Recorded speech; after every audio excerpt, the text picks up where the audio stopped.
Right, hello and welcome to the Prague Dual Commander. Now we are here with me, Yujindra, and with Honza Ivak. Alright, we'll be your commentators for today, and we would like to welcome you to one of the biggest Dual Commander events in Europe. Definitely the biggest Commander event in Czech Republic, for Yes, sure. indeed. We've got 172, I believe. Yes, players. Yeah, 172 players, which is fantastic. It's very great to see. And we also wanted to give you some basic rundown of the meta that we will probably see today. While we have the time.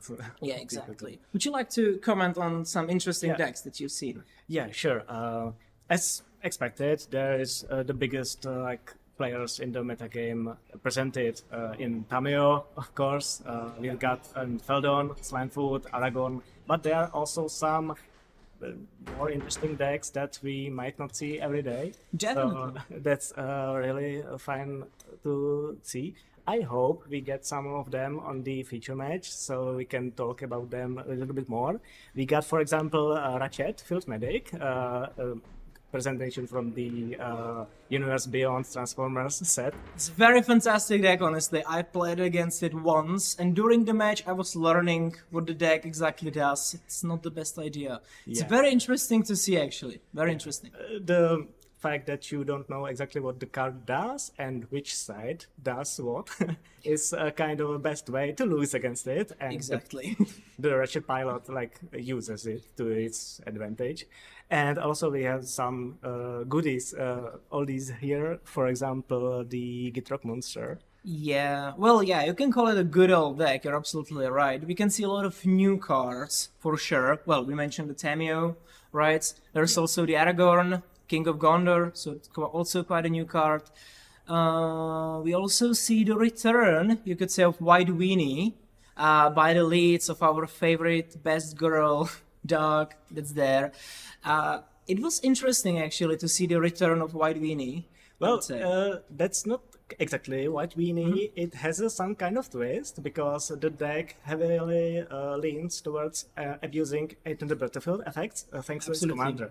So it's not like basically as cheap as possible, as many as possible creatures and overwhelm your opponent with aggressive advantage, but it's like incremental advantage thanks to your flash commander and abusing the ATB effects throughout the game and granted value, which is kind of really interesting to see how it matches up to the biggest players in the meta, for example, Slimefoot. It has some very great matchups. For example, the failure ability can be used to reset the Yoshimaru to reset its counters. So it is kind of a really interesting way to also not only use your abilities, but also abuse the opponents or to use the failure even as a removal in combination with some Yeah, that's something that I missed originally when I was evaluating the card. I was just thinking about it okay, it's an instant card, but you need to attack, or it's got flash, and you need to attack to get the value of blinking your own stuff. Not seem very good, but there is no line about your own permanence. I remember crazy. First time I saw this card, I thought it was an battlefield effect. So it's kind of like 2-mana restoration angel, flash that on enter battlefield blinks some stuff. And then I realized it's on attack, and I said, oh, okay. And I haven't realized the potential yet. Exactly. And a lot of players were not evaluating this card as they should have in Dual Commander. Well, to be honest, there was a Johnny also as an option, which got away quite soon. It was a little too much. Johnny and the Cattle Pariah. Also, Nadu had to be cut from the new cards, basically everywhere. But when it comes to Dual Commander, we have a lot of new interesting toys to play with. Well, Nadu is present here, not as a commander, but as a card in, I believe, numerous deck lists. And some of them use it only as a value mid-range card to use its great power, but some of them are maybe specially built around using it and abusing the effect as a primary win condition of the deck. You're absolutely right. And we will see a lot of different versions of Tamiyo in this case, most likely. Yes. If you see that the number we have like 15 players Yeah, 15. that play Tamiyo today, but it is not just single deck. At least I believe don't have the confirmation yet, but it means that it is like 2 or 3 different variations. Absolutely. So you don't have to like be afraid that this meta is so stale.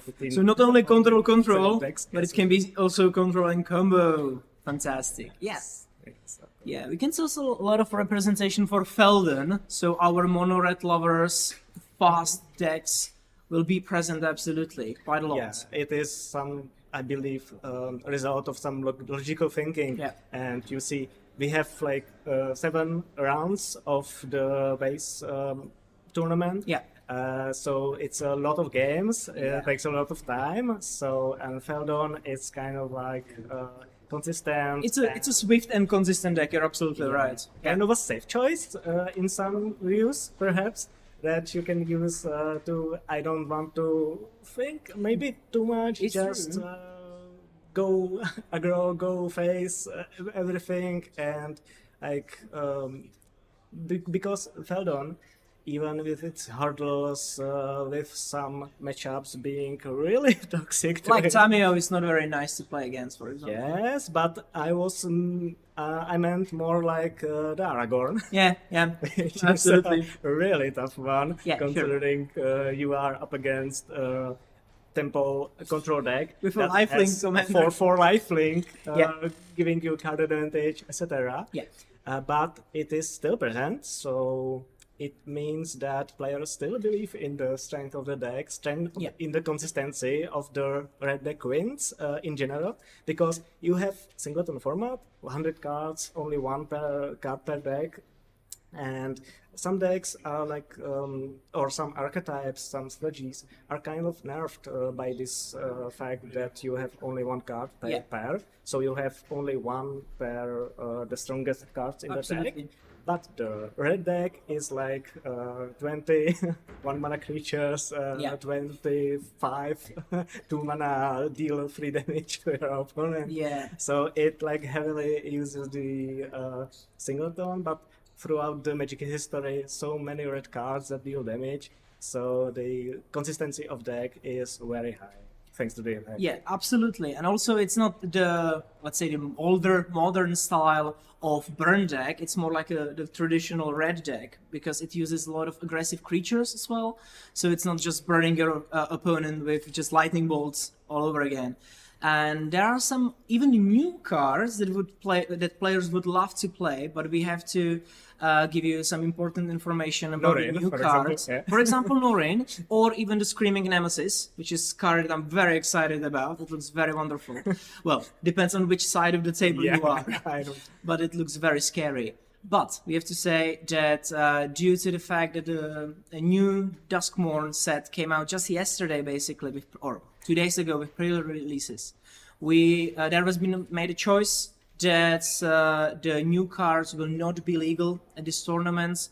It basically came to be, I think, with Bloomberg, they decided to make the cards legal just when they came out. I believe it was way Maybe Outlaws as well? earlier, Yeah. throughout like this Maybe year. Modern earlier. Horizons 3? Maybe. Yeah, something like that. Bloomberg was the set where it was true. Yeah. You could just play the cards right away when they came out. Once you physically own Yeah. them, you can play them in every sanctioned event, etc. That's right. But the organizations made this, in my opinion, very correct decision. Yeah, absolutely. Because if you have this biggest dual commander event ever in Czech Republic and outside of France, you want to prepare for it. Absolutely. And, you want to prepare for it by the cards you know you can play with. And if the spoiler season started like 3 weeks ago, you don't have the time or space. There's absolutely no way to playtest the cards, to try what to cut, what to put in. And also there's like the physical limitation, you know? You have to register the deck list before, but you don't really know if you have the If cards. you ordered the cards, they couldn't come out to this day. So it is really tough. It is like even like putting another hurdle to us players because Exactly. if you talk about any other card, you have plenty of time to get it, but with the Smorn, you couldn't get it sooner. And it is kind of a choice, like who has the access to it and who doesn't. So it's in some sense kind of more fair. Yeah. Just put the Smorn next time. Yeah, it would have been an interesting option, of course, but it's more fair for all the players, absolutely. And we will just look forward to new changes coming with Duskmorn. Definitely, I'm a big fan of the Screaming Nemesis. I just love the card, but Yeah. we're gonna see that at some other events, but not today. I'm more of a scared of the card because I'm not that aggressive player, Yeah. so Well, I scared like to about- play Yoshimaru and Bruce, so Yeah. I'm more of the aggressive side Right. of this. So I'm kind of afraid of not gaining life ever again. Well, this might be also a problem for judges. I don't really want to be in that position to just come to the table and basically two players arguing, I used it, I did not use it. Yeah, Those then could be- you open the door, enchantments. Yeah, etc. yeah, as well, yeah, that's right. But like, imagine if this was not Duskmorn, but Modern Horizons 3. Yeah. Set that heavily impacted the Absolutely. metagame. As we Imagine spoke if about. like you have 172 players and you have 50 of them playing Nadu. That's right, that's right. If you don't play test the cards, you cannot say if the metagame is diverse or Yeah. regulated enough, because there would have to be some emergency bans, for example, etc. Absolutely. And there have been actually, because Nadu and Ajani, the Cattle Prime, both got cut. Just right away. Well, right away after a couple Not of... right away. Well, couple of weeks they survived. No, one week. Sorry. And during that week, I managed to win one event with it as a commander. I love it. I love the card. This is my the Screaming Nemesis kind of sorts that Yeah. I really love. I have playtested way before it was, or since it was spoiled. Yeah. Way before it released, and I played the commander. I abused every single member of my player base. Well, with as it. they said, it was designed for Commander, right? Maybe not for the dual one. We're talking Nadu, right? Yes, but the set's name is Modern Horizons, Yeah. not Commander Horizons. Well, you're not reading the set name correctly, right? Maybe, yeah. Yeah. Nadu screams Commander card, even it made like significant waves even in Modern, etc.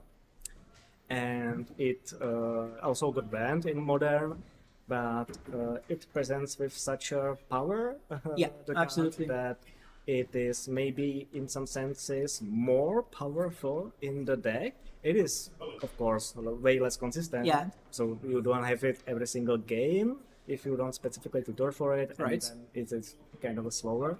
But still, if you see on your opponent's side Nadu in the command zone, you know exactly what to expect. Mm-hmm. If you see, for example, Tamiyo or some partner combination, you might not expect it much, but when you see Urza Saga on turn 1, on turn 2 something, on turn 3 search for Shuko Nadu, Yeah. and you go to town and you might be a little bit surprised. Absolutely. So there is still a place for those of you who are missing Nadu in Modern.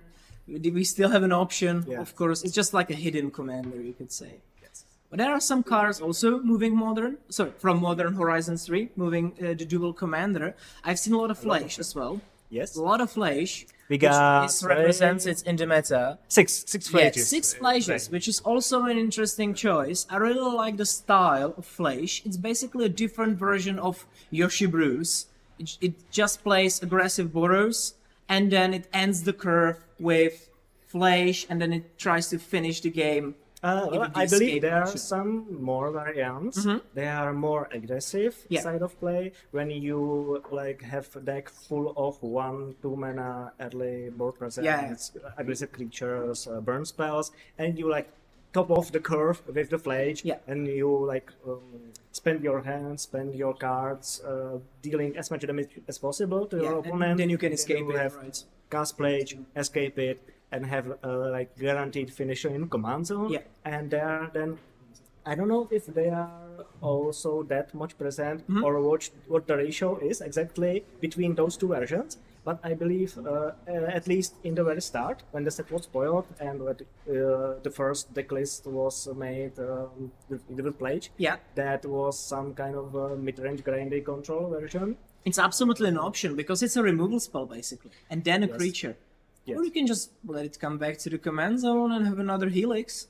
when you see commanders, for example, Atraxa and Yeah. Pivot, they use the deck is control, and you have win condition in command zone. Absolutely. That's the same kind of Kind of style, yeah, strategy you're style absolutely true. that, Yeah. the Flage can use. Also abusing the turning off and the battlefield effects. Yeah. So you can have Flage on turn 3 right away without the battlefield trigger. Like a but, Hushbringer style of cards. Yeah, that could be brutal, absolutely. besides turning off away a big number of your opponent's cards. Absolutely. Yeah, you're abusing a lot of things. And then if you just remove it, well, you don't have to remove it because you've got the attack trigger there.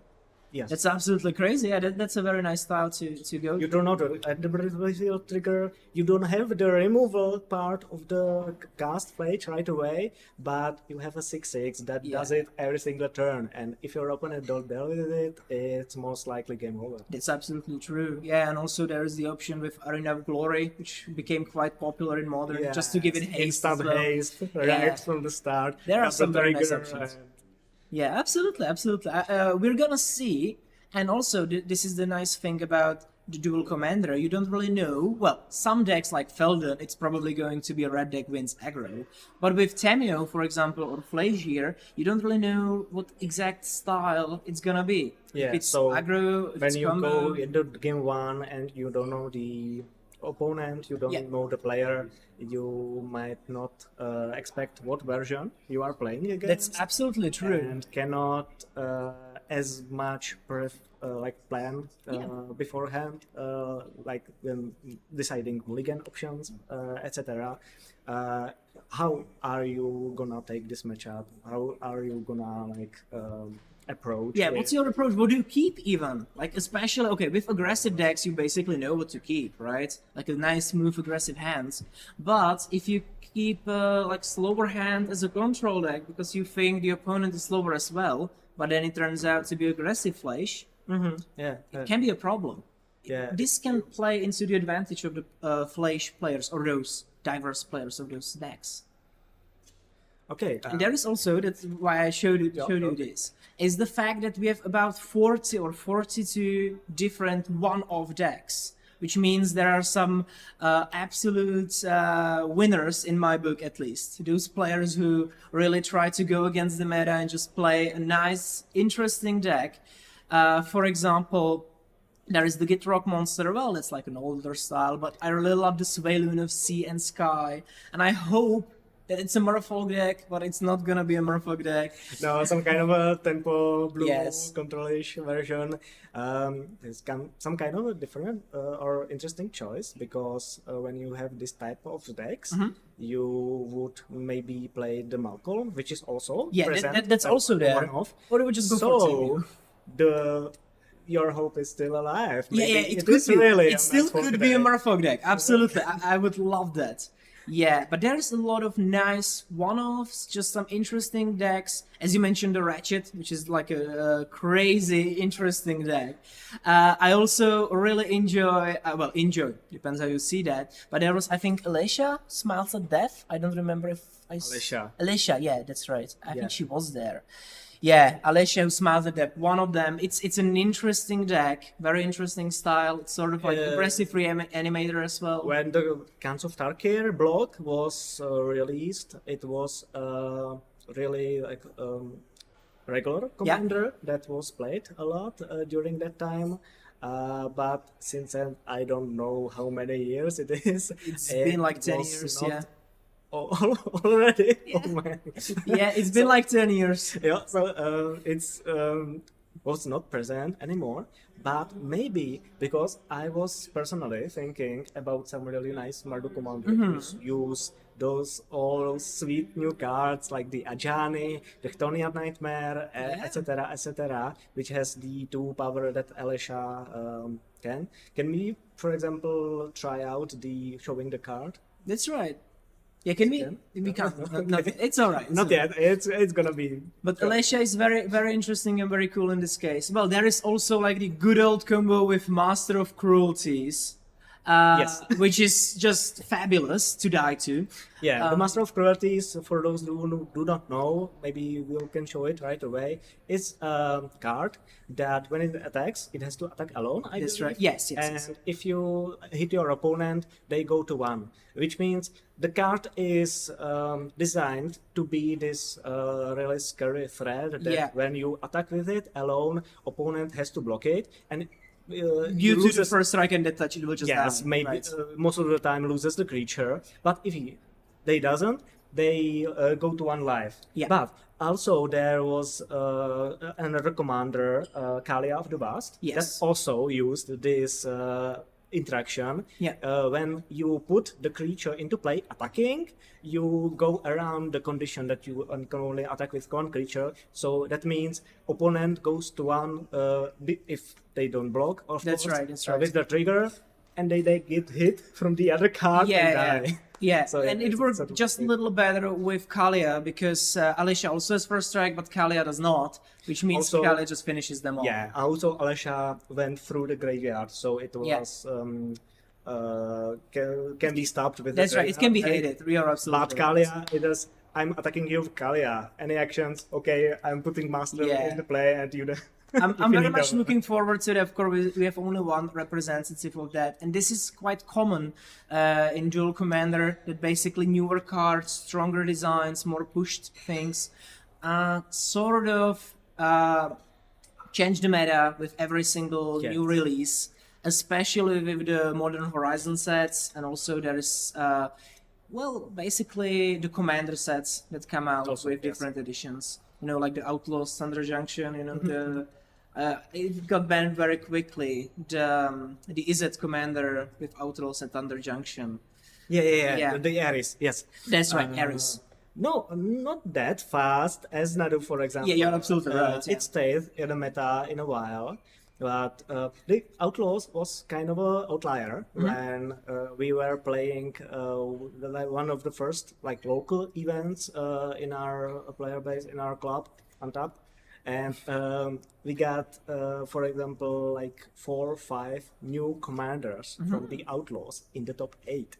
So we had Marchesa, we got Vadim, is also presented Yeah, today. absolutely. And Ares was that time also presented 1 or 2 times. So that was kind of a really power outlier when the Outlaws is some not really often stand-up legal set affects the dual commander that much, because we are talking about the whole history of Magic. You're right? absolutely all the right. sets that have released in the last 30 years. Yeah. But the sets that have, because they are not standard legal, way bigger power level. Yeah, they are like pushed the much more, Modern yeah. Horizons, Commander Legends, Commander whatever, Commander sets, they affect the meta way more. Mm-hmm. But I would like to say that this is one thing about what I love about Dual Commander. It doesn't get so much affected by, oh my god, this is new commander, everybody plays it. There's a lot of personal pride and personal Absolutely.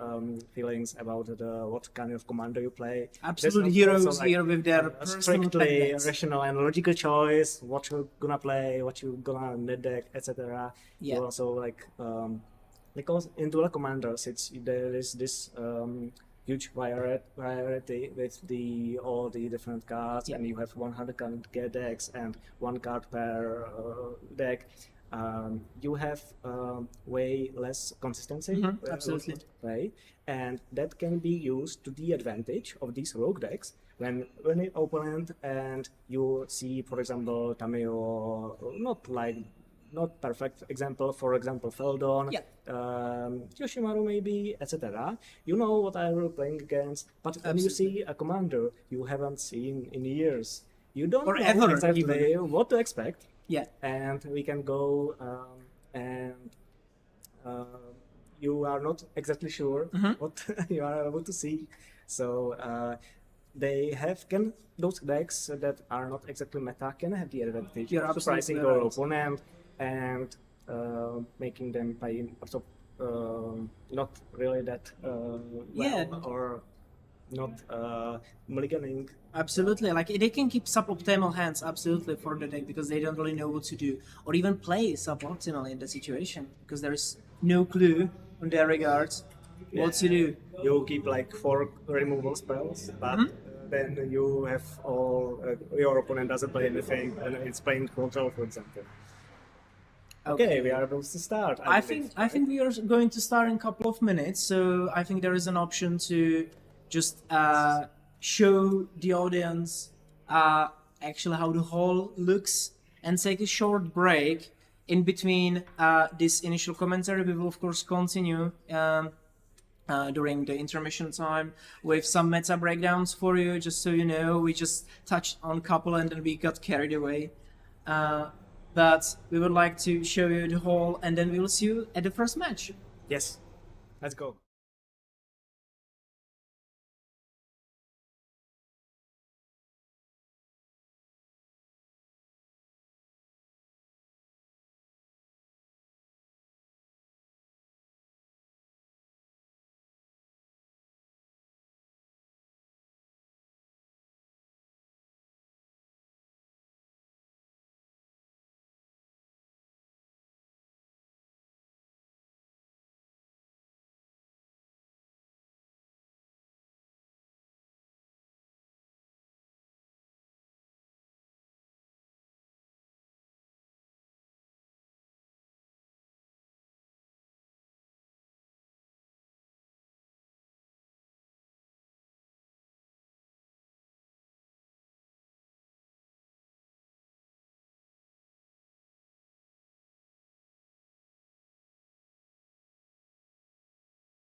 Okay, we so- have a first match upcoming.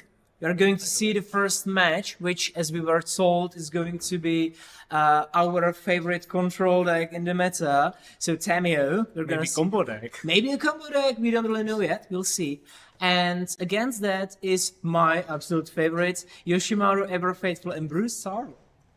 Okay. So we're gonna see an aggro deck against combo or control deck. We will see 100%. Yeah, and you claim that gonna be- the Tamiyo has an advantage. For Okay, we can see the start already. Okay, we came to it just a little later, so we can see that Yoshimaru already started. They started with the new land from Modern Horizons 3 that gives you 3 damage, I believe. yeah, And then Yoshimaru on first. starting on 17 life, it's no bother against Tamiyo. Yeah, but absolutely. You see, like prime example of the start. Okay. Turn one commander, turn one. Yeah, second absolutely. Then we can see Den of the Bugbear, which is a thing that it's nice to see on the second turn, and Felden. So that's gonna be a counter on Yoshimaru, if it goes through, of course. Because against Tamiyo, you never know. Against a control deck, you can't be sure. Okay, so presumably it A went bit through. pity we haven't seen a legendary land, because that would mean that Yoshimaru can run straight through the Tamiyo. That's true, That this case it's about to be blocked. So one of them got blocked, and Philip on Tamiyo took 2 damage.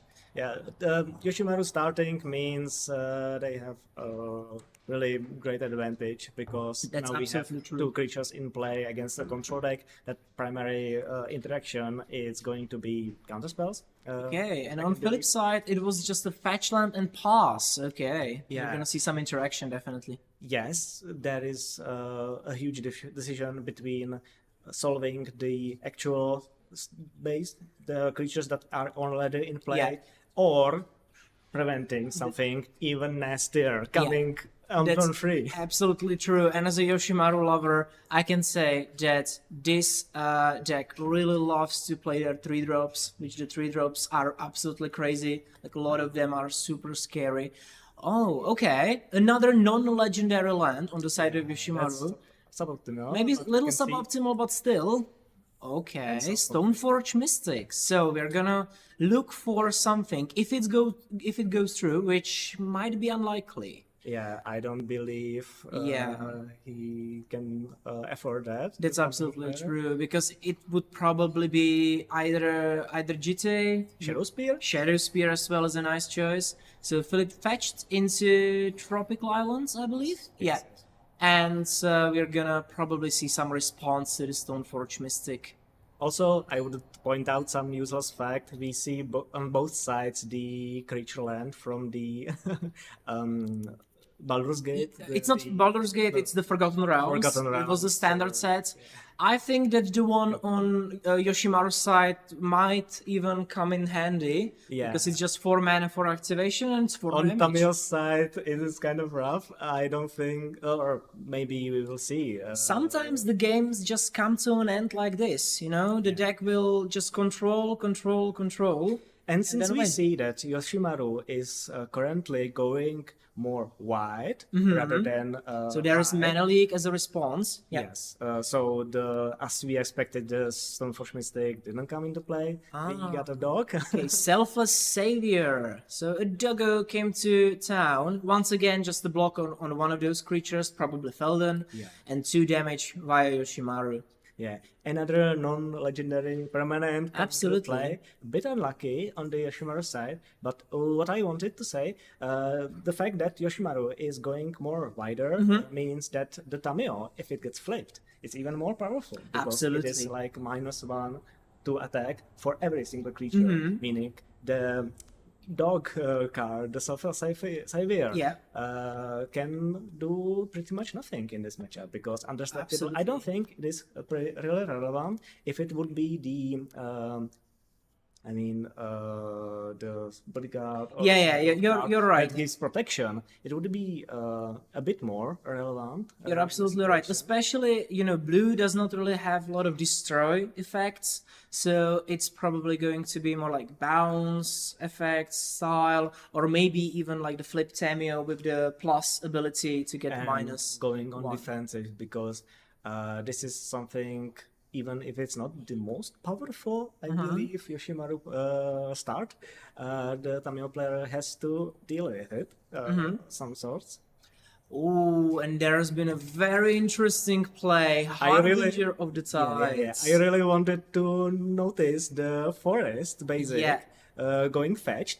I firstly assumed that the fetch land is going to be to basic forest. Yeah, because Harbinger of Tides the was player, the result. yes. The player cannot afford to take damage fetching breeding pool if he needs to have the untapped land. But yes, Harbinger is actually one of the cards that I used to defeating Yoshimaru, because as you already pretty much know, the Yoshimaru player he plays a lot of non-basics. Absolutely. The deck does not have a lot of room for basic lands because you want a lot of legendary lands, which we haven't seen, unfortunately.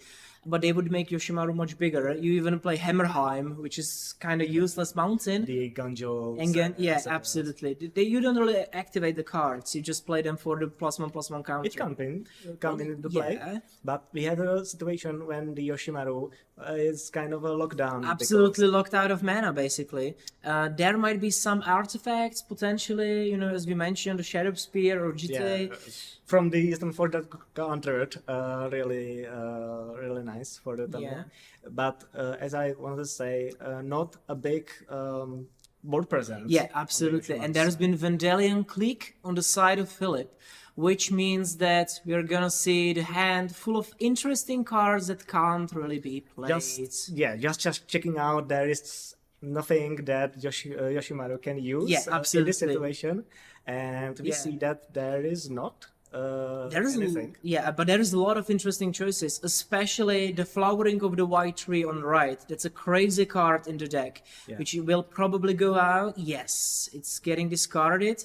This is kind of interesting because I don't think in this situation you don't have to put any card in the bottom of your opponent's library. And drawing them extra card means they have one more chance to draw a basic land. It's true. And start playing the game again. It's true. It's absolutely true. A situation where maybe I would not want to put anything from my opponent's hand, just checking it. If there is not some Fury or Solitude, something they can play for free. Just blocking the board, checking, okay, nothing's bad, Flowering can stay. Yeah, and there we can see the power of a flyer, Shadow Spear being equipped. So we have a 4/2 in the air with Trample and Lifelink going to the red zone, and now stabilizing Philip on Tamiyo, which will probably be very hard for Jakub and Yoshimaru to come back from.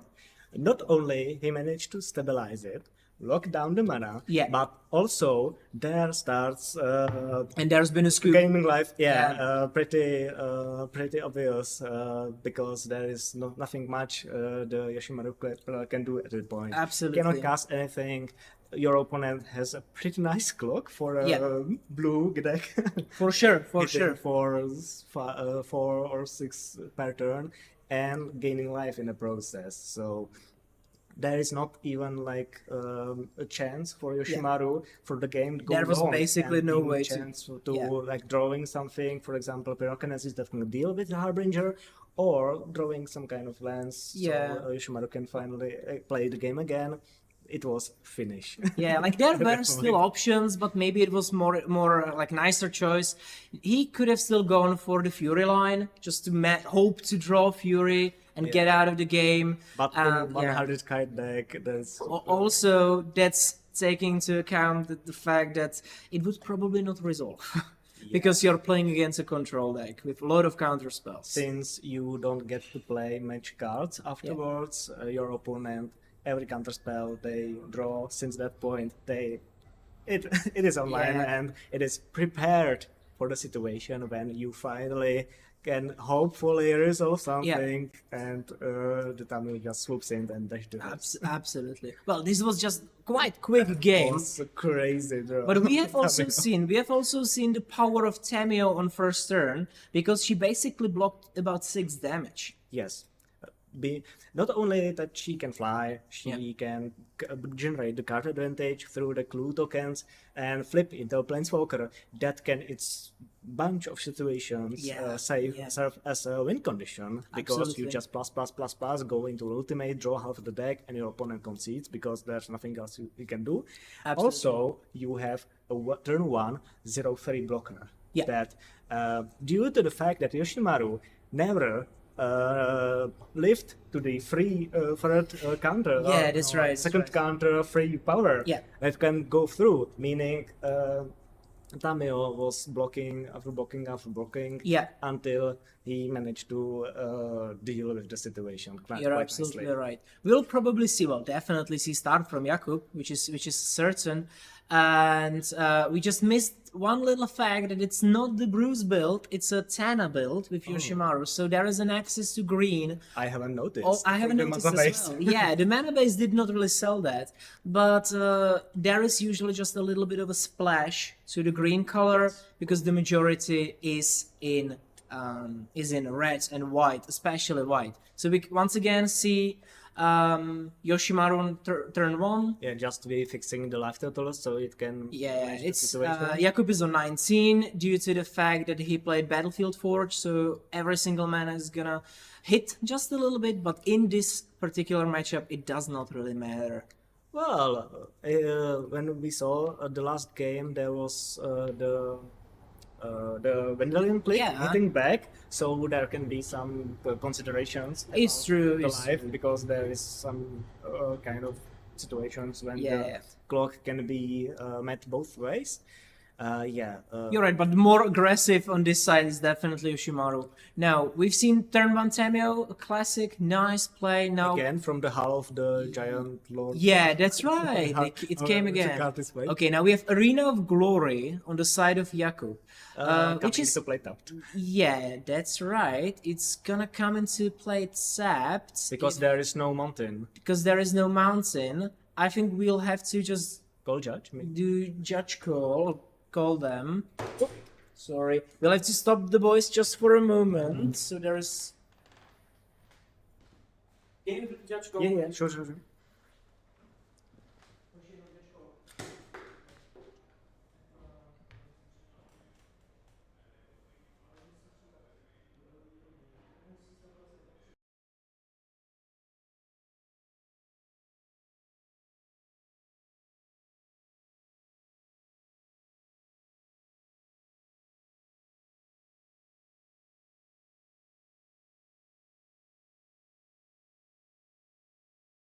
Yeah, there was some kind of confusion on Yeah, how on the player. yeah, that's played. right. The Arena of Glory card is still quite a new one, and yes, you do need to have a mountain for it to come into play untapped, which was a little unfortunate on the side of Jakub. I will mention I got caught with this kind of Modern Horizons lands before. It was the green one, the Shifting Woodland, and I also played it not having the forest. Yeah, thinking yeah. it coming to land. It can happen. The cards are quite new. On the side of Philip, we can see Shadow Spear and just the fetch lands. Okay, and now another tapped land on the. We kind of side missed the fact Jakub. that Yoshimaru managed to deal with Tamiyo, which is That's a big true. deal. That's because true, that's the true. strength of a one mana commander means that you have board presence from the start Absolutely, of the game. absolutely. And if your opponent deal with it, the recast 3 mana Tamiyo, Yeah. not that great. Yeah. And again. So Absolutely, One- and you know the 3 to the back is quite important. The 3 toughness creature at the start is very nice to see and very nice to deal with. Well, not very nice to deal with for the Yeah. Yoshimaru player. So the lightning bolt was very prompt in this case. also meaning that once the Tamiyo player wants to recast it, this is meaning free turn for the Yoshimaru player. Absolutely. So the player is tapped out and Yoshimaru can do whatever he wants to. Yeah, and as I said before, on 3 mana, Yoshimaru players have a lot of options to play, a lot of interesting legendary 3 drops. Yeah, I just kind of noticed that the Yoshimaru player is Czech Niemec, which I believe is the one that lost to me because I knocked him out with Harbinger. Well, he got the same result today as well. Yeah, We've also unlucky. seen the power of the new surveillance from Murderers at Karlov Manor. That was the, I think, Maze Henge. Ooh, and we see Oko. You got David Tamiyo, but You got kind Now of there is a new problem in town, which is sort of an unkillable planeswalker due to how big he is. yeah, you need something like Skycraft Apparition, which I don't know if you include the card in the It deck. usually is, depends on the build, of course, of Jakub. What I have noticed, and it's really weird, that the Yoshimaru player got 2 untapped lands and not played anything. So Yeah. the draw, the The deck keep- is not really helping. Yeah, you're absolutely right. The keep was not situation. the best, and also none of these lands are legendary, which means they did not really help him to grow his Yoshimaru, which You got could have been Yoshimaru swinging. since turn 1, and it has 0 counters. Now we finally maybe Now- see something. Yeah, now we see Boromir, which is a nice and interesting card. It's a 3/3 with vigilance, and it also can deal with free spells. Yes, and coming And with it haste probably from came the out with arena, haste from the Arena of Glory, dealing which damage would to- deal 5 damage to Oko. I believe so. Yes, so Oko went down to 1. not quite unkillable. We went Yeah. from the situation when it was just Yoshimaru, It's nothing true. else, into dealing 5 damage. You're to the absolutely planeswalker. right. It can get through quite quickly. Now, Philip is reading the Boromir card, which is very interesting. And as I mentioned, it has 2 interesting abilities. The first one is whenever an opponent casts a spell, if no mana was spent to cast it, counter that spell. Yeah, the most interesting of the abilities. The second one is a protection. Yeah, basically. it's like basically a selfless spirit kind of ability and Omitting ring the tempt. ring tempt too. Exactly. But the first one is way more interesting. Absolutely. And more also needed Yeah. to be mindful of. And here comes Nadu. Here comes the bird. Yeah, here comes the bird.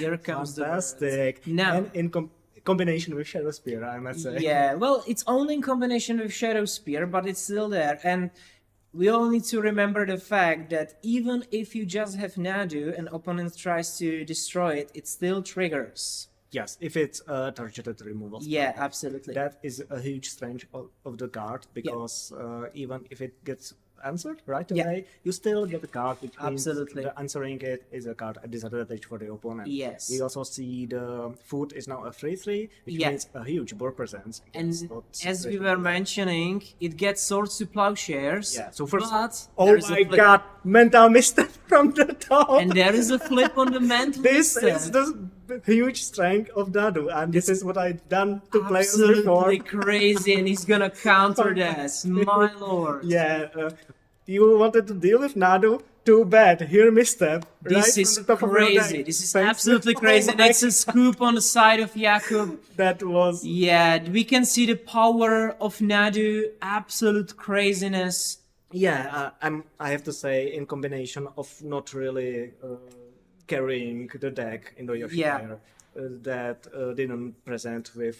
We're absolutely, yeah, it's absolutely true. best place That's right. possible. The Yoshimaru did not really show its maximum potential.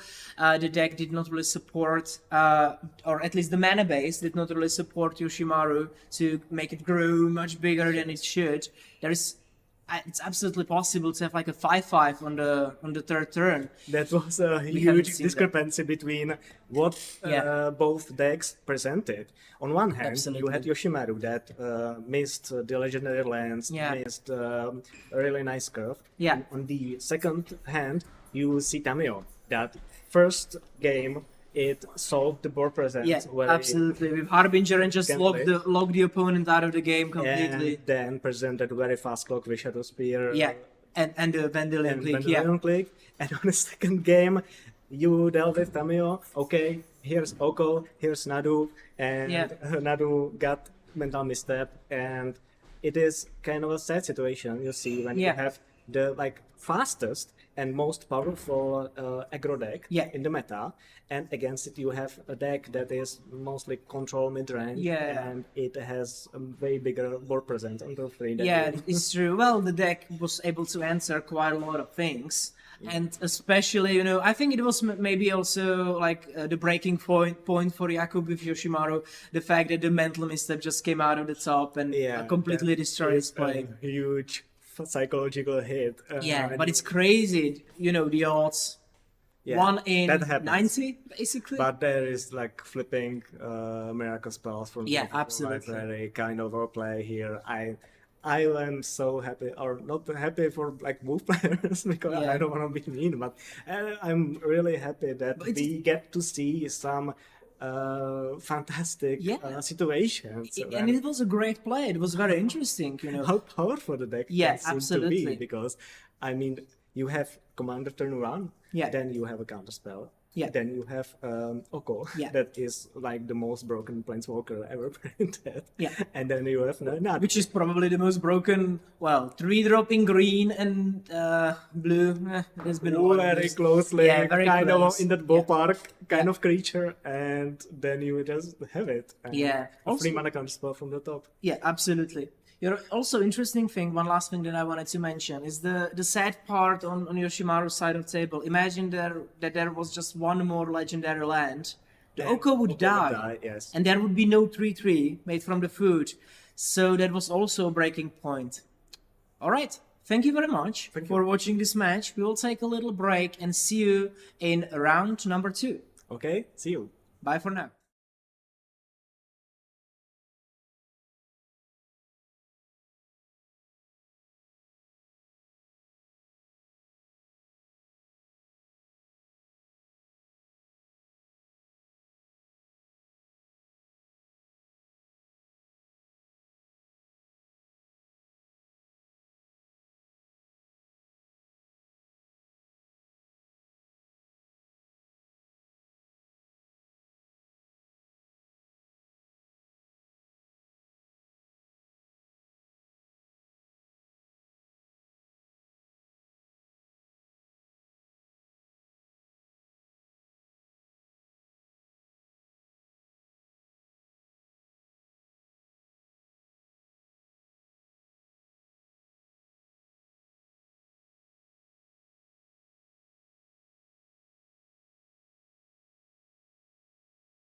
Alright, welcome back. So we were discussing here a little situation that came to us during the first match. We've been reading the comments, there have been some questions about it or some notices, and we know. So let us just remind ourselves My about brain the was situation. exploding from the chants. Yeah, like the craziness of the play was there, absolutely. But thank you very much for the coverage. We can see the two cards that were there on the interaction. Let's just rewind to the moment that we had. On the side of Yoshimaru, so on the right side, let's say, here, there was Boromir, Warden of the Tower. And as we said, there is the nice passive ability, whenever an opponent casts a spell, if no mana was spent to cast it, counter that spell. Yeah, couldn't be paid, and an ability that you need to take care of, to watch for, because if you don't... That's you get right. horrible. That's right. It's quite common to forget about these kinds of abilities. It can happen. We even forgot, even though we spoke about Yeah, it. and on the left side, there Yeah. was an Adu, Yeah. and there was a mental misstep that came into hand in response to Yes. Force of Plowshares.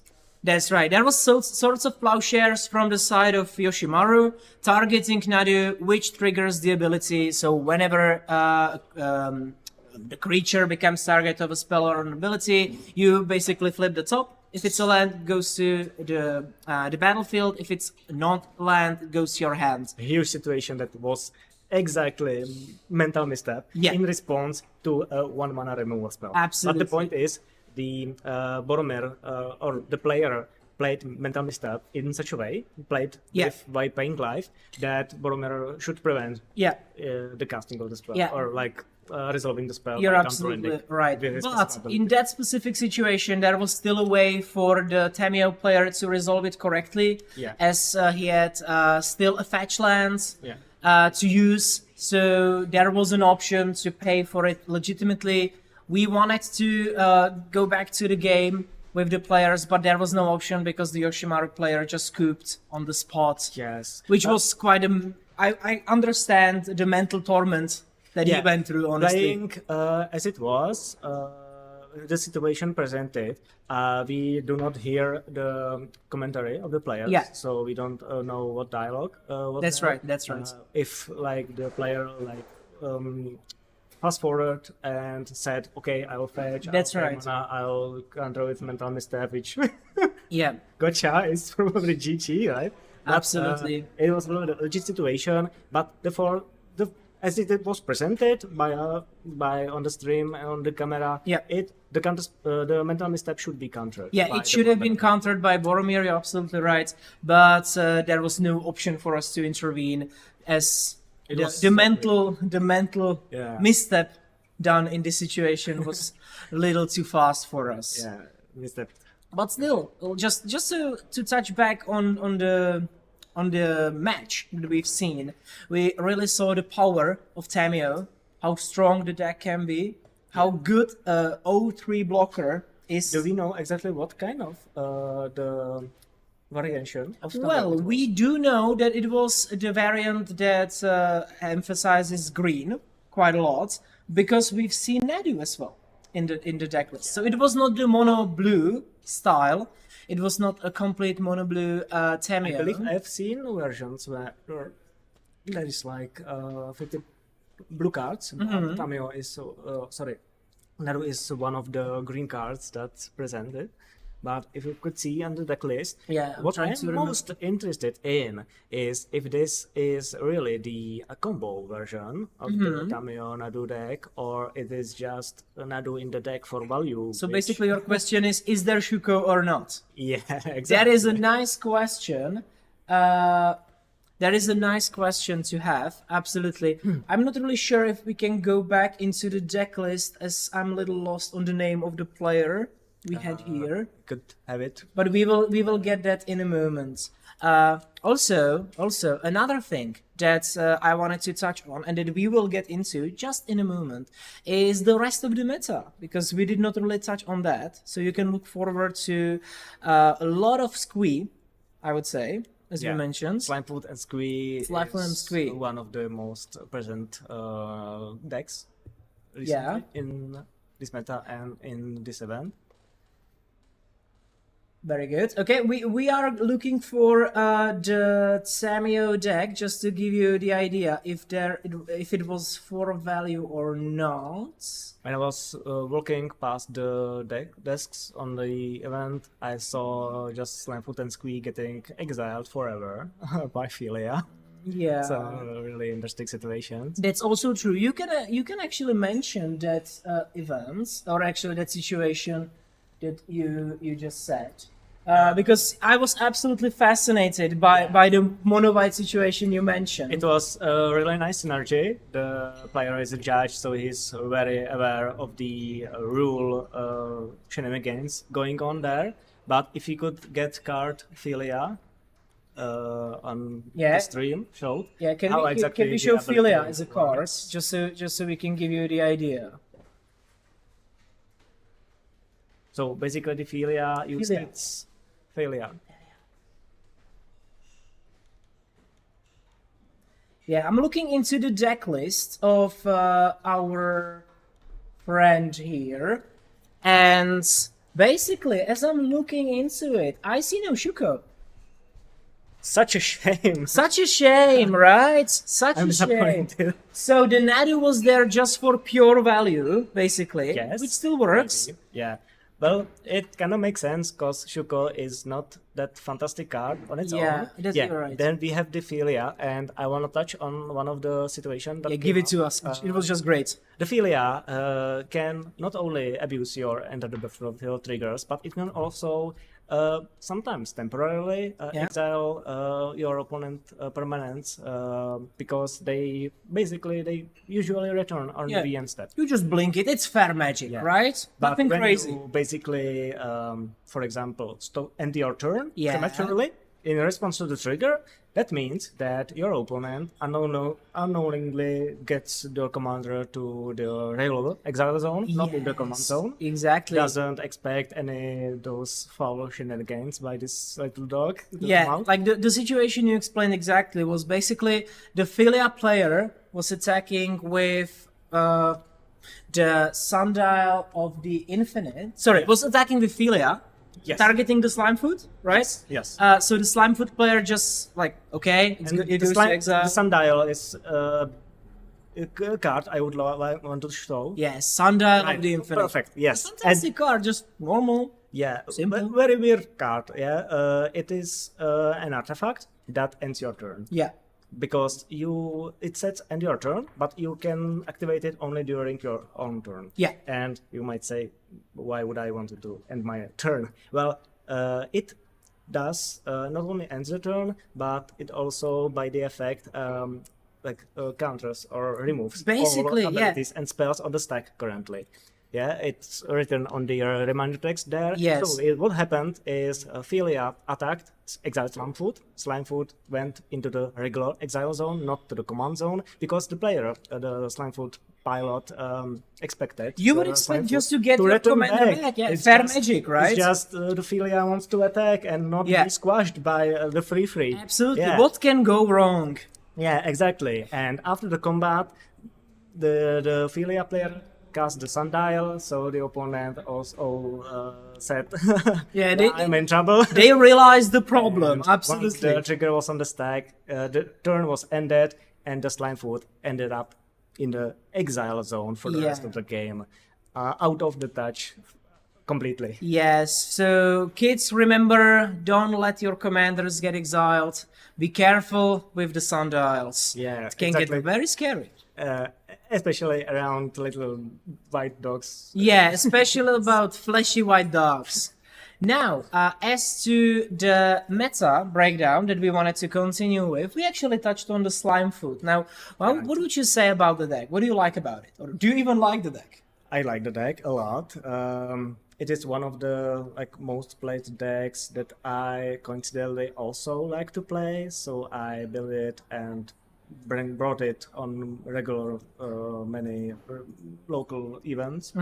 I love the deck because, and I also think this is why it's so present. Yeah, today, we actually because- have 13 players representing Slimefoot and Squee. Yes, because in my opinion, not only it's a very powerful deck, it is also a really fun deck. It is Yeah, my favorite yeah. archetype, mid-range, Yeah, I'd say. it's absolutely a mid-range deck. When you have a commander that can come into play very early, Yeah. also.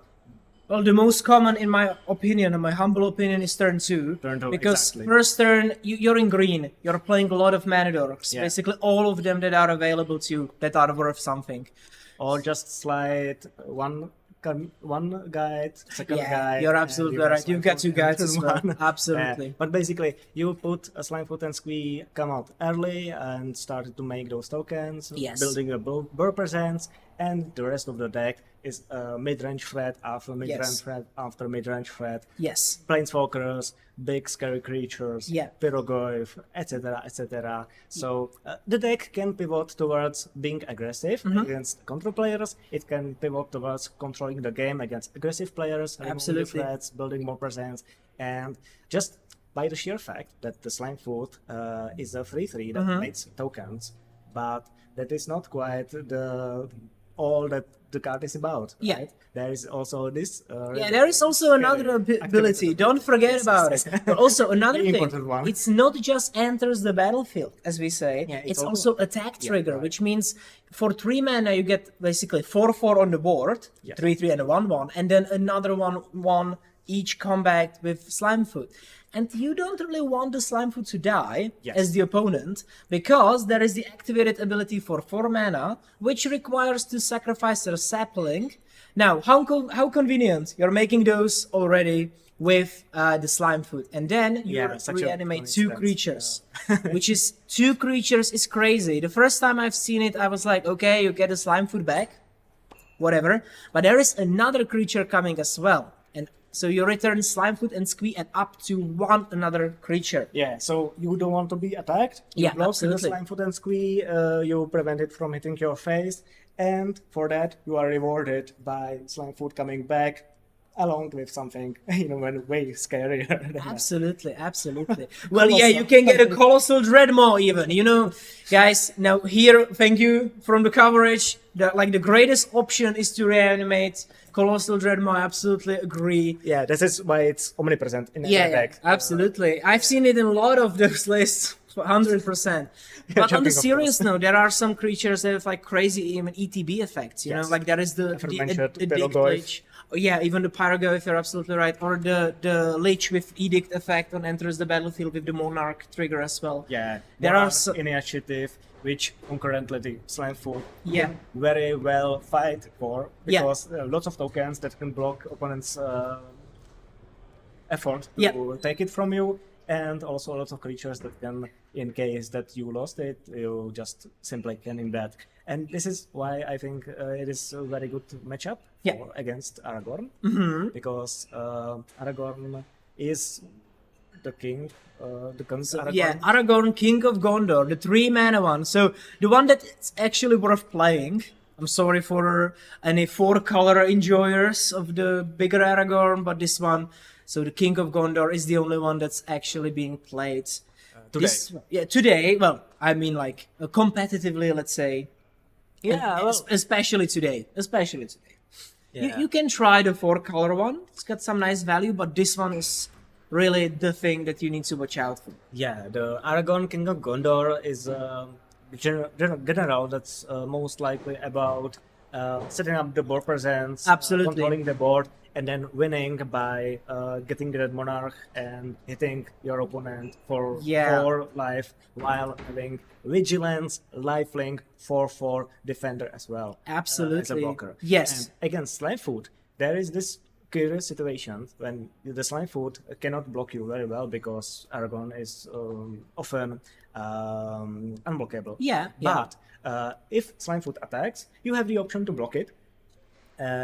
But you usually attack with some Superlink tokens along Yeah. as well, because Slimefoot usually comes out sooner than Aragorn himself. You're right.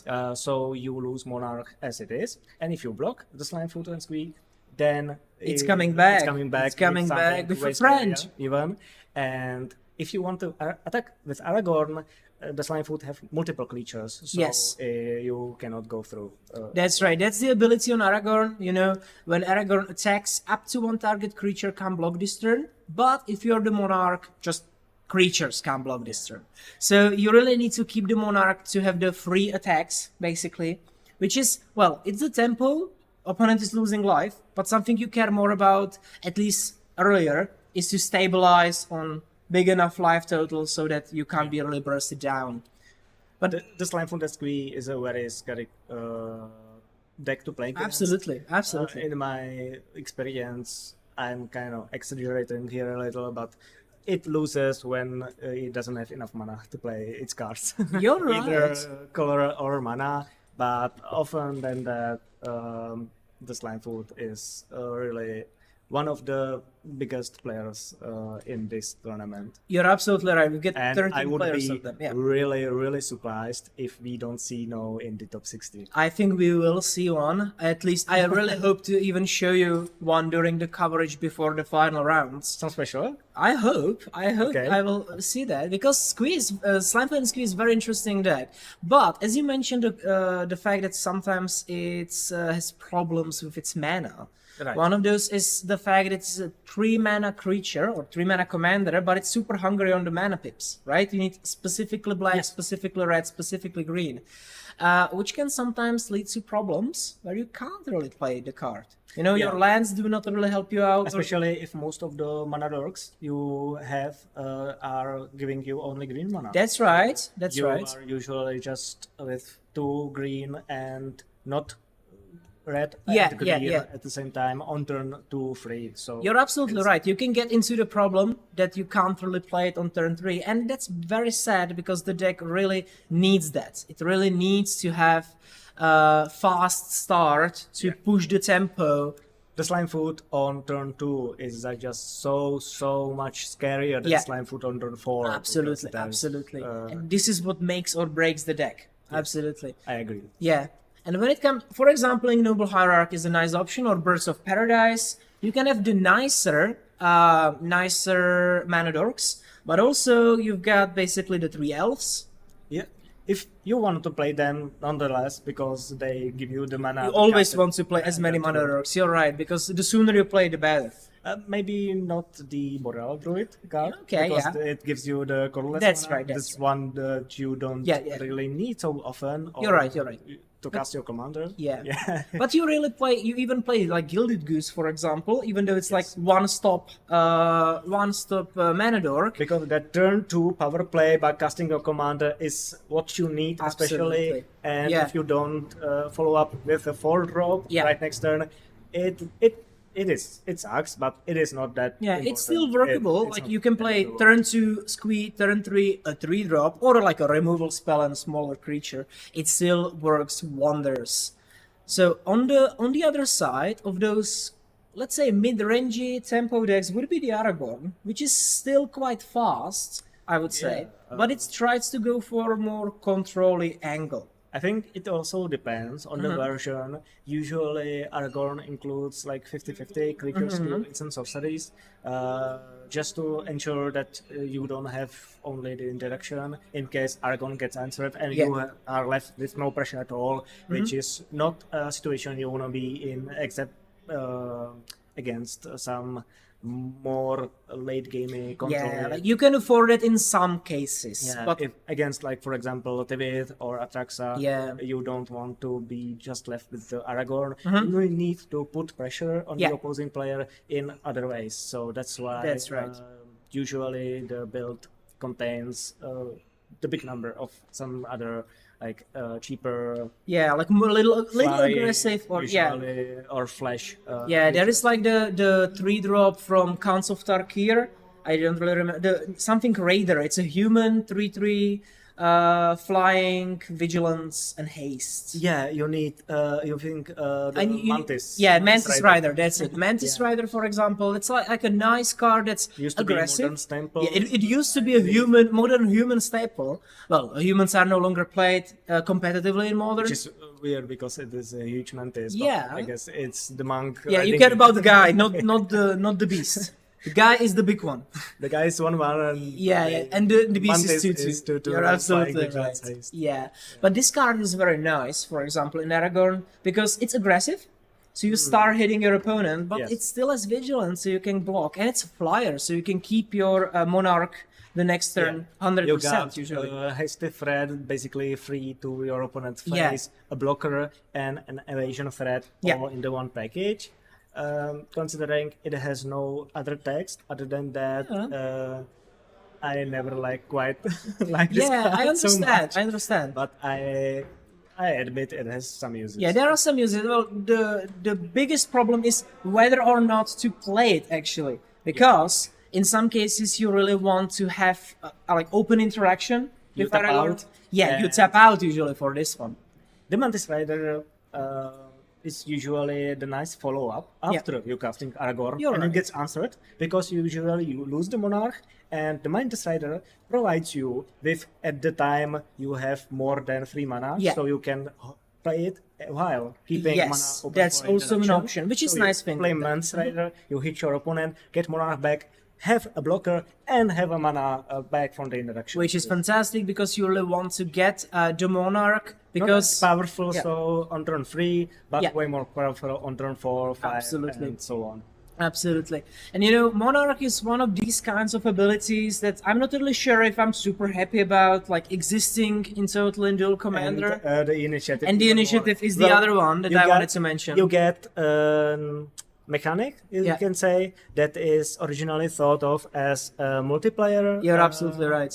That it provides you with this fun aspect that you attack Yeah. different players, Yeah, you don't yeah, gang up on one, and if someone hits you, takes you the monarch, you want to gang up on the player who is Absolutely. who is in front. Yeah, like someone who's ahead and they are trying to, win, well, not win, but get value with the initiative or get value with... Also, when I play the CDH, Mm-hmm. that I know that the effects that trigger once per turn are much more powerful when you have only one opponent Mm-hmm. Absolutely. against when you have 3 of them, because Yeah. there's so much stuff going on between those 2 triggers. But in Dual Commander, it is all against grinding resources and grinding tempo. Absolutely. One player against the other, and so every single card you have is the card your opponent doesn't have, and it is 1 card extra against it. Yeah, and the initiative especially, if we can put up the White Plume Adventurer, which is a card that kind of broke Legacy back when it was legal still. Turbo Initiative deck in Legacy, well, those kinds of designs for multiplayer can sometimes be very destructive for our normal 1v1 formats. Yes. So We it are can be following very up nice. now with the second round. Yes. Do we know? And soon enough we will get we to the can coverage. Look forward to. We will hopefully even get the players who will be playing. The second turn, the second round is just around the corner. We will just see don't know who do we what- have. Yeah. Yeah, hopefully Tamiyo versus Tamiyo, right? I'm really hoping for that. Yes. I would like to just take a break. Just say land pass. Hey, maybe there will be Nadu and Oko on turn 3. Maybe, and, maybe. Misstep getting on to the Yeah, trigger like combo and Tamiyo game against over control in 10 Tamiyo. minutes. Yeah, it would be fantastic. Probably not. But based on the numbers, it is quite possible to get Tamiyo Mirror, especially due to the Not power unlikely. level. Yeah. It's not unlikely, and especially due to the power level, it would be possible to see that in higher rounds that we will see later Right. today. But we will see I about the know results. About several other Tamiyos that won this round. Yeah, But we are only joking. I'm not so distraught by seeing a mirror matchup. Yeah. Because in my opinion, this is where the skill of the players Absolutely, really show. absolutely. Because if you play with the same cards, also the one that's starting has the maybe some advantage, but when you play basically the same deck, it boils down to how well you can play. you're absolutely What are right. you as a player. And especially in the singleton format, which we have here, there can be a lot of variance even in the mirror matches. So we get. So on the left side Aminatou. on the right side we can see Aminatou, and on the left side I think it's Marchesa, This dealer is of definitely death. Marchesa. I recognize that. Yeah, it looks like Marchesa, dealer of death, in the hands of David Stepanek, and then Aminatou.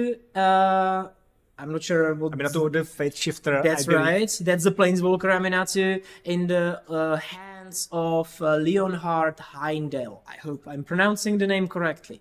Yeah, I believe. Now, both of those decks are quite interesting. Both of them are not designed to be aggressive. Right. So we will see longer gameplay. The Marchesa is one of the outlaw commanders that we talked about before, I believe. That revolves around the trigger whenever you commit a crime, whenever you target your opponent or something of them. You pay 1 mana and you get a card extra. It's from just the a top great pool. value. Yeah, it's a criminal deck, I would say. It's very You can great. say that.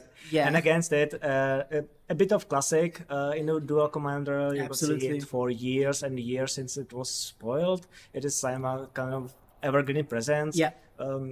Considering the recent power creep, it is maybe a bit of the wayside, but it's still really a menace. Still usable, still good, still very clean. We get a fetch on Badlands, I believe. It and looks Dragon like Rage it, and Channeler. Darcy. Yeah, Dragon Rage Channeler. So A we get a nice bit, value cards. Yeah, and also a kind of a aggressive start. You It's could say great that, to put, definitely. the Aminatou player under pressure, and when you are playing against Planeswalker commander, Right. you want to have something on board so you can pressure it and fight for the board presence. We see Chain Lightning and Nadergoyf. Yeah, there's Chain Lightning, Nethergoyf, Lorien Lorien Revealed. Revealed, and 2 lands. One of them is a Czech land, so the Sulfur Falls, and the Yeah. other one is the Survey new land? Survey land. Yes, yes, Absolutely. yes. So Okay. there's been a discard on the Chain Lightning. And If we spoke about the decks not being so aggressive, we just see DRC to another burn spells yeah. and also another 1 mana creature. So it's that's true. not a really control hand per se, right? Absolutely, but you know the Marchesa deck can get a little aggressive. Definitely more than Aminatou. Yeah, That's for sure. As we spoke before, against some like big control decks like There is the Aragorn, Nethergoyf. you need to put out some kind of pressure to Absolutely, put out absolutely. as long as you maintain the advantage. Yes, we got the Nethergoyf, Yeah. and if we have a nice board presence, we'll see what the Aminatou is all about. I don't see. That's right. It's any- probably going to be a reanimator style. It's always. Although we are not really sure what hand does the Aminatou player have. Just So- to land, Just to lands and- do rest to yeah. check the opposing players. Huh? Now there is the push, I believe, for 4 or 3, if I'm counting correctly. Yeah. There has been a land and a Chain Lightning, so that's a push for 3, and then 3 mana. There is going to be a Marchesa, play. Okay. Yeah, the Marchesa. Yeah, there is an being attempt to attempted cast Marchesa, and then there is a fetch on the side of Aminatou. Well, let's say attempt to resolve Marchesa. Yeah, there is an attempt. Oh, there's been a cast. The Yes, cast has been made. Yeah, and the Aminatou is most likely to respond because there is Absolutely. going to be a bit scary. Yeah. Board presence, or maybe let it go and went. Yeah, there is some sort of counter spell, maybe they- even the counter spell. Yeah, I see 2 blue mana. Yeah, it looks like 2 blue pips, counter spell, and as a result, days as a response to the counter spell. So the going all in on creatures Yes. makes just that much sense. There's been a suddenly. trigger as well on Darcy, and I think it was Pyrogoyf Yes, that came to the graveyard. So you now have the situation that the Aminatou's counterspell got counterspelled, and Marchesa gets 3 creatures on board. Absolutely, and now there is a lot of pressure on the side of Marchesa and David Stepanek. Yes, so not looking that good for. It's not Aminatou, looking good for Aminatou. You're absolutely right. But if the Aminatou truly is the reanimation variant, it is kind of a type of deck that doesn't really fight necessary for the Absolutely. board presence.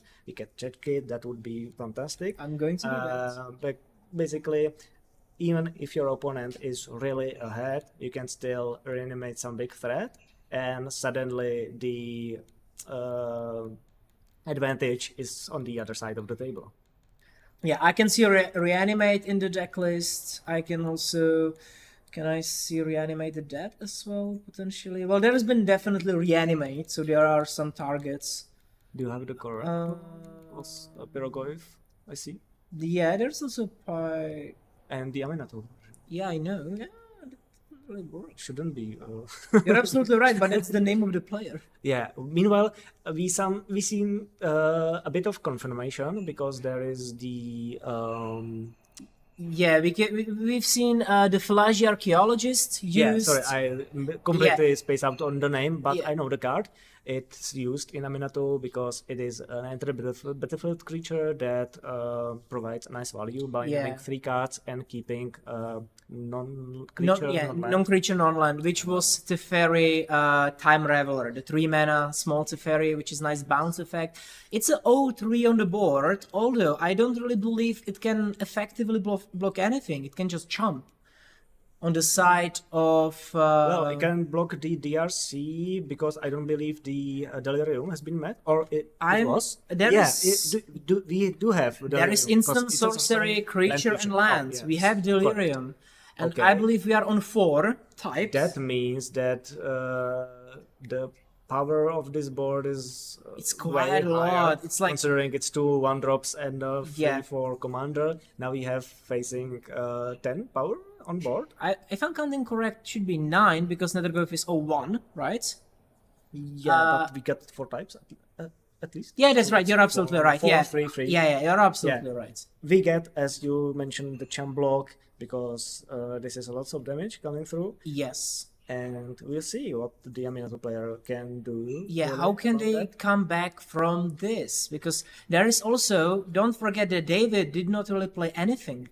Yeah, They just kept so open mana, just and ready to we respond. see only the Teferi. Teferi We and got the counterspell, Counterspell, memory lapse, Memory Lapse, you're absolutely right. And there is also... a Marchesa figure. Absolutely. And there's been a scoop on the Yeah. side of Aminatou because the value is just too great, the speed is just too much.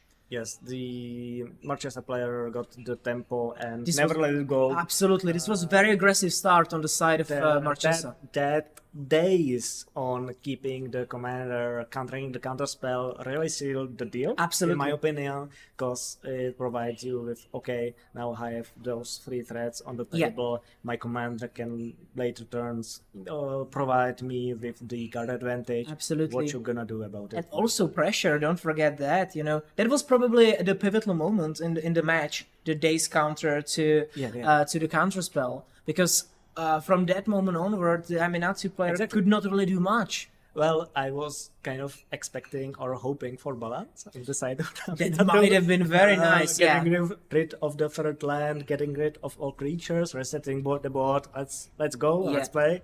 But sadly, we didn't see much. We didn't really see any big reanimation target built with the Falaji archaeologist, which I half expected. Yeah, but there's gonna be definitely some targets. I really look forward to what the Aminatou is going to bring out. Well, the Broodlord is one of the common targets you want to get out. Archon of Cruelty is Archon quite Cruelty is the strong. most well-known Yeah, reanimation target. Again, from the previous Modern Horizons that really shaked up the reanimation archetype in Dual Commander, as well as in Modern. Well, in Modern, they basically printed Reanimator deck. and Orzhov Yes, deck yes. just in Modern Horizons 2. We got Unmarked Grave, we Yeah. got Persist, we got the Archon, so whole bunch of new cards, and made the reanimation archetype so much more consistent and powerful. Very viable. So we will see what exactly, which cards, which targets for reanimation we'll see. David Stepanek is in the lead, Aminatou is on the play. Absolutely, and we'll keeping- see. We just see a little bit Currency of the Converter hands. and Frantic Search, meaning that would further the mention that it is going to be a reanimation version. I would love to see one day just a fair Aminatou, you know, just blinking, Controlling.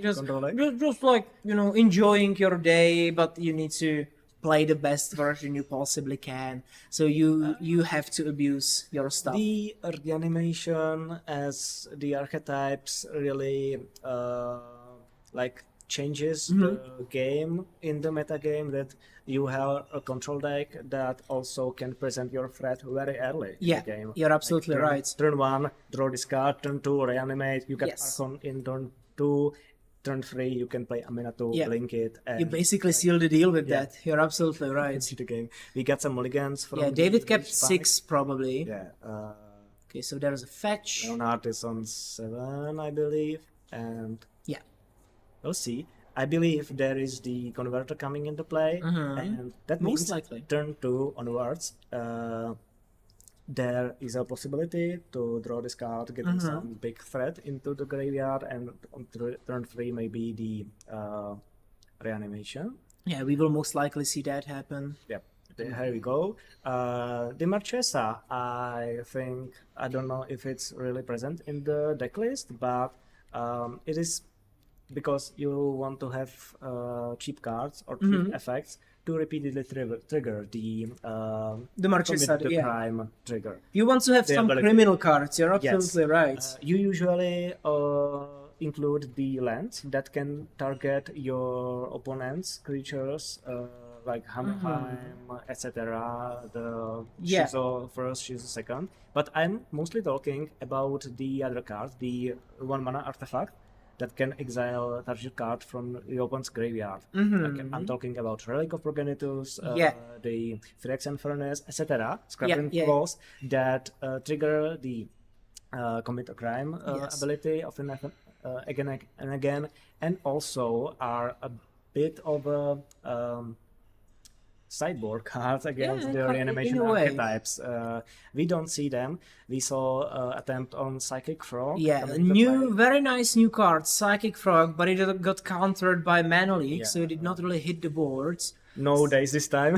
Yeah, no days this time, but Psychic Frog has been a very interesting card recently, even in Modern, but also in Dual Commander. Very powerful. Yeah, the card can just run with the game on its own, basically. I still have a trauma by losing it on the pre-release to it. Yeah. Just putting it turn to discard the whole hand, and you have like 6, 7. Yeah, it's much stronger version of Psychotalk. It's just a brutal version of Psychotalk, mainly due to the fact that you can get the cards by hitting your opponent. Yes. You get them into a situation where they are choosing between blocking and not blocking, and both options just Prime example bad. of power creep, right? You get Yeah. cheaper card that is way more powerful, way Absolutely. more useful. Now the Orcish Bowmasters. Yeah, in response Coming in, to yes. the currency converter trigger, Absolutely. to get the most millage out of the ability. Yeah, well, he's gonna get 3/3 on board basically, and 2 damage to face, which Yes. is a nice way Also to some- start being aggressive. A board presence. Yeah. It maybe there's some consideration of keeping your mana open for what your opponent is gonna play on that turn, but I believe the Orcish Bowmasters are there to have the most value Just the possible. most value. You're absolutely right. We Yeah, don't see any other reanimation big target yet. nothing yet. Nothing yet. We will Just- slowly just go there, another land. probably. But other than the Orcish Bowmasters, having the currency converter is a nice situation for the Aminatou to be with. That's absolutely true. It can come in handy quite quickly. There is also the surveillance on the side of Leonard. Maybe hitting something big finally. Potentially. That's a very interesting situation that can happen when you just hit what you need. Okay, there's been It's a base.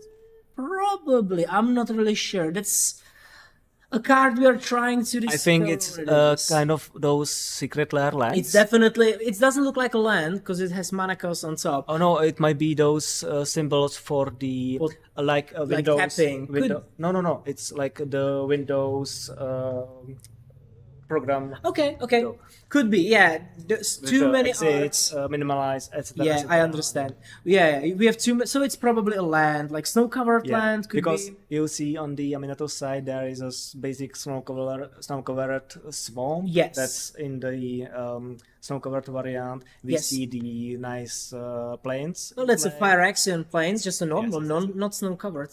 Well, we don't really know if there is any reason for being snow-covered. And on the side of David, we see Fable of the Mirror Breaker. Putting foot on the gas. Yes, exactly, and getting value out of the card because the card It resolved. It did resolve.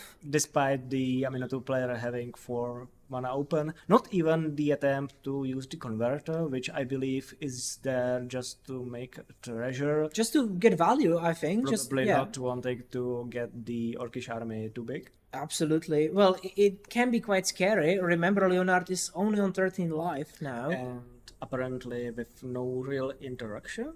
Or Maybe. meaningful interaction? Yeah, just there has yet? been a fetch into surveillance, putting away another surveillance, and now looting. No. No, We not get looting. the treasure token. Yeah, we are getting the treasure out of it. Okay. Now let's see if there are some options with I'm hoping four- for something to change 5, the maybe even situation. 6 mana on the side of Leonard. Maybe we will see hard cast on some of those big targets. Not sure 6 mana. What would That's still not enough, right? Don't forget that David also have 1 mana open. That's and as we said right. from the previous round, previous game, there is most likely to be some kind of interaction. Yeah, there can be a Jace even without mana, but there can be Bolt, for example, Push, whatever. There are a lot of things. spikes 4 also. spikes even, right?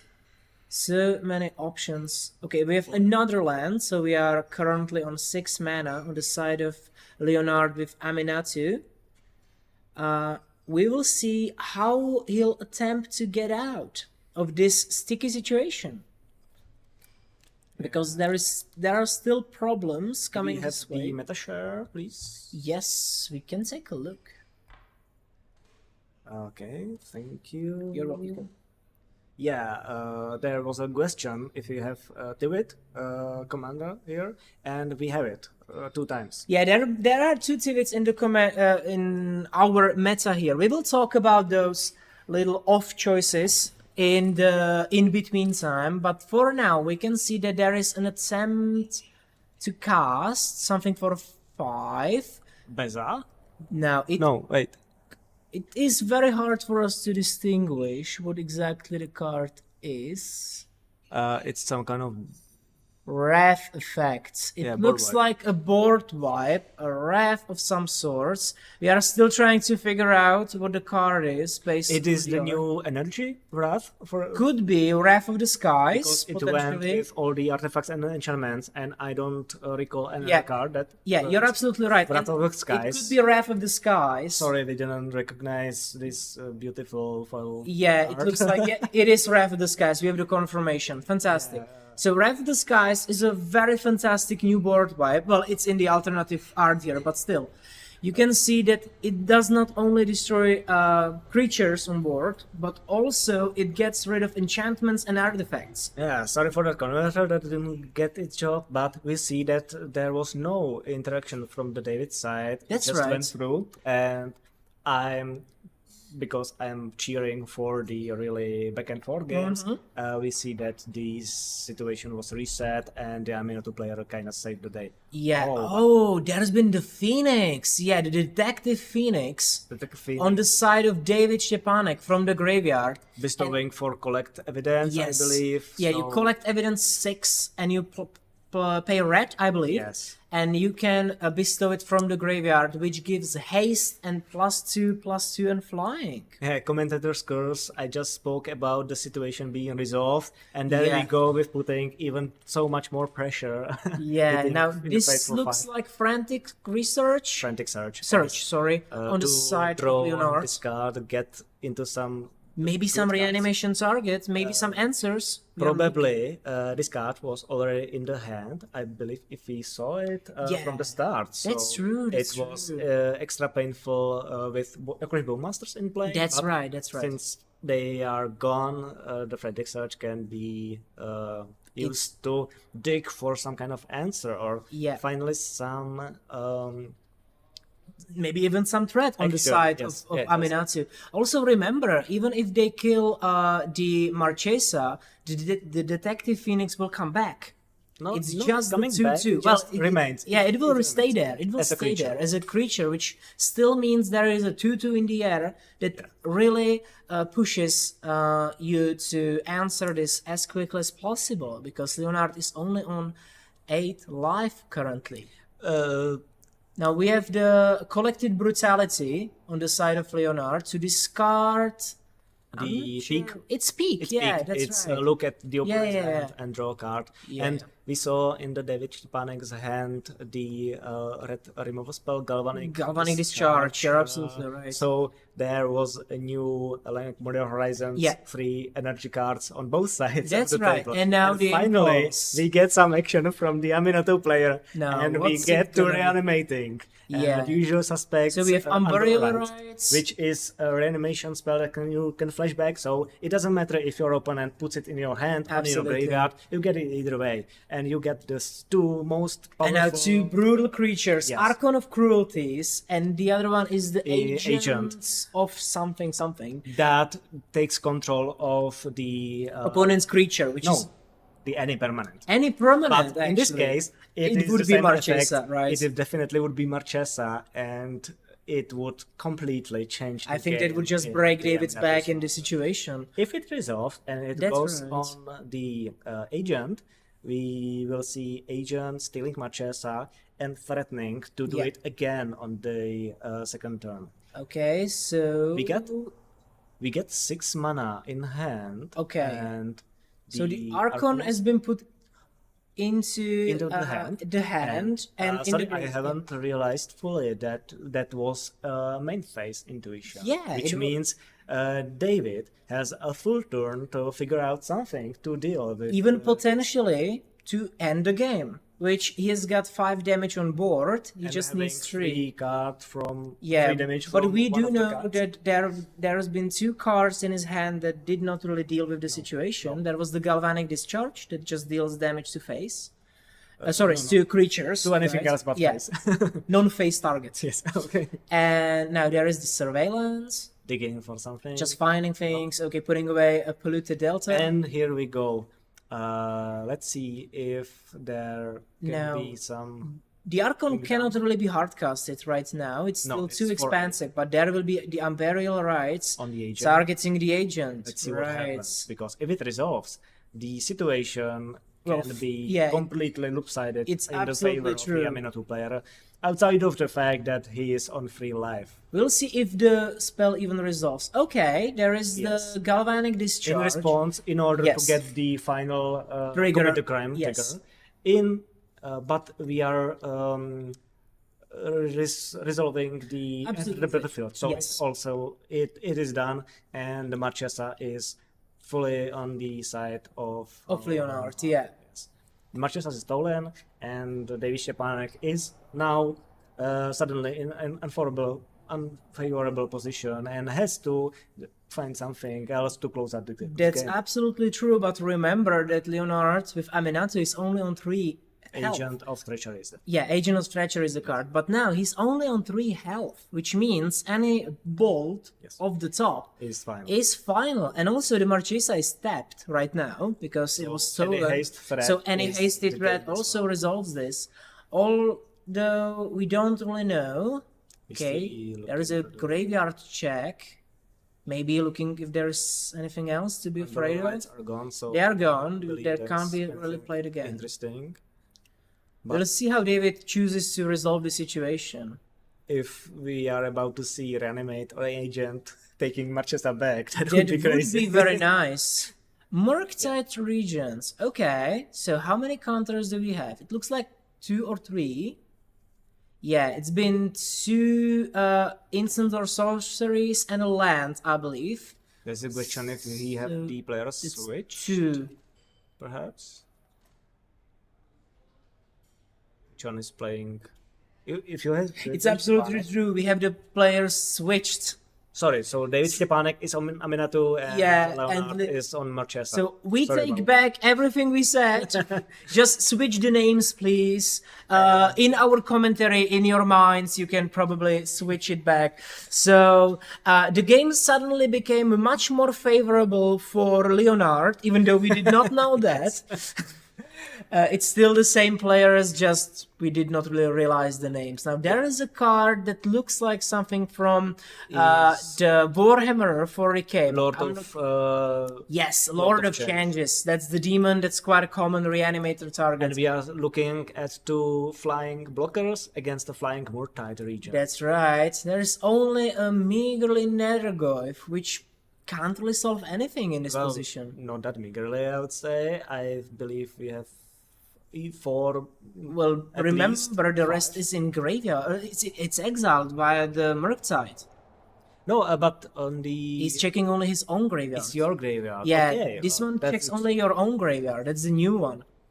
Not the good old days of And it's 1 mana, Tarmogoyf. so it would Yes. be broken if Absolutely. we get So Tarmogoyf for it's 1 mana. just 1-2 basically. And Castle Study to Yeah. finally get the... And yeah, the both- Broodlord both- in the graveyard. Both the Archon and the Broodlord Yeah. hits the graveyard. Let's see if we have some reanimation spell, or perhaps Aminatou blinking a lot of change, Might looking be. for some cards.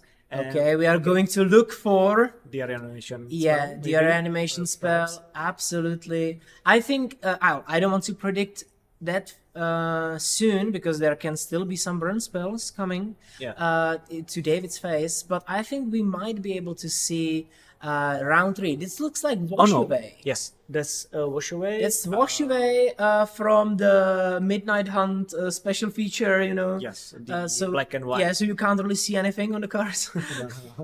We still recognize it, so it's fine. Yeah, but we managed to recognize that. Now we have some kind of stalemate, right? The David Stepanek Aminatou is Okay. on 2 life, but he has slightly Yeah, favored he has or- some options even. position. Gitaxian Probe on the side of Leonard just to look to David's hand. We are looking at animate that, the whale. Magister that Yeah. It did basically destroys- destroys all yeah. creatures. And the last blue card was This was the Wash Away. And there is a whale. I think you can also discard it to basically ponder or some kind of effect like this.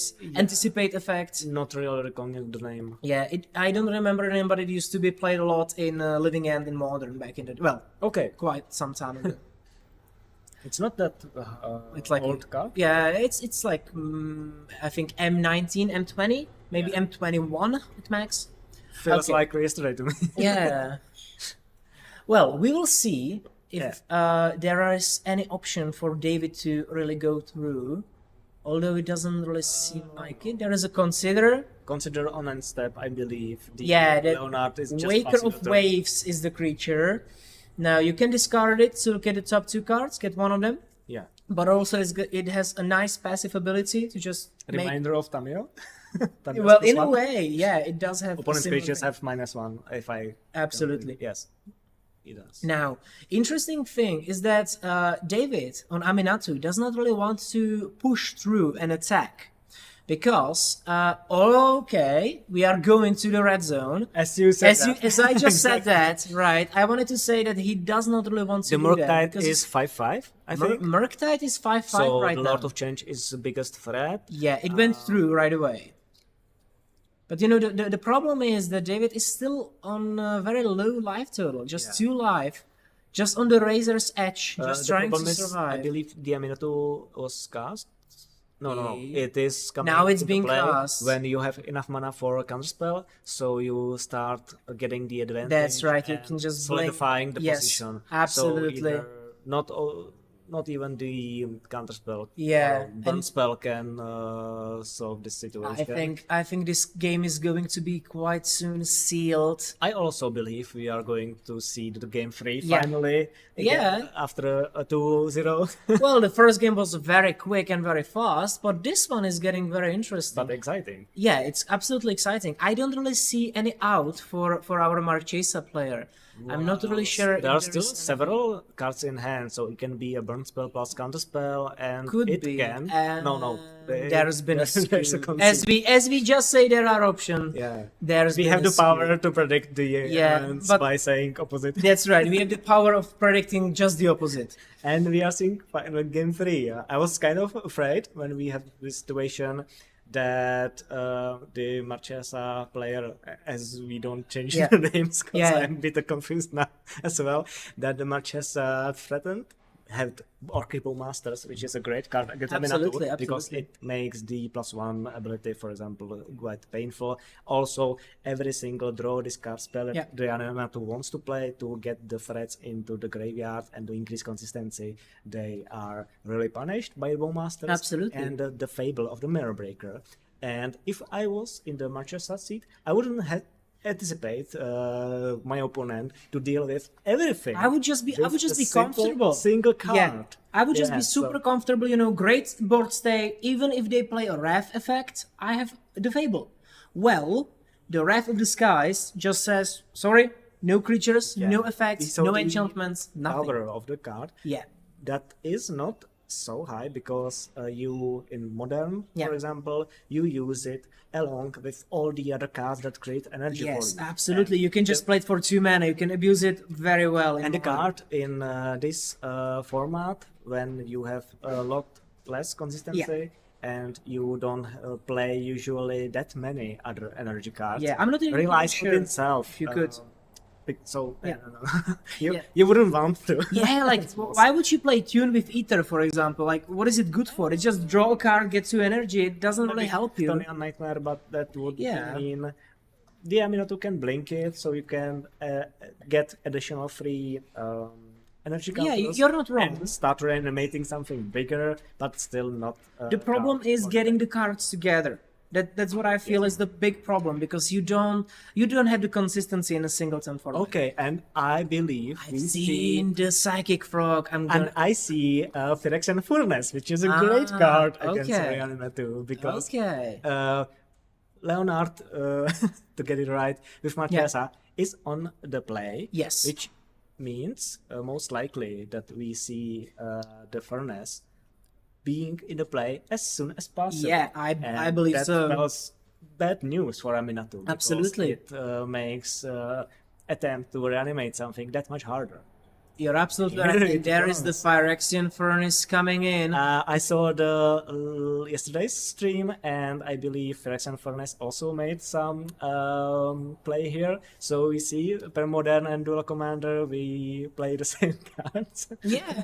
Phyrexian Furnace all the way, Now there has been Surveillant on the side of David, which is probably keeping the top on top. so less powerful and useful now. With Yeah, it's just what you get in the graveyard gets ink X'd out immediately. So right it's been away. kept, Right. I Yeah, believe. yeah, he kept it on top, so it's probably something And nice. David Stepanek's hand, we see some reanimation spells, a Shallow Grave, I believe, etc. Could be along hard to with say right the, now.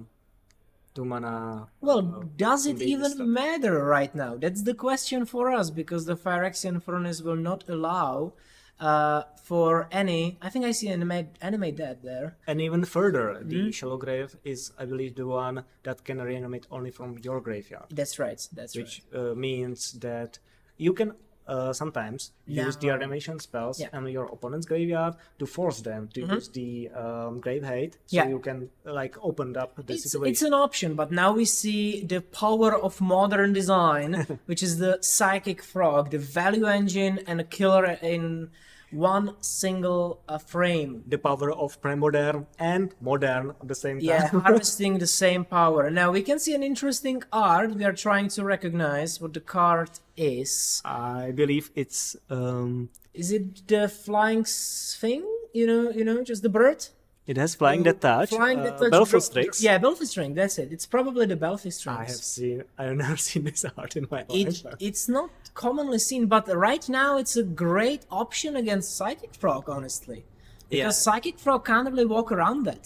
Even fly around it. Yeah, because it Strix can't has fly a- any higher than has a- that.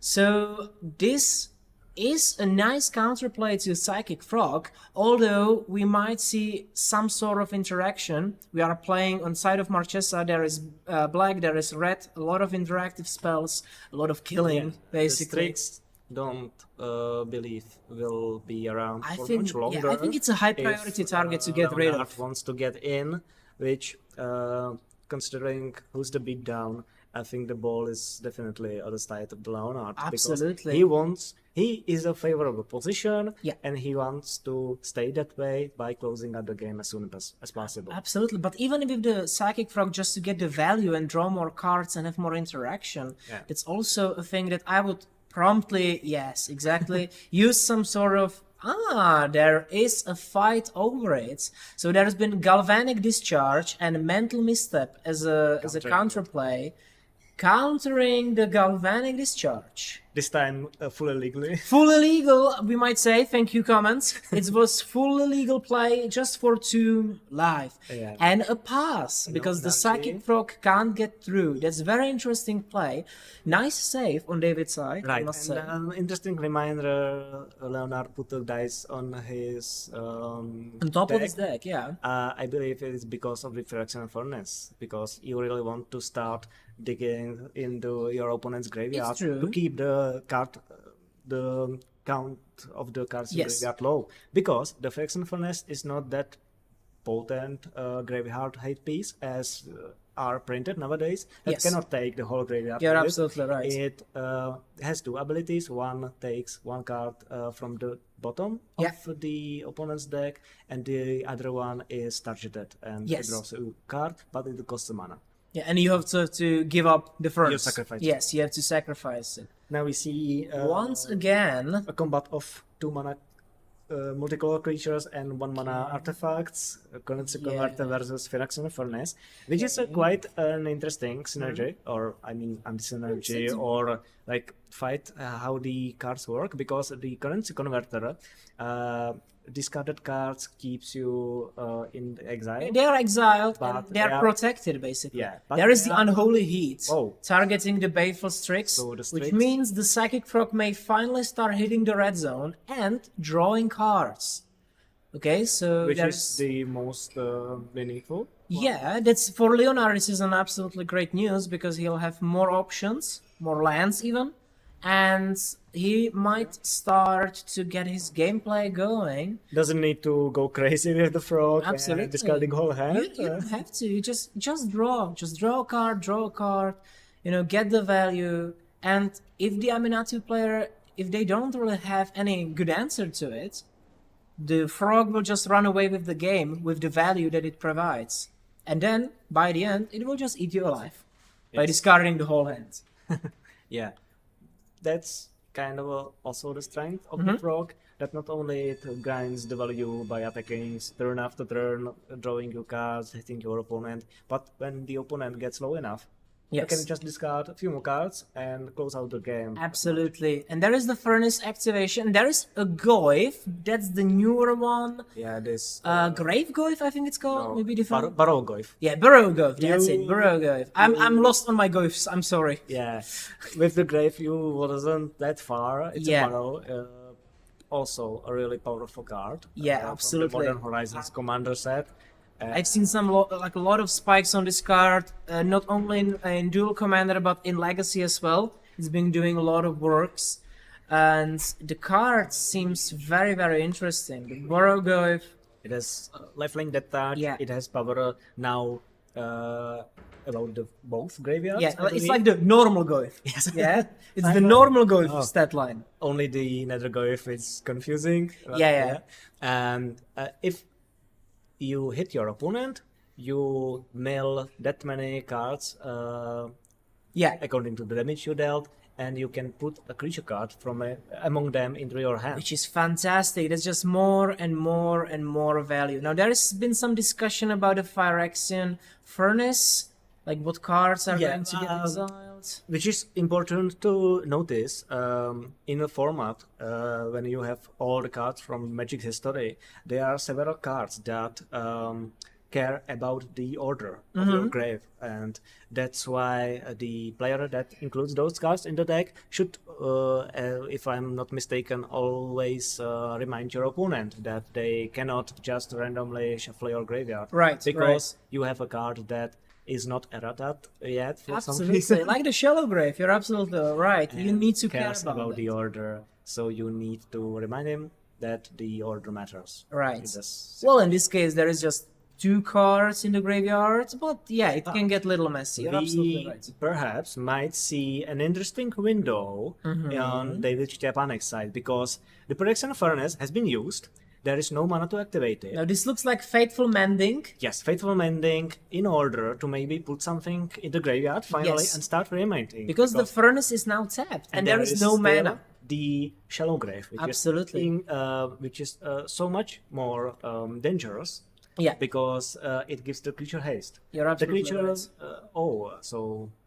But there wouldn't they there go. be a problem with the money-making machine that makes it No. into graveyards?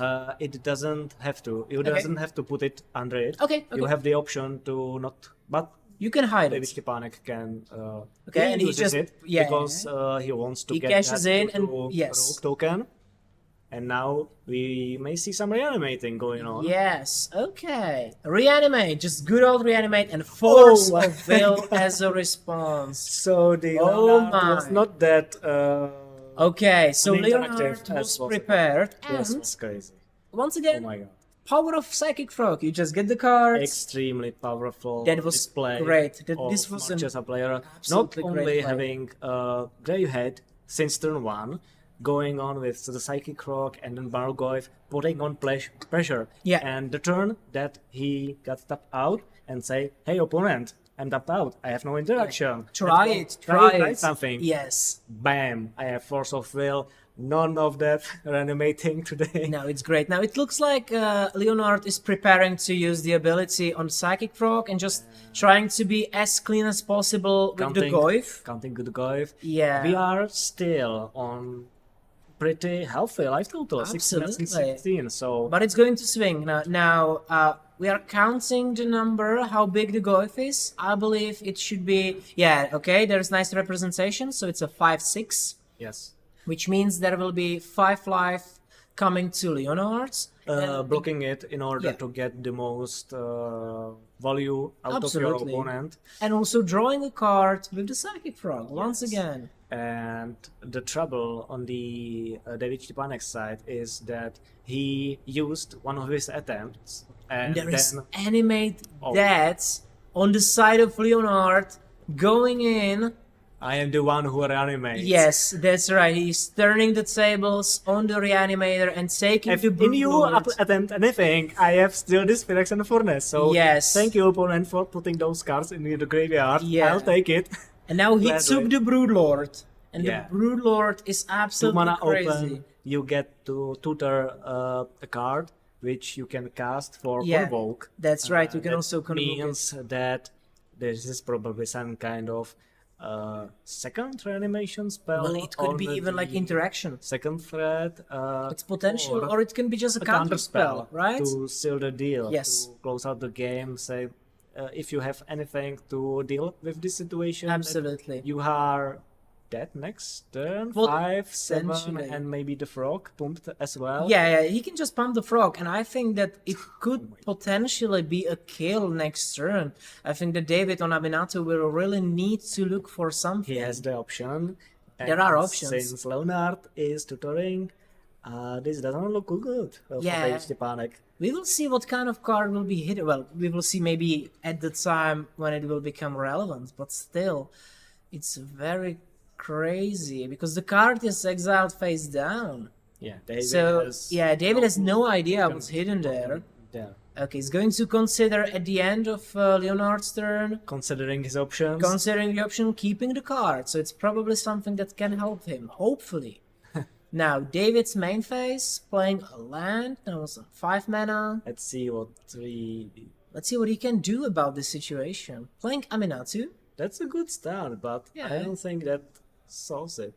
And the hidden card was Mana League, which was responded to by counter spell. Aminatou is great actually, because that's one of the dangers of the reanimating from their Absolutely. graveyard. The Aminatou's -1 ability can exile permanents you own. He will blink the Broodlord and get it back.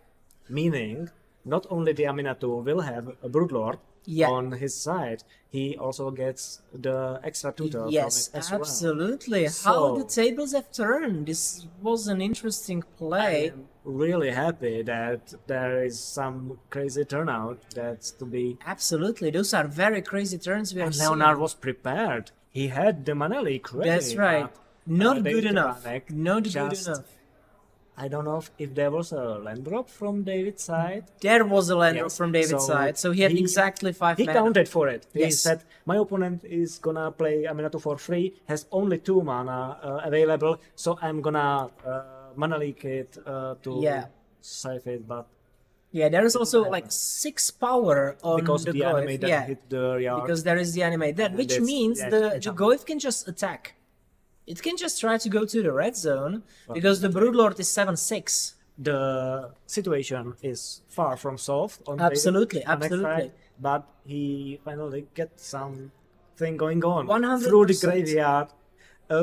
The way you can, when your opponent has a graveyard hate and has all those interactions possible, what you can do is just simply let your opponent reanimate it for you. Absolutely, absolutely. Now this was very interesting. So there is the Goyf attacking. Simple attack. Frog, no. Frog is scared. Frog is probably scared to do so. Now there will be... Simply 2/2 Rook token to chump block. Just making chump blocker. Nothing happens. Yeah, but allowing Leonard to heal a little bit. A little bit for 6, but still. That's not the most meaningful situation here. The big way is that David Stepanek possibly gets to keep his Aminatou, his Broodlord. And that is the scary part. Blinking Broodlord and getting any card you want from your deck, which means there can lead to some really big chain of events. There can even be like, we don't really know what the card that was hidden is. Exiled a moment ago with the Broodlord is, but it could be there has to be some free interaction. Could be interaction, but it also just could be reanimation spells as well. We see Marchesa on Leonard's side. There is Marchesa being played. Put something more on the battlefield. Little more pressure, but still the Broodlord is too big. Yes. Just to freely attack, and David is still at 15. Not only big, there are more relevant facts about the ETB will be important. This is the just in a moment. So there is an attack. There's another situation that Aminatou provides. You blink your creatures, so even if they attack, they come back untapped. So they can attack and block at the same time. Exactly, and not just the vigilance, but also the thing we care about maybe a little more is the ETB effect on the Hoarding Broodlord, because there is another card being exiled. And we see what it's gonna get. This is interesting because what is he looking for? That's the question. Out of reanimation target, or there is one? Well, there could be once again the Wrath of the Skies coming in. It's an option. With everything. Dealing basically with everything. All the creatures, including the Frex and Furnace Pesky. And you would just keep the Broodlord and have that as an option.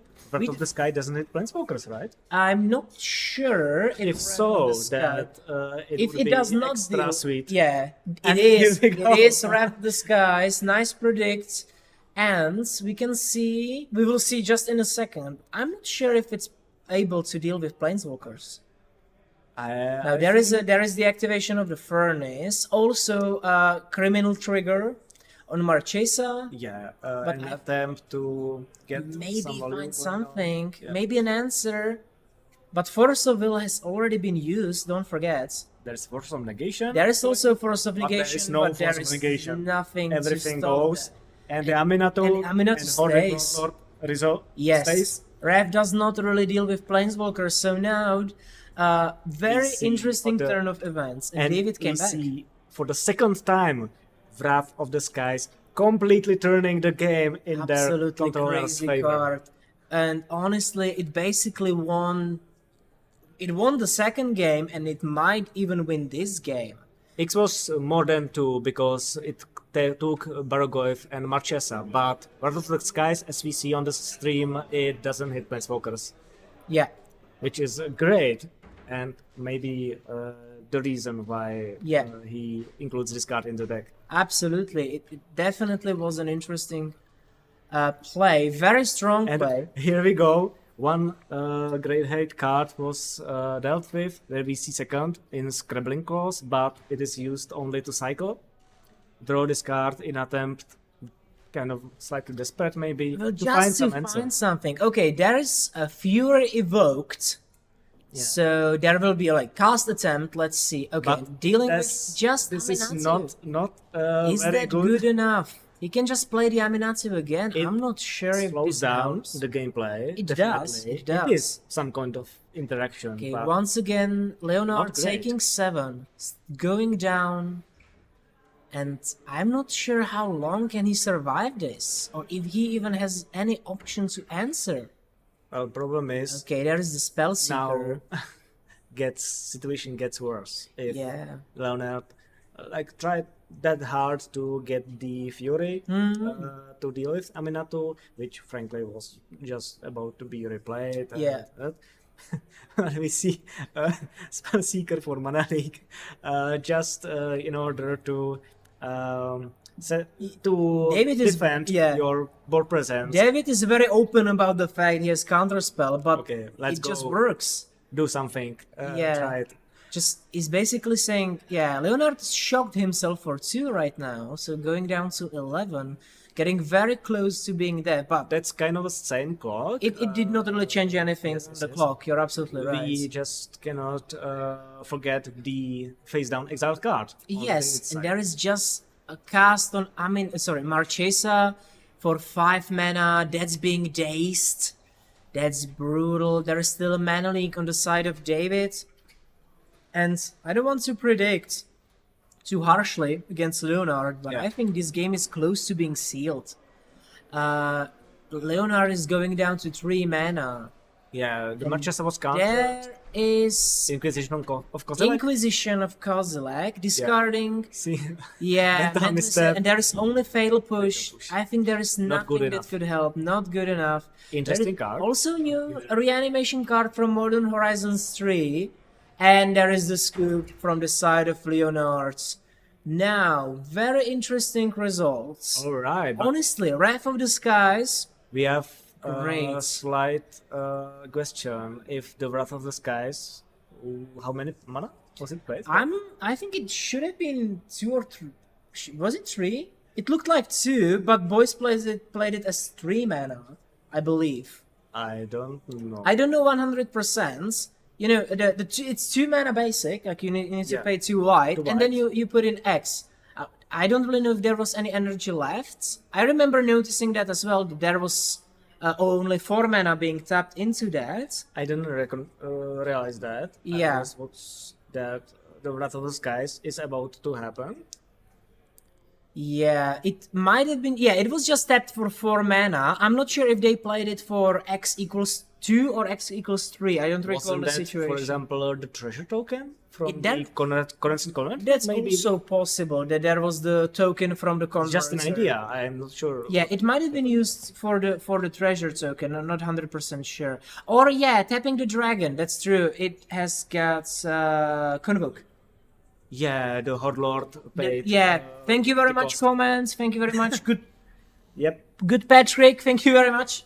Yes. And Nice. We managed to get there. It Now, was a bit lost in the translation because it absolutely happened true. all so fast. The attack, yes. the untap, the tutor, and then the cast of right. the Yura. And we were just amazed by the fact how strong the card Wrath of the Skies Yeah. turned out because it won both of those games. In Duel Commander, you don't really see that much board wipes because you usually fight the board presence 101. Yeah.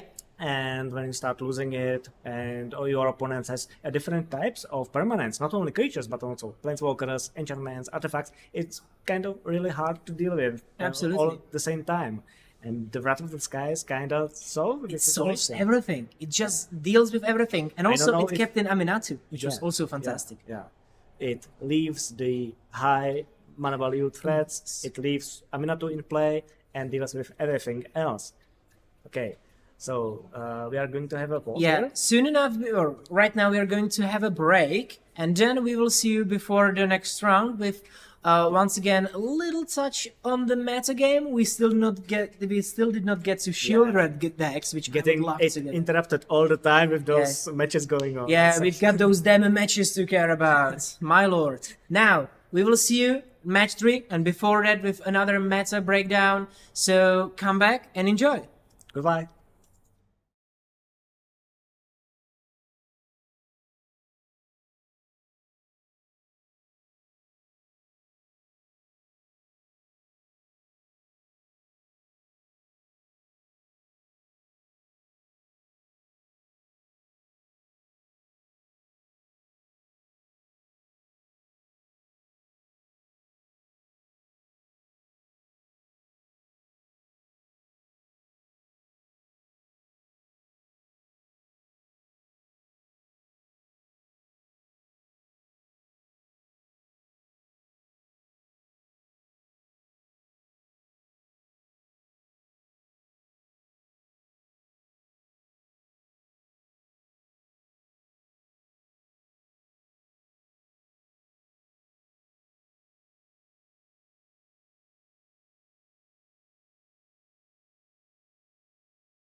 Okay. Alright, welcome back, guys. After an exciting game, I must say, it was fantastic to watch.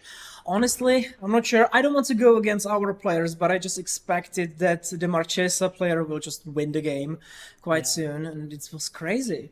2 times the game was all in the Marchesa's favor, absolutely. but then the skies got angry. Yes.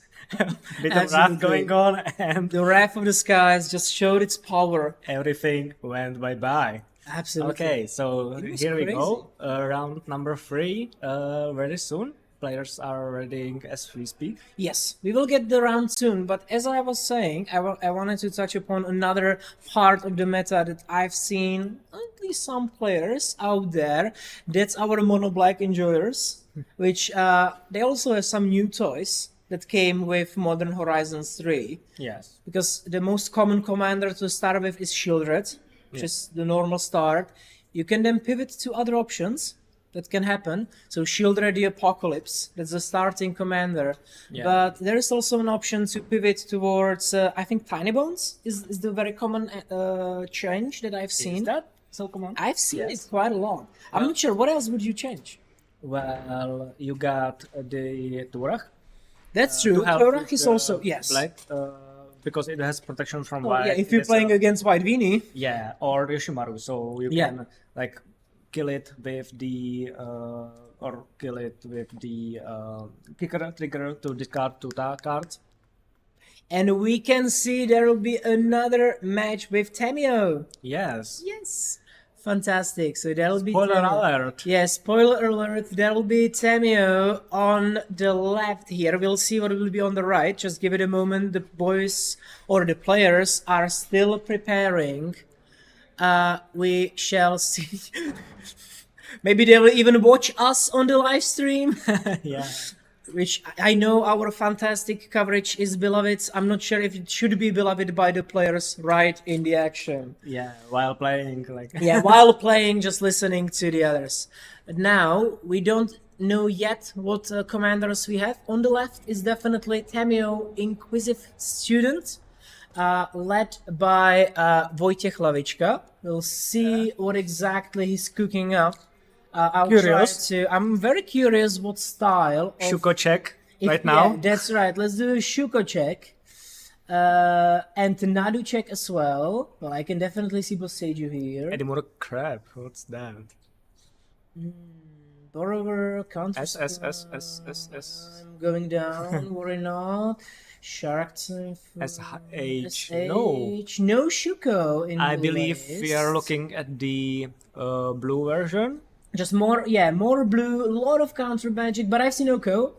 Yeah, there is Oko Thieves of Crowns, there is Nadu in the deck is list. always. And on the right, with Michael, it looks like Squee and Slimefoot in the very interesting stained glass print, which is quite confusing to distinguish. I'm not 100% sure. Let me Yes, this is wait. Slimefoot and Squee, Yes, 100%. it I is recognize the art. And now we finally, or not finally, but we see the prime example of what the top tier decks of this meta look like. Absolutely. Tamiyo on one side, Slimefoot on the other. I've been on both sides of the table. I've played Tamiyo, I've played Slimefoot a lot. Each time I faced Tamiyo in the semifinal, or I played Tamiyo and faced Slimefoot in the semifinals, I've lost. Yeah, unfortunate. Yeah. But so let's see how it's gonna go. Now, both of those decks are, as you said, top of the meta, but both of them go about their game a little differently. The Wojciech's build on Tamiyo looks more control-y, and which basically allows the game to slow down. I don't think it provides an advantage in this matchup because you usually against Slimefoot that has sorcery speed threats. You want to close out the game suddenly. Okay. Just get the Nadu, get the Shuko, equip everything, play out your whole deck over and over again, get the loop on. Thank you for showing us. Thanks to Michael, it was a little too quick for us. I've but I've seen some lands. Simeon Spirit Guy, Yeah. Arbor Elf maybe. Might so we are looking at almost very likely Slimefoot on turn 2. Most likely. Well, there was definitely a fetch land, which will allow 100% to let the Slimefoot leave on turn 2, be played very quickly. And On the side of... chat is disconnected or something? It's just live? Yeah. Okay, we might have a little trouble with the chat, just so we can see it as well. Hopefully it will be fine. Yeah. We'll just do a little check here, don't worry. Now, I really look forward to this kind of game and this gameplay. Mainly due to the fact that Wojciech's Tamiyo and Michael's Slimefoot are probably, well, some of, I will not say the best decks, but some of the best decks we can see. Yeah.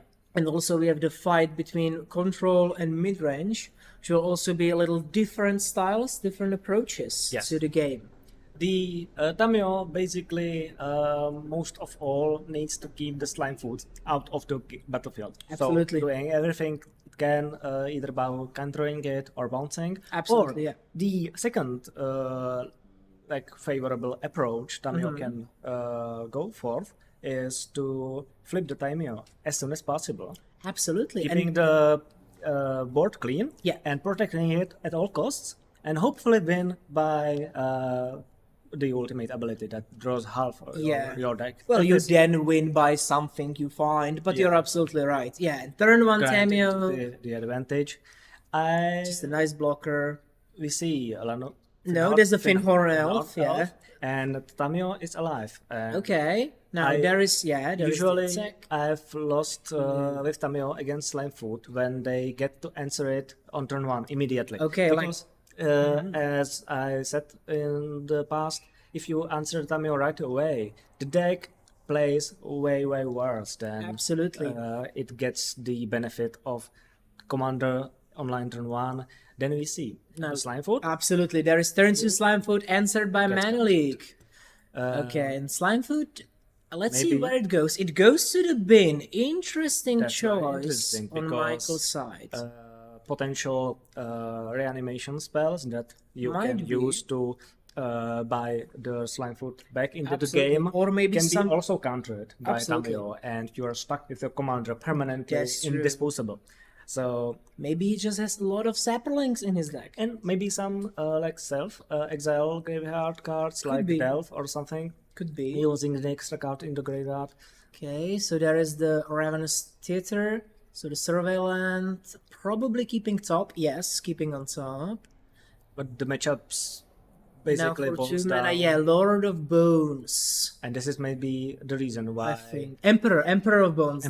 Sorry, I mistitled the guy. Yeah, he is not just some Lord. He's not Lord, he's the Emperor. I'm sorry. Not the Emperor, he's not legendary. Okay. He's just a Emperor of Bones. Let's see if Emperor resolves, because this is one of the reasons why maybe the Slimefoot went to the graveyard. Most likely, because there is an option just to counter it, just to exile it and then get a counter. Yes. And just most likely you don't need to exile it right away, but you do. Yeah. Okay. There is also the adapt ability for the Simian Spirit Guide. Yes. Suddenly to play around this card, because if the Emperor is cast, the opponent see that you only have 1 mana available. So you don't plan on being able to put it into to adapt it right away. And he can't really respond by countering, because it's Vara, it's a bounce effect. Okay. As a response to the adapt trigger. Yeah, and then we have a tough situation compared to the previous Felia one, because in order to Emperor of Bones being able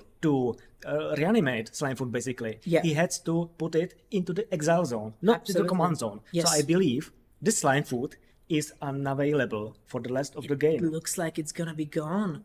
Just in exile forever. Finito, because the Emperor of Bones, or is it with some counter on it?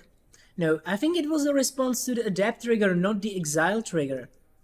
No, this is put a creature card exiled with Emperor of Bones onto the battlefield under your control. It doesn't remember it, so while Emperor changes the zone, they discuss it here. I don't know if there is some judge call to be made to clarify the The situation. Otavara, yeah, there might have been some. We don't really see the comments. There was a question about Otavara costing 3. I believe the response.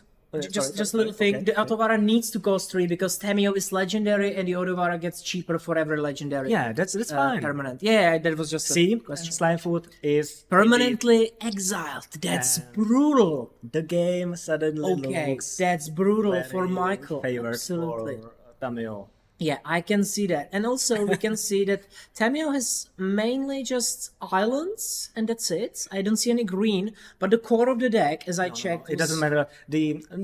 Not doesn't matter, but doesn't matter that much. Yes. Because as we saw, the deck list heavily leans towards blue. Absolutely. There is a lot of just counter magic, counter spell. Right.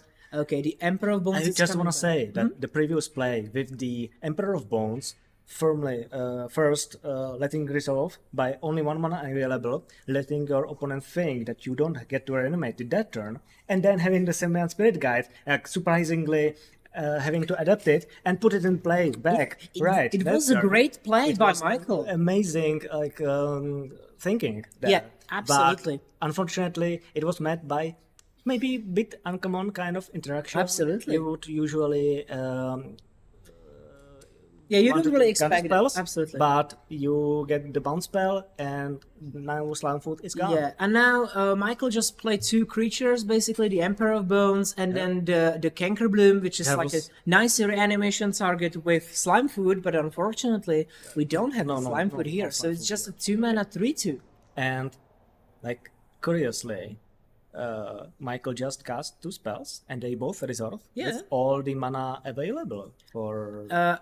Yeah, there was a reaction on Wojciech's side. He just drew a card via the clue. Yes. Yeah, and there was a attempt to destroy the saga. Yeah, Urza Saga was played, attempt from the Canker Bloom to kill it on response, I think. And there was a Stifle to counter the ability. Absolutely, very good. And now we have a Tarmogoyf. To Good put some, old Tarmogoyf Yes. to put on some pressure. Absolutely. some more percent. on Yeah, the Arbor side. Elf.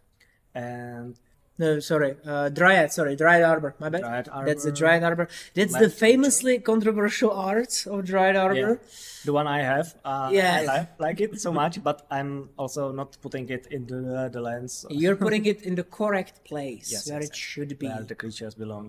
Absolutely. So there was activation on Emperor of Bones. Because Michael lost its commander, Yeah. and that would mean he's in bad situation. He's not in a good But- spot. You're absolutely right. But he has some game going on. The Tamiyo has a limited amount of interaction. As we see, Absolutely. so many things are hitting the play. And there was just 4 Michael's side. damage coming through by the Emperor of Yeah, Bones. and And he's another under pressure. attempt, and now successful attempt to destroy the Urza Saga. Yes. Okay. That was, and it should be in exile because that's what the finality counter god does, I believe. You mean on the On the Canker Bloom. yeah, Because it should was be. reanimated with Emperor of Bones. Yes, there should be the finality counter. You're absolutely right. So the card should be in exile. So If we get I'll just pop in and Quick, give just them. call Yeah, just a good call.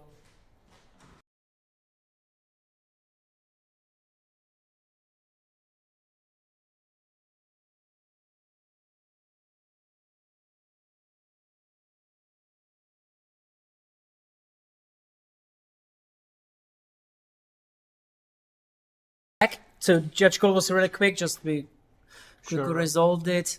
Canker Bloom was Okay. exiled, and there's another goodie from the Modern Horizons, Chtonia Nightmare.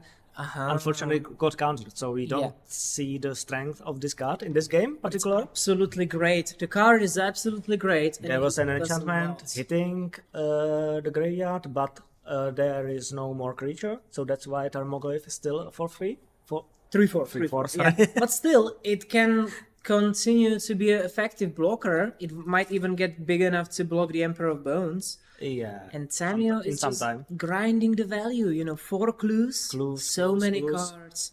And you can see on Michael's side, he has only 3 cards in his hand. He's gonna run out of gas quite soon. Yeah, there's still some. There are things options. on I'm not play. saying he can't really get back, but the options are really. The missing Slimefoot Yes, is a big hit. that's now, true.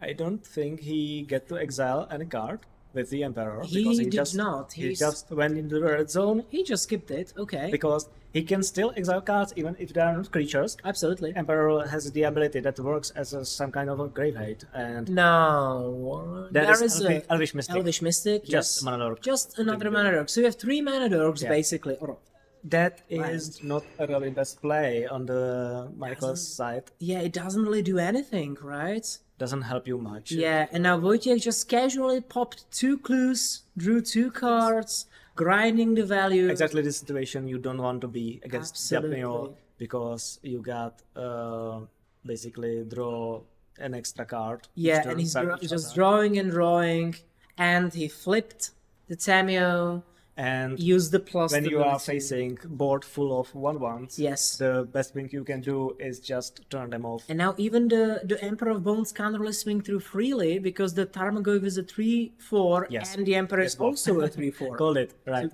Just a bounce. Nothing really happens. Of course, Michael can have some bonus interaction, Tamiyo but under Wojciech pressure. has a Some trick, maybe? lot of cards. No, Nothing, just pass it Just on. pass. Not looking good for the It's Michael. not looking good for Michael. Losing Slimefoot first and then letting Tamiyo do everything Absolutely. she wants, basically. I think that as I said. Wojciech is just running away with the Massacre, game, just the value. Plusing 1, and He doesn't have to in do 2 anything. turns we get the The ultimate. we, What do you mean? we are not going to see it. You don't there, think so? There will be a concession maybe before that. Okay, I suppose. okay. But yeah, the game leads firmly towards Tamiyo getting the Absolutely. ultimate, Absolutely. drawing half of the deck, and from that point on, there is Okay, almost we no see chance. Malcolm, which is also a to win. value card, just a beater in the air, but it slowly gets it goes through your deck, Yes. right? The other Malcolm, the new one. Yeah, it goes if it hits. It does. Yes, Newest that's one? right. That's No, right. The second new one, Yeah. because there was a new True. red-blue with the You're outlaws, you're right. You're which is also present as a commander today. Yeah, That's you're two right. Malcolms. But this one is quite interesting because it basically loots every single time you hit. But if you manage to do it 4 times, you can just play the card to discard it. Which is a crazy card It's a advantage. great and advantage, yeah. considering you have 2/1 flash flying for 2 mana, which are the great stats. Long time from the Stonecrow times. Remember Flash as well. Yes. So you can just Yeah, do it whenever you 2/1 want. flash And flying. it's a concession on Michael's side. As I said, not gonna see the Tamiyo ultimate. Yeah. No need. The game is finished. Exactly. So this was a very interesting display of the ability of card draw, just advantage. Yeah, also a little bit of a flex points on the side of Wojciech to show. There was no concession. There was No some concession, kind of vibe. okay. Okay. It just looked Sorry. like a concession. I'm Yeah, sorry because for they just disclosing scooped that. up the cards, looking like the Michael conceded. But Yeah. actually, there was some kind of a instant speed. It looked like some sort of a board by the fact that we missed in the heat of the play. Yes. But there is still option for the Tamiyo to just It Get was into- creatures returning to hand, or the creatures just came to the graveyard. You can see them in the bin. it was on the Michael's side then. Yes, Perhaps. it was Michael's board wipe. Interestingly, Living that perhaps. could have been. It's 5 mana, so Yeah, it it counts. does check out, right? It could have been living that. Yes. But doesn't really solve the situation it of Tamiyo does- just getting to the ultimate True. and Okay, sealing the deal. It does do a little bit. Like you lose. Okay, Malcolm is gone. The Goyf is gone. But you don't really get anything, and Since the you Tamiyo get is growing. 40 new cards from your library. Does that really matter? No, it doesn't. Now it looks like a final A scoop. proper concession this time. Now it's a I believe. proper concession on the side of Michael. We apologize, but still the game did not really look good for him. Now this really showed the strength of drawing extra cards. I just want to see if the Slimefoot, is out of the library. Okay. Yeah. We have it. Slimefoot is out of the library. I have to say, not gonna lie, it doesn't really happen often to me because I play partners. But I remember even like back in the day when I was starting to play Dual Commander with Feather, the Redeemed, very fun deck actually. Yeah, I played it against on Arena in Brawl format. And it happened to me quite often that I just took the card and shoved it in with the others. Yeah. It's not very nice to realize that. If you finish the game, Right, maybe right. a bit tilted or something. Yeah, like you're and a bit you go, off. okay, let's go next.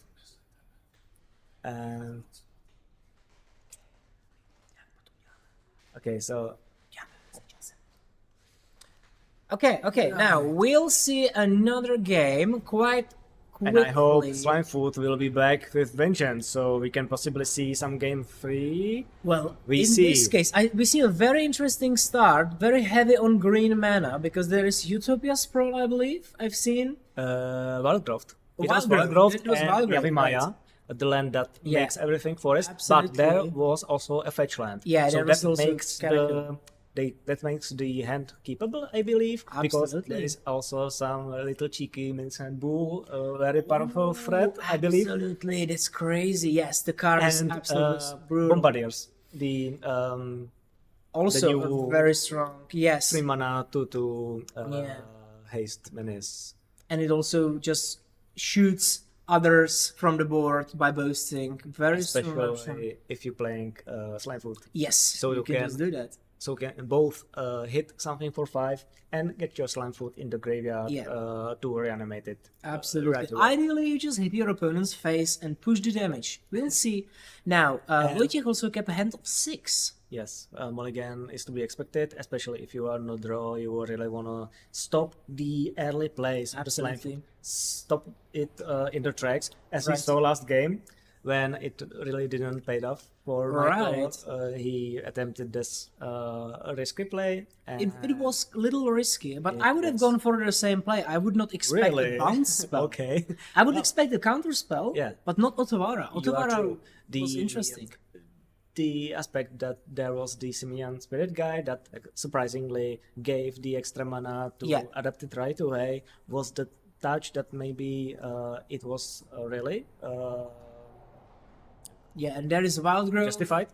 Okay, so yeah, we are on the right track to cast Slimefoot as soon as possible. Just and next follow up turn. with Ouch, Magic Taxium Probe. So we're gonna see the hand, and there is a lot of gas. We are cooking with gas, to be honest. Fatal Push. There is a Fatal Push, there is Yavimaya, Minskimbu, the Bombardiers, and Slasotep Quarry, land. new Yes, land the that sacrifices quarry. creatures and can reanimate it, sort of. That's Okay, fantastic. Tamiyo, which means that you either get to cast your commander or kill it with Fatal Push. I think. you I cast think for that Frostwing. Slimefoot and Squee is better Definitely, option. You yeah. can just kill it next turn, right? Do Play you? Bombardiers. Do you? Can you? VC. Well, Yes. I think that there is still an option to play the Bombardiers next turn and also keep up the Fatal Push.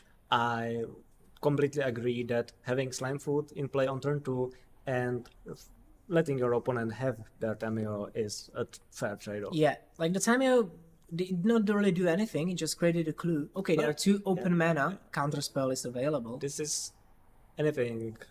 A Thoughtseize. Oh my god. That's a great start. really great draw. Thoughtseize is a great because start. You are in a situation when you start putting out all those huge threats, Yes. and now you can also check it Mm-hmm. whenever your opponent has the interaction or not. So means basically that the 3 mana, the Bombardiers Yeah. are most very They, likely they not might to come resolve. even through. We will see about Wojciech's many- hand. How many counterspells does he have? Yes, He's got a Snap, Snapcaster, Snapcaster a Lance, Nadu, Snap, and Counterspell is the card we can't really see on the coverage. That's the card on the left. And that's Counterspell, yes. Counterspell going away. And make frog from everything with Yeah, that's a storm. Storm Frog. Let's call it Storm Frog. Yes, and Nadu. And a Nadu as well, but nothing that can really do a lot. Maybe Snap can Snap respond. does a lot because you snap, then crack a clue in the same turn and prevent the whole shebang with the Bombardiers Yeah. attacking with everything, including And Slimefoot. He preemptively snaps Yeah. just to get away the attack. The Michael didn't commit it on playing the Bombardiers, That's even true. if there was the mana for it, because he wants to fatal push the Tamiyo. Yes. As I said, He drew a card and... even if yeah, you lost don't it. have that much mana, just putting her out of the battlefield is a priority. Absolutely, because it's still a blocker, right? Yes. Like it generates value, it's still a blocker. And on the side of Wojciech, if he doesn't have another land, The that Nadu is yeah. really sad The Nadu poopy is because sad. there is no green mana for it. Absolutely. Unless Michael plays the Yamimaya in hand, That's true. turning on the own green That's mana true. for Wojciech. But still, even though Wojciech has got a Snapcaster Mage, there is nothing to target effectively because he has only Nope. 3 mana available, You so can, he can't really do much. Get Exam Probe for it. Okay. Could Oh, we don't have green mana. just play, Okay, yeah, they okay. realized, okay. They just realized it's alright. It would have been a nice play, but there is no...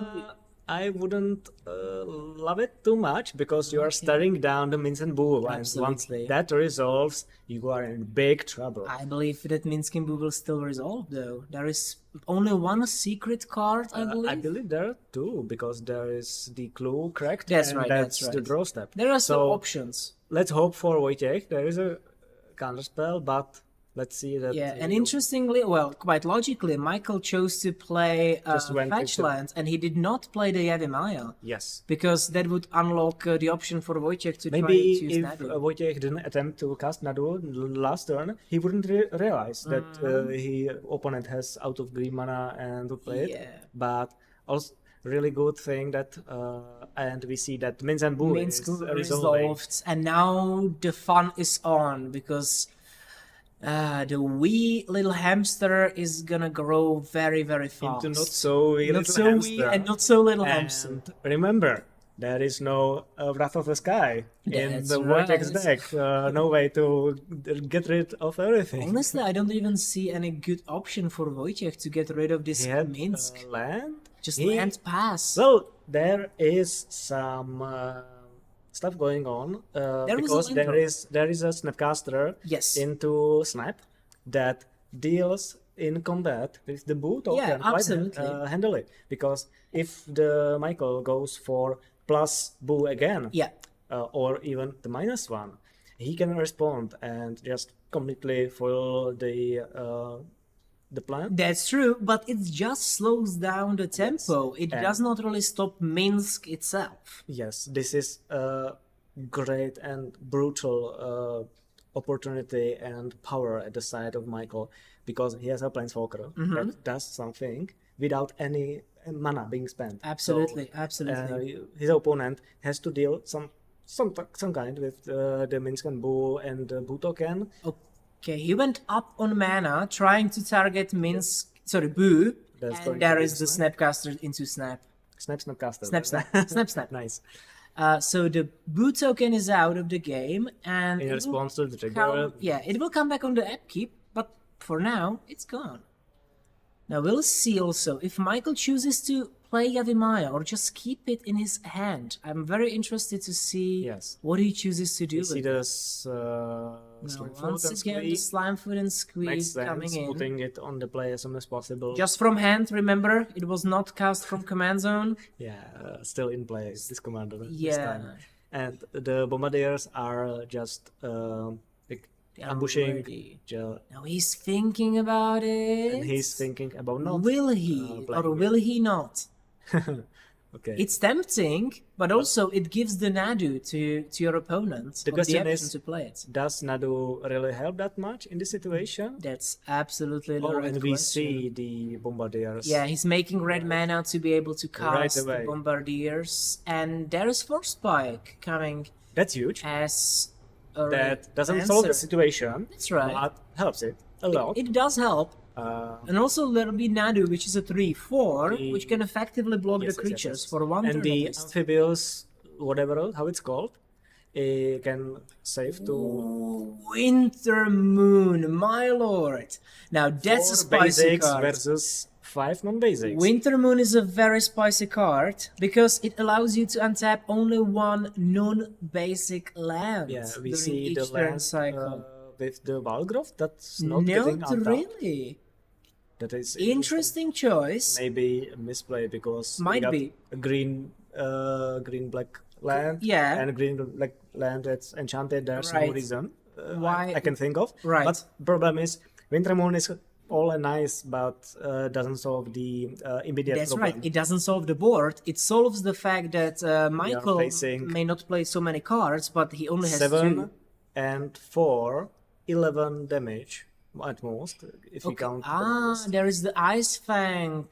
with enough yeah. snow-covered lands to be lethal that touchy. Yes, that's right. And also, Ice Fang Cloud, that's the name. And yes, it has got that touch, and it came after get- the Slimefoot. Interesting. Well, the Mincent Boo had trample, so That's blocking true. it with 1/1 pretty sucks. Yeah, that was the But choice the of life. blocking Slimefoot, I agree, is not the best, because now he is ready to reanimate it and bringing the Bombardiers back. Well, you say already. I Not say he's really not. with mana. That's alright. right. But if he untaps the enchanted land now and plays a land, he has 4 mana Absolutely. available. That's an option. That's an option that we may see. We see, And but- I believe we'll see Nadu potentially coming in.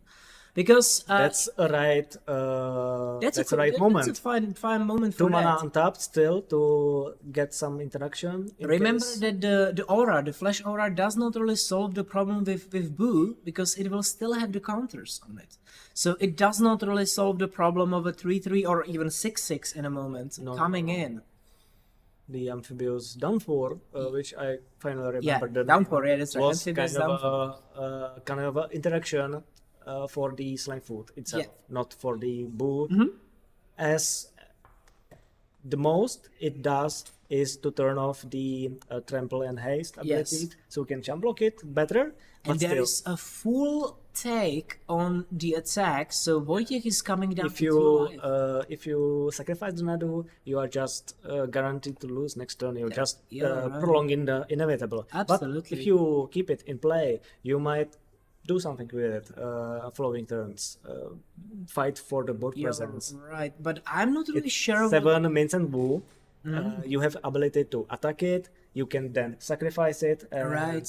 killing with outside the combat.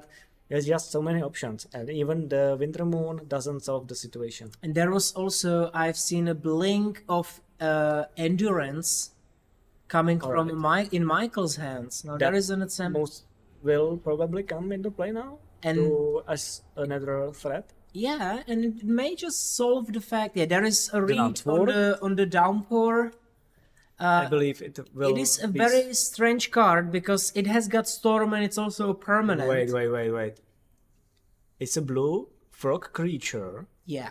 It maybe can it be used on the Saprolink token to Could make have it been- not Saprolink, so that it cannot be used. It's to true, sacrifice it? but I wanted to say that it would not matter at all because the install it. Minsk would just use the -2 ability and just hit the face with anything on the board. It's just solving 1/4 of Yes, the exactly. bad situation, and Right. you need to solve it whole or nothing. And thus we are going We are going to game game 3. That's fantastic to see. And we will see Wojciech with Tamiyo on play now, which means he'll have more time to stabilize, to find more answers to Michael's plan. And to do not let the Slimefoot come into play ever. Because, Absolutely. Slimefoot, as we said, usually comes out turn 2. On turn 2 on play, Tamiyo has 2 mana available, which means probably every single counterspell Yeah. in the deck is anything. just ready, Yeah. waiting to counter the Slimefoot and send Absolutely. it to back to the command zone. And once you or do in the this, it's graveyard. great. Like, once you counter the Slimefoot, you basically slow down the deck a lot, like by a long shot, because casting Slimefoot for 5 mana does not feel right. Like the card is not really worth that. Slightly better than casting Tamiyo for 5. Absolutely, you're absolutely right. But still, Yeah. so we will see how the hand goes. Slight problem or like hurdle for Tamiyo to get through is just the Slimefoot deck is just full of the high power cards, and Absolutely. you They don't usually really care. don't find an answer for everything, and we see And the then- lighted half lane. Now, on the for first Michael. turn by Wojciech, as expected, Tamiyo, but on Michael's Commentators side, focus hits Yeah. again. We talk about Slimefoot being countered, and bang! you get absolutely. half And lane. now the option for countering Slimefoot is very slim. Off the table. You Yes, need to get and there is just Slimefoot coming in. snap something. And now let's see what will be attempted. There are- Just drawing a card, and that's it. Slimefoot resolved. The downpour, for example, and other cards that like Yeah, like a frogify effect. erase Yes. abilities and make a creature 1/1 is also a really nice answer Yeah. to Slimefoot, because it is just way worse if it's way worse. No. If you wanna flip Tamiyo, it is also like the 1/1 now does absolutely nothing. You're because right, It you're has right. 0 power, but yeah, I this think is that a Michael is in a situation. nice situation now. Wait, right? Thoughtseize. I mean, Michael Yeah, is sorry, in a nice sorry. Yeah, yeah, situation. right. On Slimefoot. Because has commander in play. There and we is see Thoughtseize Thoughtseize, baiting out and the now force let's of see. negation for Yeah. 2 cards. There That's is a counter by That's rough. force That's of negation. I'm not really sure how bad is that for Michael. He got rid of 2 cards on the side of Wojciech. That's bad for Wojciech, not for Yeah, Michael. absolutely, absolutely. The Thoughtseize should be in exile, but it is not that. Yeah, I'm not sure if it's super relevant to do a check for that. We know it should be I exiled. just wanted to notice it. The boys probably know it should be exiled, but it's not super relevant for this matchup. There's almost no card. And And here we go with the that's Downpour. Yeah, right. that's and for 2 because we have a storm count. Exactly. There is a storm count 3 Here we go. actually. Because there was the Thoughtseize, then there was the counter. Yeah, it is spell supposed to be for- 3, but they present just 2. Well, he does not really have to. Well, he should target 3 creatures or Because, have 3 targets. Not really necessary 3 targets. He can target with the copies, the same creature. Yes. But there should be 3 distinct enchantments, Absolutely. But permanent. I don't think we need to really make that Yeah. super obvious. Let's say that Slimefoot has got 2. I love this because it's the back and forth. Mm-hmm. Tamiyo now died to lightning bolt, so we are back to the situation that Michael has board full of 1/1s. Wojciech has slightly behind, but it's not Yeah. facing any imminent threat. He Yeah, just like it's just 4 damage. That's not super crazy, you know. And you can just play a blocker like a nanny, Tavara or going to just play, replay recasting the Tamiyo. Tamiyo. and 1 mana available. Now Let's we see will if there's see some where kind this of goes. interaction, because there is the strength of the Michael's deck, Mm-hmm. the Slimefoot. There is definitely some kind of powerful threat coming. I saw Chaos Defiler in his hand, flashing Oh by. my. Not really mana for it enough. Okay, there's just a full swing coming in, so it's 3 damage. One of those will be chumped by, or blocked, I should say, by Tamiyo. Now we continue with Arbor Elf. Just a mana dork, nothing crazy. Okay. We will see, and that's Nothing a powerful plus. that turn. Nothing Yeah. that really does I don't think- a lot. There is maybe some kind of a removal. And there is Jace the Mind Sculptor coming on the side of Wojciech. Flipping Tamiyo? We'll Possibly. see. We will see. If there is no Oh, there is. There Oh is my- Abrupt Decay. Okay, that Because- was the plan completely. Absolutely. Because Tamiyo now dies, and Wojciech has only 2 clues. Yes. And the chase is facing also certain death. Absolutely. The Jace Fate of can't all really those be 1/1s. defended. Well, he could use the minus ability maybe to bounce something, but does not really solve anything. He could Fate That's Seal the to get best to value 5. to get, He can get to Fate Seal to 5, but it still dies. but it still dies because there is 5 attack.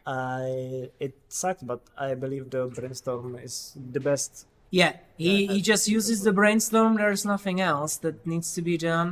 So let's wait for the Brainstorm to resolve. But the Jace is not going to stick. It And was a good plan. was a nice Facing plan. board full of 1/1s and just passing Tamiyo, making all the tokens, all the 1/1s, 1 power creatures Yeah. being totally meaningless, but Absolutely. it didn't went through. Yeah. The Slimefoot, another thing of the deck. Not only that is really fast, really consistent, full of those high power threats, also has nice interaction. yes, Absolutely. bunch of interaction, bunch of removal. And honestly, it looked bad on the side of Wojciech, but the play would have been perfect if Tamiyo would have flipped. Oh, and Arbor Elf now Now untaps, casts, kills the Filer. But there is Force of Force of Will coming as a result. You don't really want to let this go through. The Chaos Defiler is a crazy card. No, definitely not. You need to get the Yeah, Chaos it Defiler needs out to be the answered. table, but still, there is the board full of 1/1s. Which Yeah, they are 1/1s, so the- but they are threatening Yes. to kill. So the Wojciech Chaos in Defiler few turns. did not resolve, but there is a all-out attack coming to Killing kill the Jace. Jace. Just and the rest hitting the face as well. So there's 2 to the face. What do you think? You're gonna see Tamiyo for 5? Just If we full see attempt? Tamiyo Because for 5, if if nothing's happened to it, Wojciech can the next turn sacrifice those 2 clues. If nothing else, flip it, and then again foil the whole board full of 1/1 it's true. creatures. It just nullifies Michael's board completely. And since Slimefoot doesn't get to the graveyard, cannot have the or doesn't have the opportunity That's to use right. the abilities. Yeah, according- remember this is one of the only ways to get rid of Slimefoot. You basically make it into something irrelevant. And especially if you yourself don't need to attack to win the game, you can just keep him 1/1 forever. Yeah, you don't care about the 1 damage. You slowly lose life, but you will find some answers soon enough.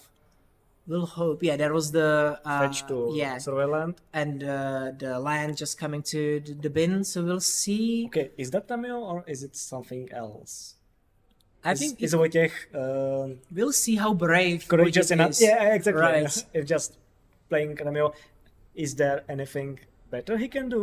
That's a good the- question. Also, It's a very good question. What the is Slimefoot better cannot plan? have a third removal spell. Well, Just it cannot. sure can. Yeah, he And can. he but just passes. Okay, I think it was. no time. He might have a different plan prepared. Potentially, he Yes, can fetch also land. just crack the clues. Fetch land for Mystic Sanctuary, bring something back and draw it by the Ooh, clue. Heartless Scarlet. Or Headliner Scarlet, I'm sorry. Yeah. Headliner Scarlet. A fantastic card that came out of the Clue Edition. It's a very nice aggressive card. It's also card advantage. Well, the first ability is not super relevant at the moment because there are no creatures on Wojciech's side. No blocking here. But the second ability is basically card advantage every single turn. It's a It's- very nice beater. Impulse variant Yeah. of Phyrexian Arena, basically. Absolutely, You it's get just an extra card on upkeep every single Exactly. turn. And also, the card is face down, so until you play it, the opponent doesn't really know what it That's is. true. You can just enjoy your time with the secrets, have the secret bolt hidden there. All things considered, 3, 6, there is a lot of 9, damage 9 coming. damage coming in. There is a lot of damage coming Wojciech's way. And Also, if not answered, there is 2 life left on the Wojciech's side. that's right. That's right. We have a So- really interesting game 3 here. I think we will see. We need to see what Wojciech is cooking because there was also the option to play Tamiyo, but he chose not to do that. So he'll Potato not be is- able to flip the Tamiyo most likely next turn to use the plus ability and to nullify the board. No. There You must would be need something. like Tamiyo plus Brainstorm. Yeah, that's right. But That would be the only and option. even then, you got Scarlet that is 1 minus 2 power Yeah. that also is lethal. That's right, because he the would be on follow- 2 life right now. He needs to have an answer right away. And also you get the fetch land Yes. standing at the ass, which So is basically minus 1 life. 10 life, Yeah. not 11. If he wants to use it, of course. But he's on 2 cards right now. I mean, I don't know the player, but he has to be something better than just casting Tamiyo Absolutely. on 5 mana, right? Well, he chose not to cast it last turn, It- so he yeah. has to have a better plan. Right. I'm just scrolling quickly. There could be Cryptic command coming in. That's That would be a very spicy play, honestly. I see Cryptic command in counter the tap, deck list. yeah.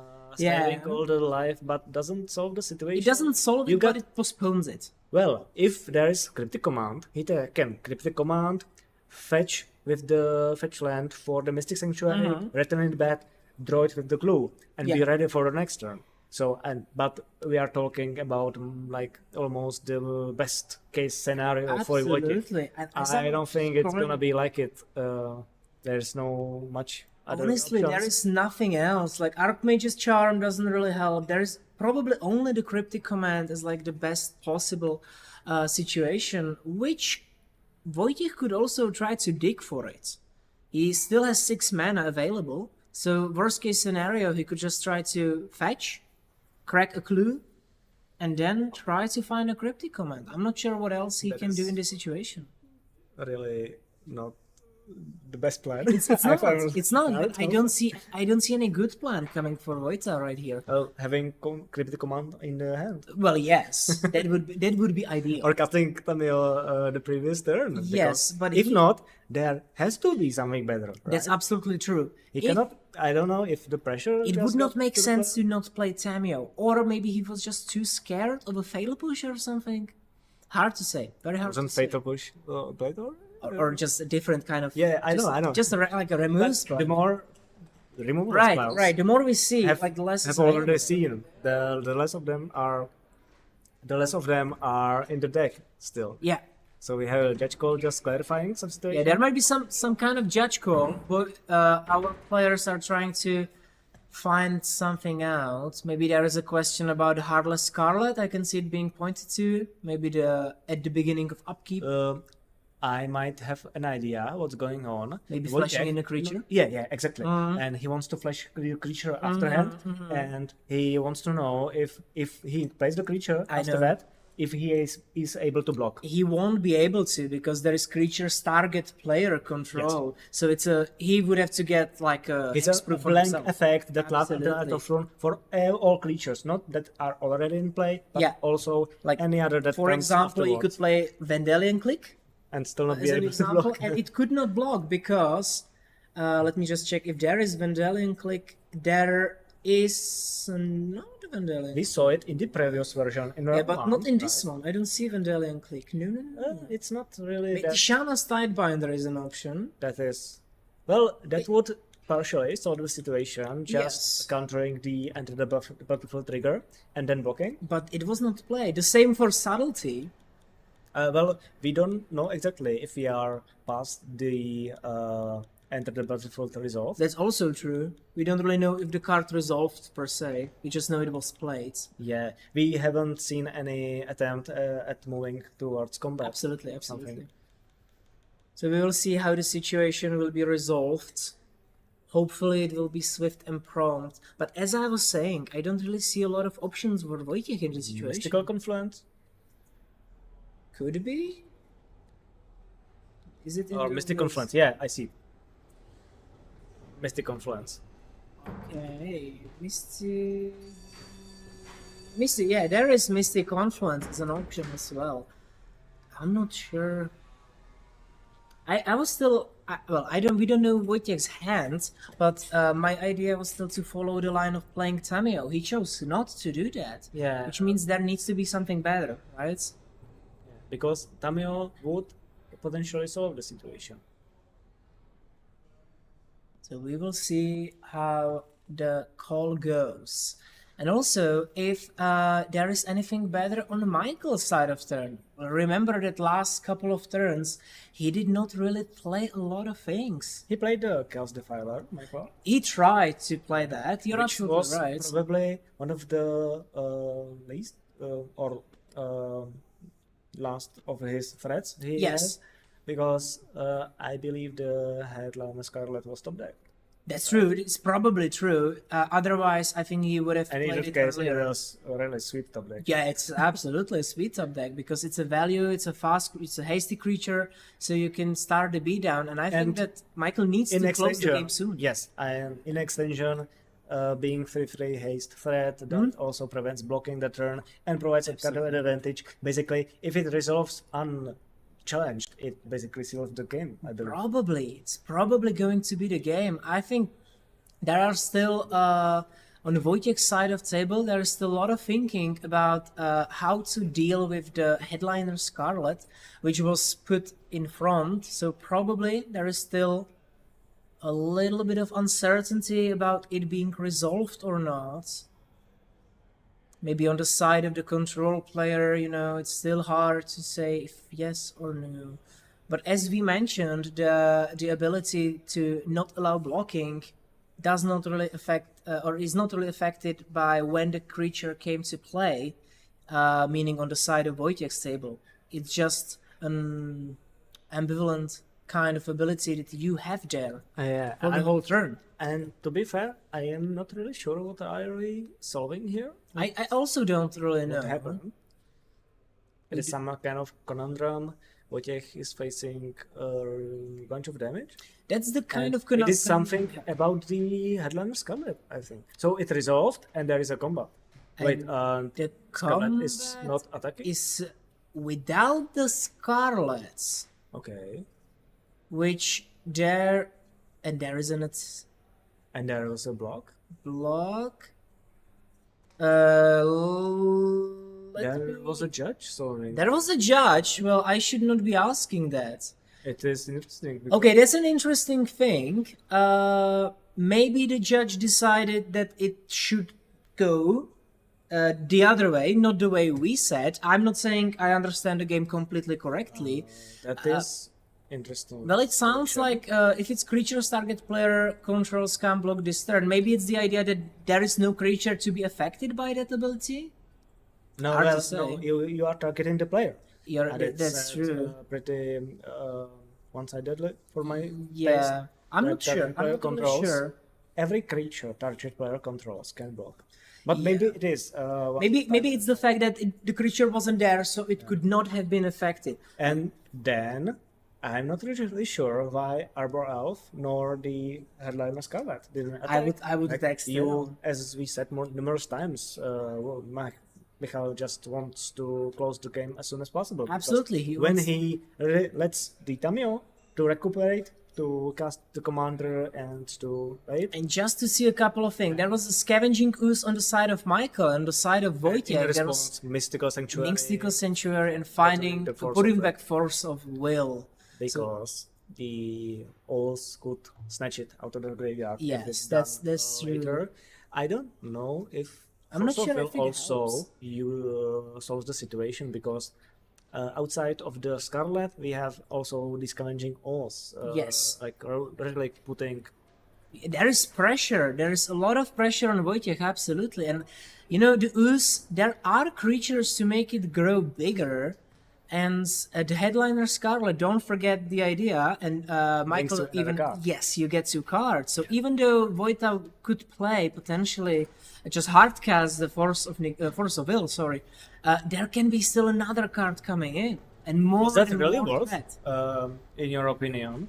to Like- put back the Force of Will. No. The whole last turn, fetching for Mystic Sanctuary, playing Hullbreacher as a blocker, rather than playing Tamiyo and playing to the best of your deck's ability. If it sticks, you get to. I flip it think next I turn. would go for the Tamiyo Yeah, play, as me, we me too. discussed. Me too. Okay, and there was the Exile with the Headliner, and also like a normal draw, so just 2 cards per turn.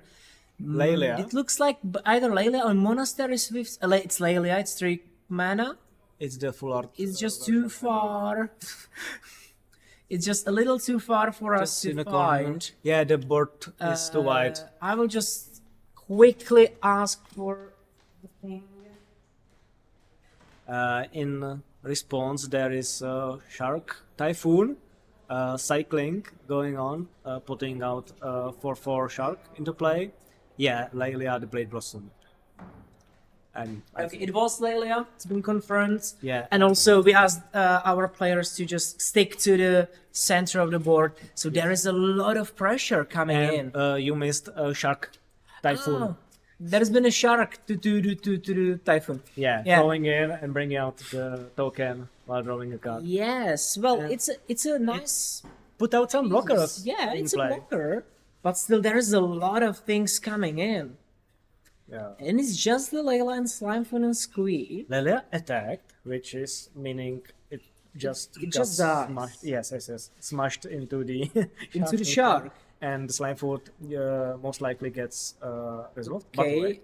there are going There to be is a some response. shenanigans, definitely. Oh wait, but casting spell from the Headliner Scarlet puts Yes. a counter on Lelia. It does. So it's a really neat combat trick. It I didn't is. miss it. It is. I didn't catch it at first. Yes, I too. also did not think about that, but it's true.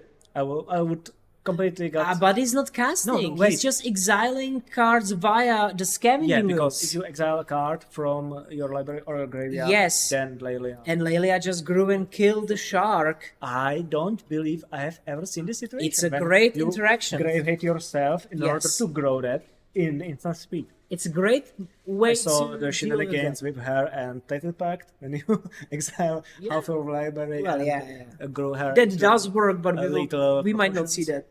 that No, today. no, not likely. But still, there is a lot of pressure on Michael's side of Yeah. boards, and The basically Michael attacked Wojtek's... pretty conservatively, Mhm. just with 2 creatures. He could attack with everything. I but would he- still keep the headliner Scarlet just to get 2 cards and then seal the deal next turn. She's the best card you have. Okay, Vandalion Shackles. I'm not sure if it solves a lot. With Alcon Shackles, you can take everything, I believe, including the Lelia, but you are taking tapped creature. You want to take something that can then block and Yeah. save your life. You can, next turn. but you just take a single creature. It does not really deal with the whole board situation. And you have only a second blocker. I Yeah, believe. and there was like an instant piece. Well, Okay, I we have would only maybe- 3 minutes left, I was told, so we are getting to potentially even extra time.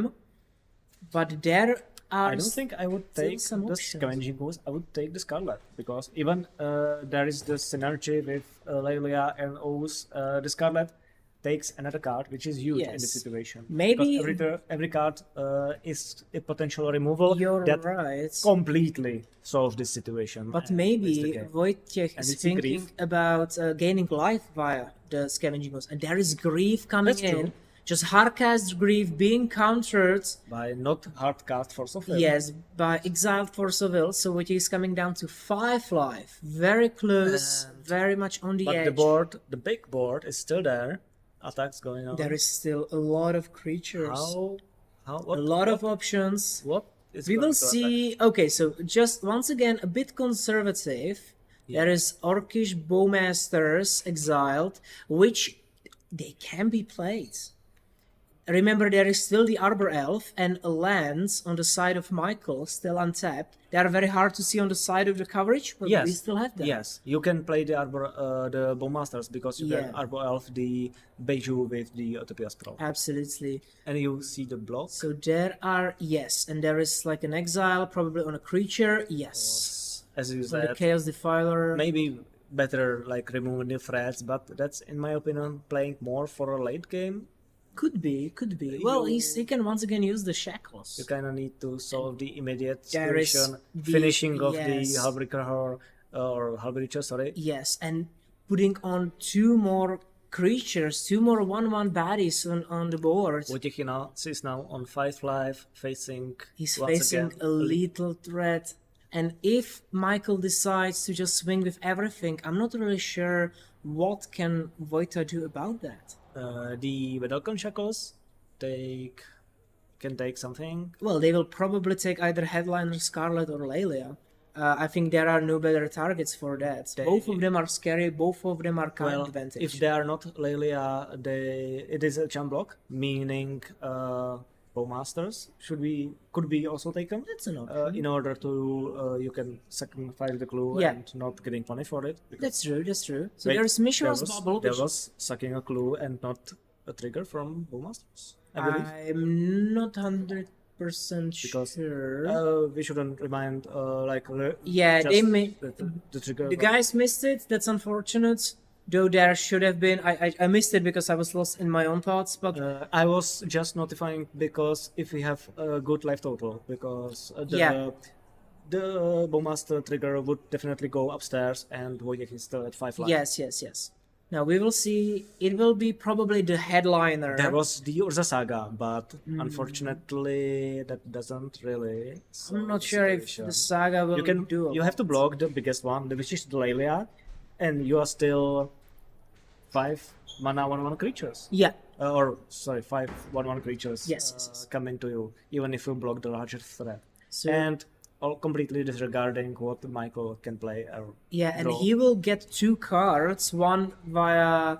Okay, Okay. and there is Winter Moon, Not much. which won't be a lot of cards played, but still there is access to 2, potentially 3 mana, maybe even 4 if he plays a lands. No, 4 mana. you have to count the And Aragorn, that's which right. is- He can choose not to attack with that and get a lot of mana. So I'm not sure if he is in a tough situation when it comes to mana. definitely looks dire for the Tamiyo player. Absolutely. You see Michael immediately counting the Yeah. possible combat, how blocks are gonna go. Says And he I'm just going to found a little, And and that's GG. GG. Okay, that was get Tamiyo winning 2-1 yeah, that was Tainted Pack. So to Michael just. and there was a similar Spirit Guide in and it. Tainted Pact, which you said we wouldn't see. Well, we did not see that officially in the game. Well, because it was exiled. Yes, by you're attacking trigger, absolutely right. Before the damage. That was a great game to be had. Absolutely. I loved the fact that we had like games. Darren form in 3 games, a lot of fighting. You know, the fact that a Squee basically got out of the game Yeah, 2 that times. really strange interaction. Yeah. Which very risky play, but really Right. interesting play, got rightfully and really severely punished. Absolutely, by that was just crazy. Like the first game, okay, the Slimefoot and Squee player lost, mainly even because there was no Slimefoot and Squee. That was mainly the issue. Yeah. Also, everything went good for the Tamiyo then. Absolutely, And there was the ultimate.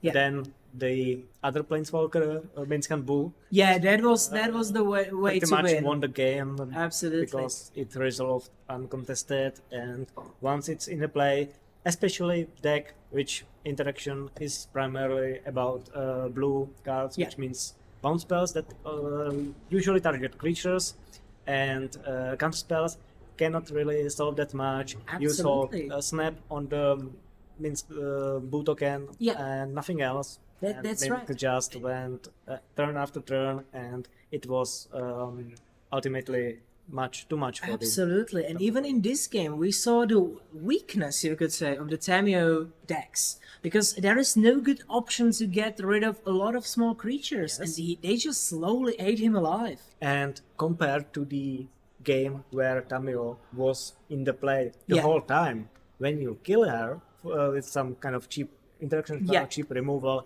the deck really gets so much worse because you lose Absolutely, the source absolutely. of the card advantage. You Yeah. lose the Tamiyo itself as a threat. 100%. The game. So And it's been completely different, you know, like the game where the Tamiyo was flipped and then slowly was ticking up and up and up and up to the ultimate, before the scoop, basically. Yeah. You saw a complete difference. But at the moment, when the Tamiyo could not really stick and could not really do anything, even like the play with Jace, if you remember, basically just killing... that was a really sweet Yeah. setup, and if that would resolve, I think Right. it would really help the Tamiyo, and they Definitely. would still be in the game, most likely. Absolutely, but that was a nice response by our Squee player, and Wojciech could not really do much about that. He just lost the Tamiyo, he lost the Jace, nothing else to do, Okay. and he could just brainstorm and that was it. Yes, he wanted to brainstorm to flip Tamiyo. Yeah. +1. He even tried to like attack before that, but you know that was like it wouldn't make a difference because there would be a response to the brainstorm trigger on Jace. Yeah. So still, there was no way to get through that. You really wanted the extra clue token because Yeah, in yeah, the situation that you flip Tamiyo, you as a counterpart, you lose the card advantage Absolutely, aspect. absolutely. I understand that, but my point was that there was no way for Wojciech to get through with this play because the abrupt decay was just ready. The first sign of one more extra ounce of value provided by Tamiyo would be swiftly met with the what was that, lightning bolt, I think, or abrupt decay. Abrupt decay was the spell, which is Well- even nicer because you can't respond to that as a Yeah, new and player. as I recall properly, the Wojciech had Force of Will. Yeah. The turn. It's and probably I don't true. know if it was in the Jace's brainstorm afterwards or before. So it would be extra unfortunate Yes. if we had a way to prevent That's right.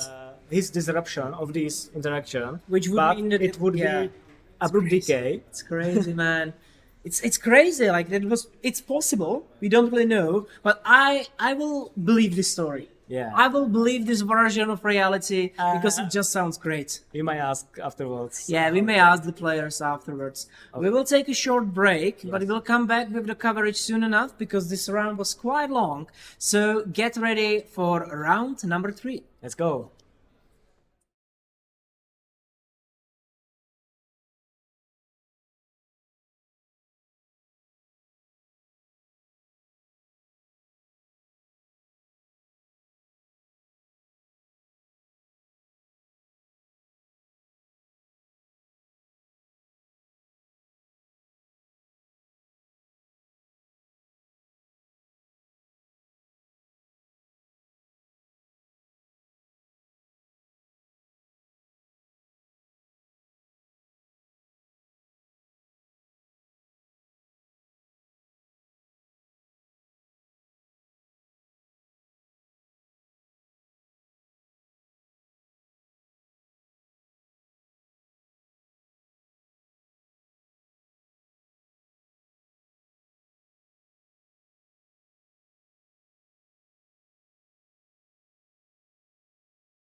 Oh, it seems like the microphone wasn't working. Hello again. I'm Petter. I commentated the Pre-Modern Championships yesterday. I stepped by today to commentate one of the rounds in Commander. I don't actually play Commander myself, so hopefully I'll be able to say some meaningful things. I'm joined here by Philip and what's your name? Matthew.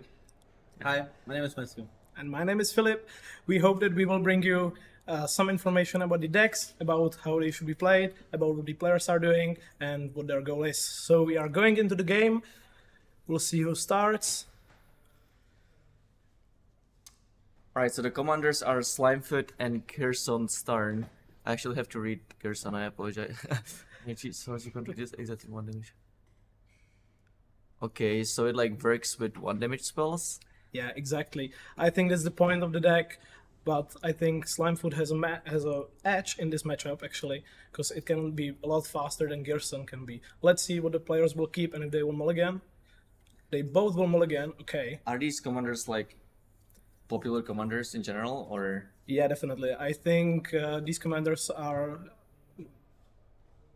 a lot in the metagame today. Sorry.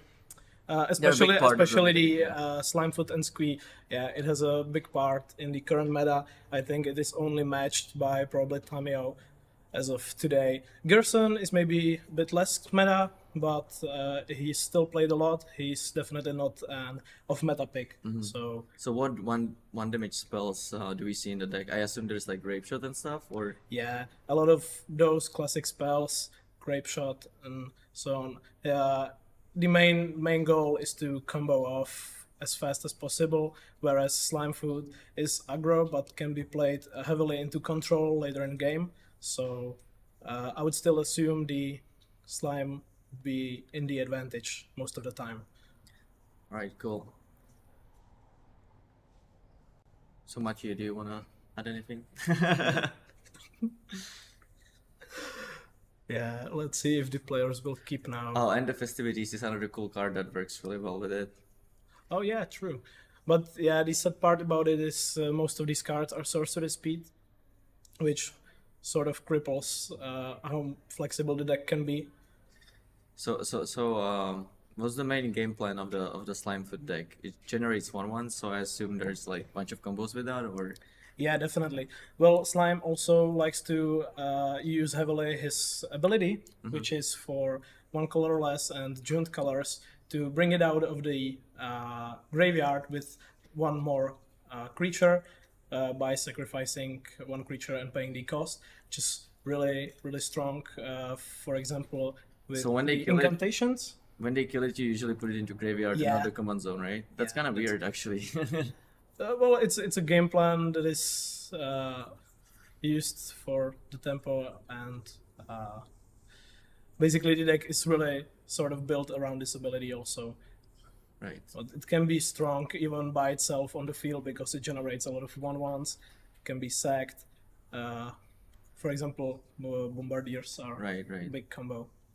So we see a turn 1 curse creature against a turn 1 Arbor Elf. Obviously, Arbor Elf is a way stronger play. He can even go for a turn 2 Slimefoot if he wants to. So let's see how the game develops. Yeah, I think both players will be playing it safe. I don't think we will see turn 3 Slime, especially against Ghyrson. Let's see what Ghyrson will do. We see Ponder, okay, so What Ghyrson will you mean? Thomas, right? yeah. It's not like Ghyrson is Yeah. playing the Ponder. Yeah, we have Tomáš Nesrovnal against Michal Ždárský, very great players, both very strong in their own fields of decks that they are playing. Yeah, Dual Commander is quite popular in Czech, right? In Czech, yeah. Yeah, definitely more popular than CDH, but still not more popular than casual EDH. Definitely. Right. But as of today, yeah, I would guess more players would join into a dual commander than, for example, standard or modern. So yeah, it's a really heavily played format in Czech Republic. So is that a Urza Saga or?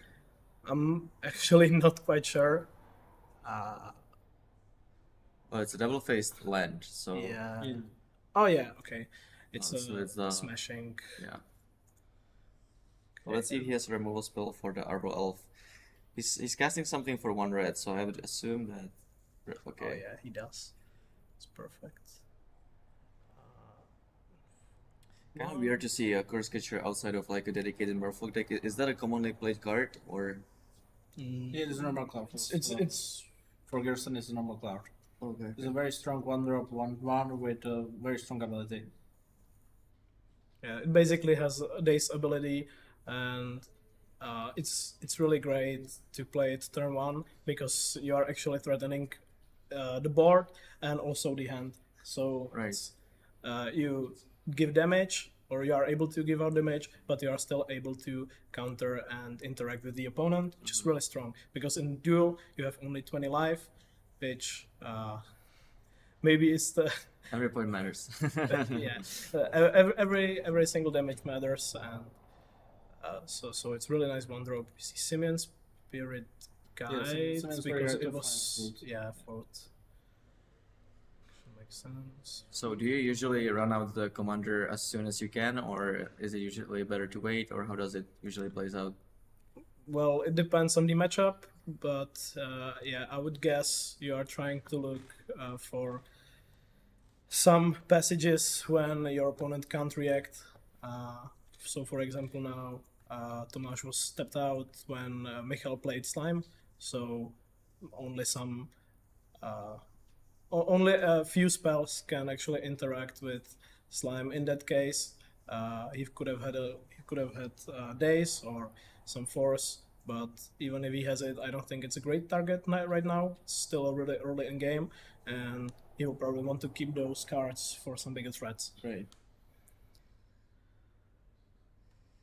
So that's a cool 1-drop that we see being played. I actually played it a lot with that card in the latest limited format. Really. So it's cool to see it here as well. Oh yeah, we see Lelia, which is like one of the best 3-drops. Never seen that art before. It is Yeah, new it's- art from Modern Horizon 3. Right. Yeah, I played it a lot with the card in the Vintage Cube online, but Yeah. never seen this art before. In Slime, it's really great because it gives you tempo, gives you cards, and also pushes. So as you can see, Michal already pushed Tomáš to 9 life, which is nice. Can probably, he's probably really close to having lethal.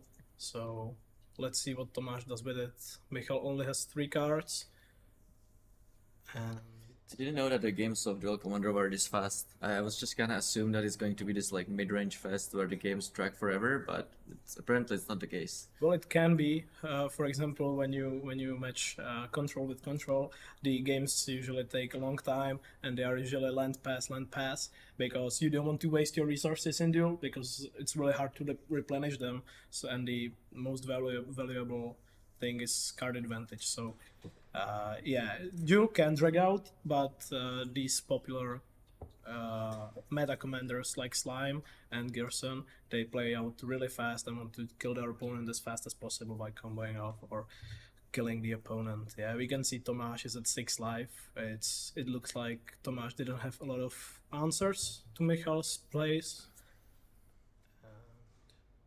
We'll see what he does with it. Okay, it looks like he pinged one of Michal's Saprolings. Flame Slash to Layla. Yeah. It's a nice play.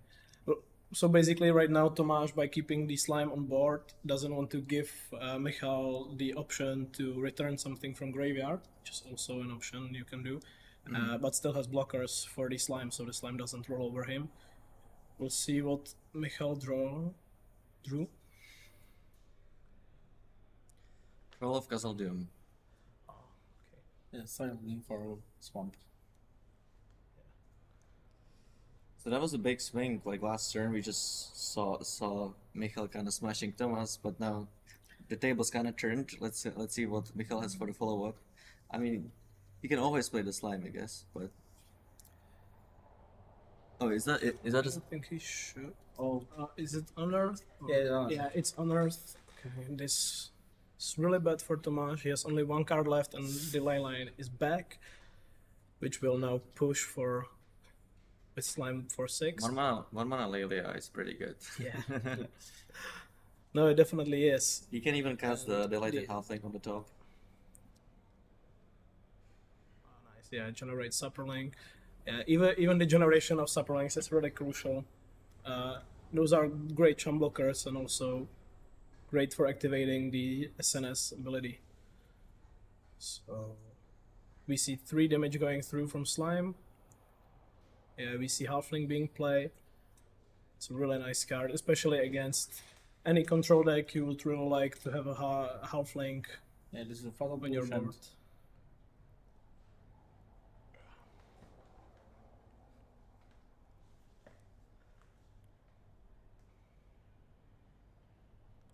Ooh, Fork Bolt, that's another card that's pretty cool with With the Ghyrson, commander. Yeah. But I'm not sure if Tomáš can bring this back. Michal gained a lot of tempo, and right now, even if Slime is So killed, what is this card? this is a god from Ixalan. It's extra damage for every spell. Oh right. So for example, if you have these both these cards and you play Fork Bolt, you deal like 4 to 2 creatures, right? Yeah. That's pretty cool. Unfortunately, he doesn't have the 5th mana to play the Fork Bolt as well, and this is gonna be by enough. Abrupt Decay. Nicely played by this is- Michal, and he gets the game 1.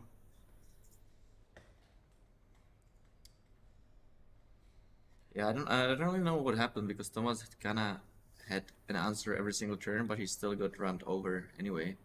You know, it's just like it just wasn't enough. Well, the big thing about the deck is he got rolled over by Slime's speed. The Slime came there without any counters or interaction, which is huge for Slime because then he builds upon it, and with the Lelia it was pretty much done. Tomáš tried to set up a combo. He did not get the cards, and he didn't have enough card draw, and was not able to really storm off or try to do any bigger plays. So yeah, this matchup, again, I would still guess Slime would come on top, even with rooting for Ghyrson, but because it's a really nice commander. But yeah, the cards are stacked against him, and he has to find good hands with good reactions and actually try to deal with what Michal is trying to do with his Slime. So what do you think, Matthew? Have you played against Slime or even Michal particularly?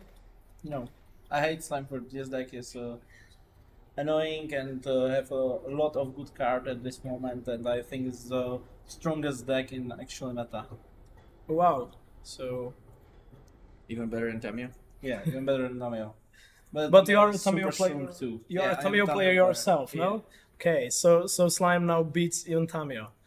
Ooh, I saw Magus of the Moons, and Yeah, he even has a delighted halfling. Oh, it's not, actually not legendary, right? So he cannot. No, it is not, but this looks like a really good start from Michael. Yeah, just turn on Yeah. Mana Dork is insane, right? Yeah. And well, third one halfling is even more insane, but yeah, luckily Ghyrson has a lot of spells that can deal with halfling. Sadly, it's one of few dorks that have more than 1 life, so, or at least from those that are played actually in Slimefoot deck. Okay, we see, I think that's Siren Stormtamer, I think is the name. It's a siren. The one if you the psych it, siren. Yeah, the cycling siren. you counter something. We see fetch from Michael, probably This to situation is not good for Tomáš because now Michal can play the Slimefoot in the second turn, and it's very bad.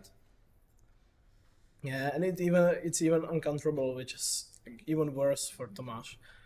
He would most of the time like to do something about it, but I guess he didn't find the answer to the third one halfling. Yeah, also the fact that he didn't kill the halfling means that he probably doesn't have a removal spell, so he doesn't have answer for this as well. So that's pretty bad. Yeah. And as you can see, Slimefoot was able to generate. He's just showing us how stacked his hand is.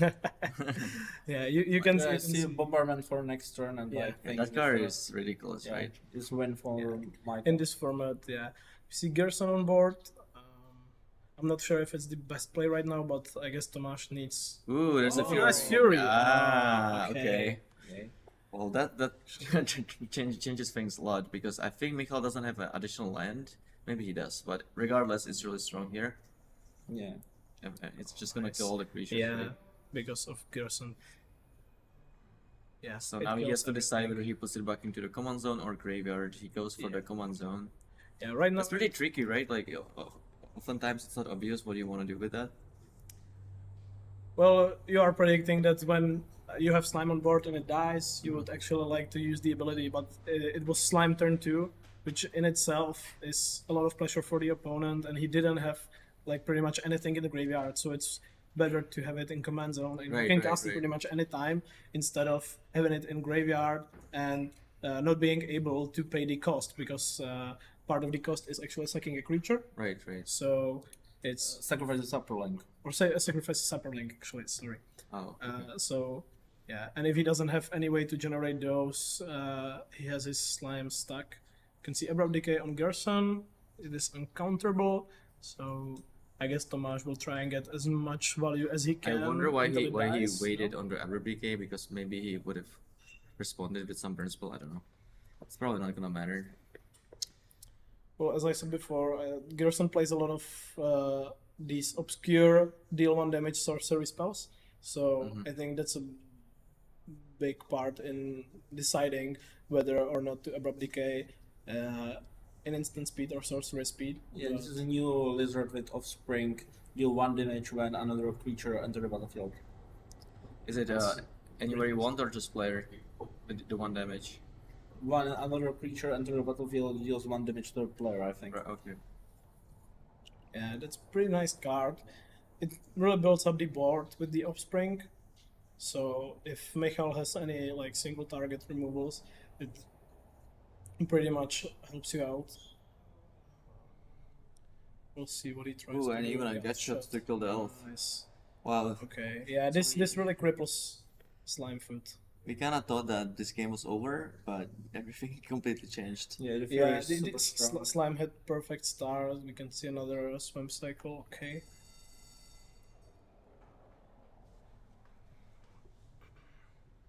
Ooh, wow. Oh, nice.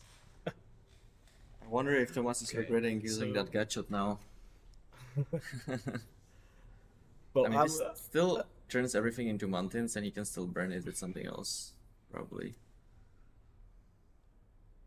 yeah, I guess like Ghyrson isn't Oh. the one. Oh, nice. Okay, isn't the perfect deck to show off how Magus is a broken card, because he can still take advantage of a lot of the red mana. Most of his deck is red, so I guess he doesn't have that much problems with that. He even has an island in play. So. Yeah, and now played an island, which really helps to. It's Ghyrson for 5, I think. Yeah, I would guess so. Really Yeah, helps out. Yeah. It's a 2 trigger, Alright. 6, Nice. Michael and attack and this one. Wow, that was really nice game from Tomáš. Actually pulled back from the pretty much perfect start from SNS. I was really surprised. I didn't actually anticipate that. He had a lot of answers that were perfect at the time. So it's nice. Great. I'm kind of happy that we're gonna see a game 3. So far, we kind of see both decks just doing their thing. Maybe we can see an actual battle that takes for a while, the third game. Because both of these games kind of ended on like turn 5 or so. Like it was just pretty obvious who's gonna win from that point. And that's pretty early.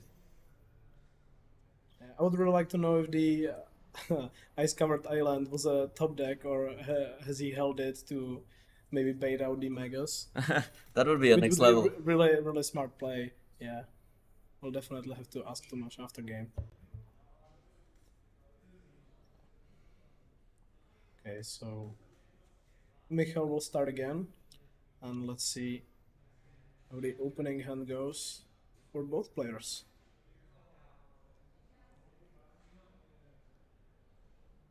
And when we have time, let's ask Matthew again. Have you played against Ghyrson with Tamiyo?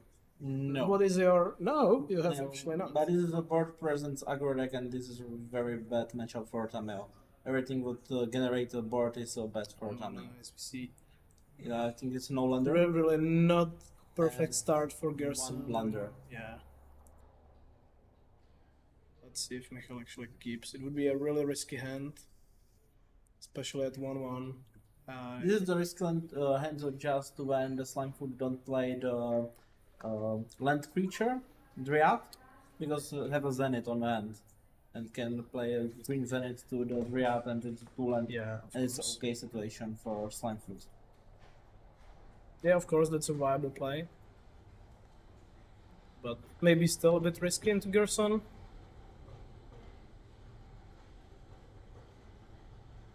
Still, it's an okay hand because you have stuff to do, and I think I see Leyline, Fury Yeah. on hand.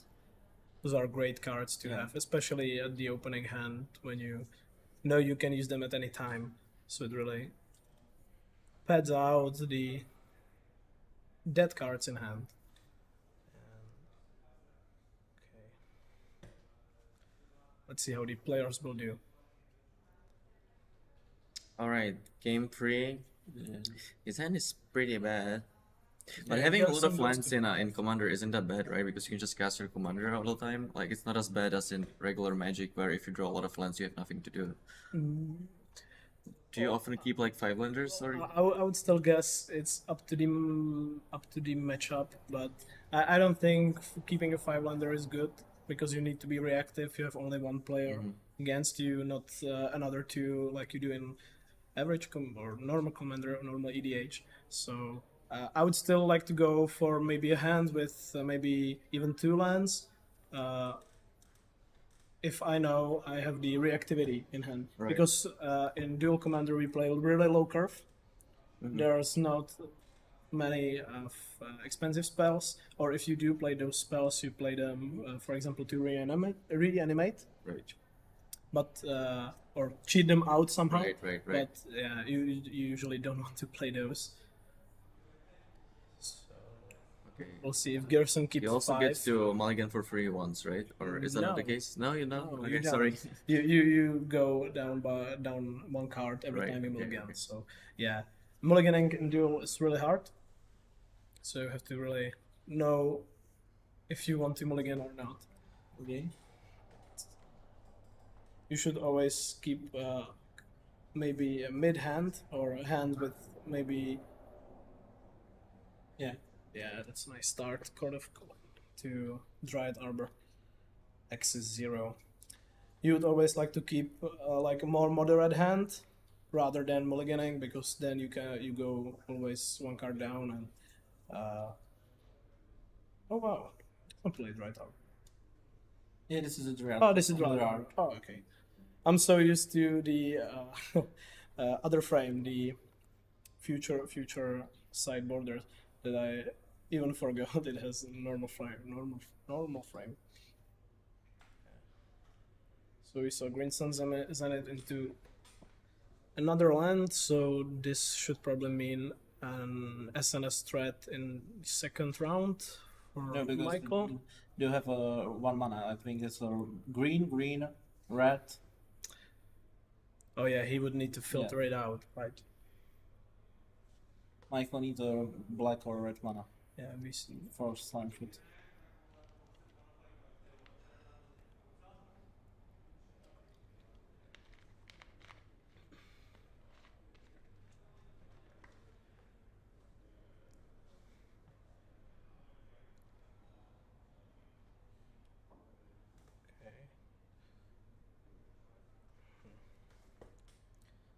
Let's see what Michal will try, because I don't think he has many outs right now. I don't think he will actually play anything this turn. He will, okay. Oh, I don't think the plain Layla is very... yeah, 4 spiked. That was really good for him.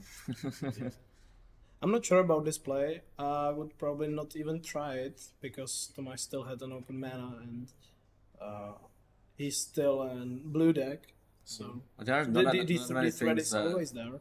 there are not many things that can't trade besides Force Spike, right? Would you just not play your card? Like, Hmm. Like if he doesn't have it, then it's really good. If he has it and you have like additional cards to play next turn, like I think it's still better to play it. But Yeah, maybe in SNS it actually is because you can again bring it out with the Slime's ability. He will probably try Slimefoot. Yeah, he maybe did that so he can have the actual target for some reanimation later down the line, and bring out the. well, also counter like spell if from he Tamiyo. doesn't have the force spike, right? Then like Yeah, you get the value. You definitely do. I just it looked bad. Yeah, I understand. no but- like playing into an open blue mana doesn't mean much good, and I think in dual commander it's even worse because there's a lot of cards, a lot of variations. Oh, what is that card? I think it's This is- draw. Yeah, this is one blue and X. Draw X cards, discard X cards, and create that many 1/1 For every spirit card. spirit illusions for every card type discarded. So I'm not sure about the name of the card, but I would guess it's Occult Epiphany. No,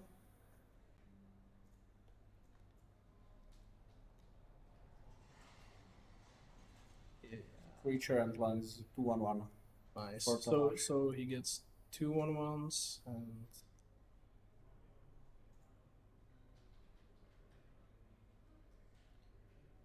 Oh, Yeah. Okay, it's very good. Nice. So supporting dice and yeah, Occult Epiphany is nice defensive spell. You can play it on instant speed and Deathrite Shaman. Really great Grave Hate card. It's a mana dork that can actually dish out quite a lot of damage if you let it live. It's a really nice diverse card. For 1 black you can exile an instant or sorcery from some graveyard and each opponent loses 2 life, so it's really useful when you need to dish out those few little damages. Let's see what Tomáš will do. Ghyrson on stick and on board.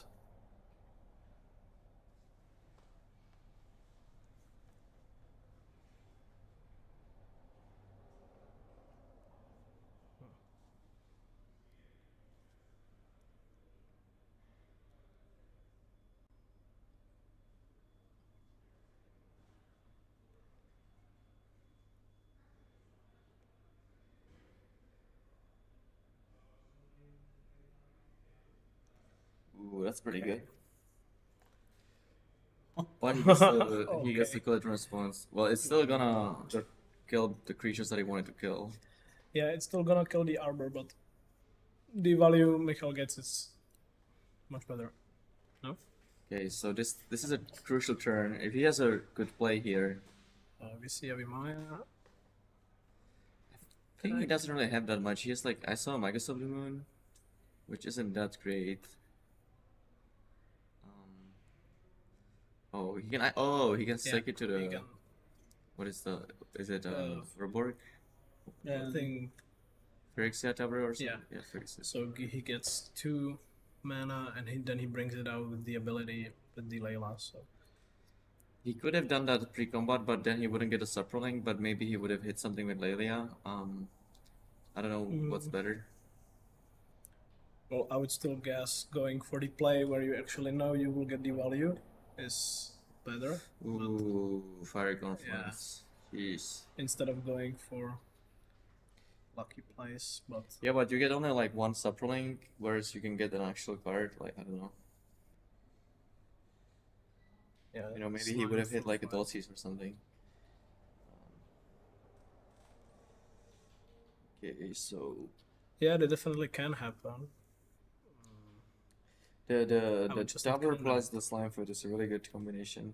Yeah, it also gives you like the 2 mana for the ability itself. Right. Because you fill out the black and any color spot, and then you just need to tap like red green for the ability. It's really nice combo. Yeah. So I'm not sure what's that card. Do you know, Matthew? No, I don't know. Oh, Oh, it's Rally. Okay. So he gets 2 on 1 white human soldiers. That's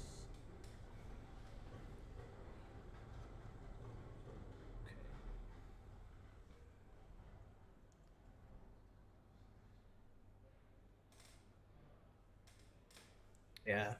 He gets furied, divided, yeah, everywhere.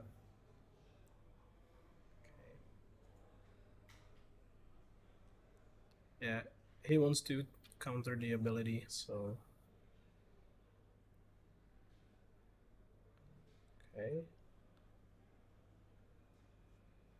It's still one less blocker, so we'll see how Tomáš decides to block. He doesn't decide to block, okay. Yeah. And again, we see the combo into Fury into 2 damage, I think. It's really nice.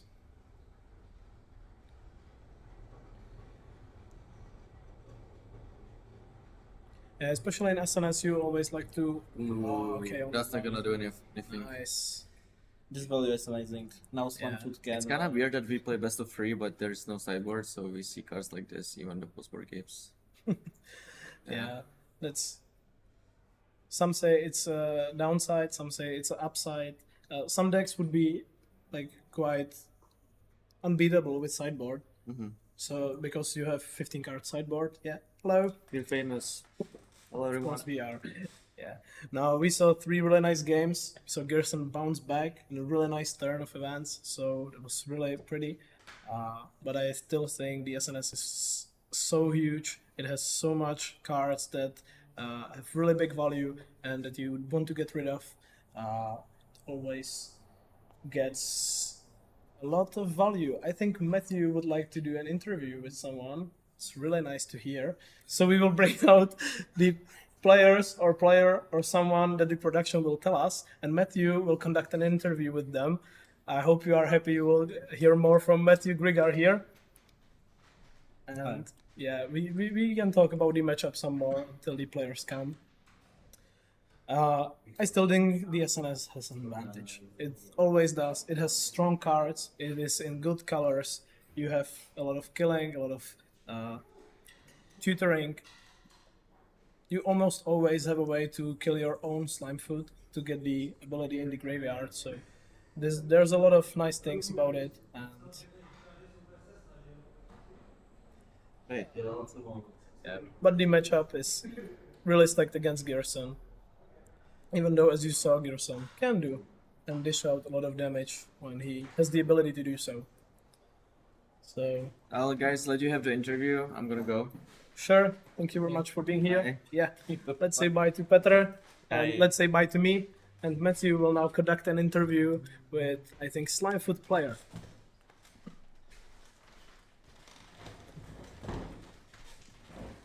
Hi. Hey, Matthew. Nice to meet you. What do you think about this matchup? I think it's favorable for Slimefoot. Why? Because I can make out so many shitters, so his attacks are not as great, and basically whatever he counters, I get to reanimate later on. Do you have some problem at this matchup in some point?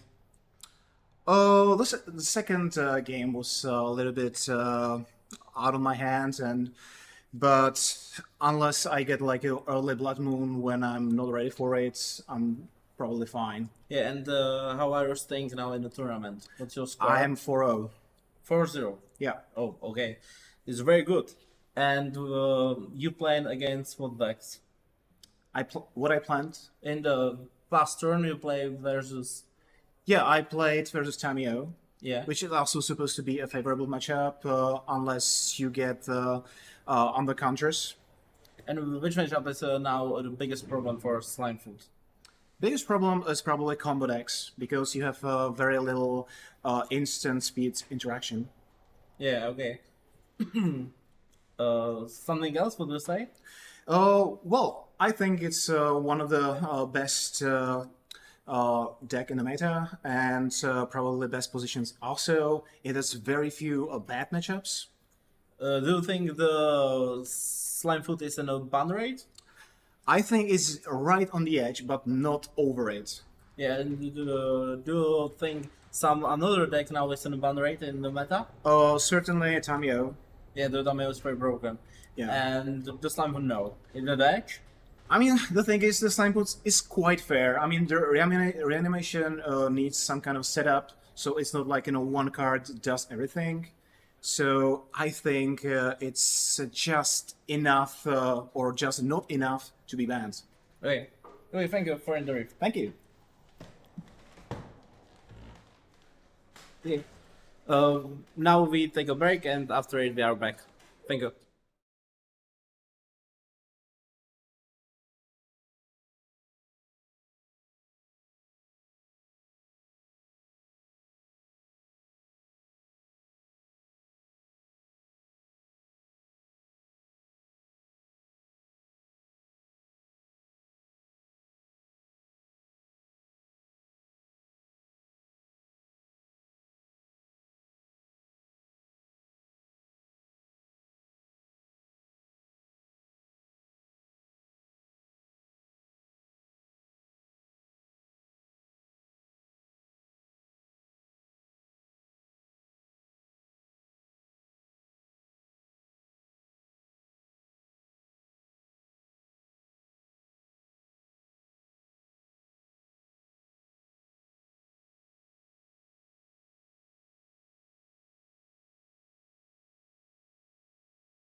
All right. Hello and welcome back. Well, we welcome ourselves back as well after an exciting round that we were watching. We're just Exciting lunch, of course. and an exciting lunch to basically enjoy the match with as well.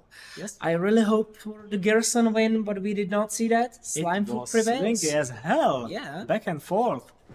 You're right, absolutely. Fury cleaning everything, and then That was the a nice Magus, and then the basic island out of nowhere. I love that. I love that play. Just, I'm going to play Magus. You can't play Ghyrson. Just casual island.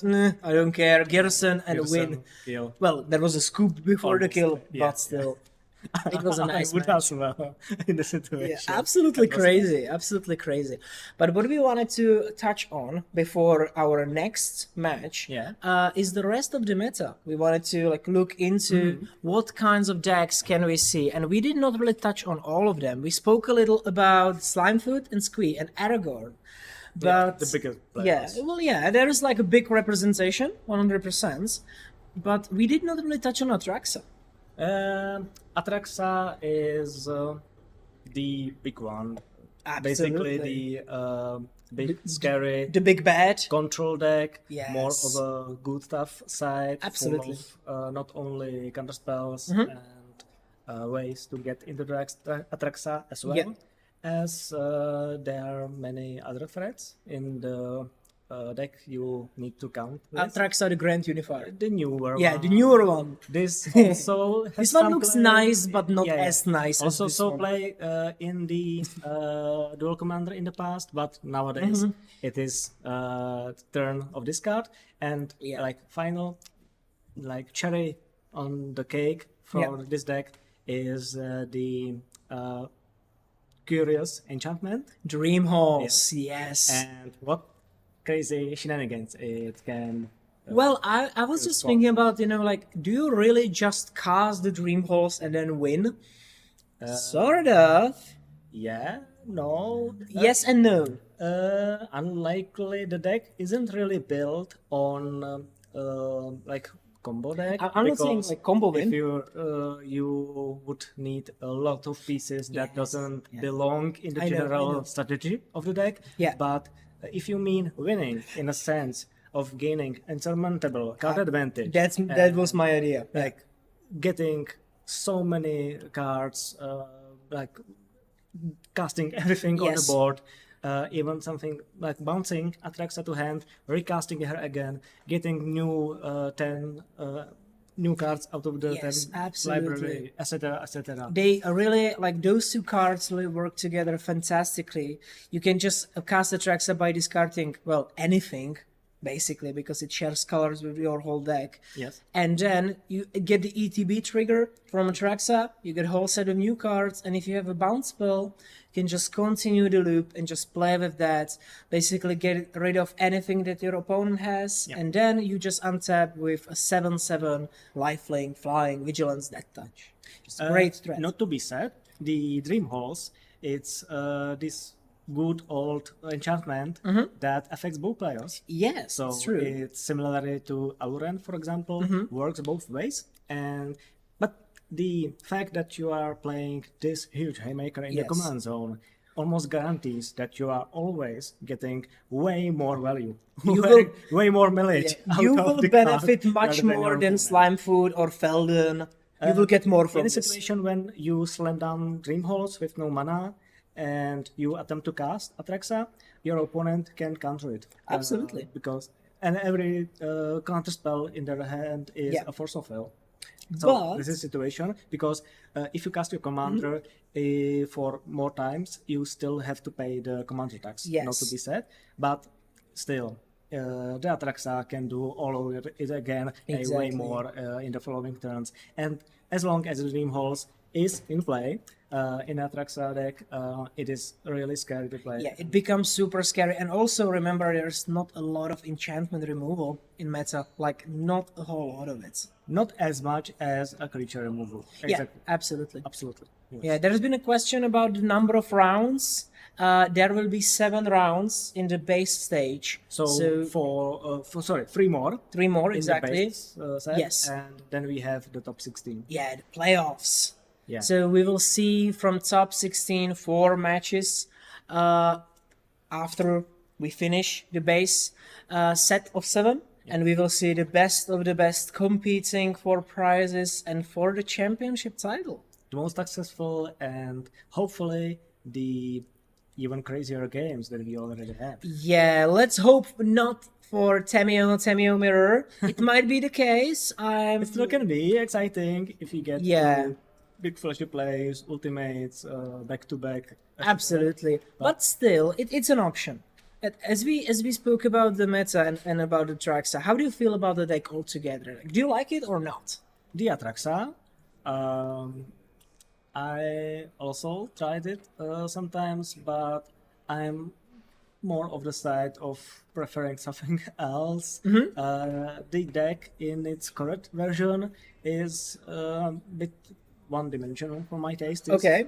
Just a control deck that tries to survive until Dream Halls or until 7 mana and Yeah. then try to win the game. It's also an option to just hardcast, There right? is this advantage, for example, compared to Tivit, that Tivit is basically only control cards and then killing by general. Yeah. Atraxa still have some good stuff cast, Planeswalkers That's to true. cast in the meanwhile. So it is not so one-dimensional, but still I would much rather prefer to playing something that has better mileage or better like enjoyment Yeah, throughout I the whole understand game. that. And also, it's my opinion, but I think the Atraxa has an abysmal win rate against the Tamiyo. That's true. That's true. You have a control deck Hmm. that has a 7 mana commander versus a control deck that's a 1 mana commander. Yeah, and remember, Tamiyo is a card advantage on its own. Yeah. And if Atraxa doesn't have early game removal, Tamiyo can come into play and surmount the card advantage. It is a very hard game to win Yeah, for Atraxa. it would just run away with the game. But as for or do you have anything else you'd like to add to Atraxa, our beloved Dead Angel? Not much. I don't even think it is that beloved. Well, how many are maybe by there? the players of the Atraxa. Because, But we've yeah. seen a little bit of Ghyrson, which is an interesting deck. We also seen Yoshimaru. Well, not with Bruce Tarl, which I'm a little sad about. Yeah, but honestly, what's the difference exactly? How many cards between those two versions? I believe that I've played against Yoshimaru, and the player said I have only Minsk and Boo as Yeah. the only green card. Yeah, in the it deck. makes sense. Maybe you could play like the new Ozolith from March of the Machine. Maybe it Yeah. like deals something with +1/+1 counters. Maybe sometimes some Grul legends, like 2 mana 3/3s do something. But Hajar, for example, for that is, example, right. aggressive, Yeah. +1, so But still, backstab. Yoshimaru is the backbone of the deck. It's the main thing you play. And honestly, I do prefer to play it with Bruce Sarl, because there is still a little option to choose not to play Yoshimaru. Right. There is basically just one deck on in the meta that I would choose to do this against. Yeah, it's Feldon. It's Feldon. Exactly, it's the red deck. I remember playing Bruce as a commander back when partners were both legal in a sense that you Ooh, could play my. both of them. Yeah. And I remember the partner commanders were much frequently used. Yeah. It was way before the partner switch rule. Or commander switch. Yeah. Sorry, when you can switch your commander with same legal card from Yes, your deck. yes. And those partner decks have choose to cast preferably one of the partners against some strategies. Yes. And namely Bruce, and also if you recall Ikrashiriki, 3/7, that if a creature you control hits your opponent, you gain life equal to the toughness. So you have 3/7 against a mono red that Yeah. hits your opponent. It has menace, I believe, as or trample or something, and you gain 7 life. Which is crazy. It just Yeah. swings the game. One of the partner options is sideboard, basically. Yeah. Completely gives you incredible advantage in certain Absolutely, matchups. 100%. I do like the option. I believe, but in the case of a recent version of the deck, Yeah. you really prefer every single game to cast or save the commander cast for Bruce rather than Yoshimaru. If you have no turn 1 play, it might impact your overall tempo. You're absolutely right. Like me, as a humble Yoshimaru Bruce Starl player myself, I do know that you can't really go for Bruce every single game against Mono Red. You have to have a good enough hand to survive until the turn 4 mana to place Bruce. So, for example, you start with some Mother, so Mother of Runes, or Some other. you need a mom, basically. You need a mom. Without a mom is sad. Mother of Runes, or Giver of Runes, Skrelv. or Skrelv, the fake mom, stepmom, as we call it. Legendary mom. Yeah. It's a legendary mom, but a little fakey. And if you have something like that, or like maybe, it can be like a 1-drop, just like Kithian or Legion's Landing, something like that. Which you should have numerous ways of. Yeah, right? there is a lot of Because, options. Yeah. in Yoshimaru, I recall that the best early game first turns are when you have Yoshi and not a 2-drop or 3-drop, but multiple 1-drops. Absolutely. So you go incredibly wide Yes. and incredibly tall at the Yeah. same time, especially if the all 1-drops, Like, of course, are legendary. 100%, Like yes. Kiteon, as you said. Not just 1-drops, my dear child, not just 1-drops, but the lands as well. Because which we it's haven't just seen crazy. much in the first. It was very unfortunate, but if you remember we will see Yoshimaru again to see the wording. It does not really care if the permanent is a land or not. Yes. Which means you're playing every single legendary land that makes sense. So even Hammerheim, Yeah. which like the ability to put away a land walk, I think, is interesting, but you will never use it. You just play it as a mountain. But it's a legendary mountain that puts a +1/+1 counter on Yoshimaru when you play it. Right, but basically it is a mountain. Yeah, right? it's just it a doesn't mountain. have besides the obvious blood moon, Blue moon, you mean? Blue moon rather interactions doesn't have Yeah. much weakness. Yeah, absolutely. Other than that, it doesn't stabilize your mana, so you can get stuck on multiple one legendary, but Yeah. not of all colors you would need. It could happen, but honestly, you need to keep a land where you have at least one white mana to play Yoshimaru, so you are usually golden. You can stabilize with that. There is an interesting idea with Hall of Heliod's Generosity. Okay. What do you think? Would you play that in Yoshimaru? What is your humble opinion? Well, the colorless lands are pretty tricky because Yes, they are. They make your mulligans that much worse. But Absolutely. I believe there is some crazy shenanigans. There are people who like to play them. I've seen some builds where people push them. Oh, Caracas, I don't Yeah. know. Well, about that. Caracas would have been beautiful. Okay. Let's just. Bouncing your own legendaries to Yes, the I would. them, I put would another never card abuse on. it. Please, rules committee, hear me out. I will never bounce my opponent's cards, only my own. Hear me out, please. Allow me to play Caracas in my Yoshimaru. I will only use it to protect my Yoshimaru. Nothing else. But yeah, like the colorless lands, you don't really play them because you have very hungry mana base. Yeah. Like the legendary creatures usually cost like one blue, one white, one red, and one general colorless mana. And many of them like to colorless at once, like the two double colors. Yeah. The Anafenza, etc. Those cards. Or yeah, that's right. Double white, double And now we can see that every single new set brings something nice because we've got also those lands which are just fabulous with Yoshimaru. Because turn 1 you just play a land and you put in Yoshimaru. Turn 2, this one gets untapped, either Minas Tirith or Mines of Moria. It's legendary. You get a counter. It's just fabulous. Like every single new edition brings more and more legendary creatures. I think I'm getting to the point where I just don't know what to cut anymore. It's quite The common. new universe beyond the Assassin's Creed set, which I have played against Yoshimaru that fully abused those cards for the first time, and I was Wait, they printed what? Yeah, How many legendary cards? there is a There's- lot of them. That was a set, like chock full of legendary Yeah. cards. Absolutely. Bunch of them for all different colors, Mm-hmm. and even the cheap ones. The Abrasmir, Cassandra, Yeah. that also brings the legendary equipment. Yes, the Spear of Leonidas, like Cassandra and Spear of Leonidas are fantastic duo. Of course, you are running into the problem. What if you draw the spear? Well, it's a legendary. It's still a legendary enchantment, sorry, equipment, but and it you is know it's good, still good albeit- enough. Albeit it's very mana hungry. It's Yeah. free to cast, free to equip. Through two to If sorry, two, two, two. but still. It is pretty nice effects.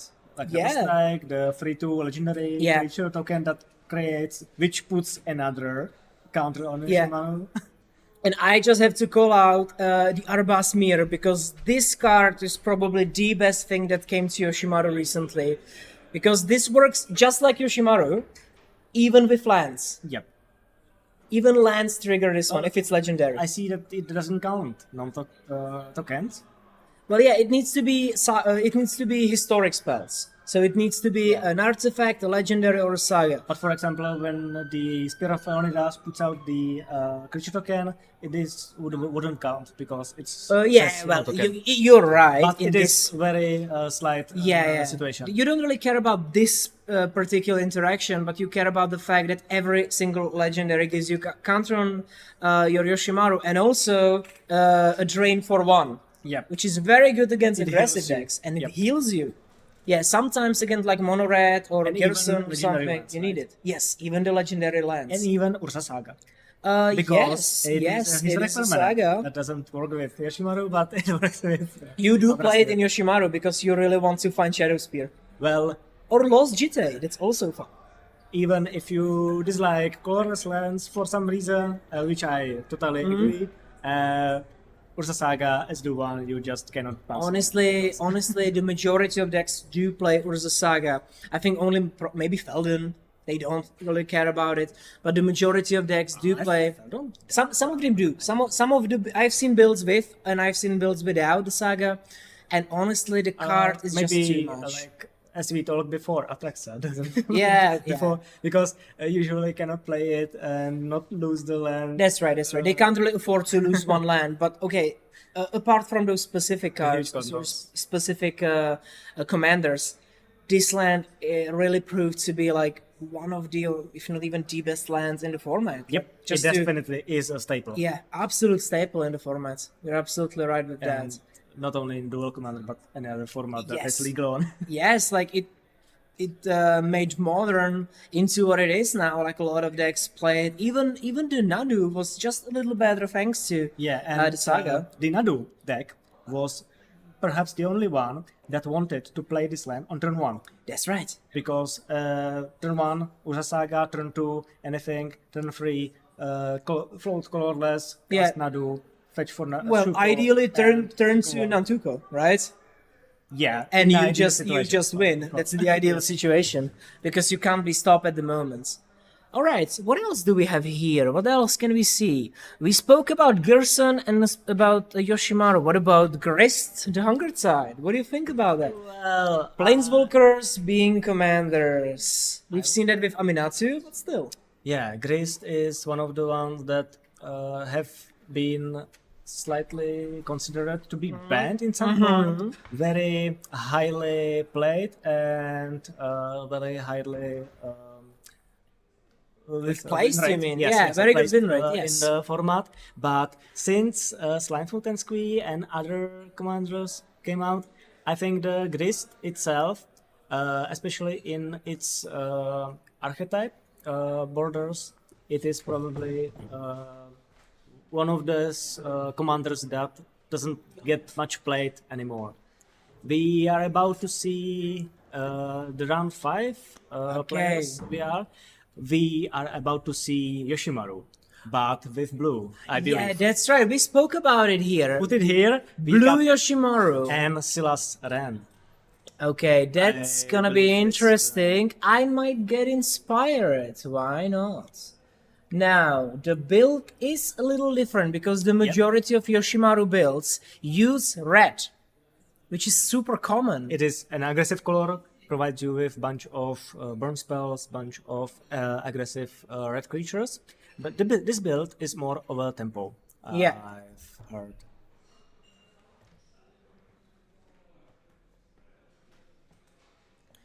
Yeah, we Very will see about that. And we will also see about the opponent. What's he bringing? Well, that's also Yoshimaru and Chrome. Okay, So we are going to see non-orthodox, I might say, builds on Yoshimaru. I'm not saying they are worse. I love them. It's the dog.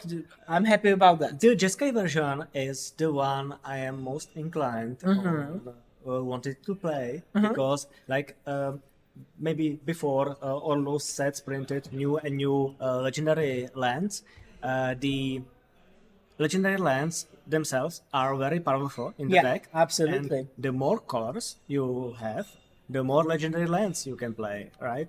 It's true. That also adds the consistency for the green version, let's say with Timna, right? Sorry, and you can really get more of those legendary things out. Especially in the green version, there is maybe Yarimaho. Yeah, you can play Yavimaya, right? They have a huge utility outside of just being Just legendary, right? You can play like the Shire, for example. Why not? Which is also like the legendary style from the Shire. Yeah, but still, we will see a lot of interesting things here.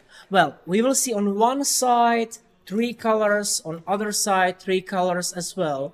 Both of them share white and blue, which is not. is red. Yeah, difference is red and black, and we are gonna see some interesting gameplay. The both players have 4-0 or what score? Do we know? We don't really know about the score. I think it should be around 4-0 or 3-1 at worst. So we have definitely contenders for top 16. Absolutely, right here. absolutely. We have people who are fighting to be the best, fighting to get to the top. Now, I'm not sure. I think that Jakub on left will probably start. Seems like it. Martin or I think Jakub Jakub, will okay. start. If I'm not mistaken, I think I've seen the results of the throws. well, the starting player has a huge advantage. Absolutely. In this matchup, it's absolutely a big advantage to start because turn 1 Yoshimaru, turn 2 legendary land and legendary creature, 3-3 Yoshimaru. Well, and if your opponent plays Yoshimaru on turn 1 and you on turn 2 have an interaction and your own Yoshimaru, It's true. even in this situation, you are still kind of bit behind. A little bit, but still, if you manage to answer Yoshimaru quickly, ideally turn 1, it can be a huge swing. It is Force of Negation or I'm not- Rona? I'm not 100% sure. I see. I know. We will see. Yeah, the glare does not really help.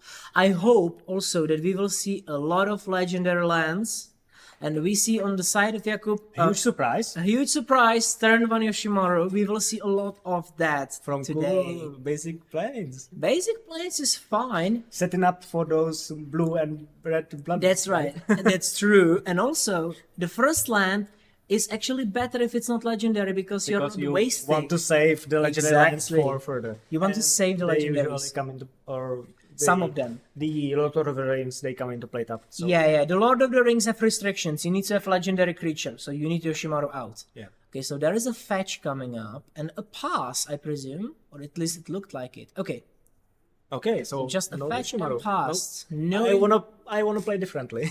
could be. Nothing. Oh no. We Ah, got there's just the dog. Okay, And- doggos on both sides. it. Yep. Lovely to see. The first turn we have that's pretty obvious. Okay, now surveillance. So no legendary land. They are not legendary, and they are also quite slow. Now it's an interesting choice. I'm just going Swords against to that. Plowshare. Swords to Plowshare. So Setting Jakub, even further behind. in the that's right. situation. And as It an was Force of answer, Negation. Force of Negation. Pitching Fantastic. Stifle, I believe. I think, yeah, it looks like Stifle. You're absolutely right. So the dogs are going to live, and there will be no attacks. Martin losing cards. Yeah, Jakub not really want to trade. which That's would be right. funny. It would have been funny, absolutely. But now I think Martin has the option to grow absolutely Legendary land. legendary lands. Check 1. Now some legendary card perhaps, We will see. some big creature. So it's the legendary land that can give fear to a creature, I believe. Honestly, this deck being played having counter spells Mm-hmm. and just putting in play Yoshimaru turn 1 and just growing him with the legendary lands, Yeah. it might be also a fair play. And don't forget, you have all counter spells and also basically a lot of interaction in black, right? You can have discard spells, you can have kill spells as well. There's a lot of options. You're not limited just to Swords to Plowshare and Solitude. Yep, exactly. So there's a lot of options. There is Plateau on the side of Jakub. Another not legendary land. Non-legendary Sadly, lands. Yoshimaru is still sad 1/1. Yeah, just a sad 1/1, but I think our good boy It's about will to grow. grow. He's Yeah. gonna grow. Or not. Or not. A There's lot of attempt fighting. A Number lot of fighting. 2. Okay, and it was successful. Of Now interaction. Yoshimaru going to graveyard, I must say. That is interesting. That is very interesting choice. So we might expect some reanimation. There is A card. Goro, I think. It the red looks red Kamigawa yes. goblin. Yeah, it's the red Kamigawa Samurai. goblin that can give haste to others. You know the card, Yeah, right? Goro. And right. can eventually create those dragon You can create tokens. yes, you can create Yep, dragons that's if it. you've got that's right. It's just an alternative art. It gives a counter. The nice thing about Goro is the fact that you can give everything haste, Yep. which is So very cool. It's basically either 2 mana 2/2 or 3 mana 2/2 with haste. Absolutely. And swing everything, Yeah. including each other card that came into play that turn. Yes. So, And if you the- go to long enough Yep. game, you can do the 5 mana make a dragon, which And you makes the need card quite scary. And coincidentally, all you need for the ability to work is a modified creature. Attacking which- modified creature. What could that be? Which one? That's exactly as I I wanted. can't really see any on the. There is the good boy. Yes, Yeah. you've got the commander A right there. very coincidental situation here. Yeah, there is Island on the side of Martin in 3 mana. Now we will see what was his original plan with putting Yoshimaru in the bin. Needs something to. There is the Fairy Timer Revelers, so we will see what will be done with that. Going down and bouncing Yoshimaru. So Like basically, fighting for the tempo. fighting for the tempo, but Buying giving time. up. Yes, exactly. He's buying time, but giving up any resemblance of board presence, as the Teferi will just be destroyed. Yes, most likely, unless there's some another shenanigans. Might be Solitude for well. The we bouncing can't play Yoshimaru- Solitude. We can. The bouncing Yoshimaru feels bad.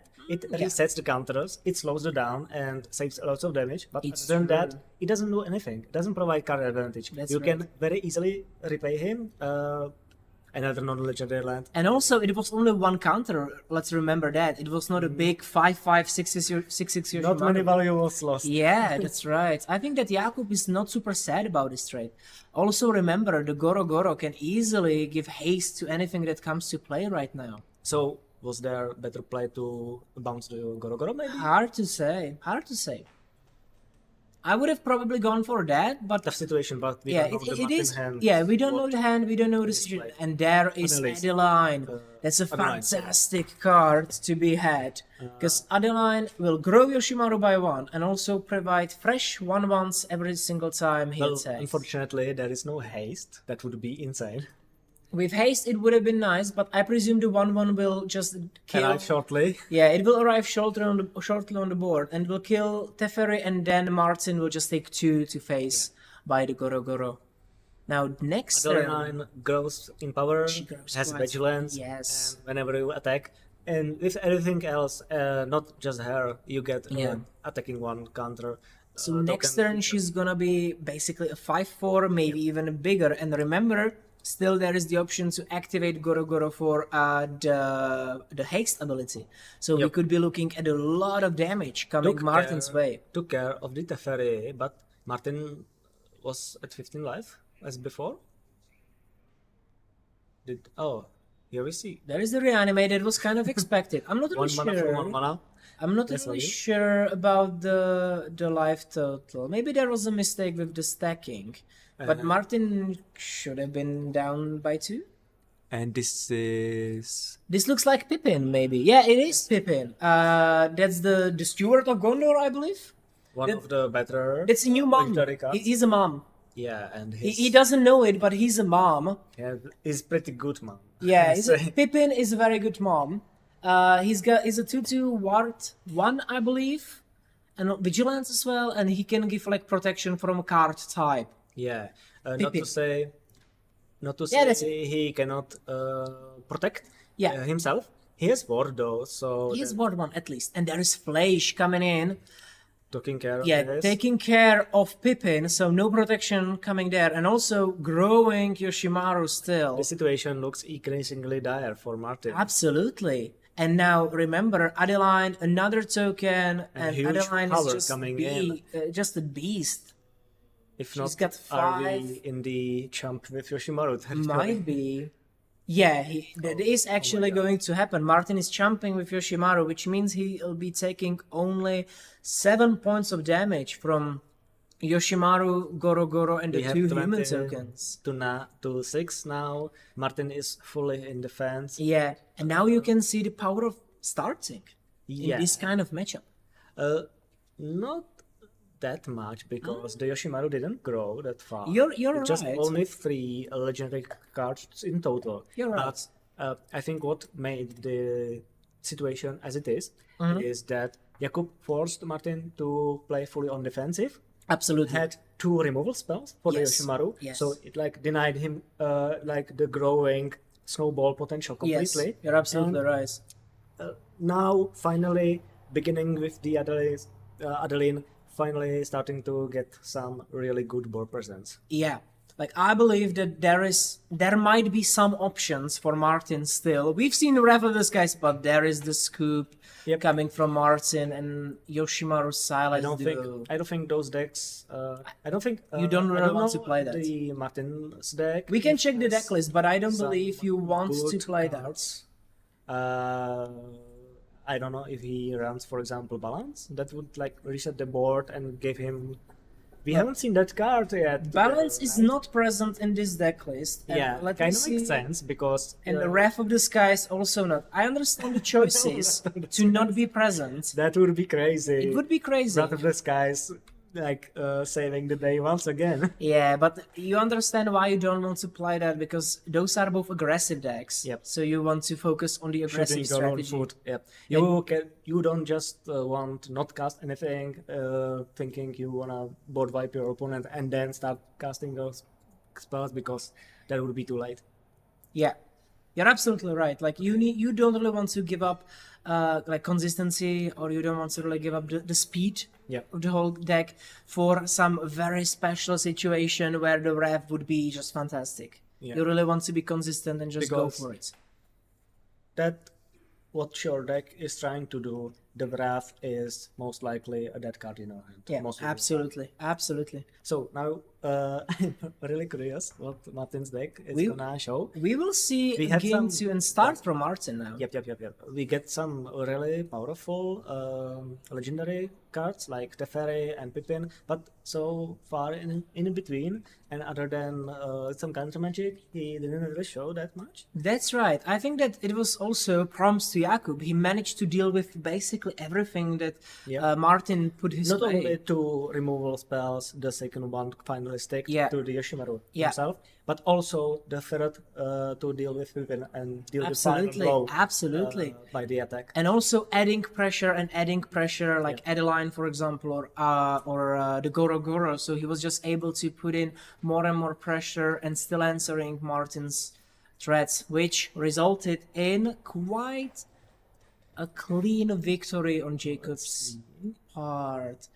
Now, With all those alternative arts. yeah, there is a lot of alternative arts. I see a lot of lands in Martin's hand. Honestly, Mostly knowing cards by the art. yeah, there is pretty rough. mainly a lot of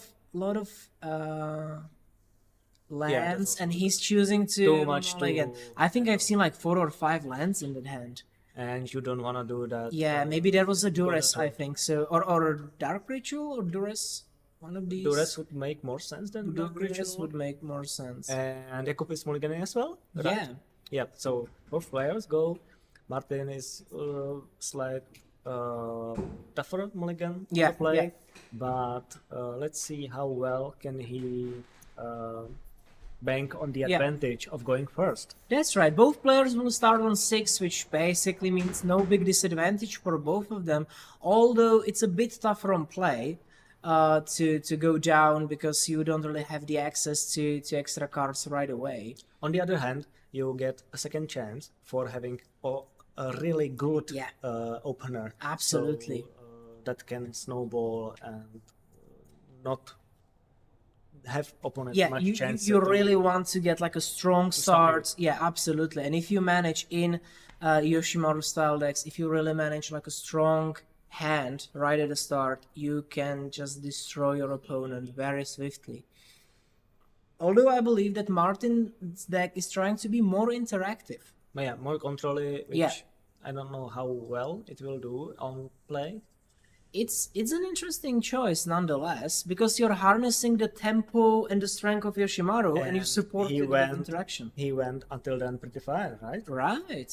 I'm still looking forward to that. So we have both players at 20 life, and now we will see the starts, which might be land Yoshimaru, which is quite common. Jakub, yes. There is just resolving mulligans on Jakub's side as well. So both players kept 6. Land Yoshimaru, Usual, and yes. just the usual. Nothing crazy here. Also, Looks like Command Tower and Yoshimaru quite easy and quite as simple. the other game. This Yeah. is where we gonna Now start. City of Brass, so there will be damage and Bowmasters. Not legendary. That's not legendary, but still good enough. It's a nice Very tempo play, very nice tempo play. Yeah, and when you are on play in this matchup, you have a chance to catch it on just one toughness. So Yeah, you can kill absolutely, it with the masters. absolutely. You have 3 buddies on the board. Your Yoshimaru is 1/1, but you don't care too much at that point. Right, and- You have really slowed your opponent down, and you are 100%. definitely in the driving seat. And also remember, because he chose to play Yoshimaru, he can't really play the other thing. Now this looks is- like Talia, Guardian of Traben. Yes, I can Which see is that. a nice blocker with first Text. strike, and also it might tax Martin's attempts to use interaction. He seems to have some non-creature spells. Right? Now Tokenuma coming from Martin. A legendary land Legendary that usually land. doesn't grow Yoshimaru because that's not That's not the usual. colors, Yes. but it does work here. Yeah. So No. let's see what we gonna get here. Now we will see, like, the City of Brass will cost some life, but I think that Martin is prepared for that. There is Pippin Pippin again. once again. Not caring at all about good the mom. ducks. He's not really caring. And now Yoshimaru is big enough so he can freely attack, and Yeah, Talia and can't really block him. The so it's- board is getting developed to the position that Jakub don't know if can handle much more. Right, and it's just one spot removal away from getting swung on by a lot of creatures. If you cast here Yoshimaru recast for free, you are just stumped your whole turn for yeah. a 1/1, and if you don't, you are losing Yeah, very substantial advantage. you're of absolutely steamrolling right. the You're absolutely right. But I believe he will just choose to play a 3-drop from his hand, which is quite common in these decks. I don't really think he Have can any idea afford. what can it We be? haven't seen, but Yeah. there is usually some. Like we've seen Adeline last game. There can be Brimus, for example. Fleisch we've seen. Second Talia.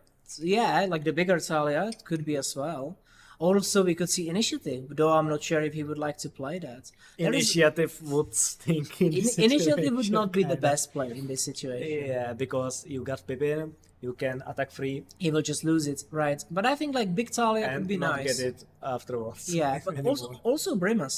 We are going to see a 3-drop. Yeah. Maybe we are going to see a 3-drop. We'll Yeah, see. You are the Yoshimaru specialty here. So. Yeah. I can't see into Jakub's hand or head. Yeah, but 9-1. Yoshimaru is just so weak overplay here, so that I believe Jakub will choose otherwise. Yeah, like I would never probably go for it. And if I would have to, Slice of Ghostfire. Now that's a nice new tech. Already paid I for the absolutely ward. love. Used, He did Floating not. Land. He did not. He had to pay for Talia because it costs Oh, one more. Okay. Or, So wait, Slice of Ghostfire In that case, it is a very interesting card, but he had to pay one more and then one more for the ward. but he didn't though. But he didn't though, and I think guys are arguing about that. Okay, And that's we will roll that back. yikes. probably. That was not really well Yeah. played because this might result in Yes. the Goldfire being countered. I think there was just a misunderstanding on this side. He can't really play the giver. He has to commit fully. Yes, and that's how they resolved it. Because the Slice of Goldfire costs just 1 mana That's- because of multicolored card. Then Talia, so 1 more mana, and Ward, one more sure, mana. Sure. Yeah, pretty benevolent to get Yeah. it back as I could, but yeah, here we are. Well, it's information he showed he should not have been. Well, he let Feeling. the Ghostfire resolved and cast another spell, so... Well, I think he acted a little too quickly. Yep. So, But fortunately, there was no need to call a judge. It was easy to resolve. That's very nice to see. But still, there is no big change on the side of Gone? Jakub, honestly. Pippin is gone, but that's it. That was the whole turn. another legendary card. Yeah, Odawara and Yoshimaru is just growing and hitting. He's biting his opponent. Now Jakub is going down to 11 The other life. creatures are scared of Talia. Yeah, they should be, but you can see that Martin has got 4 mana open, and he can just keep up interaction, counter spells, and other things. Yeah, but Or he it could thinks potentially develop his own world. Dark Confidence. Yes, playing. That's a good old magic card, I must say. Yeah, Good old Bob. makes sense if your curve is low enough. Yeah. I wouldn't include him in, for example, Slimefoot that often because you have those big cycling cars, etc. Right. And you can hurt yourself. seriously. Definitely. And also on turn 2 you want to play Slimefoot. But in this case, you can easily play this on turn 2 and just get more advantage and just enjoy your free cards. Especially if you play this more tempo-y kind of Yoshimaru deck. Absolutely. The card advantage is really nice. You really need it, actually. You really need it. That's the most common way you lose. You just run out of gas. You just have nothing else to play. So Dark Confidant is a nice choice. And that's the option Martin got from playing Silas as his partner to Yoshimaru, instead of being more traditional and going with Bruce. Which is interesting to see. Even the Bowmaster is very I would familiar. use this segue just to say I am sad that the Vial Smasher is still banned, because that would be a really interesting choice. You're having right. Yoshimaru as a Mardu variant. You're right. Yoshimaru Just to with have Vial- the Vial Smasher in the command zone. It Yeah. wouldn't be played maybe at all. As we were saying with Caracas, pretty please, rules committee, unban it. One condition, only in command zone. Thank you. Okay, so you got Caracas and Yeah, I got Nadu. Yeah? or you can just give this Wild Smasher partner. Aye. It would be okay. Now, Yoshimaru for 3 mana got dazed. that is brutal, especially because Jakub had the mana. He was just hungry, and he He wanted didn't play to, the land beforehand. because he wanted to get the 1/1 counter on Yoshimaru and then play Giver. Yes, that's true. Now there was also something with Brazen Borrower. No, that was revealed as a Dark Confidant. Yeah, trigger. okay, I understand. Yeah. Now, Dark I think Confidant that Martin three. has a lot of Dark- options. The Brazen Borrower is also Yeah. nice card He can just bounce Talia and swing to town. with everything. But, well, no, I'm no. not sure if he wants to, but he can try to threaten a lot of damage. And we don't really know what else he'll play. He might even put up another creature. Jakub is in 11, which is still not far from dying. He's territory. not really dead, but he's getting very close. K9. Now, that's the K9. That's the robotic Dugo. Yeah, Doctor Who Universe Beyond card. yeah. I think that's the only card I'm sad about that I can't really play In blue. in my Bruce. It is a one version. drop. Yeah, It protects your commander, and it can give them unblockable. yeah. Absolutely, All absolutely. 3 things incredible, and It's- maybe the difference or the reason why to play. I think we can agree it's a dog mom. Yep. It is It's kind a of dog a dog mom. Yes. Yeah, it's a dog mom, and she protects, but she also attacks. Not sure if it's Doctor Who correct lore. I'm not really sure. I think I got only through like 6 episodes, so I haven't really seen a lot of that. But we can definitely see that Yoshimaru is growing very rapidly and becoming quite a big boy. Swinging along with maybe something else, but not. He can just go in the Talia summon. is still Yeah. too scary to handle. Giver is still other creatures. summon sicked, so it can't really give protection. So this attack is just free That fight is damage. maybe an argument for Brazen Brewing the Talia now. Could be, and it is. Yep. And he has to pay one more because of the tally attacks. So Brazen Borrower goes on an adventure. It's still an option. City of Brass Pinks. Okay, so there are more creatures actually going to swing. Okay, so the tab was just preemptive. Just the Yoshimaru was just getting ready. If it was communicated clearly, Yeah, then I believe I believe they communicated that quite well. Yeah. It was just getting ready. Little Yeah? obvious because he wasn't too excited to Right, go out. right. Like The the dog Tsar. needed some friends. Yeah. Now there was a big swing. And yes, the Bowmaster was blocked by Giver, and now But- Jakub is at Razor's edge. The damage that went through definitely justified losing the Bowmaster. Absolutely, absolutely. And Now we have Arena of Glory. I'm not sure how much work can this land this is do. Yoshimaru recast for 5 mana with haste. Come on, let's go.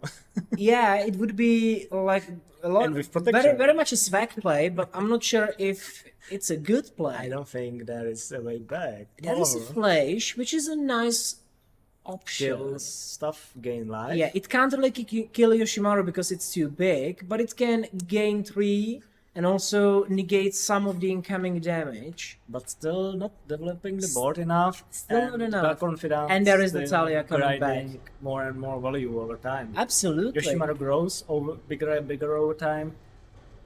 This is just one small piece of the puzzle solved by Yeah, Jakub. and Dark Confidant revealed Command Tower, so no damage taken on Martin's side. Certainly no legendary land again. Well, I'm not sure. I don't really think he's too scared. Although one more legendary We got Arena of Glory. should not have entered tapped. Thank you Okay, very wow. much, chat. I'm not sure if we can return it. Yeah, you're absolutely right, Nemesis. Thank you very much for Would be noticing. judge call. I think we should go Should we? Yep. Yeah. and stop them.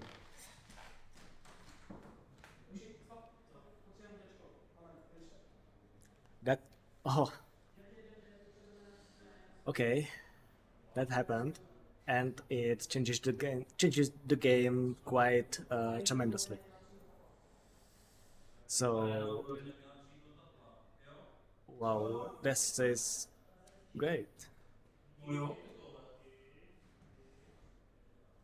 Let's see what judges can do about it.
Okay, so there's been a resolution for that. We made a quick judge call.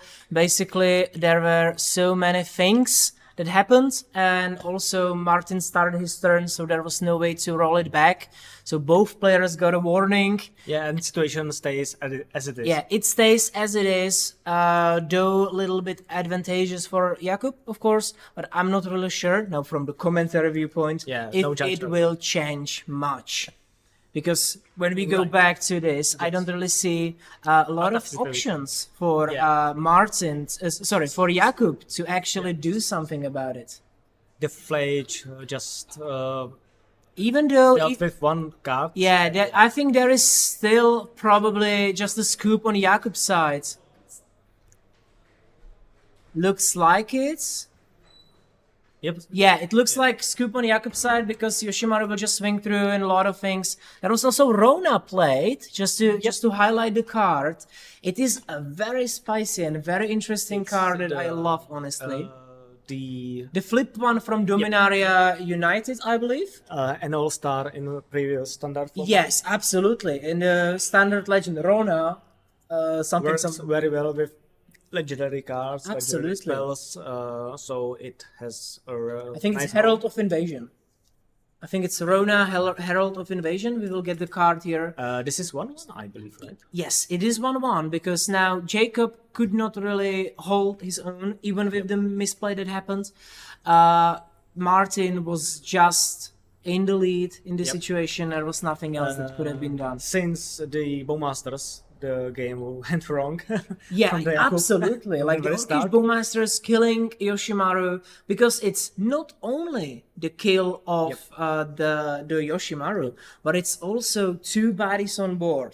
Well, yes, they could not attack right away due One to... once to Talia. Yeah, that was the Talia. Talia, it's Hold true. the fort against all those Yeah, pesky... but still, there was just so much. It's true. The Talia really stopped that, but the fact that Yoshimaru got killed Yep. and also the board was developed was very, very important for Martin.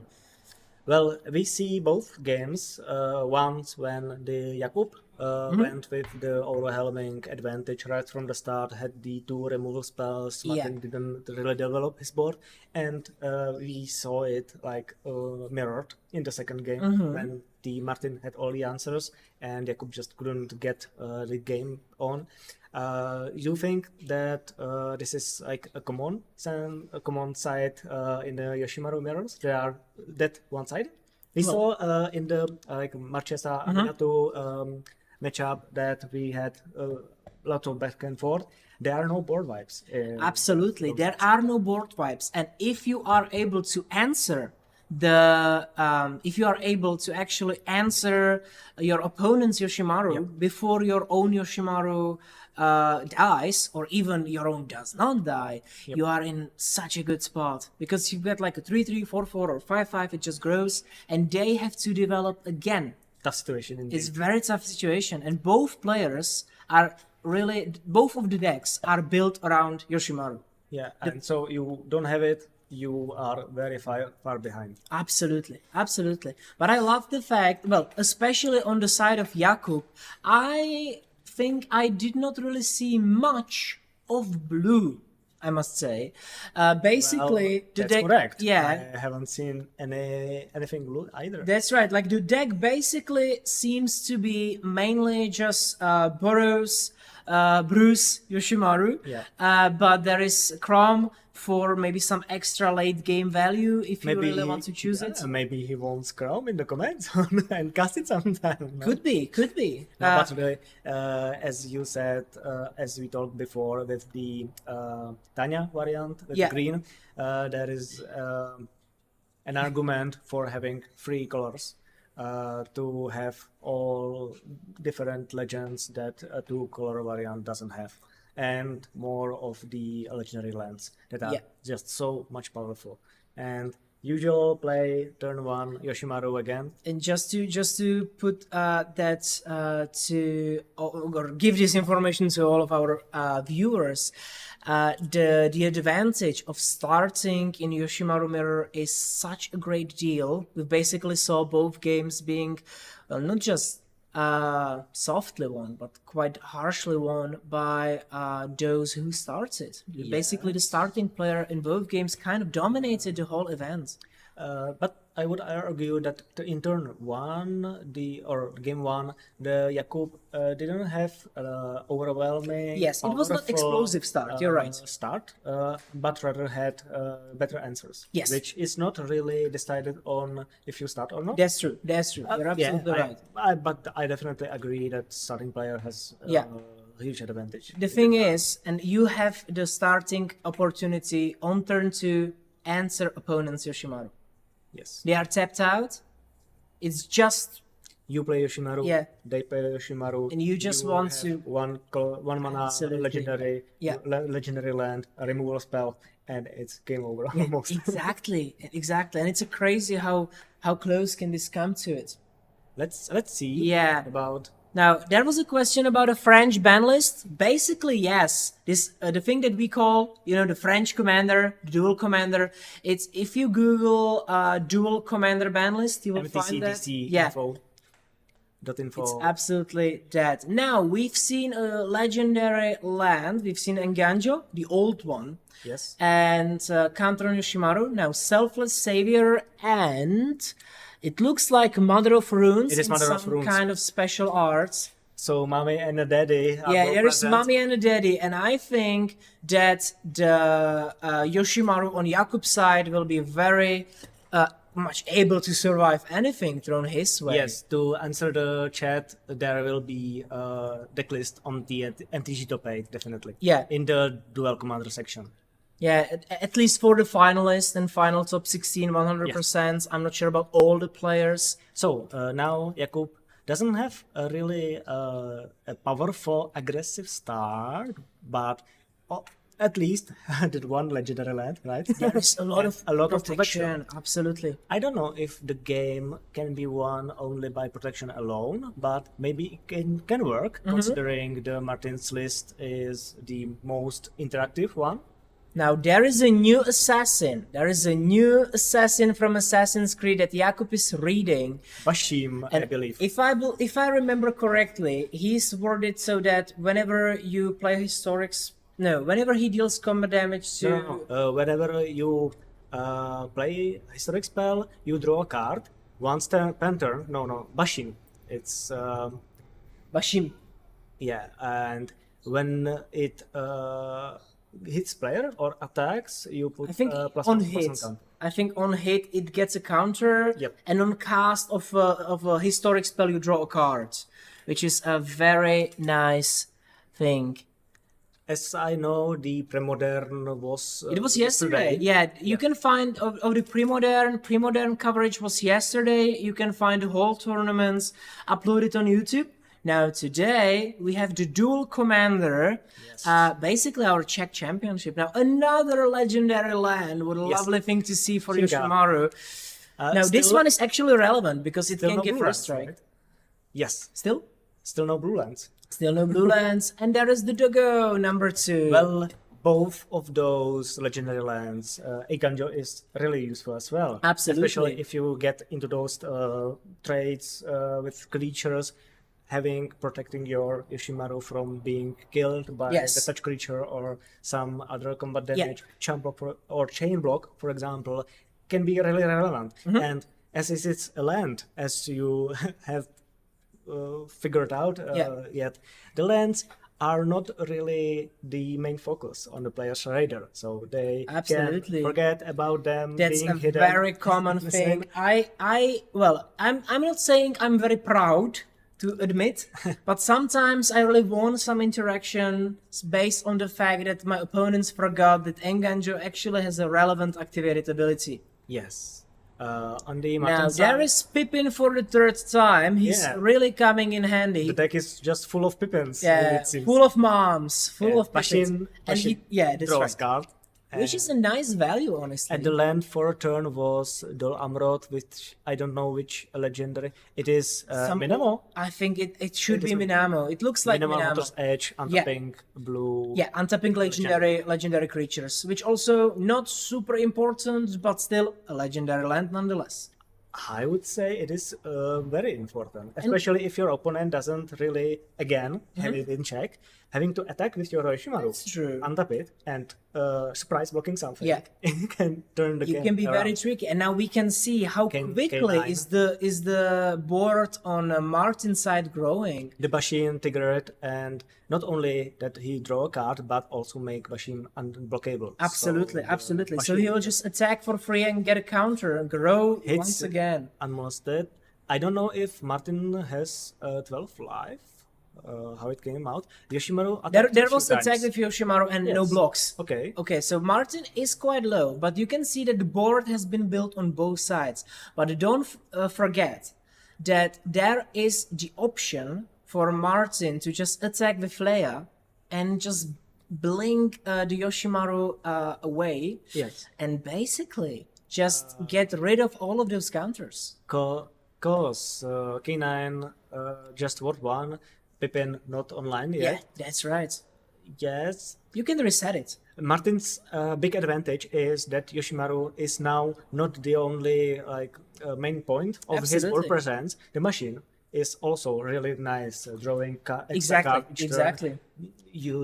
And hitting from unblockable damage. And very soon Pippin will be a problem because once Pippin is up, there will be no way to interact with a lot of cards on Martin's side, or at least it will be 2 for 1. It can bait the reaction for the failure trigger Good. that would result in him not being able to block, for example. But still, I think Martin has still a better board presence. Now here is Goro Goro coming to town. As I see those board states now, I think the game is about to be decided who can put through the more damage. Absolutely. There is no just kill your opponent's commander, grinding for value. Yes. This is a pure race because basically both players have their commander virtually unblockable or very hard to block, considering Jakub has protection from Mother of Runes, the Martin has K9 and Pippin in a moment active. Yes, So both. there is a lot of blockage, sort of, in a way. But Thalia dogs go in. That's right, the dog is attacking, and exactly as we predicted, it will blink Yoshimaru to reset it. Yes. So it will be exiled. The trigger was paid Yeah. from Shinka, so no first strike. No first That strike, would but I be- think that's not super important. The dog well, is you have, 2-2. but you have Philia that attacks, and that way it can be traded. That's right, but trading failure for Pippin, I think is There is Mother of Runes online. That's true. Okay. Even if I think it's quite a favorable trade, even without just any activation of anything. I think Then, getting I rid think- of Pippin is very important. In I this think case. I kind of jinxed Martin because now suddenly the situations look heavily for favor towards Jakub. Yeah, like I just Jakub said is still the- in a nice situation, honestly. And also life total, because in a game of racing, more life you have, the better you are. Absolutely. Like even though Martin can potentially every single turn attack with unblockable Basim, which will Six not grow. enough. It it's grows so slow. slower. It's than, slow. It's not opponent's enough. Yoshimaru. And if Felia attacks this combat, it can reset him as well. Absolutely. Oh my god.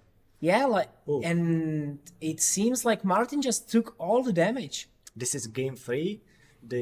This looks very dire for Martin on his side. Yep, went to 5. So full untap. Let's see if Now I we will can see if there is see any option. anything good. Wrath of the Skies. Anyone? Oh, we already established that's not going to Well, happen. honestly, it would not help because there is the benevolent bodyguard, or how The it's called. bodyguard gains not undestructible, the protection. That's right. Is the So it would protection. not. It would not help. You're right. There are 2 protection, but not indestructible. Okay, it would not really help. But if you, and this is also the situation why the board wipes are not included in the aggressive decks, Absolutely. because you spend the resources, you spend the card to wipe everything clear. Yeah. It's a symmetrical effect if you don't have anything to abuse it really, Yeah. and your opponent gets their free turn. Absolutely. and you are still behind. And now there is just Dark Confidant on the side of Martin. One mana left. I'm not really sure if it helps anything. Not that. Other than the Dark Confidant can take those last precious life. away. Yeah, well, yeah, he could just die to his own card. Usually, I think he would just prefer to block with Yep. that. it is a champ blocker, I know. Absolutely. But the trouble is that Martin doesn't missed his land drop. Notably, yes, Martin is really low on lands, and Let's he has see only if this one. Tundra remaining includes something that can change And the honestly, tide somehow. what can it do? Because on Jakub's side, you can see 2 creatures that can just protect. Yeah, removals not Yeah. enough. There's Even a Genjo plate. Another counter on Yoshimaru. Not Well, sure if that was necessary, because maybe for the is... man. Yeah, let's see if something gets played. We will see. Oh, 5 mana tap. That's gonna Dragon? be something big. Can it be the red dragon? Not yet. It has to be attacking. Okay, okay. If it's headline on Scarlet, I think we are done for. And it It is almost a another- headline on Scarlet. Yes, it's Galadriel's gift, Galadriel's gifts. It is Fantastic creature. opponent, card. you are dead written all over it. Basically phases out all because he played it with kicker. Overload, I believe. I think it's kicker.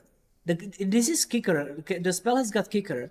Sorry And, about that. Galadriel gift, you said? Yeah. I'm talking overload because it for 1 mana it faces 1 creature, and for 3 mana it faces everything. So Yeah, but it's kicker. yeah. But it does work like that. Okay, looks like it's Looks GG. like it's just the end. But and then, so the Martin's deck included some. Yeah, four it's vibes, and he didn't have the mana. He has. true. He is showing right now. He That has he- a tap land. that's crazy. God, And so it's okay. the end. It's Jakub Pečík interesting game. wins the very exhilarating. It was interesting. Yoshimaru The matchup. last game was really fantastic. Wow. Honestly, like the first match and the first game, the second game was very fine and very interesting, but in also very quick, just one-sided. But this last one was super interesting. Okay, Jiří will catch Martin. Sorry, not the Jakub for possible interview. If he can do that, that would be nice.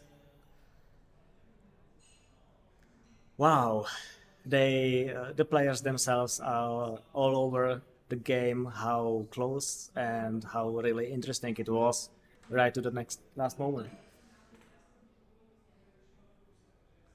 So give us a minute here.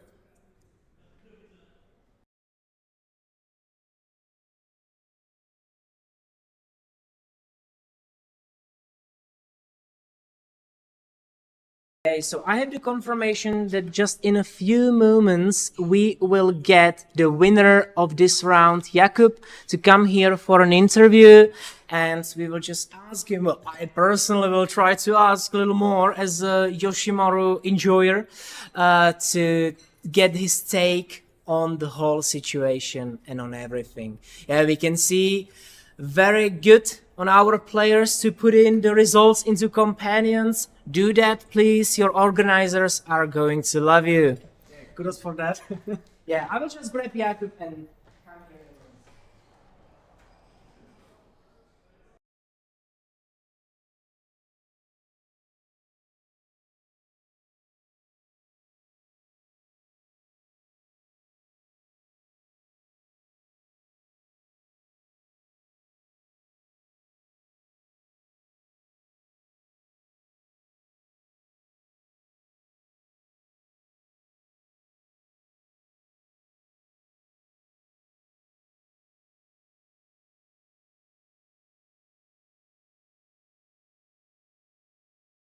So, hello? Can you have a scene? All right, yeah. We'll just come to you. Hello? just a Okay, little okay, bit. okay. All right, Jacob. First of all, congratulations on winning. Great thank you, game. thank you. I like that. Congratulations. Thank you. Yeah, even though we had just a little mishap. Yeah, with the there was play. a misplay. I'm really sorry for that. Can happen. But honestly, as you were talking about that, even though it happened, there was probably no no difference on the result of the match. Oh, probably, but whatever. Just when the judge came, I was just I will concede it because I failed, and then I was thinking, oh, yeah, I will do it because it can happen, you know. Yeah. And the day will be longer and longer. So Yeah, it will hopefully, you know, keep those wits and be ready for the finals as well. Hopefully. Yeah. Hopefully, Well, what about the game one? We saw Okay. that you had prepared. If you recall correctly, you had the 2 attempts at killing Martin's Yoshimaru. The second remove went through, and you just put so much pressure that you couldn't handle it.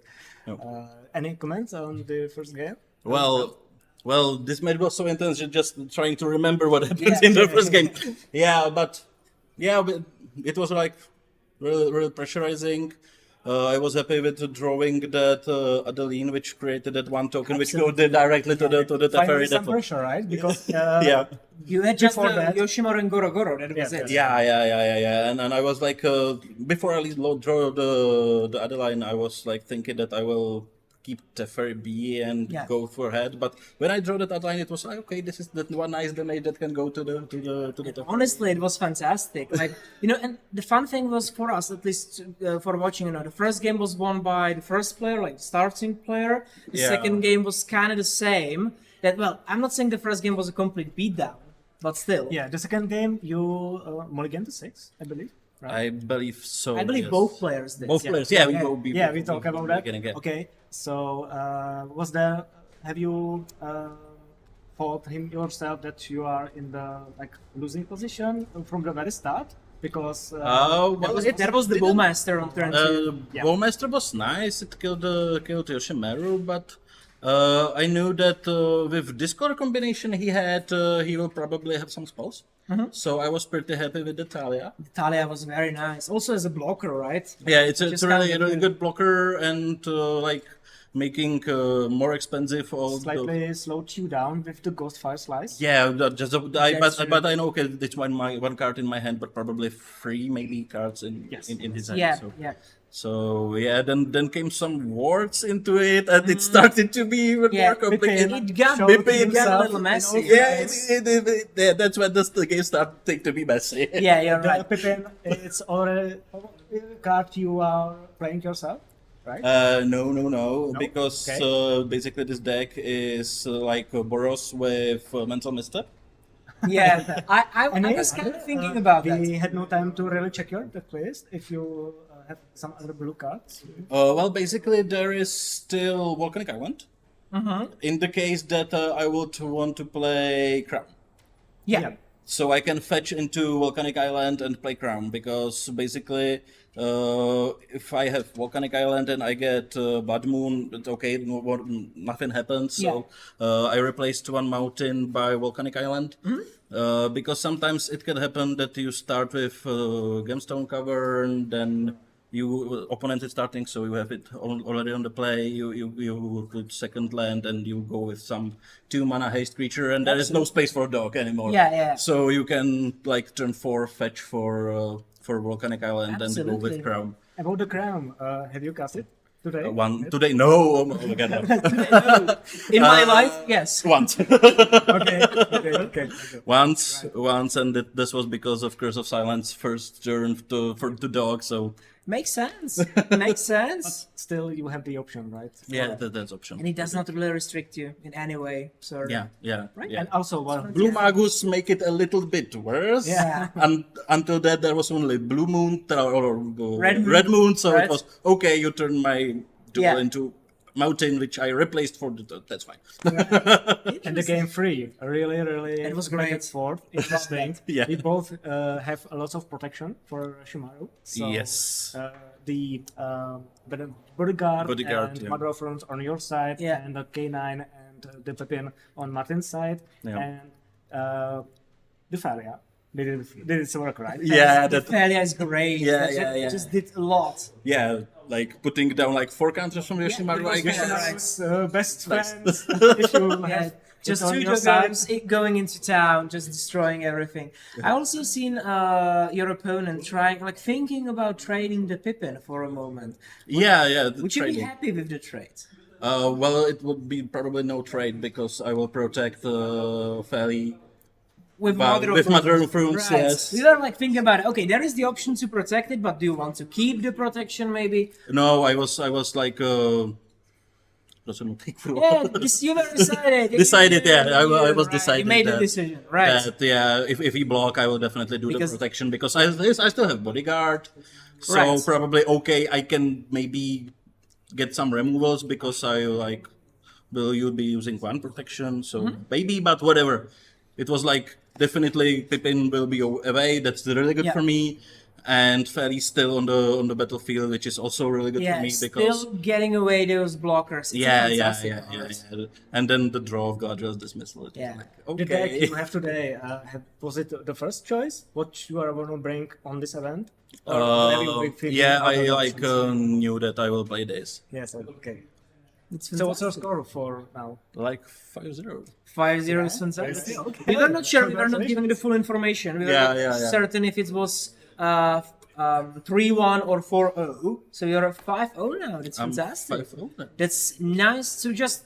We'll look forward to see you in the top 16, hopefully in the finals. Yeah. And we wish you the best of luck in the two matches that are coming up.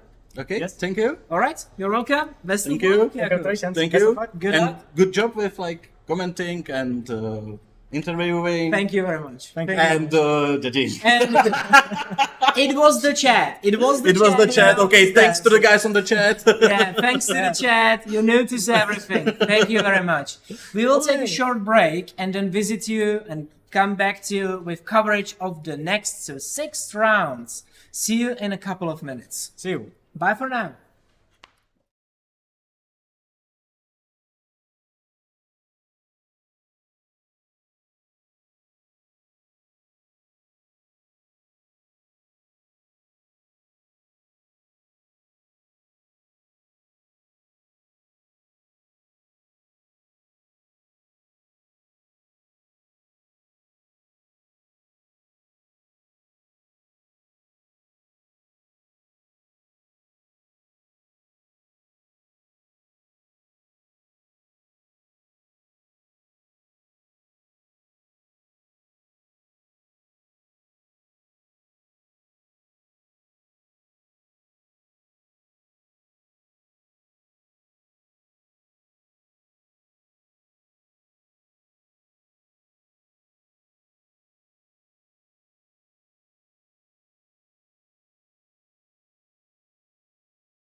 Right, and we are back and slowly but surely coming to the second to final round Yes. of the base stage, which will be round number 6.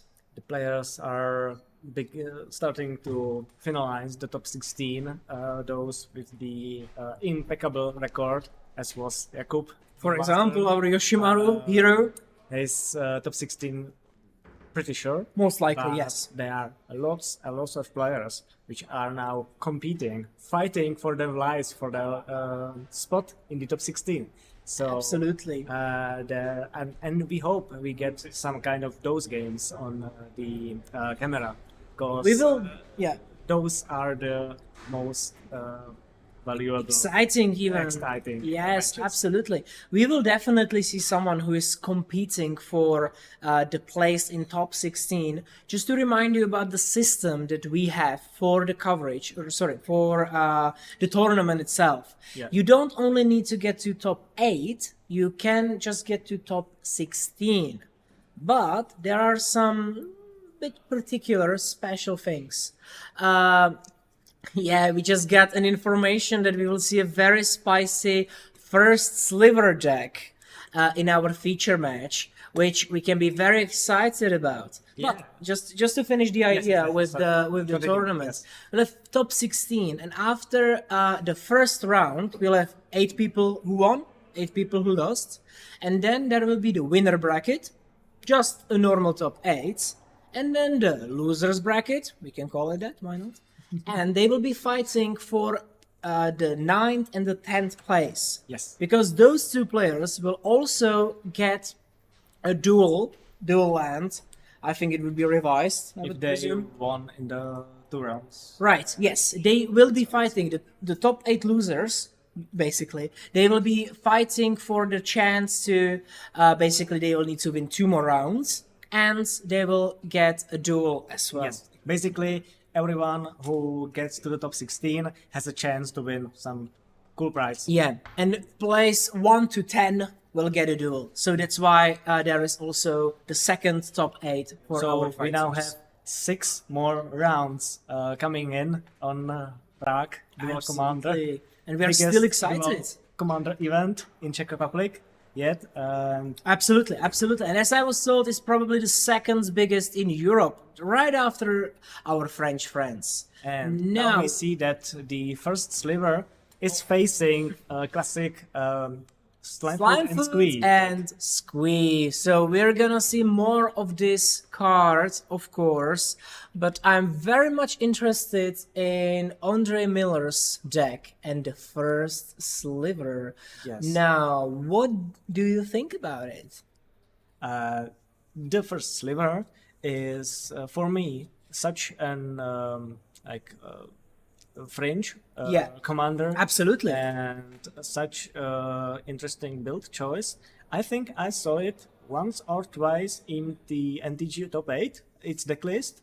I think I even saw a Nif Mizzet Reborn variant, because you play basically around the Cascade, similar to the modern Cascade deck. Like the variants. rhinos. Exactly. Yes, that you are playing all those cards that are cheap or more expensive than the cards you want to cascade into. Absolutely. We are looking at the deck list right now to see what exactly is going on there, but I think we better see it in action actually. Absolutely, but I think I was told there is an option that it will go for Hypergenesis, though I'm not really seeing Hypergenesis in the deck list.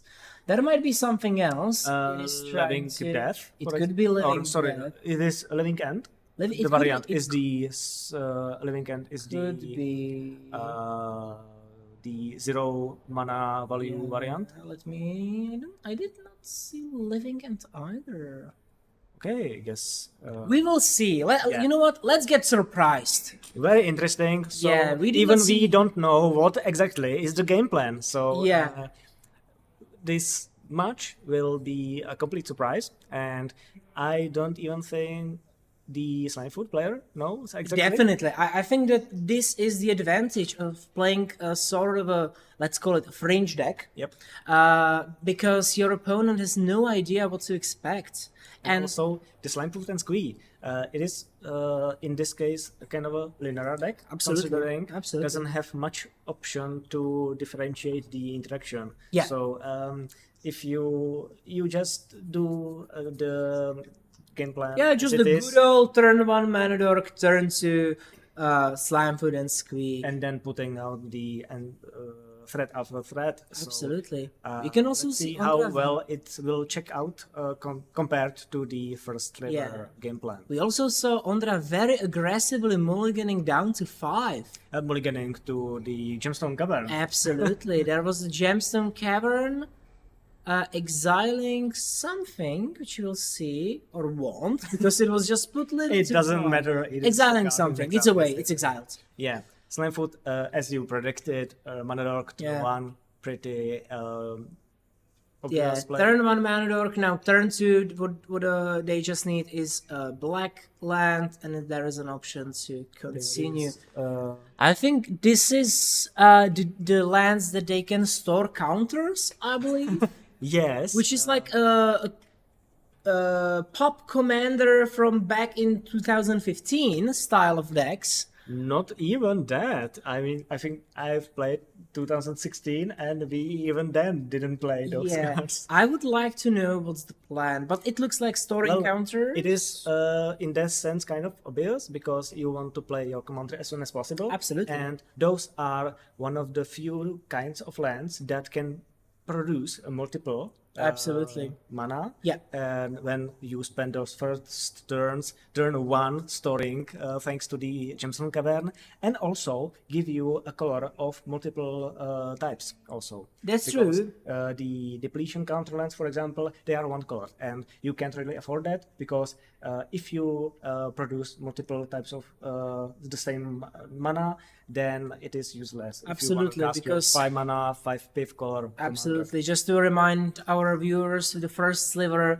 has got 5 different mana pips, so there is a lot of. Yeah, Slimefoot missed a Saprolink figure, That's true. or That's absolutely true. That there should have been a Saprolink on the board. I think we'll just let it slide as a miss trigger for the players. yep, That's on their own. Oh, happens. It is a really tough day.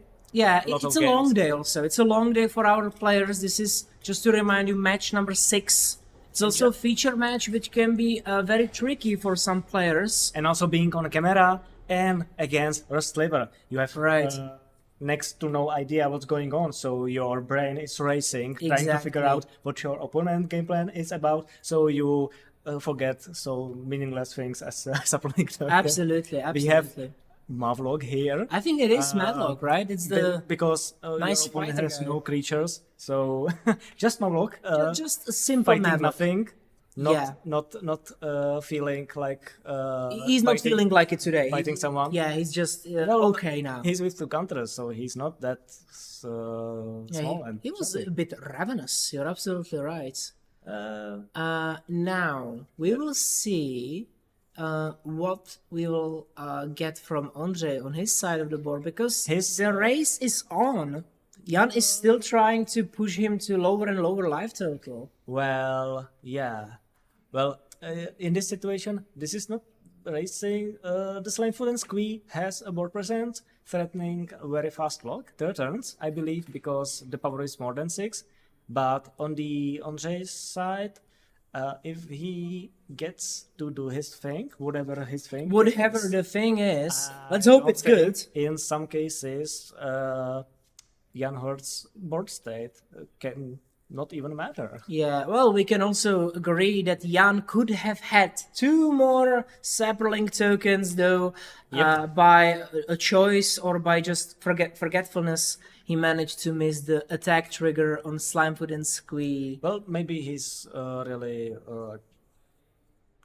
I He doesn't need. Yeah, a I will support believe. equipment. I have my headcanon for this. I think he just became a big fan of playing the Sharpie cube, and he just put away the attack trigger. Yes. Now we We will have see. First Sliver Lands, a lot of lands, and a lot of big cascade things.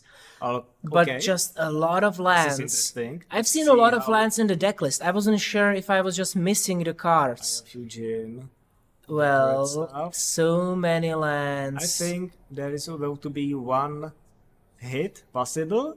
I most think so likely. as well. We are just looking for something specific. Not in this part of the No, deck. we are still looking for it. Italy as well. We are still looking for it. Let's see. What is the Emrakul? That's not the thing. He- And Sybil's Trickery, Yep. which is the trick in there. My lord. Now, All right. logically, Tybalt's Trickery will now try to counter his own first sliver Yes. to just go into town again and try to find Try to cast some yeah. big thing. try to find the biggest thing possible and then just Military see cards what it is. that we don't see really, but Yeah. doesn't really matter as well. And we go again through the library. Whee! This time hitting first big creature, and it is It's a something. it's something. We don't really know what it is. It It's is a golem. yeah, some A sort of cascade. It's a cascading golem, okay, and it's 8 mana. Let's just keep it at that. So we are cascading again because And I don't think there is only one cascade. There is multiple cascades. there are more cascading things, which is the idea of the deck.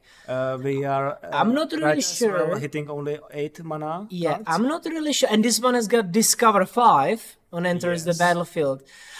Honestly, I'm not really sure if there is anything that Jan can do after all of this finishes. He can watch. And He can maybe prepare watch. for the next game. That's true. He can watch, certainly. Can be a nice show for him. So now the Discover 5. Yeah, cascade after cascade after cascade. Yeah, Discover is just, as Wizard said, fix Cascade. I think they broke Cascade, honestly, but they call it I fixed. think the Now, I don't remember what was the 5 mana spell, but yes, there was the replicating card, which was very strong in Legacy, but I'm not 100% sure. we can show it in the. Yeah, well, if we know the name. I think I can. Arab E. Wait, E. R? No, or E.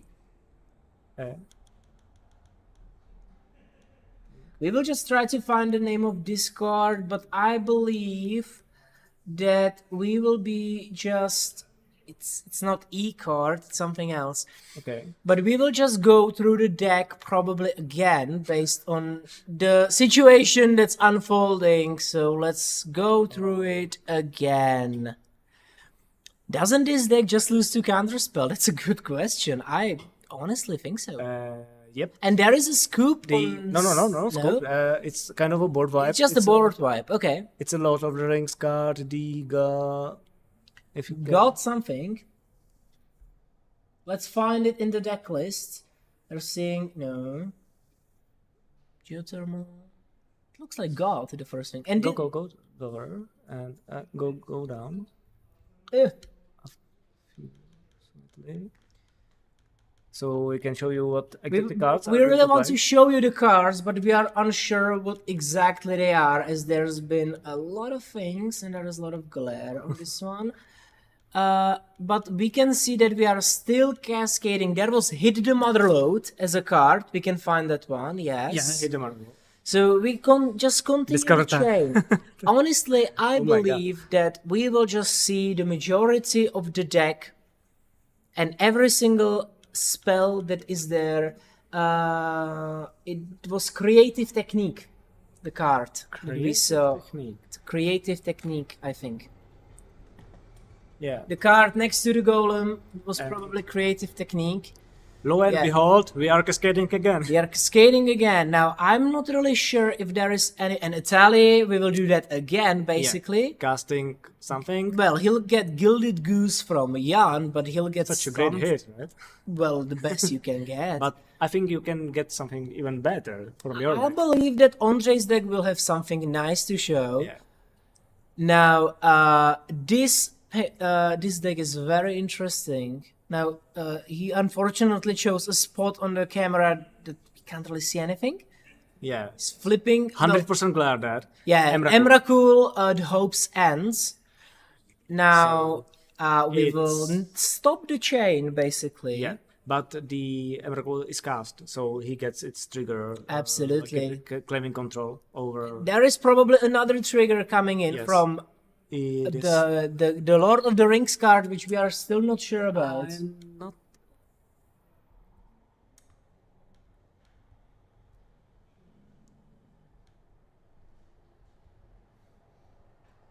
Okay, I think that we will just have to live with the fact.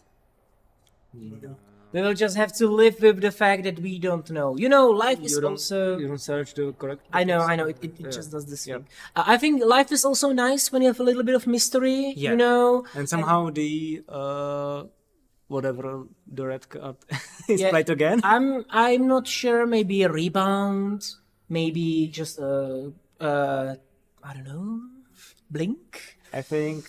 I trust our players to correctly resolve their things, because in this case we haven't really seen this first Sliver deck, and we are Slimefoot just player, stumped. as I said, is just watching and Yeah. can't really do anything. His deck is not the most interactive sort Yeah, when it's it comes not to built- instant speed or stack interaction. Milestone Wanderer, everything has gaze. I think, another two cascades, so everything swings. Yeah, and there has been scoop on Jan's After side. wiping the whole board. Yeah, this is interesting deck. Very interesting. I'm not really sure if this deck does exactly all this in this particular order, but basically the cascade triggers the way for the one of the big creatures you have Absolutely. in the library. Yeah. Because you are guaranteed to hit the table trigger. Yes, Then absolutely. you counter the first sliver, Yeah. and you hit one of the creatures.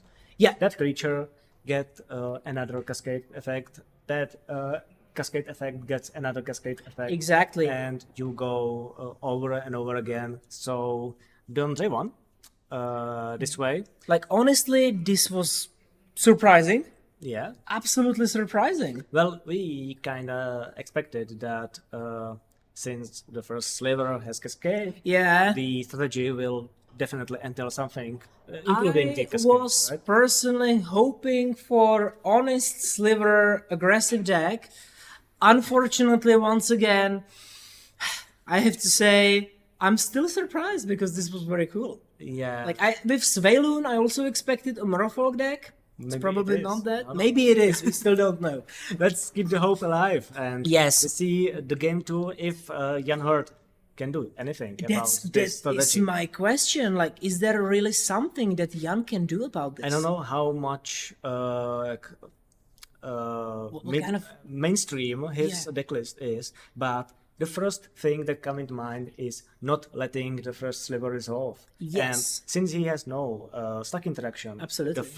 my idea was either Blood Moon, Magus of the Moon, Contamination. Those Attack his kinds of- mana. Yes. Once you attack his mana, he cannot play the first sliver, and his deck basically, I don't think, can function at all. Absolutely. That's Absolutely. the first thing. Turn off all those pesky non-basic lands.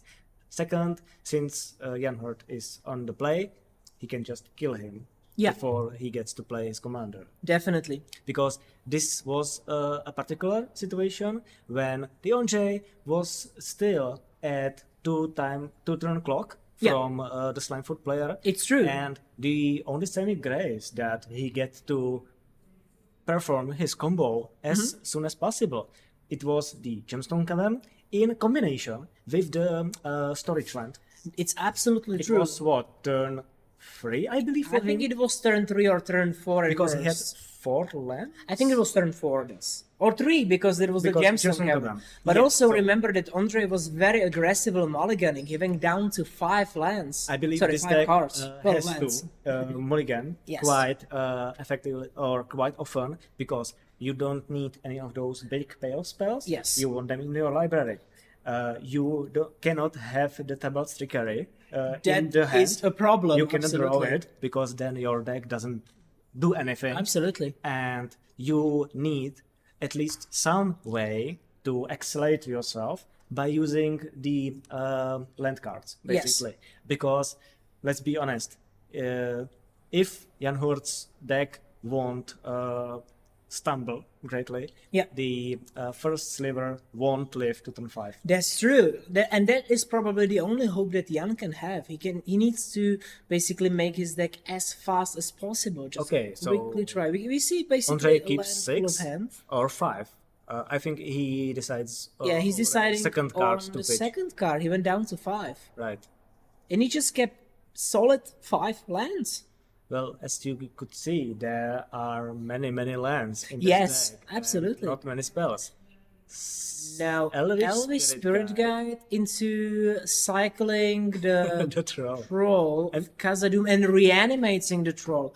Now, this is what I call clock, ladies and gentlemen, because Well, this I is don't very think good. Ondřej will live to turn 3, not even turn 5. Exactly. In this sense. Exactly.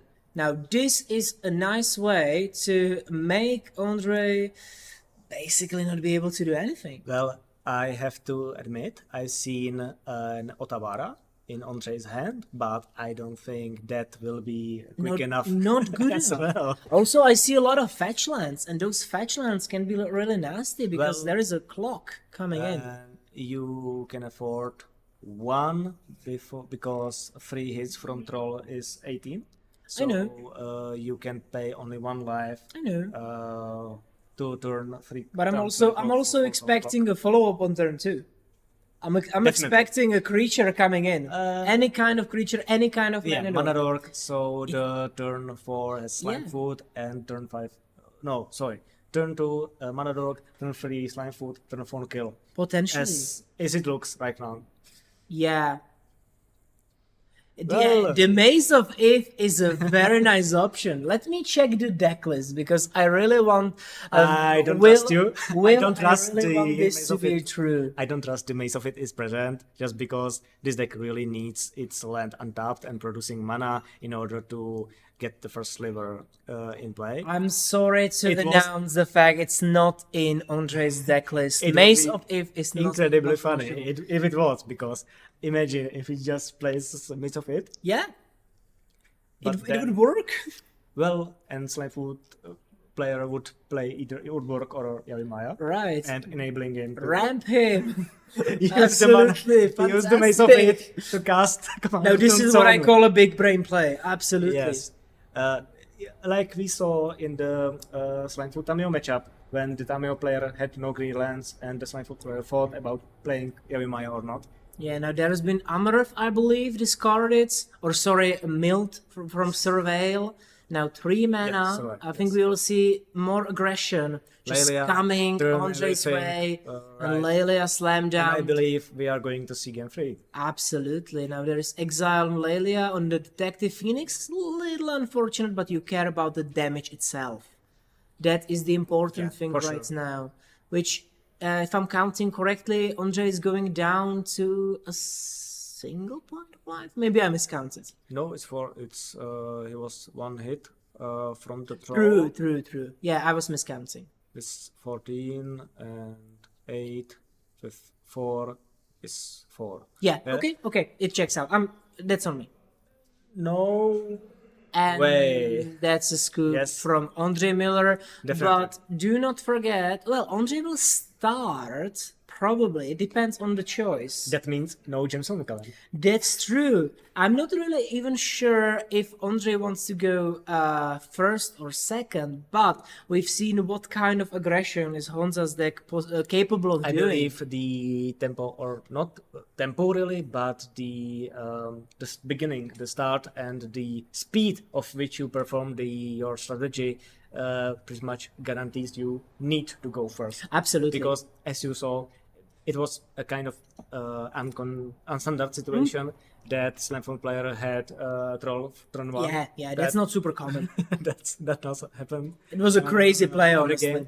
But the first Sliver needs a start very quick Yeah. and basically help ramp himself with those sluggish lands mostly, and cannot like rely on gemstone cards. Because Absolutely. But I think you can rely on at least some mana acceleration because there is a lot of it in the deck. So potentially first Sliver turn 4 could be we'll see viable. about that. We'll see, of course. But if it's possible to do that, I'm not really sure how Honza would be capable of killing Andre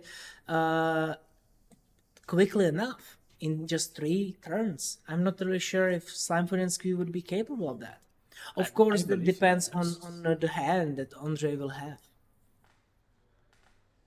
This is a very interesting style of game. I'm not even sure if Jan ever played against such a unique I would style be of deck. really confused, or Yeah, I would believe not so. I would be confused as well. Like, what am I supposed to do? Right. How is this even legal? This Well- would be my question. It is a very clunky. Absolutely. One for counter the spell and you're done. Or stifle effect, for example. Yes. As I said, there is not just a fast clock. Mm-hmm. The Slimefoot can combat this deck to win the game 3. He can also find some of those personation cards. For example, Magus. Absolutely, absolutely. Contamination even. And I that think will lock down. Blood Moon could be Andre's an option as well, right? Andre's lands, Yes. and he has no way of winning anymore. I think in this case, Jan kind of needs to mulligan into these cards. Because I don't think I've seen a single basic land. That's on true. this, Well, deck. there are some. Yes, I've yes, seen there are. some in the deck list, but when I say some, I mean like 5 snow-covered forests, islands, 1 snow-covered forest, and that's maybe about it. Interesting. So just some filling Alright. lands, basically. The majority of lands in Oh. this deck are just interesting one-offs, and a lot of interesting. Well, there are the channel lands, so they can do at least something. Yeah, That is so an option. Both players are mulliganing to At least 6. to Yeah, Andre went down to 5 actually, I believe, which is quite common for him. Yep. Or for his deck. Yeah. The worst kind of situation if you keep some non-land cards Yeah. and you are drawing them. Yes, absolutely. Since if you hit Okay, your only 6. land drop, if you hit your land drop every turn, you should be theoretically fast enough to Yeah. perform the strategy. And as we saw, if he gets to cast his commander, the game is basically over. It's absolutely true, which is crazy, but that's how the deck runs. Yeah. So It's a gonna very see. interesting. Now, the majority of decisions, at least in my opinion, is now on Honza's side of yes, the table. and the actions, because he really needs to plan his whole strategy for this game in order to really win in Yes. a lot of time he has. And he's going down to 5, maybe just to find some sense. answer, maybe Needs- just to find the Blood Moon or the Magus of the Moon or Contamination. Like some frankly, kind of effect. even the troll on turn 1, on turn 2 would Yes. theoretically be fast enough. Yes, theoretically, yes. I think that Andre would easily be capable. A little cheeky joke for the audience. Now, Andre would theoretically be capable, like every single time, to do it on turn 4 because he will be aggressively mulliganing down to those depletion lands that can give you more mana, basically, Yeah. or storage lands, let's call them. And do we see what Jan is keeping? We don't really know, but I I don't think think we I've- will find out very soon. Yes. Okay, there's been a land on. Sacrificing, you get 2 land. But it provides you with 2 mana Elf of the same of kind. Deep Shadow. Yes, a mana dork from the Slimefoot side, Yeah. not really surprising. It's quite a Still, common start. no idea what the game plan is. He has a basic forest, so he can now play Blood Moon without locking himself out of mana, because he had Absolutely. black from the mana dork and green from the basic land. Yes. Opponent played some kind of Land. let's just call it a land. There is a land. I think it's a tapped land that could be like a depletion land. And now we can see a fetch probably into a red source. Well, it needs to be a red source. And then Slimefoot and Squee. This is the Verge. Yeah, bad lands. I don't think Is it either a of those storage land? lands can Ondřej help casting They are not. Commander earlier. They're not storing, right? Yeah, I don't think so. We will see. Okay, there is like a Classical just a fetch land? fetch land. Yeah, and I'm not really Ghyrson, sure. if you look I will check it look it up. if it's there. Ghyrson Verge. There is no cross and verge. I'm reading it. It's hard to see. Maybe isn't it Ancient Springs? Could be. I think I'm seeing A as the first letter. Can we try to find Ancient Spring? Might be the card. Might not. It might see. even be relevant. We don't really know yet. Yeah, Jan Hurt, do we get the support link? Well, he once again missed the trigger. I know, he has only one token That's true. by himself. That's so true. He cannot create He more. only, I think, no, as I said, Jan Hurt is just appreciating the new rise of Sharpie magic, and he just crossed the attack. Yep. He does not like to have triggers on attack. We also have Tarmogoyf, which means we will be putting up pressure, although he's only a measly Huge one. Tarmogoyf, yes. Yeah, only just lands. a 1/2. There's nothing much Sadly, else. only lands in play. Okay, so maybe it's the kind of a fetch land. Yeah, Maybe that fetches two. Maybe it's the one that fetches too, but for like tapping and more mana. Let's see. Seems likely. That does seem likely.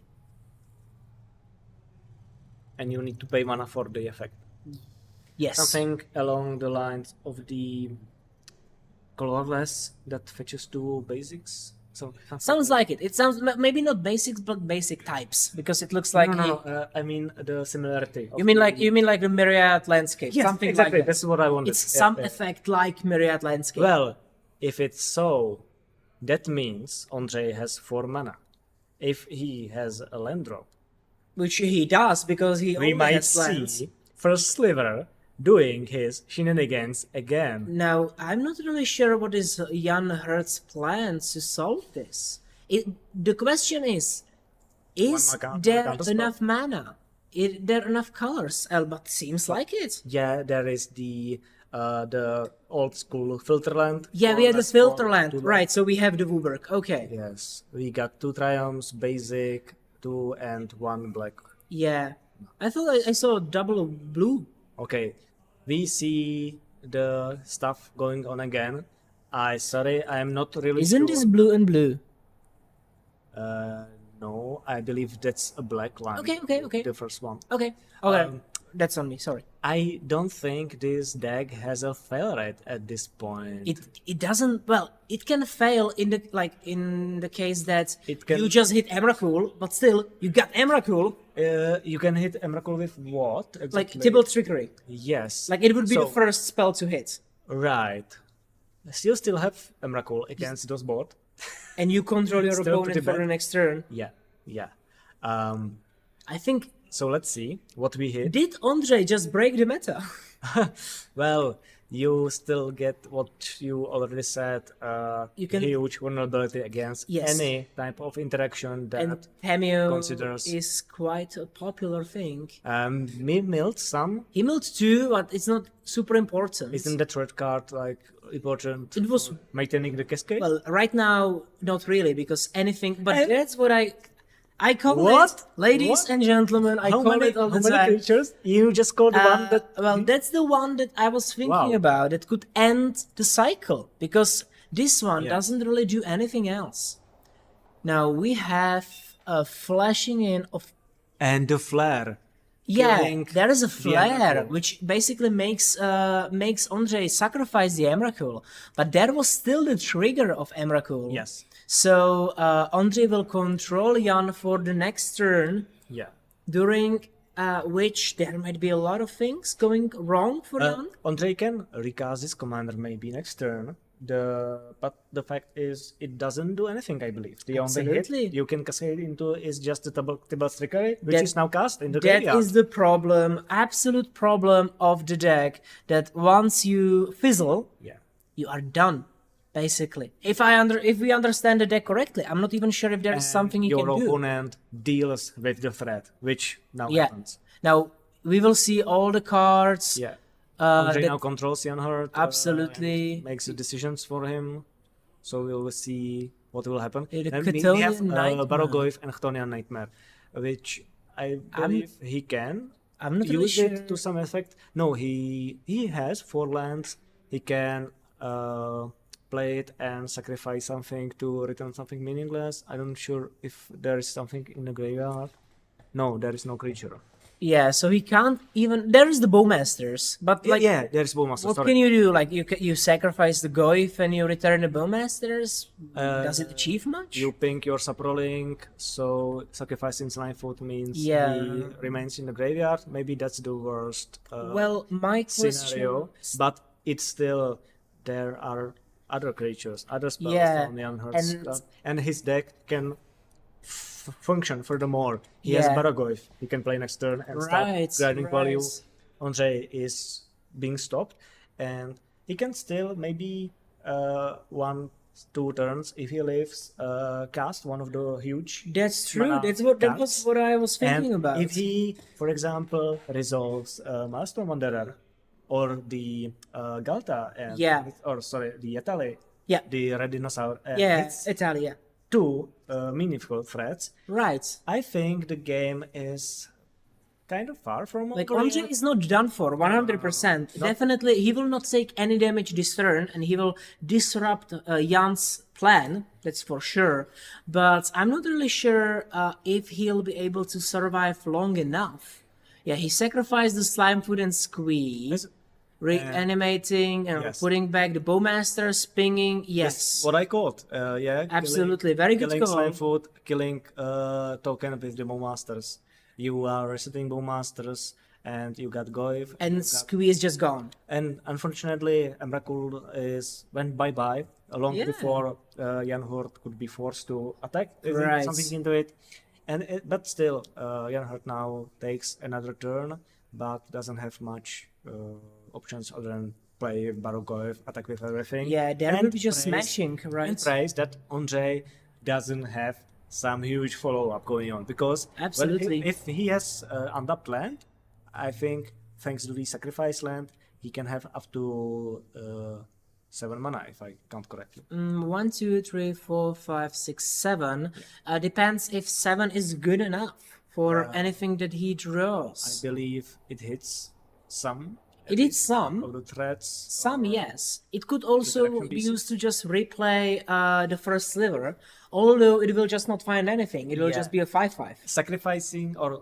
Sacrificing the land for Sliver kind of seals the deal. It's Yeah, not yeah. the right call. Definitely not. Unless he really has nothing to work with, and this is just Right. the last Uh, attempt. No, they just.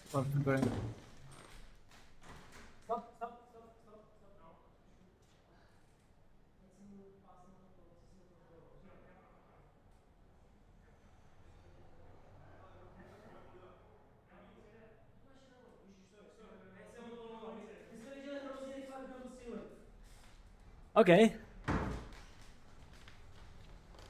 there has been a mistake on my end. Everything's alright. I believe. Everything's all right. Yeah, You I just mistake that he only passed the turn. That's right, And that's realized right. that it Emrakul- was Emrakul's extra turn Yes. that he was given. Yes, yes, yes, Yep. yes, yes, yes, yes. That was completely on me. I'm sorry. Maybe I was just dreaming that Emrakul was much better. Never mind. It is a difficult day for us Yeah, too. it's right? also long. And Yeah. well, in this case, I'm still thinking like, what can Andre Miller do? one of those huge. And that's the only option. deals a bunch of damage. Yeah, to but now it's the creatures. only option. My analysis was based on the fact that he'll just get his turn back. But now I can see that. Well, he takes he'll some die. damage first. Yeah, But true. let's see what's gonna happen. I think this will be probably I fully last believe that turn- this is not a good situation. yes. And the game is probably done. Yeah. Use the Catonian Nightmare to get the Squee back. It is such a uncommon Yeah. way of the card function That's true. That's true. enchantment that acts by returning itself. To the Right, hand. right. But we will see if there are any options for Andre to get out of this sticky situation. I see land. Well, and there maybe will something. be lands. Depends if there is something that can do something. Well, in Andre's case, every land does something interesting, almost. Yeah, that's true. So maybe he will find some way to figure out of this Yeah. nonsense. I think this is like a nice deck for people who like to collect lands. What do you think? You can basically play all of your lands in this deck. You have all the options. You are missing a bunch of the usual suspects because you have your land slot filled with those storage lands, etc. That's true. And yeah, that is Scoop on Dre's nothing side. to be done. Not Yeah. enough mana for anything meaningful. Absolutely and, true. But the game is over. yeah, but as I was saying, hitting the Emrakul was probably the only thing that could have stopped Andre. Yeah, I think all the other cards are cascades, right? Yeah, absolutely. I will just. Okay, let's have a quick break before we get an interview possibly going on.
All right, and welcome. We are here with Andre, and we would like to show you. Hell, well, he was not the winner, but he was definitely winner in our hearts because he showed us a crazy deck, 100%. Now, what would you like to say about it? So the deck is first Sliver. Originally, the idea came with like, is there a card that I could play like always in the command zone consistently that would win me the game? I found Thibaut's Trickery. So when I play Sliver, hit Thibaut's Trickery, I counter the Sliver and I play something else. Absolutely. So for a little while, the first version had Cultivator Colossus and 98 lands. Okay. And it won through like Glacial Chasm and mazes. But that's not what I'm playing. great. I'm playing a Cascade deck. Yes. So it's playing 13 non-lands, and there's like a structure to it that like some cards play other cards. Yeah. Then there are cascades, but I only play like cascades of like cost 8 and more, because a cascade of a cost 8 or more can hit a card with cost 7 that can, for example, like go up. Yeah. Like it's about going up and down and basically Okay, making sure okay. like decreasing the chance that like the sequence stops. It's about the chain reaction. Makes sense. Okay, Okay, have okay. you taken the idea? Because I think I've seen in historic, in Arena, MTG Arena. Yes, you can play So there. I tried it a the couple of double times and trickery people decks- counters lose. Yes. Okay. Indeed. But when the double trickery was printed, I've seen the decks that was countering their own spells, cast something big. I Yes, believe, it's banned now, no? Yeah, Double it trickery was got banned. banned, That's right. Because of Tibalt. Yes. Okay. Double trickery got banned. Okay. How about the games? What's your game plan? Is just to how do you manage to cast first Sliver as soon as possible? Yes, there are like we would need to talk about like the lands specifically. There are like certain lands that allow you a turn for Sliver. Like I can, I guess, go through the deck Storage and lands, right? right. Okay, so these storage lands, I don't know if it's I think yeah, the green it screen doesn't, will just doesn't really work with the camera. You Okay, can show some cards. so probably the best cards are these like old from I think Onslaught or you can Uh, maybe the- just explain them if okay, you want to. Ancient Spring. So they're nice because they give you basically mana of 2 different colors. So I want as many of these as possible. Yes. Then there are others that basically give you like 2 either by sacrificing themselves or they're like Ancient Springs. You can see it in the stream. Yes, good.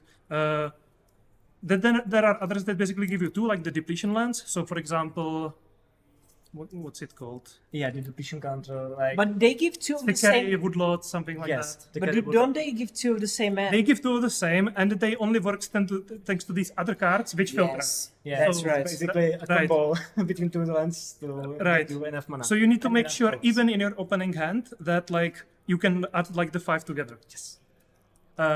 Interesting note: I don't play Command Tower. Okay. I don't play any gold lands because it's so consistent. All right. That's crazy. That's absolutely crazy. Yeah. So of course, when you have a deck with 90 lands, you have like some free slots. Yeah. For a while, I played like temples, or now we play survey lands, because I thought, hey, what am I doing? I might as well scry, but that's not good. You don't want to hope that you draw into the combo. You want to have the combo in your opening hand. Yes. And you can mulligan very aggressively because a combination that gives you the Sliver has like 3 or 4 cards in it. Right. So you're completely happy mulliganing like 4 times, and every mulligan is like a Wheel of Fortune, right? You We see also 7. seen that. For land drops, and you are here, right? Yes, exactly. We have seen that actually. Like even in the first and second game, I think from all 3 games, the highest count in your hand was just 6.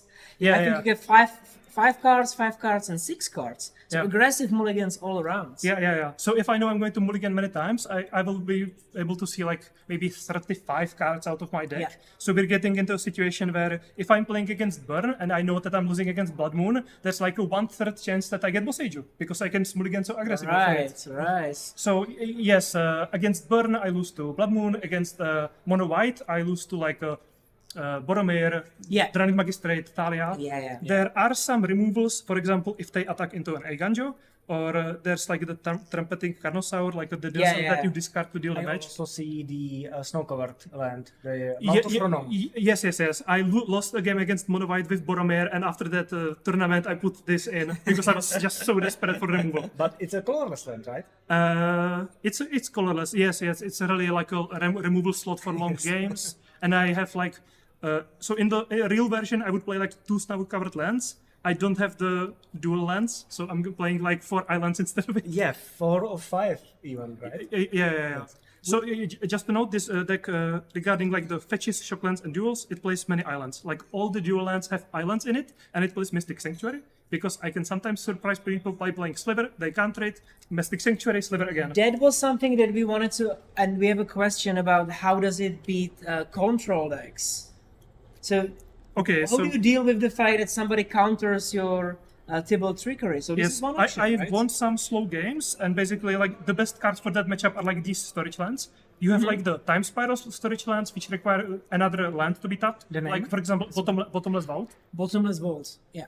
But then you have like this land, which can basically like adapt mana by itself. So imagine you have 2 of these on your hand, and you play against the deck that does like land pass. So if you have 2 of these, you are getting 3 mana every single turn, and like they're not pressuring you. So by turn 6, you maybe play Apex Devastator from your hand. How do they counter 5 spells? They don't.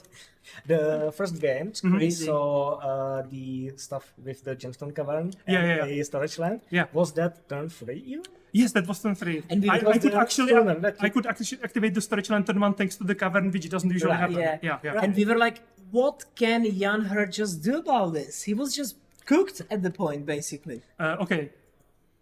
A big part of why this deck wins is people don't know how to play against Exactly. it. So, like if somebody meets it and like they lose to the combo, they have like 2-3 minutes to think before the games, Yeah. before going to game 2. Yeah. And there are some things you can do. So, for example, if Jan Hurt played like Blood Moon or Contamination, Yes. I would lose. So putting the information out there, Felias can swap into Thalias, and once they know it, I won't beat them anymore. But there was the idea we were thinking about Yeah, it. yeah. That he should also aggressively mulligan And into because I'm something so like this. because I'm so all in, Yeah. like I could literally mulligan it to like 2 cards, have the Blood Moon, and you would win. Yeah. Italia, also means you will get to pay 1 more to cast your I have first to- trickery. Yes, and but then also for cascading- each subsequent non-creature spell. But if you hit creatures, you can still win, right? True, but I think like half of the cards are non-creatures, so it would be very expensive. Very big roulette. Yeah. Right. And one thing that I'm sorry for calling out before, I basically kind of predicted the sad reality of the last game, that you can basically break by hitting Emrakul as the first It's spell. funny that like Emrakul is the worst thing that I can pull out. Yeah, because it's that means that I interesting. don't play my deck. And isn't Right. that the only card that doesn't lead to other stuff? There is some chance that I start by playing like the cheapest cards first. So, for example, the Expressive Iteration and then the Carnosaur. And if after that I hit something that like, 6-cost Cascade, it hits nothing and it breaks. But there's like a very low chance for that. Right. I believe that you have the deck figured out. Maybe this was the situation of swapping out the Emrakul. Is it still worth it to play it? It was just an unfortunate I know. series of events. I cutting it think down? true. Maybe. Basically, when it works out, what I do is I have a big board. It has haste thanks to Wanderer, And you wipe the board I wipe to the your board, friend? and then I take the next turn. So if I there were some games that I lost because of Emrakul, but also there were some games that I won because of Emrakul. So it's hard to say. It also plays Eye of Uranus, which is another like option that Yeah. against control you have like. You could have like Tolaria West transmuted into Eye of Ugin, which finds Emrakul, and maybe you win like that. Yeah. But Okay. still, it was very interesting to see such a, I would even say crazy kind of deck, which is it's Absolutely, wonderful. It's you have to be wonderful. prepared for very silly games. If Yeah. you can go just a little bit further, the first game, then the Sliver turn 3, Yes. Ghyrson Cavern Storage Land. Is this the fastest that it can go? It definitely can do it turn 2. Oh, okay. With the storage lands. No, it can't. It can't. No. yeah, So no, it's no. the fastest. Turn Okay, 3. yeah. I think my like favorite games are with like basically 2 double lands and then like the creative technique. Yeah. Which can completely replace the Sliver, and it's also good play. For example, against Aragorn. What's the chance that they can counter 2 of your spells? Yeah, that makes sense. Right. And it's interesting that I also love the fact that you showed us the fastest possible version Yeah, right off it's the nice bat. that it happened on the camera, and then Yeah. I played Solitaire for 5 minutes. Yeah, exactly. Playing And my deck. we were also here playing a game of what the hell is that card? Because we were like True. trying to figure out. We've never seen such a card. Okay, some opponents don't care, but I had like an opponent in turn 2 that read every single card, and Yeah. our first game took half an hour because of that. Obviously, like I play lots of nonsensical cards. Yeah, And we every also- single land, of course, as well. Which land? Not every single land. Yes, very unknown lands. Like sometimes I win, Okay, this one do, and I this play one do. like Teferis Isle. Like Yeah, who plays yeah. Teferis Isle? Right. But if you time it correctly, like you can use it. Okay, that's fantastic. What was your run up until today? What was your matchups? Good ones? Acererak combo where I was faster than like a partner for color reanimator, where I think I won because my opponent didn't know my deck and like used Stifle for like a transmute, and I was then able to combo out. Yeah. Felia where I won. I'm thinking. Grixis partner Storm which beat me. Yes. Your Grixis. Which Right. it's a faster combo. Yeah, Yeah. understandable. But still, it's a very nice and very neat deck. We still wish you to maybe try to squeeze into the top 16, What's the score? which we really look for. I think it's for 2 now. Yeah, could still be possible to squeeze It's possible, in. it's Still possible. possible to squeeze in, and I would Okay. love to just see Okay. this kind of madness, let's say. Exactly. In Winning top My only 16. hope was like for people to see it. Yeah, So and maybe people it won't be on top 8, but it's still on camera. And it's here. So and it's a fantastic. it's a Mission success in my completed. heart. We love that, honestly. Andre, Okay. thank you very much. Even though Thanks. you lost, it was very nice. Thanks for the showcase. Super cool deck. And yeah. it was fantastic. So Okay. we will see you in a couple of minutes for our final round of the base stage. And then we will continue with top 16. See you Let's in a go. moment. Bye for now.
Right, and welcome back before our final round of the first stage, the main stage.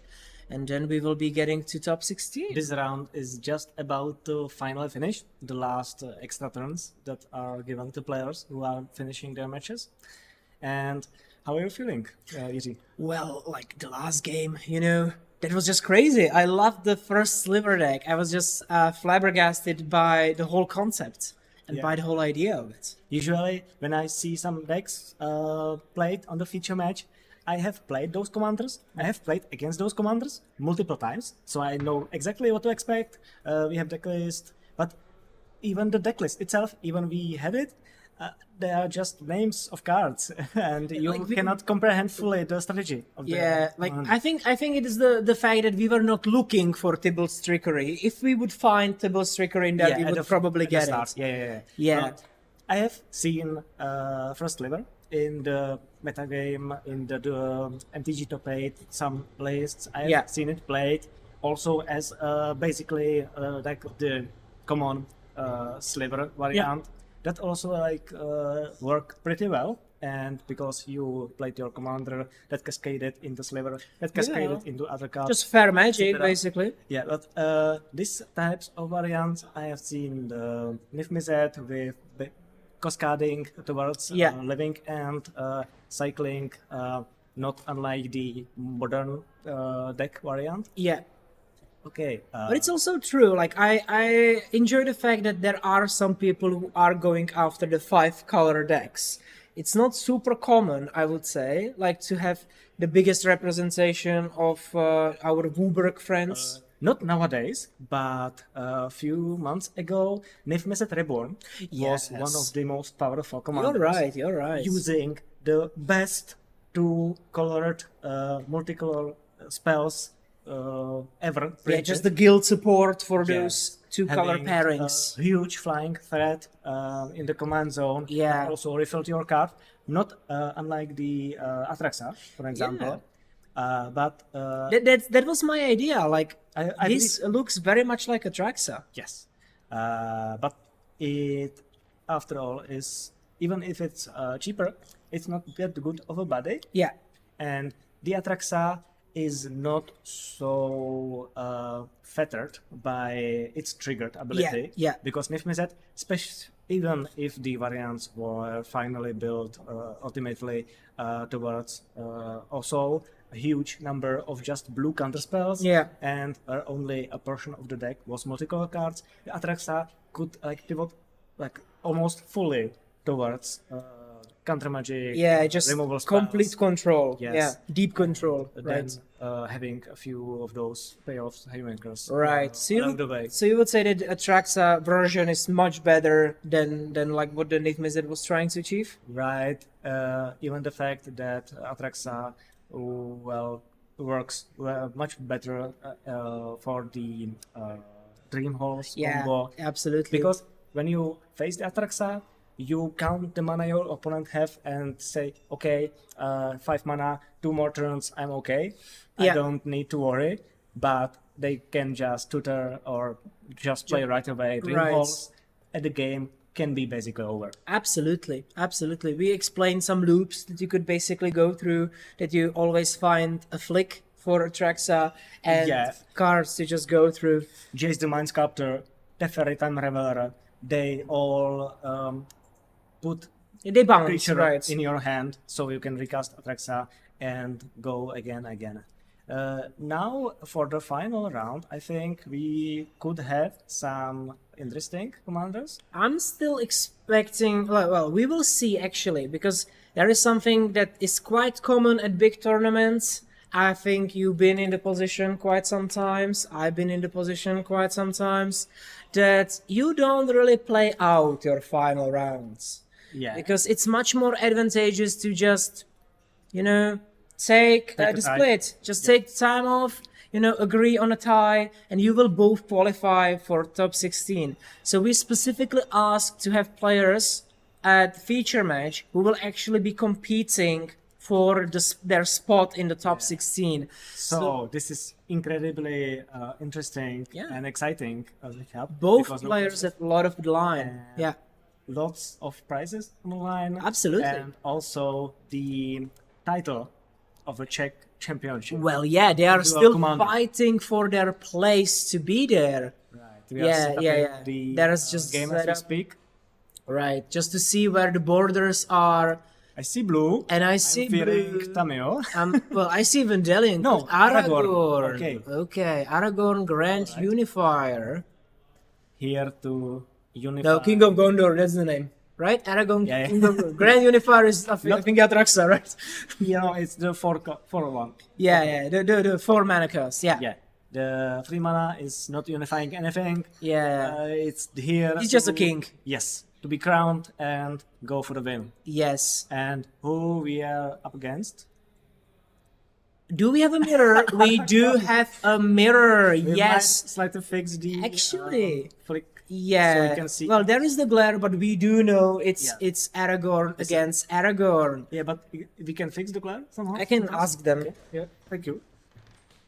Right, so this is kind of what I was dreading. If I would if I have Aragorn and compete in such events, I think the mirror is the best. Yeah, it's not Mirror. better. That did not Yeah. help. Okay, we will just have to wait for Aragorn to hit the table. Yeah, he's hidden now. He's Yeah. hidden in the glare. Yeah. He is in the spotlight. That's right. But as both players mentioned, just as I popped to the next room, this is their first Aragorn mirror they played today. Okay. Maybe even ever. I'm not sure what they meant by it. I don't believe so, because Aragorn is not that uncommon. Yeah, but maybe they just did not see You meet the Aragorn. Yeah, it's recommended to consider like training for the mirror matchup Mm-hmm. because it also the fact that you cannot rely on single like good matchup, bad matchup. Right, right. You only have to the chance your deck what provides and also how well you can play. Absolutely. It's about the consistency and it's about the sharpness of your play.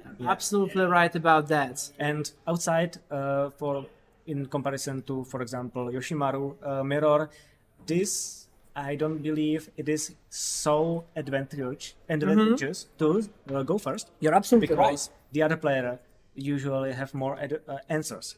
Yes. And you cannot just slam Aragorn turn 4 Yeah. and thinking it's a good idea. Yeah, just because I'm the only king in here, Yes. right? You're not. what I'm usually sorry. would happen in this situation is that Aragorn gets answered, the other player plays their Aragorn, draws a card, and has both Monarch and their Aragorn firmly in control. Absolutely. So what we're gonna see here is to really tight, really skilled gameplay of both players decide if they want to somehow push the tempo Yes. or play for the value and try to outcontrol, outreach the opponent. Yeah.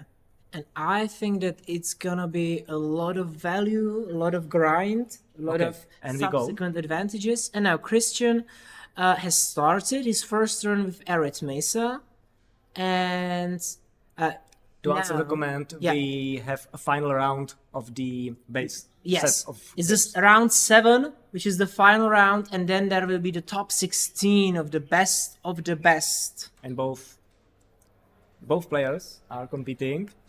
We have Christian against Felix, German content creator, Okay, makes dual commander videos. fantastic. So you can bet on him having the experience. Well, definitely, but I would not go against Christian. I think that Aragorn players are usually quite experienced in that, and they usually, I think that the kinds of They are the kings after all. they are kings after all, kings of their own game, and I would not go against the king. I'm not sure who is the true king. I think we Well, will if you are decide king today. yourself, then you can go up against your king.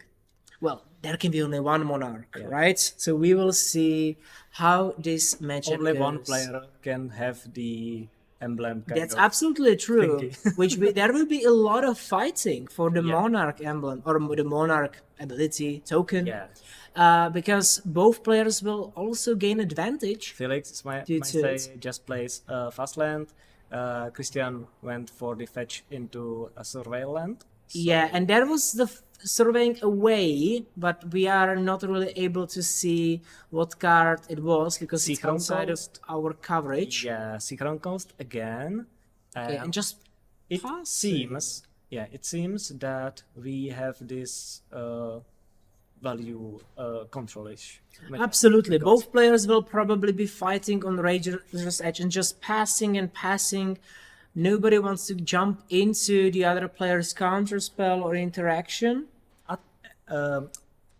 Unless, of course, they have some kind of perfect card that has the edge over the... You're right. And now we'll see Christian. the start. Okay, White Plume Adventure. scratch that. Yes. Christian is not afraid. He's not afraid, but he should have been because he Yep. got force spiked. Yep, he got punished, but I guess it's a nice try because definitely. Felix is going to be on his third mana. If he had fourth mana, Absolutely. he could play Aragorn while his opponent stepped out. So Definitely. this was kind of a when you have such hand, if you have threats and not many Yes. answers, you can just try to push it through. Absolutely. And the situation it comes through, and Christian would become have initiative. Yeah. He would be in an insane advantage. Definitely, Yes, definitely. And since Felix cannot punish him directly by just, okay, you are tapped out, I answered your threat, I'm just playing Aragorn and running completely with the game, he can probably just untap. It would be funny if he played his first-time adventure. It would have been, yeah, it would It's be a mirror very match interesting. after all, right? Yeah, absolutely. It would be very funny and very interesting. Although, see. yeah, there was a surveillance on the side of Felix, putting away Inspiring Vantage Yes. and continuing his round. Now, there might be some free interaction on side of Christian, Yeah, but as we basically saw in he's the stuck previous out. rounds, like with Marchesa, playing Marchesa, having days in the reserve. Absolutely. But And there yeah. is just pass Yes. on the side of Felix. As I thought, they both just reset the situation, and the threat was answered, and we are back on the bot in the 0.0. Yeah, One of the players is gonna try to resolve something, that's it. probably in their advantage positions, like end step opponent's end step flash creature of some sort, and try to Okay, there is an attempt on Okay. Christian's side to try the Pyro God. either Christian We will has see. lots proactive. Maybe that might be the case that Christian, that's a brainstorm on side of Felix. Like all things aside, this is a very ballsy play. Like Yes. against I- Aragorn, putting threat after play. Yes. Yes, this is indeed the Blitzberg. Yeah, it's a Blitzberg from YouTube. Yes, exactly. Now, I absolutely agree. It's very ballsy play because it's probably the case that Christian just has a lot of threats, maybe not a lot of interaction. He's trying to stick something through. And if he does nothing, with no interaction, he can bluff it. Yeah. So he has something, but if the bluff gets called, he loses. Absolutely. And since both players are fighting for the top 16, they cannot afford to take all their Yeah, just rely on chance, right? rely on opponents not Yes. calling the bluff. Absolutely. Now we will see the resolving of Brainstorm. There is still a fetch line available, so those useless cards will be just fetched away. And honestly, I fully expect another piece of interaction. 100%.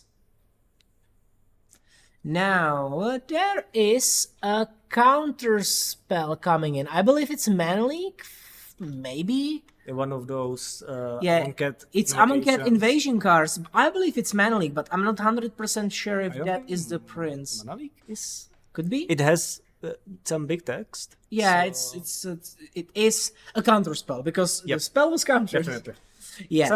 Some sort of counterspell. Sorry for the typo is the name. Yeah, but thank you for clarifying. Yeah, thank you very much for clarifying that for us. What's Now going on? there is something happening with Fury. I'm not sure. The Fury's Furious. Oh, maybe it was flipped by a random. Could or- be just unfortunate accident. So they're just like Oh, it's shuffling. days. Okay, thank you. There's been days.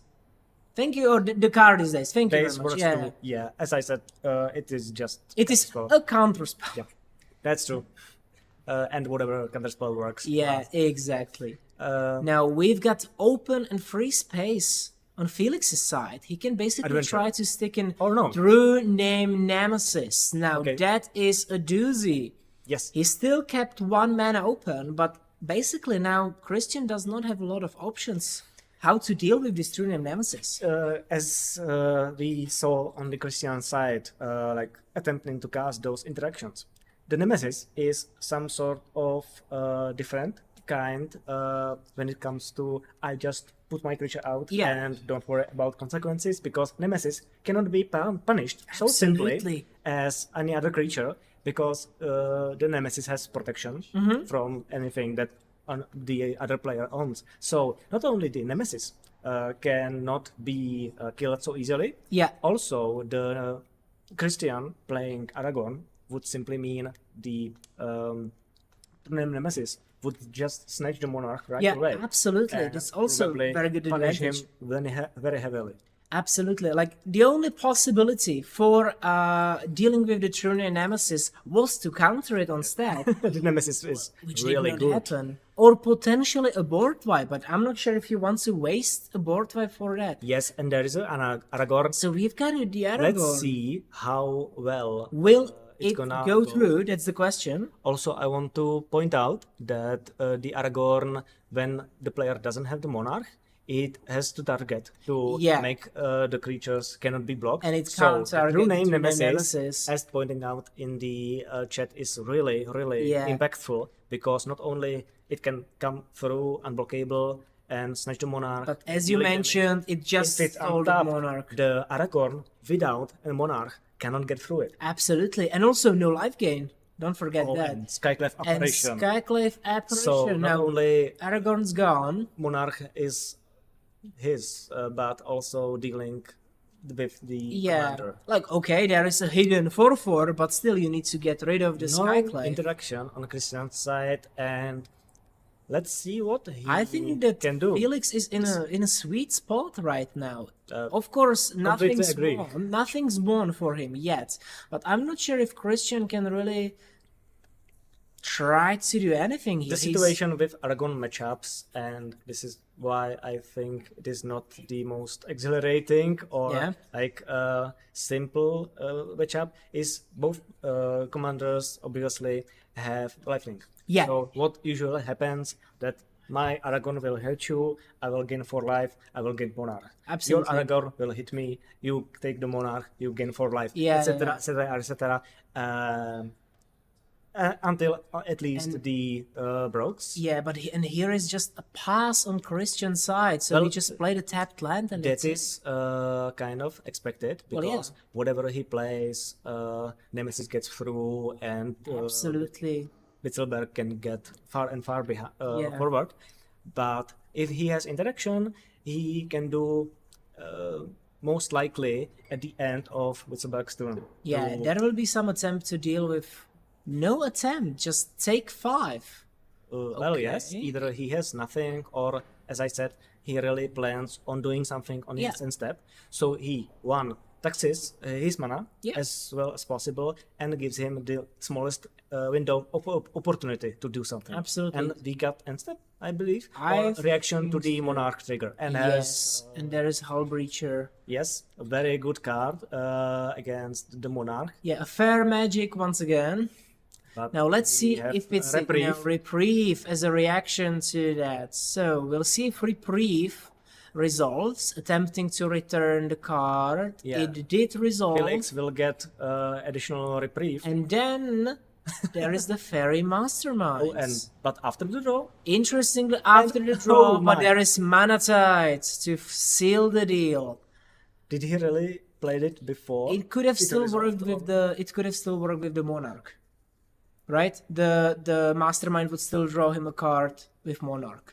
No, because it wasn't his second draw for the turn anymore. That's true. Because That's the reprieve true. was second and the monarch That's was, true. would be the That first. was a little bit of a mistake. Not just that, but if he would play it before the reprieve would Yeah. resolve, then he would not have maybe the mana tide. We maybe don't he know. draw. It's true. right. It's true. But the Manatite basically allowed us not to care about such a thing. I think in this such a really important match, the Christian might be a little out of mind. Might be, but It is you round need to 7 be after as- all, You need to be as sharp as possible now. Here, this is the moment, and this is the match where you really need to be as sharp as possible to I get to believe the top the 16. Mastermind should be played after before the Yeah, victory is it over. should have been, but Let's see It did if not there is something else Christian can do. now I'm not really sure if there is a lot that Christian can do. Especially, remember Incredibly that tough situation. Felix is still drawing 2 And cards a turn. He could spend almost all his mana casting Aragorn, but that doesn't do much because It doesn't Nemesis solve hits you anything. right away, takes you Right. Monarch back, and Felix didn't even have to cast Aragorn. Absolutely, and he would also give up all of his interaction. He would also give up the mana, and Felix could potentially just beat him with a simple counterspell Yep. Which or more a likely removal spell, which he he has. most likely has. After all extra cards drawn from Yes, the Monarch. absolutely. There is a very nice state for Felix. I'm not really sure if there is a lot that Christian can do to recover from this. Well, he still has some cards in hand. Okay, there is Malcolm coming in, attempting to block. Well, maybe. Considering it is before combat, I believe. he Yes, does. there is the attempt, and there is a successful block, which will result in 3 damage to Christian Yes. and a 4/4 coming to Christian's side of the board. That was something, definitely, but doesn't really put him in the lead. And it does not solve the Unfortunately, true name because Nemesis you- problem. The Skycliffe apparition just did its thing. It exiled the commander. Okay? We should remind them that there should be the apparition. No. It's not because Is there a it's- problem? No. The apparition is on commander, and if it's on commander, it doesn't make the token. Because it did not get exiled. Right. I'm it did sorry. get exiled, but, but- it went Yes, to the but command zone right yes, away. but actually no. I'm sorry, guys. I'm Nothing. sorry because the rules are so simple. I just get them messed up from time to time. Never mind. I'm glad that you are so aware of the situation. At least I'm eager to try yes, to yes, help. yes. Although my idea still stands, even though this is even worse for Christian, that there is not a lot that he can do to survive in this situation. And we even see the Aragorn Yeah. to have a little next turn on board. Absolutely, and there is Hullbreacher coming in to maybe deal with the Monarch, but get just By the treasure. not denying a single draw, Yeah. it doesn't do anything. That's because not enough. Hullbreacher in this situation, he cannot attack, it cannot block. Exactly. It is like completely useless. It's just a treasure and a 3/2. The most it can do is bluffing attack and either claiming the monarch or forcing Aragorn to block and bait him with some kind of removal, like a Yeah. Gajo or something. It's potential. Christian will now check the top of his So library. Christian won't die next turn. I don't see any like mainland. For No, example. not really. There are no manlands on Player's Felix's side. side, but Christian will now do the surveil. So maybe he'll try to find something, Is there anything? something. And, Hole. portable hole, not good enough in this situation. Not good against 4 mana creatures. Absolutely. And 3 mana protection for everything. Yeah, that does not really solve anything. So he chose to put it in the bin. That's But absolutely you reasonable. can play it, but Yeah. I believe you have better draws in the deck. Absolutely, in this situation. absolutely. And I would like to see Christian to fight back, but there is not a lot. He's playing his Aragorn, Aragorn. stealing back the Monarch. Well, it will allow him to block next turn, the Aragorn or with one of which the creatures. means, well, one of the creatures which will be the Hullbreacher. Yep. Unless Felix have something. If Felix is able to get rid of the Hullbreacher or okay, yeah, Lithomancer's Barrage, I believe Yep. is the name of the card. 5 damage. Yeah, uncounterable- it's uncounterable. It deals 5 damage to a white or blue creature. Now it basically deals with the Aragorn right away. For 1 mana. It's It's a for good 1 card for the situation. Fantastic in this situation, but it still does not solve the true name Nemesis. Well, the Christian is at least in better board Yeah, position. he's not dying but, this turn. well, most likely. there is a real chance. Yes. Felix Just have anything to deal at Pirogoi, for example. Aragorn. That is an option. That is something. To seal the deal, and Yep. it seems like We can Christian is just go game two. skipping, and we It will was be too much. moving to game 2. The overwhelming presence and the overwhelming force of True Name Nemesis, I believe, was something that really pushed Felix to the winning side. So what happened? This turn. Christian tried to put on the pressure first by Yeah. playing those threats in the case of The White Plume Adventure and the Exactly. Paragraph. It was Paragraph. brave. It was very brave to try that. yeah, both have been dealt with, and there was the Aragorn on Felix's Absolutely. side that went unchecked. Absolutely. And And Felix by had just the right answers for those claiming threats. the Yes. monarch started to gain the card advantage, resulting in him putting in the lead. And also the True Name Nemesis also was incredibly game changing. Yeah, absolutely. 100%. Now we will see if Christian will be able to come back from this 0-1 loss. A really tough situation. It is. There was that most likely misplay with the Fairy Mastermind. Yeah. He played later than he should, and he is one game. One loss away from Yes. probably being kicked out of the top 16. That's very much possible. We have some sleeve. Yeah, there is just a That- little bit of a sleeve changing that can happen, you know. Wear and tear during the tournament is quite common. I don't think that card is in the deck list though. The wear and tear. I know. I know. That's not what I was referring to. But maybe somebody tried to play wear and tear on his sleeves. What I'm really curious about is whether Christian can really bank on the situation that he goes first. Maybe We will see. resolving something like Mother of Runes if it's included in the deck. That should be. That to should be put Christian's him deck. in the favorable position, and we could see the game 3. Yeah, so I would so love about. to. I would love to actually see the game 3 just to go through more matches and to have more fun. Honestly, I believe that Mother of Runes should be included in the list. It is part of the list. That and was just one example of yeah, I something know, that but can I be just believe favorable that in this no, Giver of Runes is not part of it.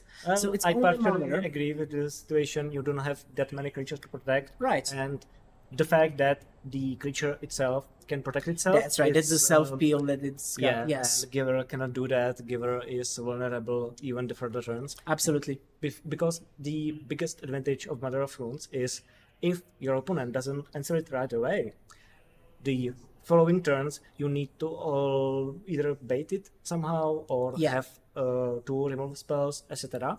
But with Giver of Runes, either in the following turns when it's not summoning stick and untap, you can still just kill it first and then deal with the second phase. You're later. absolutely right. You're absolutely Yeah. right. Mother So of that Runes, is- the self protection is important. In certain decks, when you want as many of these effects as possible, it is perfectly legitimate to add both, Yes. or even the Skrelv, which is just Right. a slightly bit lower. Step even mom, as we because, said. Step yes, mom. yes, because Phyrexian step they up. cannot block and such. But when your deck list is so tight and you Right. want only the best effect, the Mother of Runes is miles ahead from the Giver of Runes. 100%. 100%. Okay, does Christian have a good way to capitalize on Yeah. the fact that he goes first? That's the question. If I'm not mistaken, neither of players are attempting mulligan. Maybe Christian is still thinking. That looks I've like been it. monologuing, so I've completely missed that. Yeah, I believe that Christian is still trying to figure out whether or not to keep his hand. I think both players, or Felix, they both keep Both 7. kept. Okay, both kept 7. And Christian started with Misty Rainforest and passed. Now here is the new manland from The Restless Anchorage. that's it, the Restless Anchorage, which is a which nice player in nice Standard. yeah, in standard and in Pioneer control lists. It's a also quite nice. 2/3 bird with flying that makes map on attack. Absolutely, Right. yeah, and it costs just 3, which is the thing that makes it viable because it's not like the colonnade, I believe. Yeah. the old good The old Celestial colonnade. Yeah, but the good old creeping tar pit. It's also 3 Basically, mana. Basically. That is why it's included even Right. sometimes today. Right. We see if the Restless Anchorage, but it is some kind of an answer. And there's been a brainstorm on the side of Christian. We do love those different arts. Just to realize what is what. This is Doctor Who, I believe, version, Might right? be. No. It looks like Warhammer. Yeah, sorry, it's Warhammer. Okay. Doctor Who, Warhammer. difference. it's sci-fi, sci-fi. Okay. Yes. Yeah. Universe is beyond just Universes Beyond. get it out of here. Yeah, it is a brainstorm. And in No. after the fetching. And there is the Restless Anchorage on the side of Christian as well. This is really a mirror match. Yeah, we can really see the mirror here. Now let's see. Restless Anchorage- Brainstorm. No, it's not a brainstorm. tide. It's a tie. Do you know what that does? I'm not sure. Okay. It does nothing because it's countered. Well, if it so- didn't, okay. you are going to search a plains card, any plains Yeah. card with the basic land type in Yes. your hand, and if your opponent has more lands than you search for 2. So it is some kind of a search land Yeah, spell. it's a nice ramp. Basically, 1 mana gets 2. It doesn't ramp you because it's in Yeah, hand, I know, but I it's know. some like really useful card advantage. Basically, yeah. because you really need the 4 and land drops to have. And 4 there land is drops. True Name Nemesis again on the side of Felix. Now Oh, let's see if this damn. spell resolves. It We've seen the shouldn't, power. We've otherwise, seen the yes. power of it last time. Now there is just Fleya. Felia. Felia That gets dazed. that still is not going to go through. Felia got dazed, and there is Oh dazed my god. as Okay. my lord. Such a nice exchange. That was very good play. This is very exactly sharp what I play. want to see at the last Yes. match of the main set. Absolutely, just Fighting the for their sharpest lives. plays. Oh my god. This was fantastic Days play on the back side to of back, Christian. And I know we all love the dog, but at the cost of countering the True Name Nemesis, it is a sacrifice well worth, I would say. We can say the dog was just a bit of misdirection. Absolutely, because he wanted. And- He was baiting. He was baiting on counterspell. Definitely, I believe so. That's why it played on Yeah, in response. right. So hey, I got failure. You got something. Exactly. Well, the Felix was, I think, like really stoked about Yeah. like countering failure, Absolutely. having True Name Nemesis. Yeah. In the dual commander, when you have 100 card decks and every card once, you just cannot afford to play around individual cards. Absolutely. You can in some absolutely. situations, but in this one, I think it wasn't misplayed to. I would have. not I counter would have done the Felix. same thing. Now Felix just passes third turn. Allowed Christian Mastermind. to play the Fairy Mastermind, which is Hitting going for to two. get put into the hole. portable hole. Yeah, one of the like least amount of targets, as we saw the previous match. Yeah. The previous game, portable hole was kind of useless. This time, also it finally got some good target. Personally, I find the card very useful because it can Yep. target anything that's non-land. And in the format full of Tamiyos and Yoshimarus, Absolutely. great card. And no more lies as a response from Christian trying to counter the portable hole. Now this is like a nice new card. Yep. Fantastic counter spell. It's a mana leak It's that better exiles. mana leak. It's a good mana leak. Well, goes two colors. This is kind Yeah. of rough for the cast, but still Absolutely. definitely Well, almost strict upside. I'm very much of a pioneer kind of player, so Okay. we finally got Yeah. this kind of effect, and it's even better than the normal mana leak, Right. which And really changed the way. I think firing up a counter spell on this is fully justifiable. Yeah. Because the Fairy Mastermind is just such a good card. Yeah, it's a card advantage and also a flying beater. I know the clock is not the greatest, I don't think But that would still, matter. yeah. This game. but the card But- advantage is the important. Right. Especially if both players are built about commander that gives you Absolutely. Monarch. And Monarch Absolutely. is usually a second card draw. And we've Oh, seen that was- a mill on flash. No. It wasn't mill. It was a surveyor. Yeah, well, Right. that's what I meant. Because fetch into surveyor. Yeah, into Fletch, into survey graveyard. flash into graveyard. Wow, which that's kind of crazy. is crazy because potentially, if Christian manages to produce another red, he would be able to cast flash. I'm not saying this turn, Yeah, but yeah, soon yeah. enough. But the Fletch is considerably There is in the another very red. place that he wants it to be. In the graveyard. Yes, Just absolutely. don't bother casting it at all. Just put it straight into the bin. So I'm prepared to cast Exactly. it. It's much better there. And Christian just passed his turn with 4 mana open. Right. Worst case scenario, he can just activate the Fairy Masterminds, but he could Yeah, also just try to play something on instant. Well, the very fact that he does. He just activated That the is kind of Master- risky because and Hullbreacher Hullbreacher, as yeah. a to response. punish this play. Yeah. I wanted to say that activating Mastermind is unnecessarily risky because Yes. the ball is on the Felix side of the table. Absolutely. Because you have a creature, your opponent doesn't. So he has to do something. Right. Otherwise, those players just watch each other with mana open and you Yes. beat him with your. And now he 2-1. just played 4 to give him a card and a treasure, which is such Yep. a downer. And- Now we will see what Christian does in this Well, situation. I'm not sure, but Felix, on the other hand, he misses his land drop. That's absolutely true. So he has almost a perfect card to answer this situation and Yes. in response to the activation. Hopefully But on Felix the will other get hand, to next lands. yeah, but I kind of like Felix not having four land because it balances his advantage he just gets. That's true, So that's true. it makes the match more More just- interesting. Okay, Yeah. we are Restless making Anchorage, let's go. Restless Anchorage into a creature and just hitting and tapping attacking for for it. 4. Did this? So Felix is going down to 12, and Christian will make a map token. Now 1 mana open. I'm not really a big fan of this play. It is very conservative. It's very slow. Not even conservative because you are tapping 4 mana to deal 2 damage to your opponent And get a map. get a map But yeah. token. Yeah.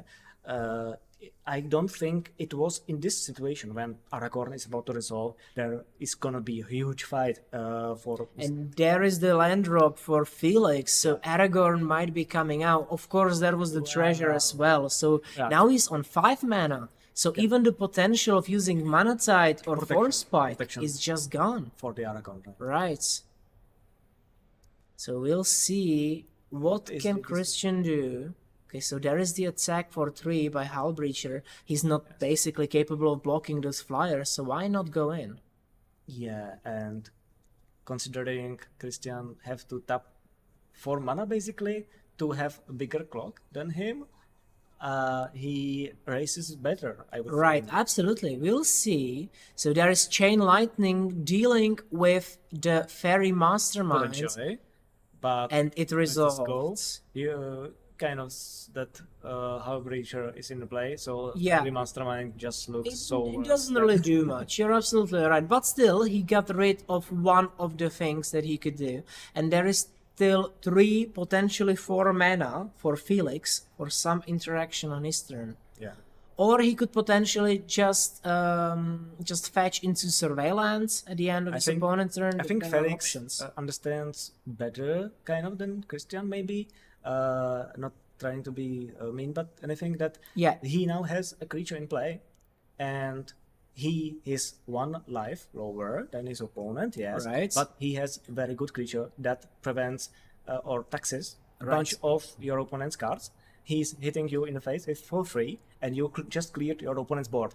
You then don't have to do anything. You don't want to play a commander because Absolutely. it gives your opponent an opportunity to punish you. And remember the fact I was just about to say that Christian is capable of casting the Flash, although I believe that Felix is just prepared for that. Right, And maybe we that's see the reason why Christian doesn't really want to cast anything and just use his bird, land bird, to just attack. that Taking is Felix down to 10, but kind it of does not really suspect for it does not me. really develop the board At all. But also it doesn't really give Felix any chances to respond to it. Well- We will see. Okay, after the combat there is the activation of map, exploring. giving the necessary lands. Yeah, Maybe he that got the a Christian needs. land. Maybe this is the reason why he's doing Might that. be. It is a very convoluted way to Yeah. do this. Now but he's thinking it about works. taking 2, but he just lets the hollow fountain come in tapped and probably is passing the turn. Yep. Now Felix at the end of his opponent's turn fetches as we expected. we may see a surveillance once again, just to get some more information. Since Christian is a game down, I hope he has something good to follow Hopefully. up on whatever Felix just Yeah. puts into play. Because he really needs to put up some pressure, maybe even try to finish Felix off. But 9 life is still a lot, especially with a commander that has I got would rather life suspect link. to finally get rid of the Hull Breacher. That Could be. really Could be stumps the game. case, yes.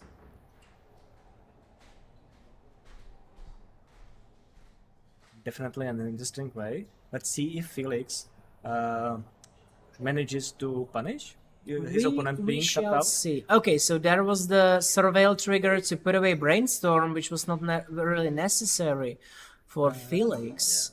And now Felix is going to draw another card. I think Christian's game plan main is hitting your opponent with the land, not having an answer.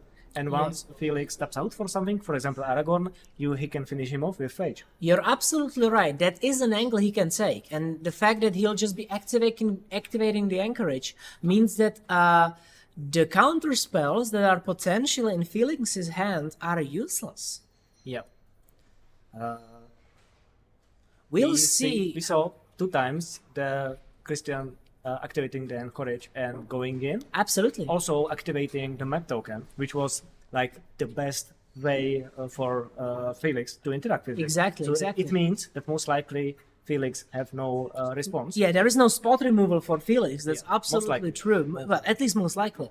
If there was, that would be some next level 4D chess kind of move from Felix's side. So we get Hull Breacher in play, Yeah. but somehow the advantage still doesn't look in Felix's favor. I because don't really... We have 7 mana Right. on Christian's side. The play around the anchorage apparently really worked. It went unpunished, and also it helped him develop on each land drop. You're absolutely right, but we need to remember that the players are right now tied on life, which means that the anchorage really needs to get the +1/+1 counter to make it count. Without the +1/+1 counter, there is no way for Christian to raise Felix. Yep. We'll see if the style of plays continue, or if there will be any change on Christian's Yep. side. Okay, This there is the hieroglyph. hieroglyph. Okay. Okay. Well, it can mean he just goes face and tries to finish the game off this way, It is an option. It's definitely an option. and it's resolving as far as Felix goes. We will see. maybe. They're counting the power, That would right? be really strange. Which, if I'm not mistaken, the power should be like 1, 2. It's not sorceries, of course. 3. Creature land I think 4. 4 at least. I'm not seeing anything more Any- special than instant sorcery creature lands. Any artifact, any enchantments, No. any planeswalkers, right? It's probably 4. Oh wait, the hole, but it was exiled, so it doesn't count. That's right? Oh, and it went through, or what? Or Felix just thinking about? We will Okay. see. We will see. There is swords to plowshares. Or it in response to the end of the I believe it would be in response to the ETB, because then the power is none. Not exactly. I believe it retains the last. It known remembers, right? value. Yeah. The last known value should apply, Yeah. knowing the power of the creature because it's undetached from. The, You're right. Yeah, the original creatures source. remember it. I remember. Yeah, you're right. We would have to clarify with Judge, but Well, I still. 100% believe Felix knows that. But he also takes the damage already. But Yeah. the Peroglyph should be in the gray exile that way. Yeah, we should probably remind the players because it's an important. Well, we might just remind since when it will be Well, it might be important with Flage, Yeah, maybe right? a bit It's just a quick thing. quick remind. Okay. Yeah. Meanwhile, Harbitcher gets in.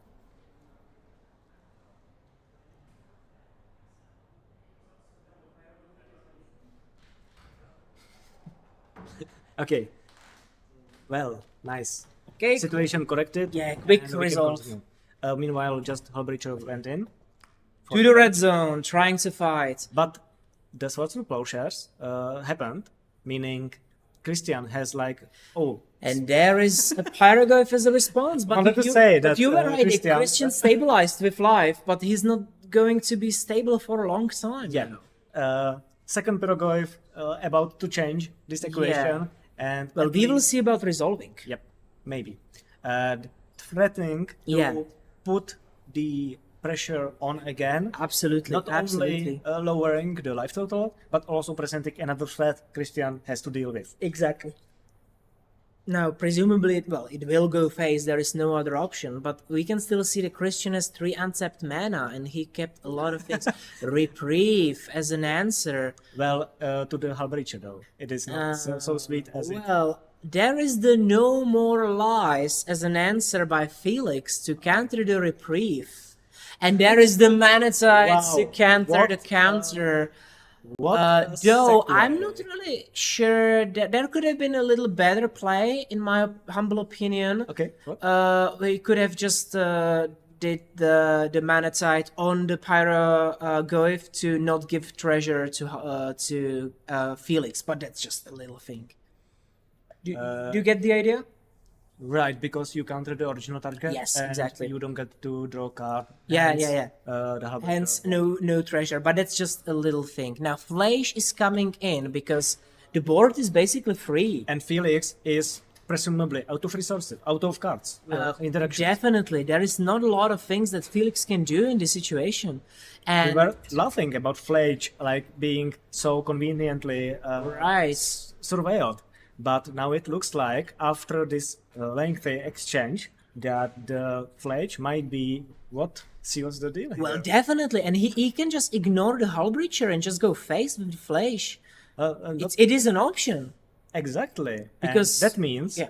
the next attack is lethal. Absolutely. No matter if No matter the Felix has blocks. blocks or That's not. that's right. No matter the blocks. The Hullbreacher doesn't solve the situation. Anchorage doesn't solve the situation. And yeah, he puts it Felix face. needs So to have a removal spell. Felix is down to 2, and Christian is up to 13 life and have now. 3 mana available. And still with 3 mana available to back up his Fleisch. What I firstly admittedly considered as a questionable play, with Yeah. attacking with the anchorages and It getting worked. map tokens. Yeah, maybe because It just Felix, works. like, didn't have any answer to punish it. Right. And True Name Nemesis to probably seal the deal completely. Not so foil and full art as the Yeah, first one, but it still also kills works. people. It still kills people, Honza. It That's still the kills job, people. right? And like the Fledge itself would be really Both of hard them to are deal with, lethal right now. But the True Name Nemesis, it is like extra on top. I was assuming some sort of interaction to prevent dealing with the Fledge, Right. but the True Name Nemesis is, in my opinion, also a relative situation. Yeah, and also remember, Very even if he would kill, let's say normal kill, not exile, the Fleisch, he could just play it again from the bin. Yeah, enough cards in the Yeah, graveyard. there is enough cards to cast it again, but there is also the True Name Nemesis. I think the only option would be our beloved card from way back in the day. You know what I'm thinking about? Yeah. Wrath of the Skies, Exactly. baby. It has to be a Wrath of the Skies. Let's see if skies are angry enough. Yeah, or not. well, it could be Supreme Verdict as well. Or attack in But, the balance. but it wouldn't. No, we need Sunfall, for example, because the Fleisch needs to get exiled. If it doesn't get exiled, Or Wrath into Counterspell or some sort. okay, but I'm not sure, like, how much mana does he have for that? Because He it needs would have 5. to be 5 and then Plus 2 1 left. Okay, he would and have treasure that. or Yeah, he something. would be able to Yeah. deal with that. But still, I think that's a dream. I'm not sure if Felix is such a dreamer to have those cards at hand. He can also play Aragorn. Well, he and, could. Hope for some instant speed answer through the Monarch. But trigger. what kind of Nope. answer you need? It's no. the game 3. It's game. There As was we no wanted. Wrath of the Skies. I will help Felix out after the game. Maybe tell him, this card. It's the new thing. Is Give it even a shot. present in the deck? I don't even know. So we Well, won't that- hope for nothing. Yeah. Can we hope for the wrath? It is not there. Okay. And as I'm saying, I will gently suggest to Felix that it might be an interesting choice. Yeah. Let's phrase it Next like time, that. As he would Well, at think least about improving that's his deck. Christian. Let me check Felix. It was Christian who does not play Wrath. I'm not even sure how to look for Felix. He doesn't have it. Okay, I'm being told.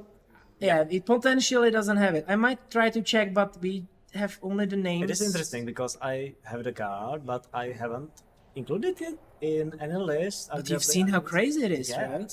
I Even might if without rethink that. energy. Even Yeah. without energy, it's just a crazy thing. To Yeah, we 4 will mana, use- killing everything for 4. You can also modify it, so it's not necessarily like both-sided Yeah. symmetrical effect. It can deal with your opponent's board if Absolutely. it's over, leaving your untouched. As we saw in the Aminatou matchup, Yes. it leaves Planeswalkers untouched. Absolutely. So unless they are specifically what you need to be dealing with, Yeah. it leaves your Planeswalkers But untouched. it while deals with doing everything. everything else. It's just a fantastic card, honestly. I'm not sure if you really need to play that. Because it's basically 4 mana, destroy everything that's 2 or less. Yeah. But it has the added benefit of destroying enchantments and artifacts. As we talked about, there is not much board wipes in the Yeah, format absolutely. because you don't want to deal sorcerer speed in your opponent's board because You're absolutely they right. just play something else and you are behind as well. But But if you can deal with everything at the same time, except something you want, right? That's true. That's true. it Now, might be a point of contention, especially if Aragorn is a 4 mana, meaning he usually is bigger mana-wise Then the ref, anything right. else. No, not exactly, but the opponent's board. I mean, yeah. So you can ref for free. Yeah, for that was my example, idea, right. Is Slimefoot's board and etc. and you keep your Yeah. own commander. That could be very nice. Or you can just play it for 3 mana and kill Tamiyo exactly. when it's not flipped. Right. Of course. But still, you can kill Tamiyo and the clues. Yeah, It destroys the clues. There is a lot of option. Now, Christian will be on the draw in It this leaves game. Tamiyo clueless. Right. Yeah, she's clueless afterwards. Well, she's dead as well, but clueless nonetheless. Okay, and now And now Felix Christian- is in the lead yeah. by playing first, And also keeping a fresh hand of 7. while Christian mulligans, but as we talked, well, it is not as bad as Absolutely. having draw because you basically have the 7 cards. as Exactly. well. In this matchup, it's very important to have the answers, not only to have as many cards as possible. I would even say if you don't have a really good hand to deal with the pressure of your opponent going first, you should mulligan. If Maybe, you don't have perfect yes. 7 because you still have the choice. And from the new set of hands, when there is such low consistency Right. in the singleton decks, you always have the worst card you can put on the bottom. Absolutely, absolutely. Now we will see whether or not Christian chooses to keep this hand of 6. I trust and I can- hope he does because I don't want to have Yeah. one-sided It- game 3, last game of the base. Yeah, set. of the base set tournament. before the top 16, and Come on. also the winner of this game is most likely going to qualify Yeah. for the top 16. We are not certain on the standings, but still, This this is is fight. everything. Yeah, this is a fight for everything. So only the sharpest plays and only the best choices. Come on, that you give could us really, really tight. yeah. fight.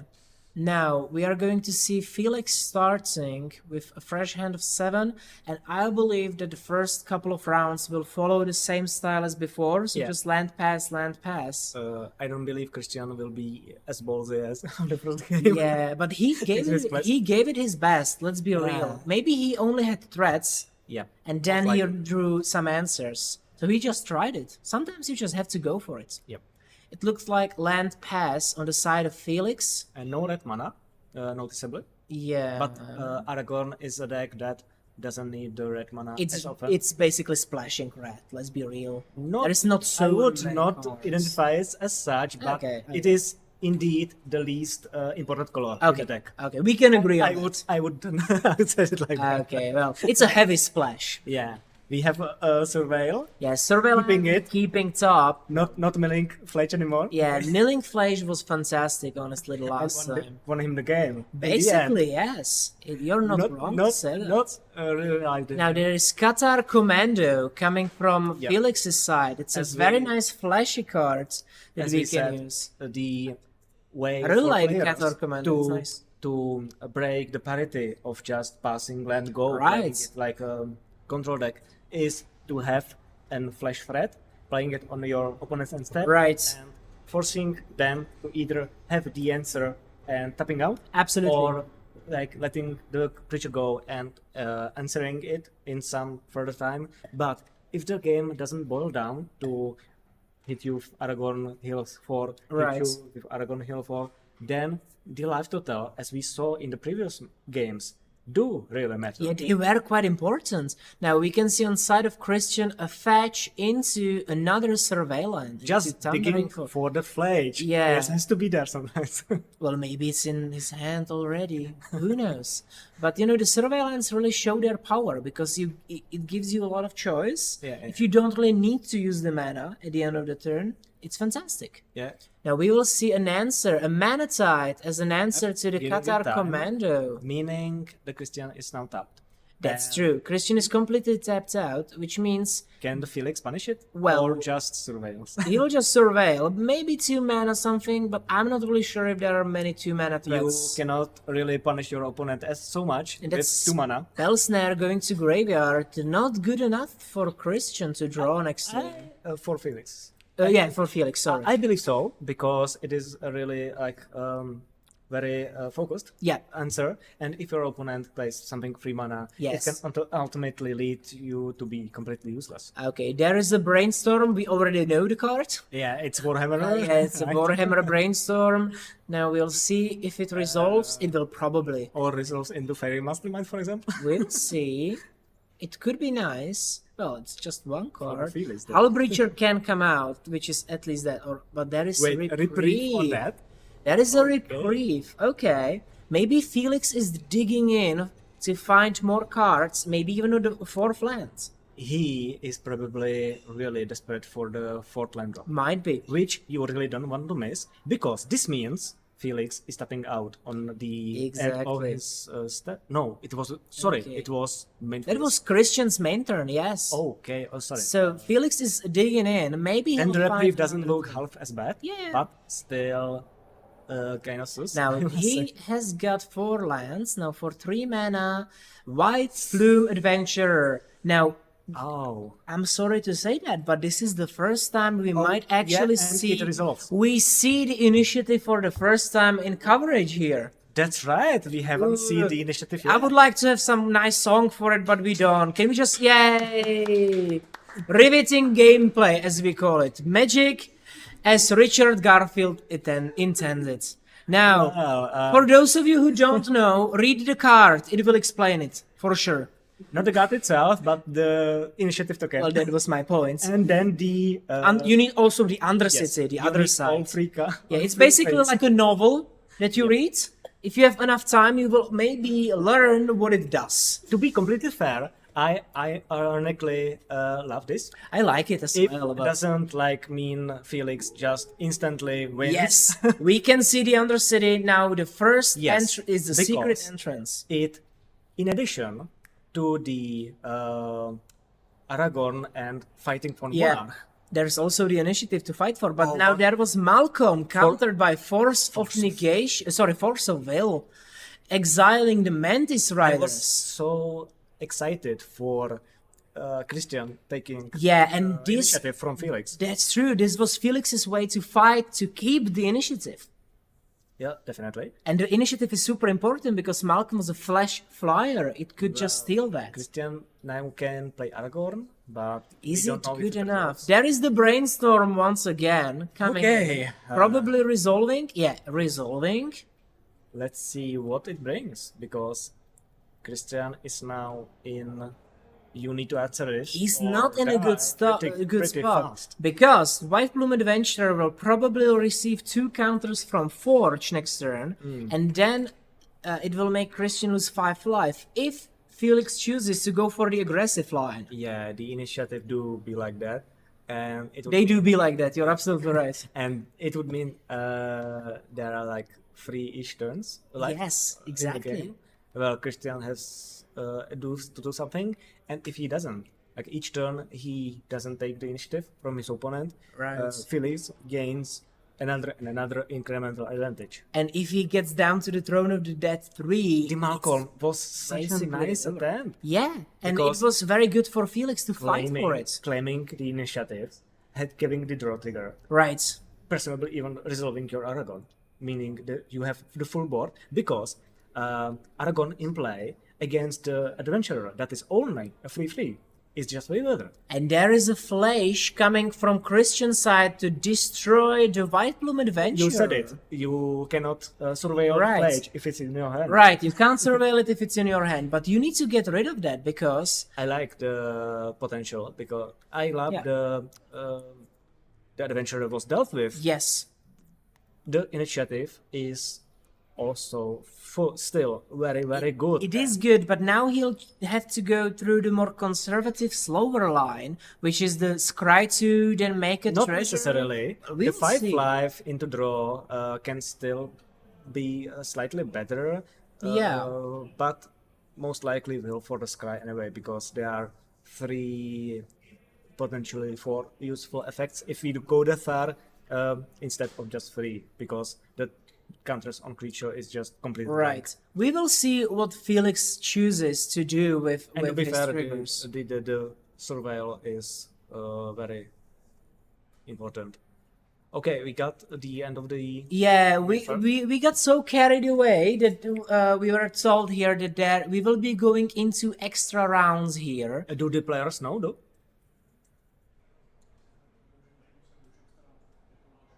Okay, we will learn very soon, and the players will probably be going into extra rounds. Yeah.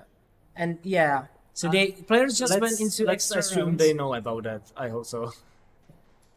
That okay. That makes the match even more interesting. It will be Because very interesting. If we said that whoever wins this is most likely in the top 8, that means that players have only a very limited time Yeah, to fulfill absolutely, this. absolutely. Not only they play against each other now, they But play against against, the the, clock. time and Absolutely. the clock as well. And I'm not really sure, honestly. They are on such high life totals, both of the players, that I don't even know if any of them would be able to just finish the game. I would say that I really enjoy Felix's game state at this point, but it would take more than just 3 turns to win. It would, with the adventure in play. Yeah. Without it, it is highly unlikely. I would say, yeah, it's basically impossible in my opinion. Like, okay, let's say if it would be a long, normal game, Considering it would be okay. We where will we see are, now. I think the players didn't realize that. I think they in the extra rounds. might just not know. But if true. Christian would have the first round, possibly Fledge could get there. We will get some information.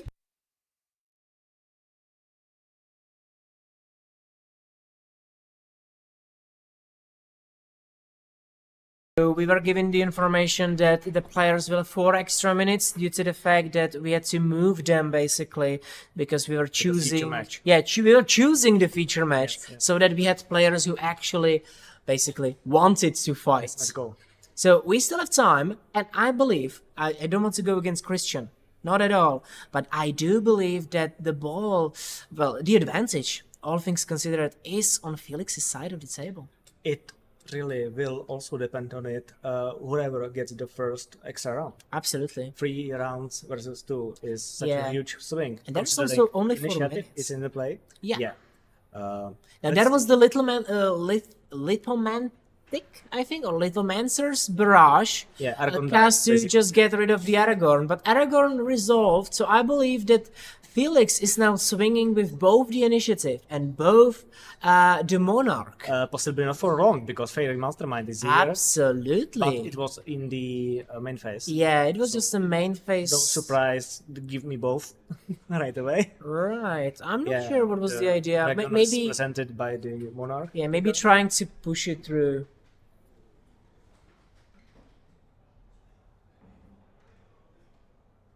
All right. So now there is a parallax wave on the side of Felix.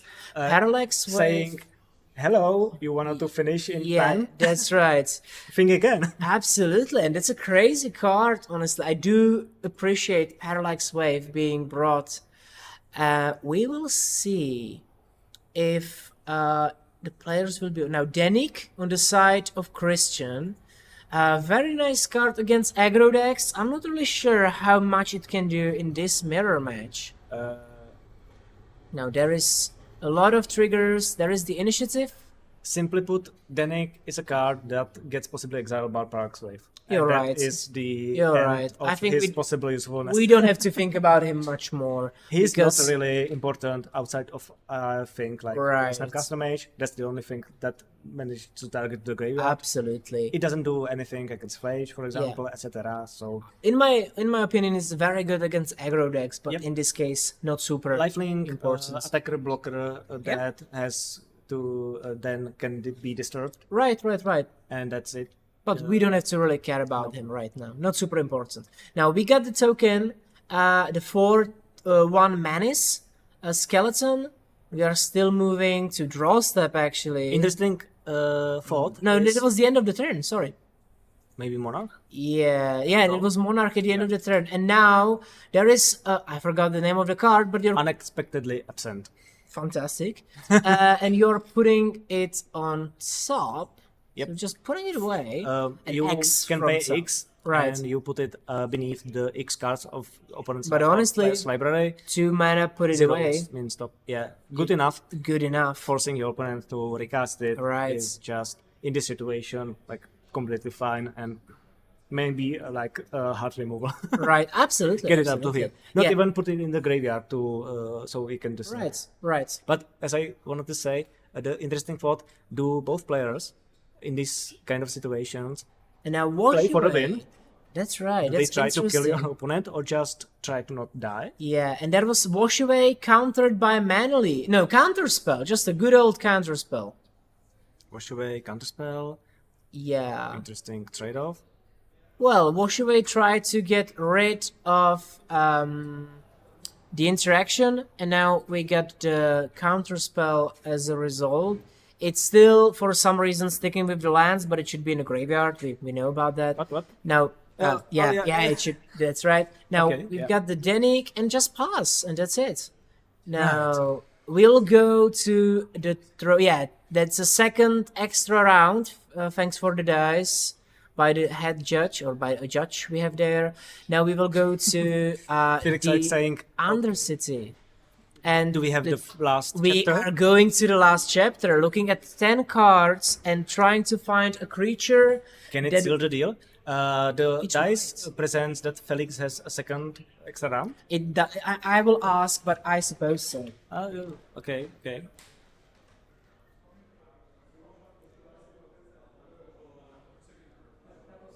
Skyline, I don't think any light posts are in the top, either 5, 8, or 16, but I'm not 100% sure. I would love to see Light Pulse up there, but we have only one Light Pulse deck that was registered. I'm not sure if the hero with the Light Pulse deck got there. I haven't really seen them up top. I'm We will not see. really a fan of the deck, so Yeah, it's a bit of a solitaire style of deck. Now, I was just about to confirm that the blue die that we have on the table represents which extra turn it is. Right. So now it's second it is extra the turn. Felix turn because he yes. is in the initiative. Yes, exactly.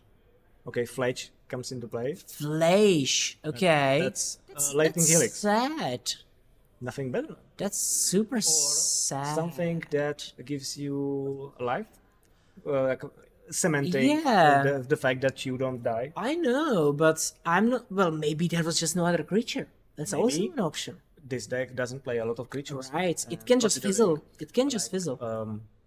For lands, for instance of Right. series, 1-2 creatures, it's like the usual. Right. Right. But I believe this will not really help Felix a lot because, Mm. well, he needs to recast it. Of course, that's an option, but he will He not be has able to. Only next turn. Right. That's what I wanted to say. He's only one more turn. Then he can unblock, and there's still the Parallax Wave, but Can he deal enough damage? Yeah, now there is 4 damage coming in from the skeleton, that's for sure. Maybe also 2 more damage coming in from the flesh.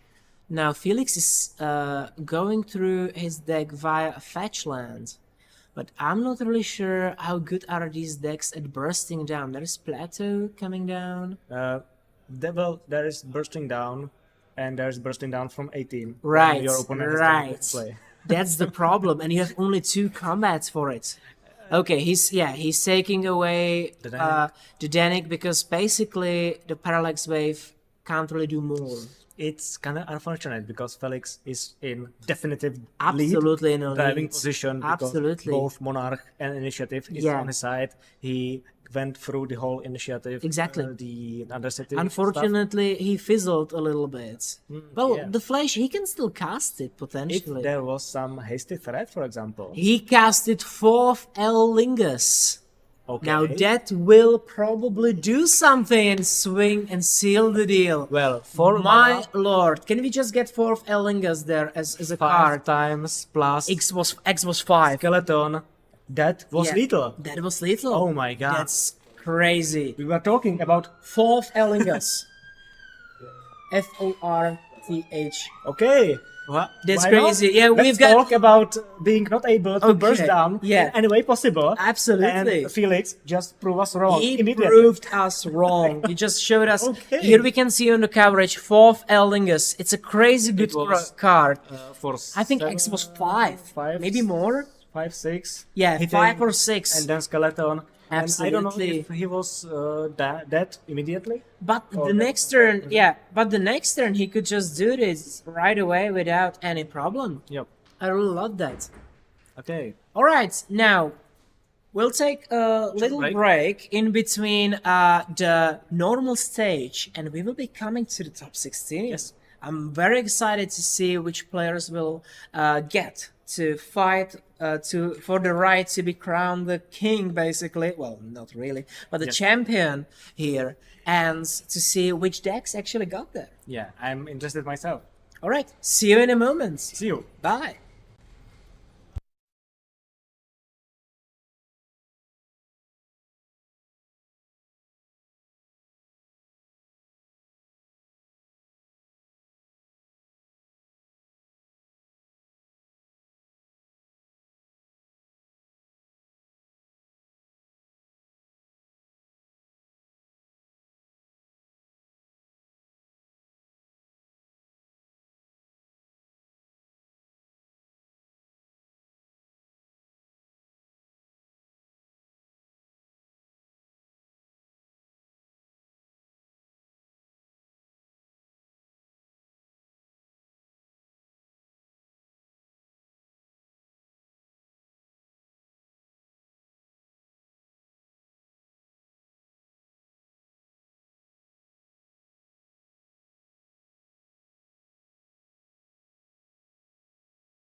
Alright, and welcome back to the top 16.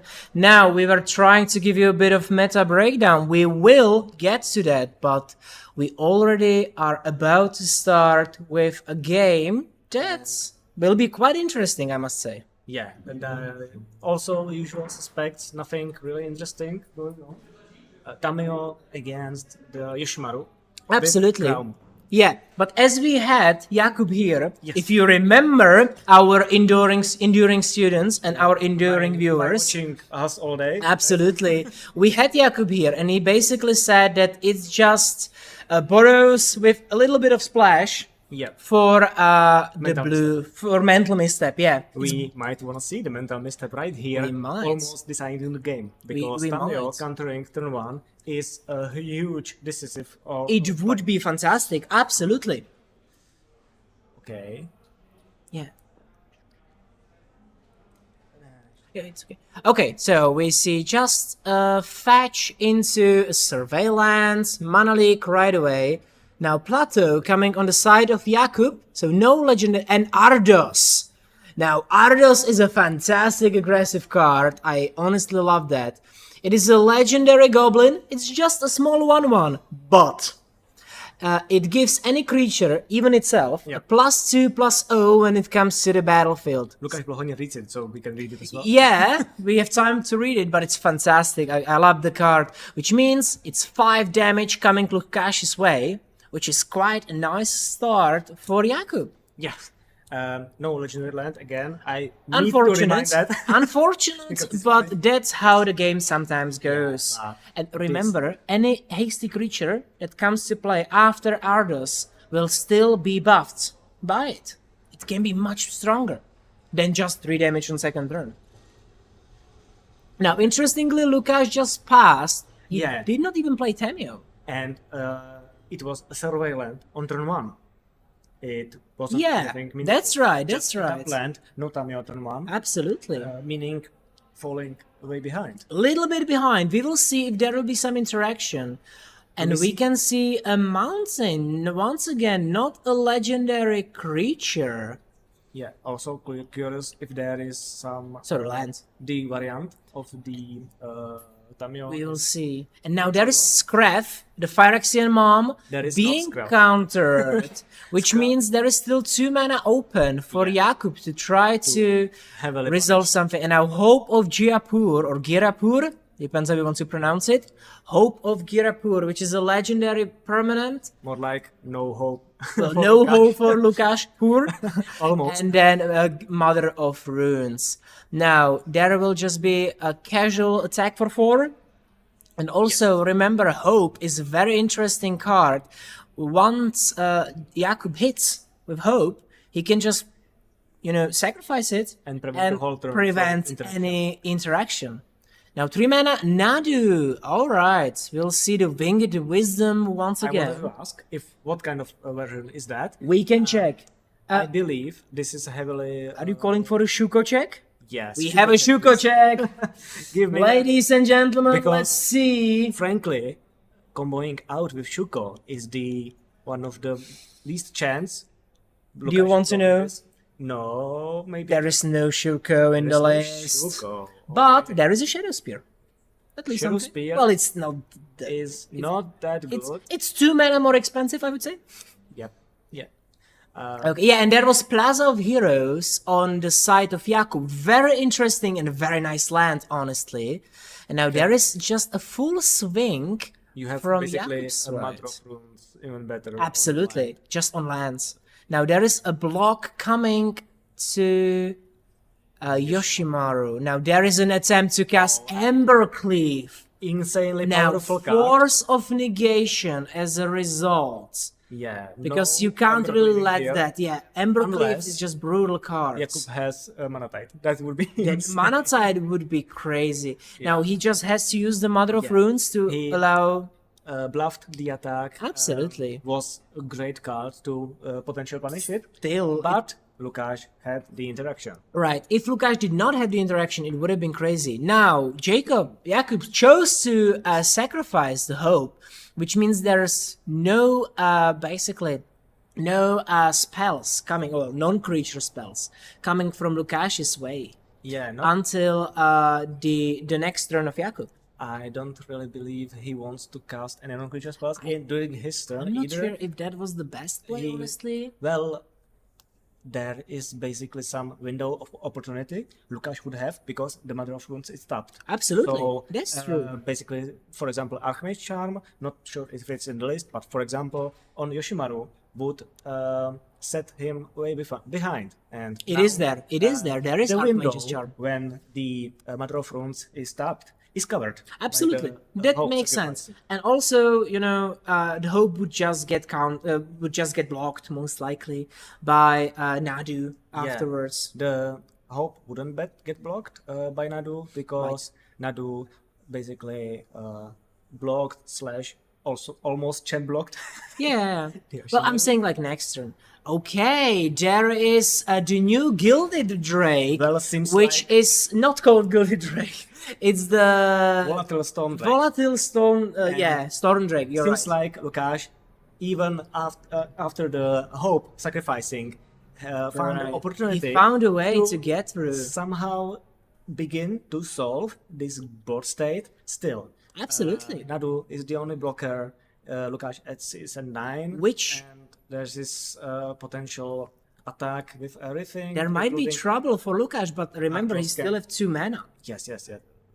Which is as Okay. we saw in Right. the past. Another that's why- non-legendary land, Clifftop Retreats. I'm Okay. always getting tired. Yeah, Jakub's land are not really supporting his style. Now, Oh. this looks like Talia, I believe. Big Talia. The big Talia, but Next turn. that's we it's can- not her. It's not her. It's an angel. I think. No. It's Talia. It's Just a different art. Okay. But it doesn't matter. It's got counters. It's the big Femana Talia. Right. Well, we should find it because it's coming next turn. Yeah, that's true. And no attack. The Mother was tapped. The opportunity was Yeah. there, and most notably, the Mother of Runes. Not only it is a protection piece, but Right. it's also a way to really effectively trigger Nadu. Well, it is once per turn, let's say, and he might not be wanted to tap it Absolutely all the time right. because the Nadu, the Mother of Runes is first place a protection Right. more than just some kind of Yeah, value piece. It's not really the value we need. Yeah, but the interaction is here, and maybe on the end step because Jakub's deck is most likely to be like tapping on the end step. Absolutely. Tapping out. Now we'll see what Jace the Mind Sculptor does. That's a It's- blast from the past. Bouncing back the Ardos. Now that's an hasty creature. interesting play. I'm not really sure what Lukash's plan is with this, Well- but Ardos will come back and just be bigger. Since how Lukáš is a player, then I'm sure I believe he knows what he's he has doing. some opportunity. He has some. I think there is a plan. There is definitely a plan. Now there is the Talia. He had opportunity coming back to in. blink the Drake. He could have blinked it. Maybe he will do No, that wait, now. sorry. It's protection from abilities, including the Planeswalker as Yeah, well. it's true. It's Sorry, true. sorry, sorry. Yeah, But it's got Yoshimaru- pseudo hexproof. Yeah, Resetting it, right? but I think he'll just do it now. Yeah. Yeah, there was a Dace hitting the Ardos. Yep. So- But Talia resolved, or is Talia- about to resolve? Talia did resolve because then afterwards Yeah, sorry, the Ardos was played. So yeah. Talia is pretty good. It's a nice thing to have. I I'm don't know not how sure. impactful is the non-basic lands coming into play tapped because Lukáš could have basic island for the rest of the game. Right, I Maybe believe. some fetch land, some- I believe that the majority of Lukash's land, Lukash's mana base is just islands. It's 21 islands. Snow-covered Though islands, there yes. are fetch lands. Yep. There are even like some non-basic lands. Let's agree that the most impactful ability is that your creatures come into play That's tapped. right. The creatures come in tap. Now there is an attack. And Now things- both coming into the Important, red zone, trying to kill Yep. Jace, but Because not it's no good because it's just a sad result, honestly. Because the Mother of Rune just gave herself protection, and there was also the Nadu trigger. this was attack that Nadu got triggered and the Drake died. Nothing else happened. Yeah, well, there's been a bit of a misplay inside of the players. The fetch land should have entered tapped. Yeah, we should. I think we should just bring it out. Just be quick. Yeah, yeah. Okay, we'll just tell them just a small convenient thing.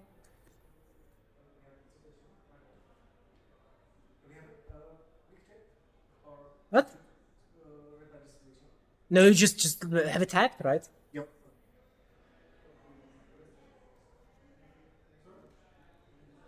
Or should we have Okay, let's see. We will probably have a judge call. That was another trigger lines? Yeah. Unfortunate. I'm sorry for. It is a long day. I'm always too trigger happy. I'm sorry, boys. This time I'm sorry. I got play for it. Okay. Next time I'll go there. Sure. Okay. But back to the idea. I think that it's kind of true that that Tamiyo is running away with the game. Tamiyo got flipped. Tamiyo got Jace flipped. does Brainstorm, right? I'm not really sure if there is a lot that Jakub can do to deal with that. And there is an Ajani. Johnny giving flying and dust strike. Yes, we can maybe try to find which specific version is that. Cannot call her. I cannot recall the specific name of this one. It is an Ajani. Yes, very Color good. of the Pride. Color of the Exactly. Pride. Very good. Gives either a flying and double strike. Yeah. Or +1/+1 contra. The flying and double strike is the reason why you play this card, basically. You can also use it for the +1 afterwards. I'm not really sure if it does not resolve. Now, this is the defense protocol, I believe, which is a counter spell that is a little iffy. It costs 3 if you do not use an artifact to tap into it, I believe. But in Tamiyo, you've got the clues. This time it was just a cancel though. It was just a cancel, but still, it can be a counter spell. Now the Jakub is in heavily an unfavored position because there are 2 planeswalkers. Absolutely. There is Nadu that And he's triggers every just abusing Mother of Runes just to get value. Yeah. Just to remind our viewers, we will be discussing the meta of top 16 right after this round. The round started just a little faster than we expected, but you will get the full breakdown of the top 16 meta right after this one. We get 7 decks out of 16, so it wouldn't be quite Yeah. as complete. But we will give you the full list soon enough. Now, when it comes to this match, I know that... Can Jakub say something? That's right. I don't really want to call this an end. I really hope that Jakub will find a way, but I don't really see a way out of this.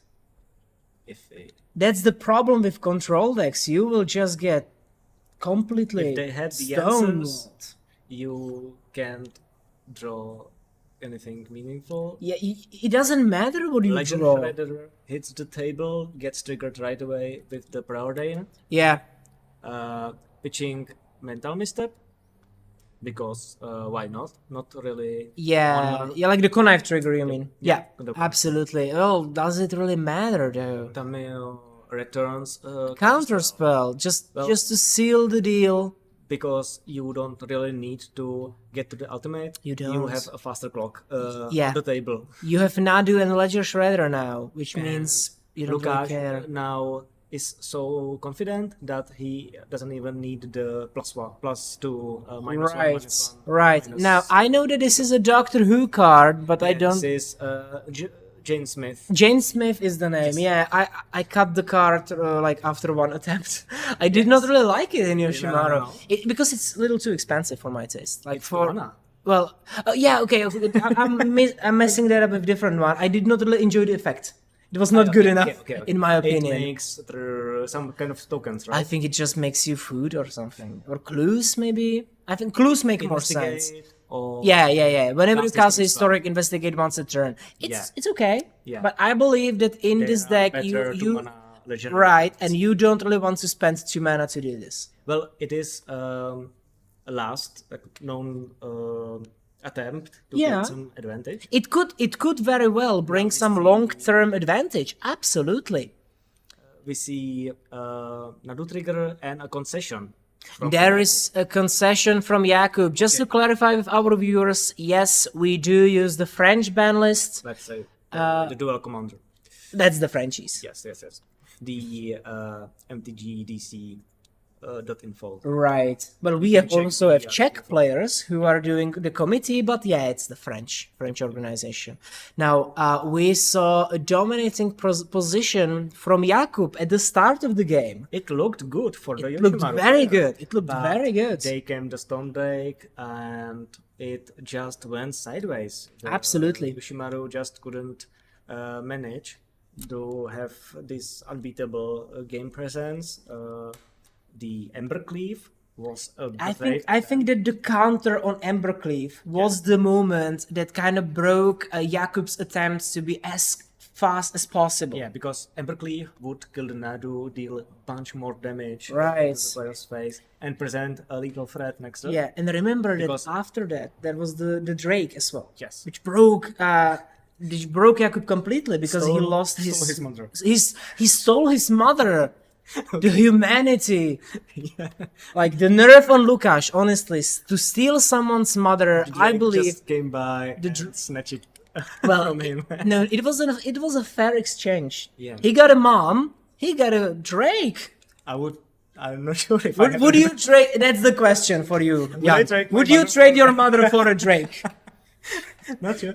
But the fact that it was the Mother of Runes and nothing else, Yes. meaning that he got to like 3 or 4 additional triggers, free triggers from Nadu. Absolutely. And this kind of thing can easily run with the game quite easily. Yeah, Tamiyo is legal.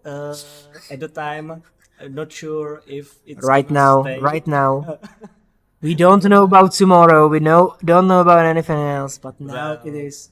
The as long as we are in this situation of perpetual ban announcement every Monday, if we play till tomorrow, we might see the Tamiyo. Yeah, but it's true that Tamiyo is very strong, like a very strong choice on meta. Now, on the Jakub side, we've seen just a land in Yoshimaru. On Lukáš's side, a land and Tamiyo. Yes, The basic one-mana commanders. You don't want to cast anything else. They are in the command zone for a reason, to get them out as soon as possible. Absolutely. And both of those commanders are interesting because Ash, the party treasure coming out. Yeah. But both of them are interesting because if you answer them, it's a bit problematic for the deck to keep up. Now, Ash the Party Treasure is very interesting choice. 2/2 haste, and also with Celebration, it gets a little bigger. Celebration when 2 or more nominal permanents come into play. Exactly. Because Celebration wasn't really that impactful. Honestly, not really. It was a limited mechanic. And also mandatory no legendary land for me. Once again, no legendary land check. No legendary land check. Yoshimaru was starting. As he was on play in the previous previous game, so he should have some kind of advantage. I believe so. Well, this is for this game. Tamiyo went sideways to make a clue. To the red zone. Not Interesting. using her as a blocker. Okay, and keeping up 2 mana. Now there is Plaza of Heroes. Once Maybe again, an because interesting choice. The both command creatures that Yeah. Jakub has are potentially 3 power or bigger if Ash Celebration triggers, meaning Tamiyo is not that good of That's a blocker. absolutely true. And Brimas coming down, a very strong Coming beater. to the Well, stack, on stack. and, It's on stack. If it goes to the battlefield, There was an graveyard, attempt. There was an attempt. There is an attempt, and we see that Lukáš is He's a fetching as a interacting. result. is searching for Yeah, for tropical islands, and we will see if. Well, I'm not saying if. I'm asking which counterspell he will use. most likely, yes. That's maybe more adequate question for the situation. Now, what he'll counter with? It's Metallic Rebuke, I believe, which will require the clue to tap, but that's not a problem. And now 2 creatures coming in for 4 from the I would have Jakub a commentary side. that having the Metallic Rebuke as a counterspell is maybe the decisive way. That's why he attacked. Yeah, He absolutely. didn't keep Tamiyo as a blocker Because he needed 3 wanted mana, to right? have these counterspell online. Yeah, because without the clue, he would not be able to cast it, basically. Now reading the celebration. Yeah, well, it is not a super common card. Dropping Now, down dropping down Tarmogoyf. Tarmogoyf. Bigger Still than good anything enough? else. That is the question. Do we believe so? Well, at least in Dual Commander it is. In Modern, not so much. And now you notice that he didn't attack with Tamiyo. Absolutely. Now he's just keeping it back as an 0-3 blocker. That's the absolute strength of this commander. It's a very nice blocker. Gives you cards. It presents a potential win condition. Absolutely. And also blocks really well. And it's especially at the just start. for a single mana. That's the thing that we love about the modern design. The sad situation that because of the Tarmogoyf, Lukáš has almost better board presence. Absolutely. We see Inte getting countered. And Inti countered by Stern Scolding. Scolded pretty sternly. Yeah, she was scolded pretty sternly. So no Inte here, Yeah. meaning no counter on Yoshimaru, meaning no counter on Ash, meaning Lukáš's board is Not just good too enough. good. Now it's not good enough to go through. And Inspiring Vantage coming in tab because it's a 4th land. That's very sad for Jakub to Pretty bad see. situation to be in. He's not in a nice and Especially safe being situation. one game behind. Absolutely. Now, turn 4, you cannot attack with your creature. That's right. He needs to Yoshimaru. win this game or he's out. Well, not completely out, just to mention. He'll be still able to fight, but he'll Just- be out of the top. Condemned to the lower bracket. Yeah, that's right. He'll be going down to the lower brackets. Attempt to cast something, I believe. From the Yoshimaru side, Ajani. The counterpart. Janin Cattle Pariah, one of the best cards that came out for Yoshimaru recently. The So good that it got countered. And yes, you're right. banned from Well, as yeah, a commander. as a commander at least. It most likely is going to get countered. So But it got countered by cryptic commands. for So mana, you got 4 mana. just- You gotta use the 4 mana. just you'll use it. And there is a bounce on Yoshimaru, counter on the The- Cattle Pariah, and Ash can't do anything because the Possible. Not sure if bouncing the Yoshimaru was that necessary. I think it's There just is, it is a reset. Nonetheless, or Yeah, you but would prefer tapping- drawing a card? I would maybe prefer drawing a card in this situation. Could maybe. be. But, Could be an option. We don't have full information. We don't Right. see the player's hand. Also, Lukáš has a lot of clues. Like he's capable of drawing a He is lot far of from cards. clueless. Yeah, he is very much knowledgeable. And Videlkin Shackles coming in probably to seal the deal for Jakub. That stuff. Now- Vulcan Shackles mean Yoshimaru for the rest of the game or until he deals with the artifact Right. has no good attacks. Absolutely. As if he had good attacks already. That's He true. couldn't attack for the last 2 turns. Oh, and speaking of attacks. Now, that is Headliner Scarlet. We will see if the card resolves. It is a And very nice choice if and very nice the, option. The ruling or the resolution of how the enter the battlefield trigger That's works. true. We Because- came to it one time before here, Yeah. and I still believe the fact that when he sticks it in, and then let's say one of the creatures will come from Jakub's side to Lukáš's side, the creature will not be able to block still. I believe so as well, but let's see what judge will decide. Well, we will also see if the if situation our players arises. will require a judge, so he'll just steal it. And just have it there tapped. Okay, so just to make it simpler for everyone. So thank you. thank you very much. I Thank you have very now much, a card Lukáš. advantage engine, That's true. That's the problem. Like, okay, and the damage was taken. it was just 4 damage, but who cares? That Wait, was a wait. misplay there, but only on the side of Lukáš. I'm not sure if we need to point it out, but the card should have been exiled face down. He plays it Well, he- immediately, yeah, so I but don't think it- he revealed It's true. He should not have revealed it. He should not have revealed the card, but still, what can you do? In this situation, I don't think the reveal was that. But what I was curious about, though, the Tarmogoyf was untapped, right? Yes. It could have blocked. No, because of the headliner. Yeah, no, sorry. Yeah, sorry. The entry battlefield Yeah, managed. that was the ETB effect. So the headliner was there. Okay, Brainstorm was cast, so Tamiyo was flipped, and Jakub is in a worse situation than before. Absolutely. He just cannot catch a break, this guy. Like, well, yeah, I don't really think, well, even though you see like 19 life on Jakub's side and 9 life on Lukash's side, Lukash is in very comfortable position now. And Both once... blockers, and even if the headliner Scarlet gets rid of And there is a new tech, Cassandra. Eagle Bearer coming in and bringing Spear of Leonidas. Now, Unless it gets countered, so- Unless it gets countered, you're which absolutely is, right. let's say, a real possibility. Yeah, with 2 open blue mana, you never know. No, it's not 2 blue mana, it's, 5.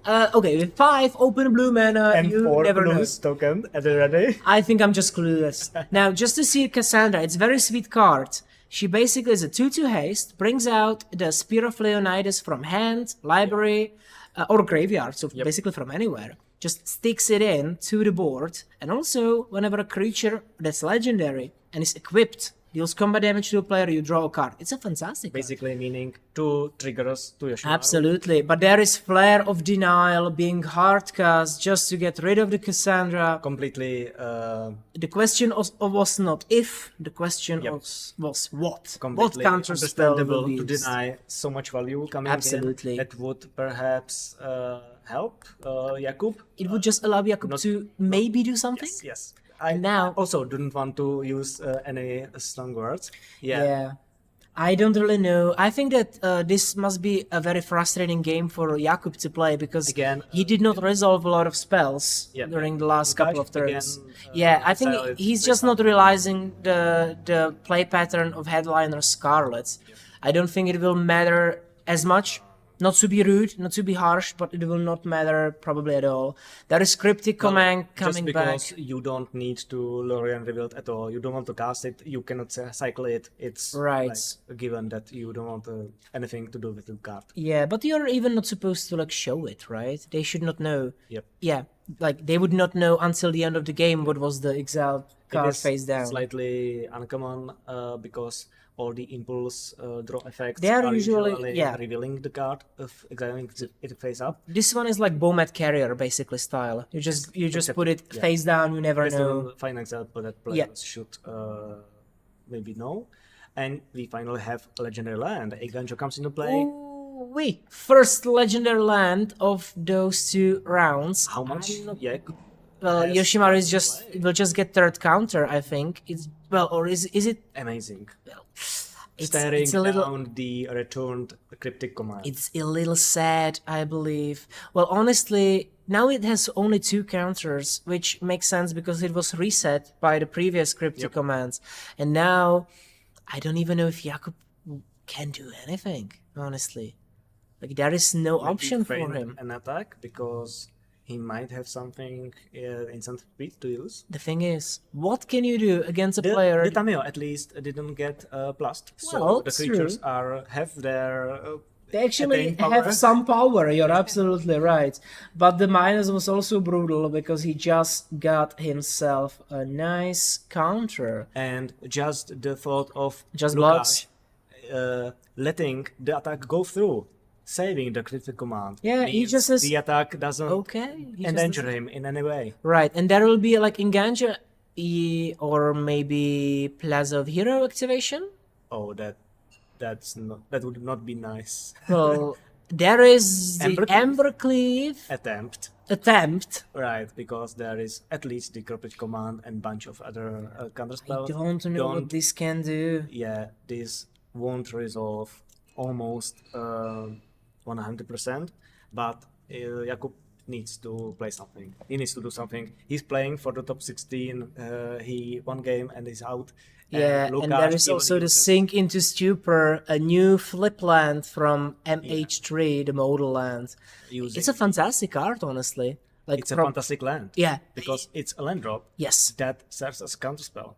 It is very It's useful just card. it's so great we can see it twice. Not only counterspell, but also a bounce spell. It is both at the same time. Right. It doesn't target your stuff, which is Right. a slight Okay, and there is an attempt. It's the white pyrokinesis. I don't remember how it's called, but it doesn't really matter because there was the I am cryptic countered. command. It's the name of It's, the game. it does not really matter. Creatures are dead, both. I think that Jakub will not really want to scoop this because it's still the option. There is the Force of Will, just exiled face down. But I don't know what else can he do. That is almost impossible choice for us to be able to hype this game. Absolutely. I would love for Jakub to come back, but honestly, you know, just from like game state analysis, I think he can freely just start to attack and close the deal. You know, Because- this attack was quite strong Yep.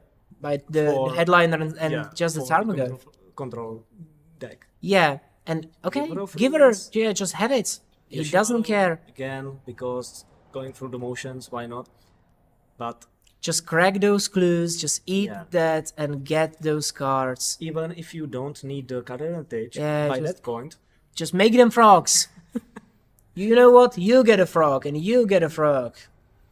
here Who- comes the frogs. Here comes the frogs. Now, and also Malcolm, just to do a little more.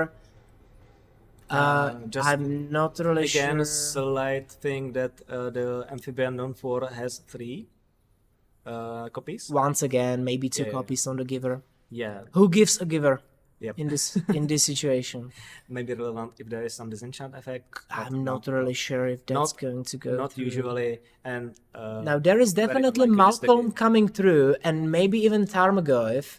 Both of them went through. Now there is the Malcolm trigger. And now the headliner Scarlet didn't attack. Yeah, it was kept back. You know, he's still at 9. He doesn't really need to risk anything. Well, you would present a lethal attack, which would mean the Jakub has to block and Good. lose a creature again. You could. Well, next turn you would present a lethal attack, not now. Well- No, he's got a cryptic command back again. 3 plus 2 plus 3 should be 8. So meaning Jakub has to block Oh, something. true. My math was not mathing. I'm sorry. Okay. But what's now? Regardless. Tamiyo was returning something. Yeah, the yeah. command and then recast. Right, exactly. So she just minused herself down and was recast. And I believe there is an option for Lukáš to just keep the cryptic command ready, untap. Just be ready for anything. Yeah, Once there- again, I don't believe there is anything yeah, Jakub can do. I think we don't really have to remind them about the headliner, but it doesn't really change much. Yep.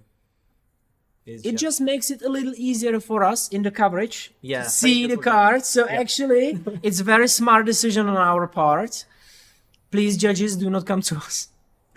Okay, now we can see just a full swing. Of course, Tamiyo just for the clues. I think we will also Vassal see. Heroes doesn't do anything. I think either. there will be also a flip of Tamiyo just right after that. There is the Embercleave. We are showing again, but nothing. There is nothing that he can do. There is just one Embercleave in his hand, but there is the cryptic command in Lukáš's hand. Yep. Like, this is just a hopeless situation, honestly. It's like there might be some miraculous top decks. I don't believe it much because I'm gonna be honest. I will not even look, not to be sad, due to the fact that there are no uncounterable things. That's the problem. You know, I know that Boros. What's uncounterable here? What can help you? Barbarian Ring. If you have threshold and you play the land. Good. Okay. But he'll just now. There was the brain search. Flipping them. Yeah, there was brain search on the side of Lukáš just to dig through more cards. Of forgot course, to show the flipping Barbarian. Samuel. Yeah, you can see the dream with Barbarian Ring. Honestly, I would just go Ramina Prunes, right? And maybe 3 more effects like this because he's at 9.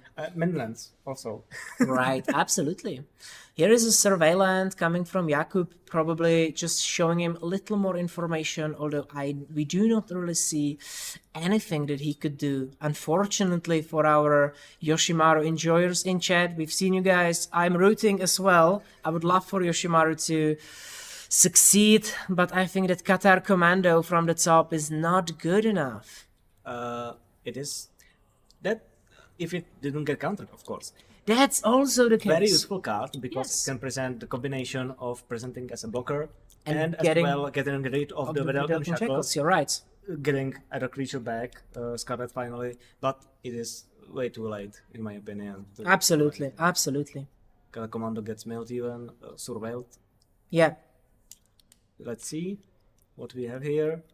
If Embercleave for the third time has a charm. Well, he can just try it, but it will not do much. Okay. We're done. Look at your one, you have 1-2-0. Yeah, unfortunate for the Yoshimaru player, but this game was sealed by the shackles quite strongly. Now, well done for Lukash. Well done for Lukash, and we congratulate him on succeeding to the winner brackets. Yeah, succeeding to winner bracket, but Jakub will still be fighting in the lower bracket for his chance to get to the 8th or 9th or 10th place. Yeah, let's see if we can get an interview with Lukash to know how he feels after winning this game. Absolutely. That like immediately gets him to the top 8. It basically does, right? Yeah. So we will ask him just real quick, and then we also have a meta breakdown prepared for you. Oh yeah. Okay, that's fantastic. 8. And then we also have the meta breakdown for you. Now, a very common conception that I would say is that we would have a lot of those Tamiyo players. Now, you would expect the same, right? Yeah, 16, I would say at least like 6. We've got 3. Okay. We've got only 3 Tamiyo players that we have here. 3 players on Tamiyo, and then Slimefoot. to make it very interesting for you, yeah, you can guess. let's do a guessing game. 10 Slimefoot. How many Slimefoots do you think we have? 4. 2. Okay. Tamiyo is the most represented. 15 Slimefoots, and 2 of them got in. Only 2 of them. That's right. Okay, now we have Lukash here for the interview, right? Just a little pause. Can we? Can...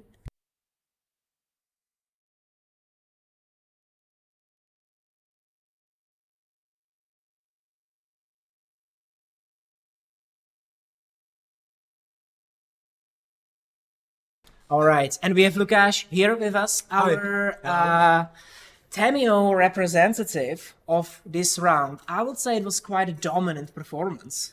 Oh yeah, actually, like when the game started, I was on the draw, and my friend told me that like Yoshimaru is like the worst matchup. So I'm like, well, this sucks. But and he played like I had Tapland on turn 1, and he had like Yoshimaru into 2-drop, and on turn 3 he had 3 1-drops. So I'm like, well, this is not good. Yeah, and you're right. You were But very slow. then like I played Nadu, which was free for huge body. Yeah, huge. It's Nadu. Huge body. You can't really interact with it well. He like attacked somehow. I blocked. Oh, I had the force of negation. That was the Embercleave play that we remember. That was very So strong. that was like very important that I essentially got time walk. Absolutely. With force of negation for the Embercleave. Because He had to use his Mother of Runes to tap it, and then I could play Storm Drake. Yeah. To take the Mother You of stole Runes. his mother away. Yeah, Right. And then like the rest of it was board. It was just like free freeze, Right. And that was free for. Yeah. And he had like 1 card in hand, and I left like 2 mana for Memory Labs, hoping he would like play something. Because the play he could have made is like tap 4 mana, make the 1/1 goblin, attack with everything. That was an option there. He, You're he, right. he would get We me were to, kind of curious why you bounced the others instead of Yoshimaru, for example, but it was because of this. You didn't want him to start creating tokens. Oh, this was actually turn later. okay. So this one was the thing was I had 4 mana, right? So I played the Volatile Drake, stealing or trading with the Mother of Runes. Yeah. And then I could have played Tamiyo, but I had Memory Lapse in hand, so I was like, well, Right. Tamiyo is not blocking those free creatures very well, so I would rather keep the mana for Memory Lapse in hope he plays something big. Right. I time walk it, and then it's good for me. And from that moment onward, honestly, it was like very dominant Well, position. yeah, for you. I think that then it was over. Right, Like right. he played Talia. I played Memory Labs. He had no attacks. Into Right. 3/4. Then I untapped with Mother of Runes, And And- meanwhile, yeah. the value with Mother Nadu value. Yeah, which is then I have the, yeah, exactly. Mario reference plus Nadu that he can't attack into. I draw a card every turn. Yeah. And I still have, stuff in my head. I don't know. I had like Jays and something. Right, you It- were it, like, just putting and stuff I out. was at 9 lives, so it's not like that he draws lightning bolts and kills Right, me. right. And he can't really go through the board because I have Nadu and Mario reference. So at that point, it was pretty much over. Honestly, the second game was kind of similar in a way. Yeah, the second game, it was like in the first game, when he played the free 1-drops on their free, I thought I can't win. Yeah. In the second game, from the beginning, it felt very good. Yeah. Yoshi into Ash. Yeah, it's just 2/2/2. So Yeah. Tamiyo blocks 1. Then I have counterspell for his next play. Yeah. Like the problem would be if he has like on turn 3 he has 2 plays, I counter only 1. Then it starts to get problematic, but he has 1. So I counter it. Then I play Goif and I still have counter. And I Right. counter another stuff, have Goif that stops his board, and yeah. Basically, when the Goif hit the board, he never could attack. Yeah. Right. From that point it was over. Then I like untap with cryptic command and like Yeah, like at the moment you were just looping cryptic commands. It was basically then it was over. Like yeah. the turn 3 where he had just one play that I can counter with Stern Scalding, and he doesn't have answer for Goif. Right. It was pretty much over. Basically, it was very dominant position. Besides, what happened in those matches? What was your plan to beat his deck? Since Yoshimaru has such an early board presence, he goes first in first Well, game. and the pretty second much one. to stay alive. Yeah. You need to like keep the board, I guess somehow like small so you can block with your creatures. Good thing is if you draw creatures like Nadu and Goif Yeah. that are bigger than his creatures, Absolutely. then I have like some counter spells to protect those creatures. Like he never got removal spells, but Yeah. I have some counter spells to protect it. And if he can't attack through those, well, then he can't attack and I'll win from that Yeah. eventually. And then the Videlkian shackles were just. Oh yeah, that card is just That was just brutal. that card is just And the game headliner you stole over. from Oh him. yeah, it was like Actually, you did us good because you were supposed to exile them face down, but we could see the cards. So it was much nicer for really? us. Oh, okay. It's just a little thing. Yeah. Scarlet exiles the cards. Yeah, it should be Yeah. but it doesn't matter. You had yeah, so much yeah, cards, yeah. He played so the much Scarlet. advantage. I'm like, okay, so I take 4, and then it's over basically. Yeah, so I have the absolutely, Scarlet. I'm absolutely. going 2 cards a turn. I have I have it all basically at that point. So, And what was your plan? What role did Tamiyo herself played in the matches? Like you use it, you played it first turn every time. Well, because not every you time. In the first round, he did not. No. Well, you I- had yeah. tap land. yeah, right, the thing was, I had 3 lands, 2 islands, and 1 hedge maze, the Yeah, tap late. yeah. And I needed green for Nadu on turn 3. So I was like, sure, I need to play Nadu turn 3. Yeah. So like, if I could, I would play the Tamiyo on turn 1. But like this look that I need to have 2 mana on turn 2, Mm-hmm. 3 mana on turn 3. So like, I would rather not risk it that I don't draw. Right, and it turned out good for you. It Yeah. worked quite nice. I didn't need the Tamiyo at that point, but Right. yeah, you pretty much always play it on turn 1 against those aggressive decks. You hope it blocks. It just takes something, stops your opponent from developing their board or something. Yeah. And late game you just win because you have much better cards, a lot of card draw. Absolutely. Counter Absolutely. spells. We can focus on flipping her as soon as possible. Not perhaps? really. No. It's or more it's used it's more like thing that draws 2 cards a turn or like extra card a turn. Yeah. So you like sometimes you flip it, but it's not like main goal to flip it as soon as possible. Yeah. Because you need to protect it then, and that's like the thing is you don't have many ways to catch up back on board. So if you Absolutely. like invest a lot into flipping Tamiyo and hers plus 2 ability isn't enough to like contain the board. Yeah. And they get some free creatures or something, they can just attack Tamiyo and kill it. Right. So like flipping it like in some matchups they can't interact with it, so you flip it That's as soon true. as possible. But in most of the matchups it's like just free that either blocks Yeah. or attacks and just draw small cards. Was Tamiyo your first choice for commander and only? Like, because it's so good? No, I actually played a lot, and we like discussed a lot what to play, what are good decks, bad decks, and stuff. And Yeah. in the last 2 decks, I was actually considering Flage, Azusa, and Tamiyo. And Flage, at some point, I was like, well, maybe just not powerful enough Yeah. compared to other decks. And Azusa, I kind of liked, but its matchup against Tamiyo is just horrendous. So it's like, well, we don't expect many Tamiyos here, and it's like good against those mid-range decks like Slimefoot, Felia. Absolutely. I think even against those aggressive decks like Yoshimaru, Felden, and also against controls, but it's sometimes a bit inconsistent. So it's like, well, I'm not sure. And my the guys I tested with were like, well, you should just play Tamiyo. It's clearly the best deck, and you will do well with it. So I was like, well, yeah, I'm not very sure with Azusa. And Tamiyo, you know, it's all nice cards and nice interaction, and it's very powerful. So I agree, like especially against aggro decks, the fact that it's 0/3 flyer. and it's for 1 mana. Yeah. That's like nice thing with having commander for 1 Thanks, Wizards. What did they say? Yeah, it's like you look at your seven cards, and all you need is 2 lands and 2 mana counter spell. You don't really care about the rest. Yeah. Because you know every time. You can just keep 4 cards basically, or 3. Yeah, you need 2 lands and counter spell. Yeah. Because turn 1 you play Tamiyo, and if they don't have removal, well, then you're drawing 2 cards a turn. Yeah. You need some kind of interaction, and the rest of the cards, well, you need to make your land draws, but you know, you'll pretty much keep everything that has 2 lands counter spell. Absolutely, absolutely. But in this situation, when Tamiyo gets answered early with some cheap removal spell, then Well- the deck is kind of worse. Yes, of course. It's like we looked at it like turn 1 you play Tamiyo. If they don't have removal, you're so much ahead. It's very good. And if they have removal, you are kind of playing a normal game. Like you are, you know, you are a bit worse because they answer it, but it's not like you're huge under. So at then that point. it's fair. Yeah, exactly. I would say it like that. Then it's fair. Then it's in their advantage. Right. But you know, still you can play it for 3 mana. It's not the worst. So And if you manage to flip it, you get a lot of advantage from it. yeah, and the thing is like it's not reliant only on Tamiyo. Right. You have so many extremely powerful cards in the deck. Right. You have Oko, you have True Name Nemesis, you have Vidalcan Checkless, Hello, Urza, Nadu. yeah, Nadu. Nadu. So you have all those great cards. So sometimes you just play Tamiyo as kind of decoy.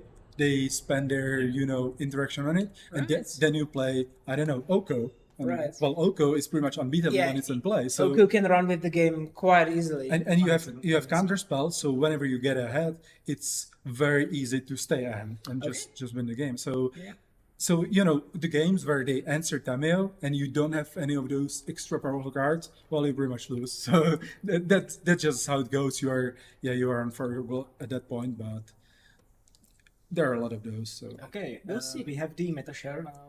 What the top is going to look. We don't know who wins this round, of Right. course.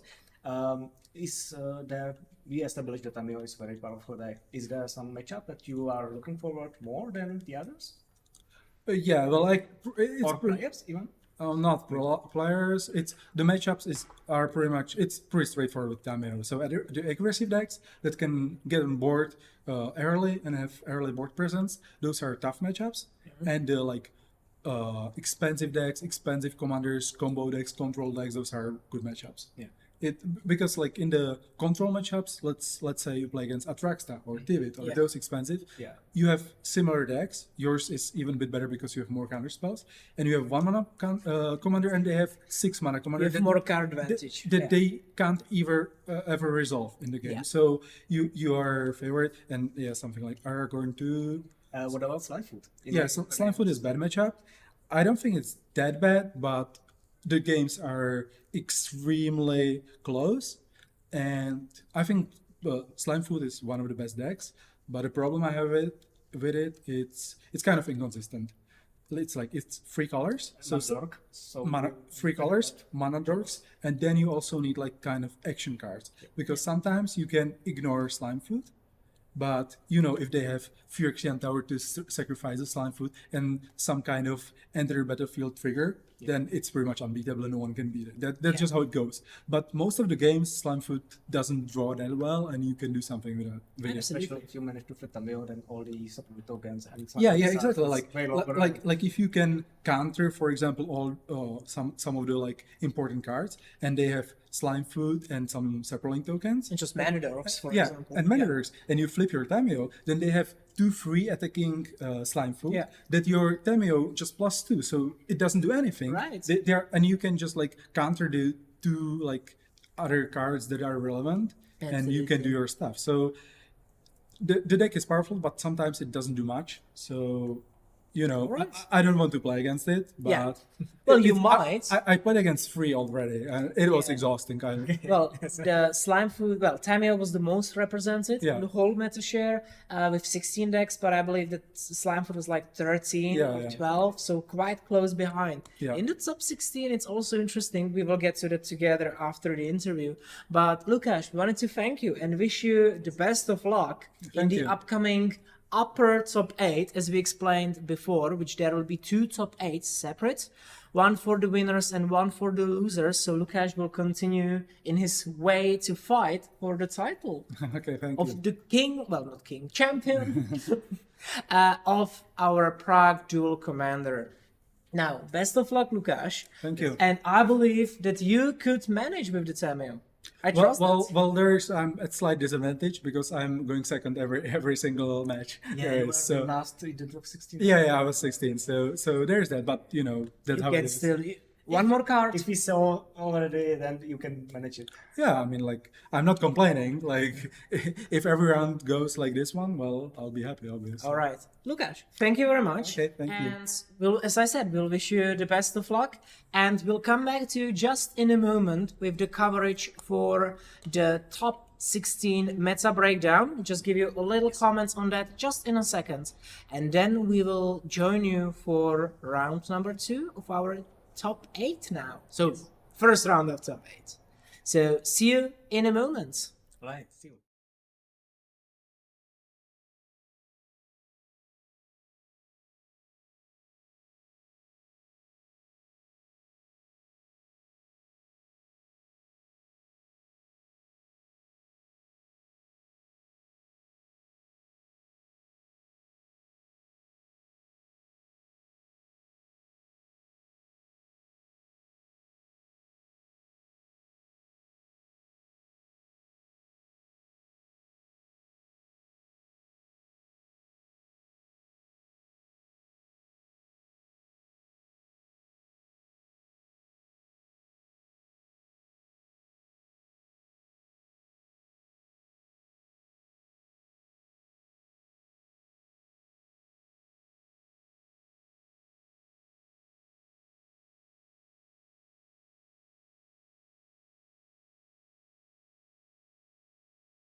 Golos. And welcome back to the meta breakdown, as we promised. Now, exciting, after this round with Tamiyo, and I already started to ask you, so do we remember how many Tamiyos do we have in the meta? In top 16. Oh my god. Oh my god, you forgot. 3. Yeah, it was 3 Tamiyos. What do I win? Well, nothing. Good day, sir. But it's 3 Tamiyos. One of them definitely going to top. We've seen right now because Lukasz The won. top bracket. Yes, To the top that- 8. That's what we are saying. Top 8, top 8. That's right. Top 16. The first top 8. The winner's top 8. The round, the fun rounds is just finishing, so we are not in the next round yet. That's right. Just wanted to say We don't know the definite results of all of those matches, but we definitely know result of the So feature some of the match. players we are talking about are in the top bracket, some are in the lower bracket, and it's being decided right now. We just want to take the whole 16 because we Absolutely. haven't got the time before. Exactly. But now, as we said, so the most represented deck is Tamiyo with 3 decks representing it. Now, can you try to guess what's the second one?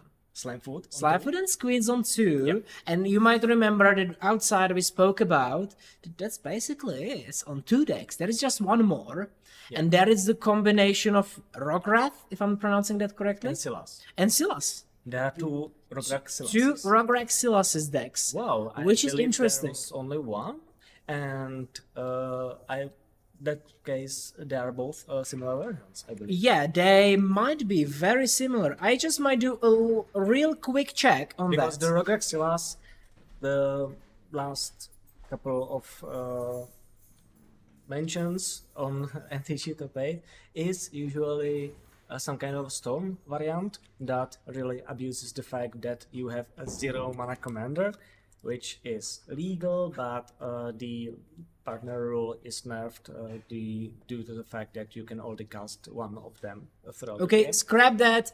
Those guys should should be crossed. Well, they are brothers. They have the same surname, but they are both in top 16. Yeah. They have the same name. So there's only one Silas. I'm sorry. I thought I saw only one. Yeah, I in was a the bit in the confused. meta breakdown, you're absolutely right. There is only one. The other guy, and now we are just getting It's Yoshimaru. to singletons. Very good. It's Yoshimaru. So we have 2 Yoshimarus, but not the same builds.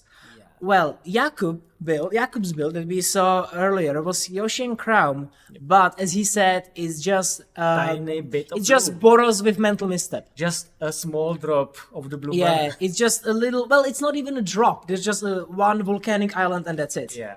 One So, molecule of water. basically, it's Bruce Tarl, well, Yoshi and Bruce. And Yoshi and Bruce is the second one we have in top 16. So you have 2 Yoshimarus, one with the traditional, well, more traditional Bruce Tarl. Only 2. In the top 16. If I'm not No, mistaken. Yoshimaru Silas. Uh, Finlandas? I'm checking the have those streams. list. Yoshi and Silas ran. Yeah, because we got one Rock Silas, Yeah? and you got one Yoshimaru and Silas. Okay, that's on me. That's on me. There was just Silas and not Yoshi written in the meta share. Okay, so 3 Yoshis. I'm sorry. So, well, that's interesting. We have 3 Yoshimarus and 3 Tamiyos. And we have 3 different Yoshimarus. Absolutely. Well, the Crown and Bruce Star are basically the same style. But this one, as we saw earlier today, because it was one of the Feature match, yeah. I don't know which round it was. It was at the start of the day, I believe. Like 3rd round, 4th round, something like that. second or third. Could be. I believe. Yeah. Yeah, but we saw the deck, so it plays kind of differently. Doesn't have a deck chock full of legends, just only also have the counter spells. Yeah, and there are some present spicy interactions. options. Spicy options Yeah. with blue. Like Also, definitely like the K9, for example, or Pippin was there as well. You got Yes, Bowmasters. You get Brewmasters as well. There's a lot of nice options. And now a lot of one-offs. It's basically it for duplicates. That's perfect, right? I love that. Diverse. I love that. Diverse top meta. 16, because no 6 times Tamiyo. And consider that it is not top 8 yet. Yes. We know that one Tamiyo is in the top 8, right? We don't know But- if the others. But yeah. So Yeah. There is a very regular possibility that we have 8 different decks in the top 8, and you couldn't get this diversity in any other form. I just love that. I just love that. And even like, okay, the top 8, even the bottom top 8, there is a lot of different variants altogether. You had to have a really good run today to get there. Yeah, exactly. And now to the decks. So we have. Can you try to guess? What decks are Any, there? just any that could be there. The first Sliver. Absolutely. We will see the first so. Sliver again. Not It's a fantastic deck. Not that version. I believe this is the second one. That Unfortunately. might be. But not unfortunately. It might be similar. Yeah. Maybe something different. Yeah, could be as well. We don't really know. 100%. Different Convoke. Sorry. Yeah, different Cascade. Yeah, Okay. Cascade. Any other guesses? Okay. Some strong choices from today as well. Well, Aragorn. Aragorn. There is one Aragorn. Absolutely. One that we also saw today on the coverage. The one we were not present for. Yeah, that was Ghyrson. There is one Ghyrson in top 16. Unfortunately, I know he's not in the top bracket. I spoke to the person, so he's in the lower side. And you know who he I was? don't know who he played with, unfortunately. Then we have Yuri. Yep. Which playing is- right now. Yeah, and that's a battling fantastic the, deck. Martin Lunas with the Yoshimaru. Yeah. Don't know how it ends Yuri up is yet. a fantastic deck, honestly. I just it's love the fun. value, just the sacrifice shenanigans there. Yeah. There is no deck like that one. And Absolutely. This is the beauty of Dual Commander. Not only we see the really stereotypical archetypes Yeah. in Deep control, control, yeah. all control, or all aggro, all combo. We Yeah. also have these interesting decks. We have no enchantress. Yeah, well, you For could example. play cities, but it's Cities. not the Yeah, most popular I choice. want to say it is not present today. Cities. Yeah, right? it is not but today. It is one of the decks that you have a really competitive choice Yeah. and play such an interesting and specific archetype. Absolutely. As you mentioned, the Yuri as a distinct archetype in the sacrifice region, the deck can put a lot of pressure. very Absolutely. early. Absolutely. It can also go through the more combo-ish route, trying to one-shot kill with sacrificing all And Brahmanas there are to options for it, Greater definitely. Gargaron and stuff like that, and all the different archetypes. Some other? spicy You one? can try to guess one more. You will probably think about it. It's more of a control-y deck. Okay. We spoke about a big bad. Atraxa? Atraxa, Yes, absolutely. There is Just Singleton so Atraxa. good. Hitting Yeah, everyone. very good. You're doing very well. There is one Atraxa, Okay, which we spoke about quite a lot, so we don't have to break it down. It's a deep control, you could say. Just a lot of value, a lot of controlling. Then you play Atraxa, and you win? Question mark? Yeah. Basically. Or you play Dream Horse and Yeah. you play something else and then you win. It's a sort of, it can have like a combo win-ish, sort of. Okay, there is also an aggressive deck. Super aggressive deck. Feldon. There is one Feldon, There absolutely. were a lot of them. And I Absolutely. still, even some matchups are really toxic for the deck. Consider it to be competitive Yeah, by the sheer consistency the deck is of being filled with similar cards like aggressive creatures and burn spells. So we have the one, okay? at least one. And the last deck we did not mention is Golos. Tireless Pilgrim, which is a fantastic choice. And I would like to see what kind of version it is. Because Absolutely. usually it is some kind of a mid-range value goals that Could be. plays a lot of interpretable creatures, maybe some creature-based combos, but you can play it. And I also built a lot of variants. You can build it heavily towards blue or heavily towards black. You can Yeah. play it Reanimator, because you can bring tutor the reanimation lands, Yeah. have enough mana to cast those big creatures. There is so many choices because you Absolutely. can play land deck. Yeah. Well, honestly, I would love to see Maze's End as a deck here. Unfortunately, I don't believe the fact that Maze's End will be presented here. Not really sure about that. We got 5 minutes to the next round. You think the Gloss is not Maze's End deck? I believe Not the game that deck? we can check it though, but I don't really think that. But also, we basically, if I look at this, we have a very nice representation of aggressive archetypes, which is like the Yoshimaru decks are usually quite aggressive. The Feldon and Ghyrson are both very aggressive, different angles, but still super aggressive decks. The Ghyrson deals damage, Feldon deals damage. Yeah, well, I would say that the Feldon is more consistent. Yep. Ghyrson is more explosive.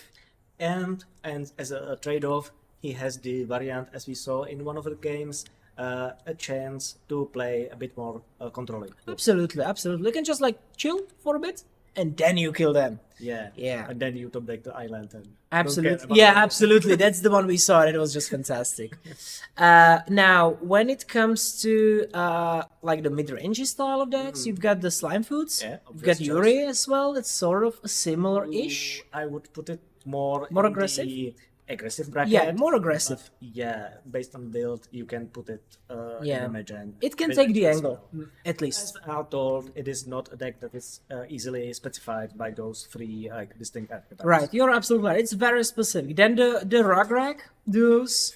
What do you think? How would you classify it? Like it's With Silas? yeah, with Silas. That's a combo deck. Yeah. So it's- it tries to usually combo as soon as possible, or whenever the player gets a choice to hands down and has a window of opportunity, just going for it as soon as possible against aggressive decks, and whenever it's Whenever best it's free, choice yeah. against the more control variant. Yeah, and as you mentioned, the control decks, we also have those. And now we can give you the idea of the people who will be presented in We are gonna next see some names. round. So one of them will be the Yoshimaru Silas player Yeah. that we've seen today. Wilnas. Martin Vilnas, very good. And we also already saw his deck, although it did not really succeed in the match we saw. I believe lost, so. It lost the feature match. Yeah, and Against another Yoshimaru player, against the Yoshi and Crown. but now I believe he won, so he's in the Right. top eight, right? That's right. He's still in top 8. You can lose, but you can still get through to the finals. And the second, We most likely saw one of the two or the only loss of the deck. right? That's Which is possible. We kind just of- saw the only loss. Ironic. Well, Yeah. you need to love them at their worst as well to enjoy them at their best. And on the other side, we will see another Tamiyo Yep. in the hands of Marek Maya. Yep. So, And I just want to confirm that I'm not basically just telling you some absolutely lost things, or you're when- checking with the about comments. the chat. Yes, the Roxy player is indeed Marek Marcik. Yeah, okay, yeah, the Roxa, yeah. Checking for friends. We understand that. We do understand. He has played the deck for years in various iterations. When the cards that comboed with Underworld Breach were still legal, I believe the deck still relies towards the route. You have some options how to combo with Underworld Breach still after the ban of Lotus Petal.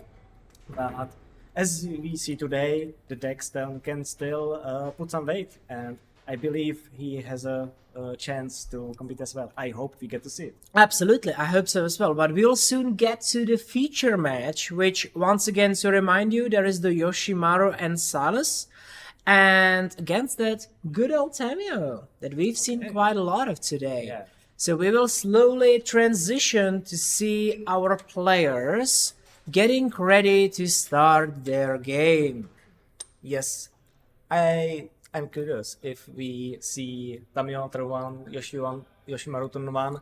Do we know which player is We going will first? learn. We will learn Yep, soon that's enough. But you're absolutely right that starting is very important in this aggro against control matchup. And if the Yoshimaru player starts, it will be a huge advantage for him. And I think that Martin will be very happy if that is the case. Although we have to say that Martin's build, if we remember, and it's also including black and blue, it has more of a control angle. Yeah. So it might not succeed in putting as much pressure early, but as a trade-off, the Tamiyo might have a slightly more difficult time to get it under control. Absolutely, because he can just put up some pressure and then protect it with his own counter magic and with his own reactions. So we will see how this whole match turns out and what Frankly, can we expect. I would really want to know which player is starting, because that will affect the outcome. pretty much. Absolutely. Well, there is still the possibility that our players did not yet roll. No, for it? they are not rolling. They're still. That's I true. believe That's true. It's it's, based on the standings. yep. So I think we will learn at the same time as the viewers. Yes. So by a player starting. Okay, it's going to be surprise. Yeah. I don't want to oversell the going first advantage, because as Absolutely. we saw in the previous round, it might not result in a win. Yeah, You might still lose. it's if you're going definitely first. it's definitely not everything. You're absolutely right, but it does give you a nice advantage and a nice start, especially if you're the Yoshi player, Yeah. and you can just stick the Yoshimaru in without any interaction coming from the other side. As well as the other player does the Tamiyo. Yeah, He start absolutely. making clues while not being under so much pressure. You're absolutely Or right. if he gets to flip the Tamiyo very early, Yeah. he can just run over with the game. Absolutely. And hopefully we will also see Yoshimaru with a lot of +1/+1 counters coming from the lands. Because legendary that- lands. Legendary lands, because this is what makes and breaks the deck in a way. Important segue. You need those legendary lands, and I believe the black has quite a nice quality choice. There of are them. some options. I can, for example, see the flagstones in there. Yep, that's So legendary. that is a legendary land. We saw Urborg earlier. Okay, and there is a mulligan coming from Martin. Just looking at the top card, maybe it was not good enough. We will see about Marek on Tamiyo if he's choosing to keep or choosing to mulligan. He looks kind of keepy, I believe. He looks quite confident with those hands of his. Both hands. Both hands, exactly. And the full Well, I cards. can't see anything else. I can see just the hands on the guy. Okay, and the watch, but both of them have them. Now, it looks very likely for Marek to keep his hand, but as we were told by Lukáš here, You piloting only need like two lands and counterspell. 2 lands and a counter you're spell, golden. and the rest is just nonsense. Basically, you don't care what's the rest. You can have rest more is extra, lands, more- basically. Yeah, it's just extra. Well, probably you want something that works as well, right? But, Especially if you are on the draw. right. Like the slight little mental misstep on Yeah. the Yoshimaru. on the Like map. you would like a mental misstep. Okay, and it's Marek Marek starting, with something. which is very important for the Tamiyo player. I don't really want to put Yoshimaru behind, but it will be an uphill battle against that. Now, bit, in from his the hand, I can definitely see Orcish Bowmasters, And a force spike. and a Force Spike was also visible in there. Okay. Now that's a Yes, basic classic. plans and Yoshimaru. A classic start, nothing really scary. Turn one, both players, their commander online. Yeah. That's what you want. And because the Tamiyo cannot affect the Yoshimaru in play as much, the main source is still the interaction. But as we saw, there are some options in the volatile Storm Drake, with Welcome Shackles, etc. Bouncing with spells like Snap. And there is the Witness Protection Yes. coming to hit Yoshimaru, making him no longer Yoshimaru but a legitimate business person. The dog just stopped attacking and get the job. Absolutely, yeah, he got employed. I'm not sure who's employing the dog, but he's doing his best job. I think Yoshimaru just saw some really bad stuff and had to be protected. Yeah, he had to be protected, right? There's been a murder around next to him. Yeah. So instead of 1-1, Martin gets 1-1. Yes. But that It- doesn't have the importantly- growing ability. So Yeah, so it now is- the legendary lands are basically useless for and the Yoshimaru. reason why Tamiyo really loves those cancel cards and Amphibian Dokor being the second one Yeah. is because making opponent's creature 1-1 means that once you flip Tamiyo, they are nothing. Right, absolutely. And especially with decks that are heavily built around the commander, which in case of Yoshimaru is the case. On Martin's side, though, as you told before, the Orcish Bowmasters. That is an That option there. is a really good card against Tamiyo. Absolutely, but that was in the previous hands. We are not sure about this one. Okay, sorry. You confused me talking about the cards. Okay, It's alright. sorry. It might be there. yeah, We don't know. Yeah. Well, I would be happy to see that it is because I would- Masters. Yeah, they are a very great strong counter to the card draw advantage engine coming It's from like- Tamiyo. Okay, Tamiyo, you wanna sacrifice boost? Here, damage, and my token is big. Okay, enough for to 2 threaten me. mana, there will be Something, something. maybe. Orcish Bowmasters So it coming was this down. hand, It was this, or- or he just removed, but there's Stern Scalding, Yep. Lord of the Rings cards Yeah, all the way. We playing Lord of the Rings block here. Yeah, that would be nice. That's not Lord the of the case. Rings. Lord of the Rings. I would actually love turn that. here. That would be fun. And the stun scolding might be printed just to get rid of the Bowmasters. Yeah, and it just got rid of a very strong card that would be quite nasty for Marek to deal with And otherwise. Martin consciously played the Bowmasters in his main phase, Yes. thinking that his opponent has only 1 mana. So Absolutely. he has limited options to counter Absolutely. it. But he had the answer. It's basically just 2, maybe 3 cards, Force Spike could be the option, or Spell Snare, or the Stern Scalding, but still not a lot of options Now on the Marek's side. situation is heavily favored towards Marek. Absolutely. Because, Martin Lonas has lost maybe one of the most infocus cards. Yes. His dog got a job. You mean the legitimate business person on our side? Exactly. Yes, And let's see what he can resolve. absolutely. But the Against dog control is deck. not growing. Okay, there is Danik coming down. That's great. That's possibly a second card when it gets countered. And put in the Absolutely. graveyard.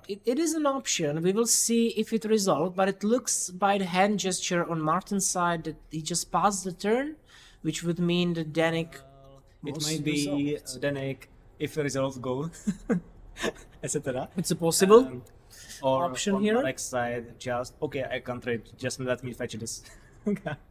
Could be. We Yeah. shall see. Noticeable is if Danik gets countered and played as a flip side, he is a 3-power flying creature. So Absolutely. Tamiyo doesn't cannot block. Yeah, as he's a easily. 3-2, and there resolves, is and there- dissolve. Repeal, Repeal, that's a repeal, sorry. repealing, or there's is the force spike. We will see. It's a Oh. 4 spike Nice. as a response. So I would- Martin managed to protect it, though is it a big victory? That's the question. I don't think the Danik is as good as here. because Absolutely. Like, okay, Doesn't grow. Yoshimaru has Right. only 2 power. If Tamiyo flips it, calls 1 Right. power creature, lifelink, doesn't that matter? and you don't really care about the lifelink in this case. Maybe if Martin Lunas. And there is upkeep on Martin's turn, But- where Marek plays Vandalion click. And Martin probably wishes to respond, as you can see. But I want to say that I would prefer Martin casting Danik on turn 2 Mm-hmm. and then trying to resolve Bowmasters and have it covered by the post spike. And there is an attempt to counter the click, which was responded to by spell. Spell Pierce, that's the card. It's too many counter spells, I'm sorry. Okay, now the Vandalion click revealed the hand. Yeah, this is Niambe. Yeah, there is the Niambe. And also the Kutsil's flanker. absolutely, yes. Nice I'm lost on choices. names. Niambe returns a creature control into your hand. Which would be very nice with returning Yoshimaru and allowing you to actually Yeah. play it again. Like, Yoshimaru, sorry, you have got to lose to your job. You have Yeah. Tamiyos to bite. And also the Kotzel Flanker is a really nice flash threat that Absolutely. might put some trouble. It might, because Nyambe is coming down, so that the Yoshimaru will still remain It's a legitimate business person. Yep, that was a legitimate play Mm. because if you are the Tamiyo player, really want the dog to keep his job. Absolutely, absolutely. We want the dogs to be employed in this country, and I 100% agree with the fact that if you would just let it grow again, it would be a problem. Yeah, sure. And though I'm not as Minamo coming in, Yeah, Minamo does not really do much in this case again, it is a legendary land. which Sadly, doesn't. which sadly does not really work together with legitimate business people. Okay. Kotzel's Flanker. Let me see that. Okay. Yeah, just throw remind me what does it do? I'll almost throw it in his face. Yeah, just Yeah, catch. 3 modes. It's put counter on it for each creature that left battlefield this turn. Yeah. Exile Graveyard and some other third choice. Gains you life and scry 2, Yep. just like Okay, that's it. safe choice. And then there is the There's the block, so a trade. Danik will trade for the Vandalion click, or the other way around. And Marek will take really 1 curious about damage. it. I'm not Marek really seemed sure. to like keep the board as low as possible on Martin's side. it looks but on like the other it. hand, the Danik is maybe better value in the graveyard to cast Absolutely. back as a disturb, threatening another counter. It means that forcing Marek must be prepared to get rid of the Danik from the graveyard. Or counter it on have the stack. Too many counter spells to count because, or planning to flip Tamiyo because he knows the coast is clear, presumably because he doesn't know only one card on Martin's side, And there is Gitaxian Probe, just to which be sure. flips the Tamiyo. And Absolutely. also shows if the hand is clear. And we see island on Yeah, Martin's just side. a He don't have meager anything. islands. Nothing important. Nothing so really. The Tamiyo is free to flip, and as we predicted earlier, the Yoshimaru is now doing his job slightly worse. Well, absolutely worse, because as Tamiyo grows and uses the plus ability, the creatures on Martin's side are just 1 attack weaker, which makes the 1/1 very sad. He might want to stay home. Yeah, he He's might feeling try. kind of sick. I think there is a home office coming for him. Just trying to. Or potentially just attack to assert dominance in this Yeah. position. Send a message to the Tamiyo. I'm not or sure. maybe Marek won't remember the trigger, right? Might be the case. I'm not sure if that would happen. Martin just chose to pass. Yep. Uh, The Kotzel Yeah, is it's a most likely flasher. the only hope to do something meaningful. Right. Because Tamiyo is now firmly in the driver's seat. We got 6 counters on air, so 2 turns till the ultimate, 5 mana worth of lands and 2 clues. Yeah. And additional card He's advantage. just drawing cards and getting there, you know. And Martin needs to Drawing do cards something. in man phase, which means he on one hand maybe has all the interaction he needs, or maybe just kind of slightly desperately digging for additional land drops. Might which be, would, might be. really help him in this situation. Maybe he's in such a comfortable position that he can dig for lands without any problem. We are gonna see, considering the Kotzel's Flankler is resolving. That maybe mean that Marek just sucked the clue to find something. Might And be the case. He apparently didn't get the right answer. At least he did not get a counter spell. There still might be some instant interaction Yeah. coming his way. But also it is not a counterspell, which is the most like interaction. There is Graveyard Exile coming from the flanker to Marek's Graveyard. Not really sure how much value does that add to Well, Martin. the problem is the Kotzel's Flanker is a free power creature. Yeah. The Tamiyo only takes 1 power. So That's it means true. unless Marek has some sort of answer, the Kotzel's Flanker can pressure her. Absolutely. And, force her to go down and not just dig go for for the cards. ultimate. Absolutely. So Tamiyo will be probably used as a -1, as we saw Yeah. later in the earlier game, minusing to return the high value counter spells and cards. And there was the attempt to cast the Danik, which was promptly dealt with by Wash Away. Yeah, so because Wash Away Marek works nicely has on those something. kinds of cards. but decided not to counter the Quetzal's flanker. Right. He just chose to get Because rid he of had Danny. the free mana. He could Yes. also use it. Most likely because he also has something for 2 mana, or used the 2 mana to sacrifice the clue. So he, on that turn, or Now there was 2 damage coming to Tamiyo, but there is an instant reaction with the Ice Fanged Quattro. Quattro? Okay. Quattro, yeah, the winged snake thing. Yeah. The Ice Fang Wing Snake thing. Yes. With the death touch, not really meaningful. That's 'cause super the relevant. Quetzal's is 1 toughness. But it's a card draw and it's a trade. Potential The trade. Tamiyo is out of the danger. Well, there is still Maybe. potential for Martin to react, and he will face out the Yeah. card by Galadriel's gift, I believe, is the card? Yep. Dismissal, that's it. Galadriel's Dismissal. Galadriel's the gift is also a card, I believe, but Potentially. not this one. Potentially. That it wasn't the best answer. We see that Martin's deck is not really pulling through that well, because in this situation, every single piece of other interaction of removal was way better. Yeah. Because you put 2 damage into a dent into Tamiyo, but you didn't solve the situation. Absolutely. The Ice Fang Quattro is back again, presenting as a blocker, and there has to be some other answer Martin has to I don't provide. even know what Martin can find just to help him out. There's been brainstorm from Marek digging deeper This to is find not some the answers. case of if Martin has some kind of play, or on the Marek side, if it Yeah. lets it resolve in time. Okay. There is Nadu coming down, the winged Wow. wisdom itself. Yeah, flying creatures all around. It's a 3/4 and a special with the Tamiyo. Please don't tease There me is with the an Shuko option. check. Now Shuko check. Please don't give me hope.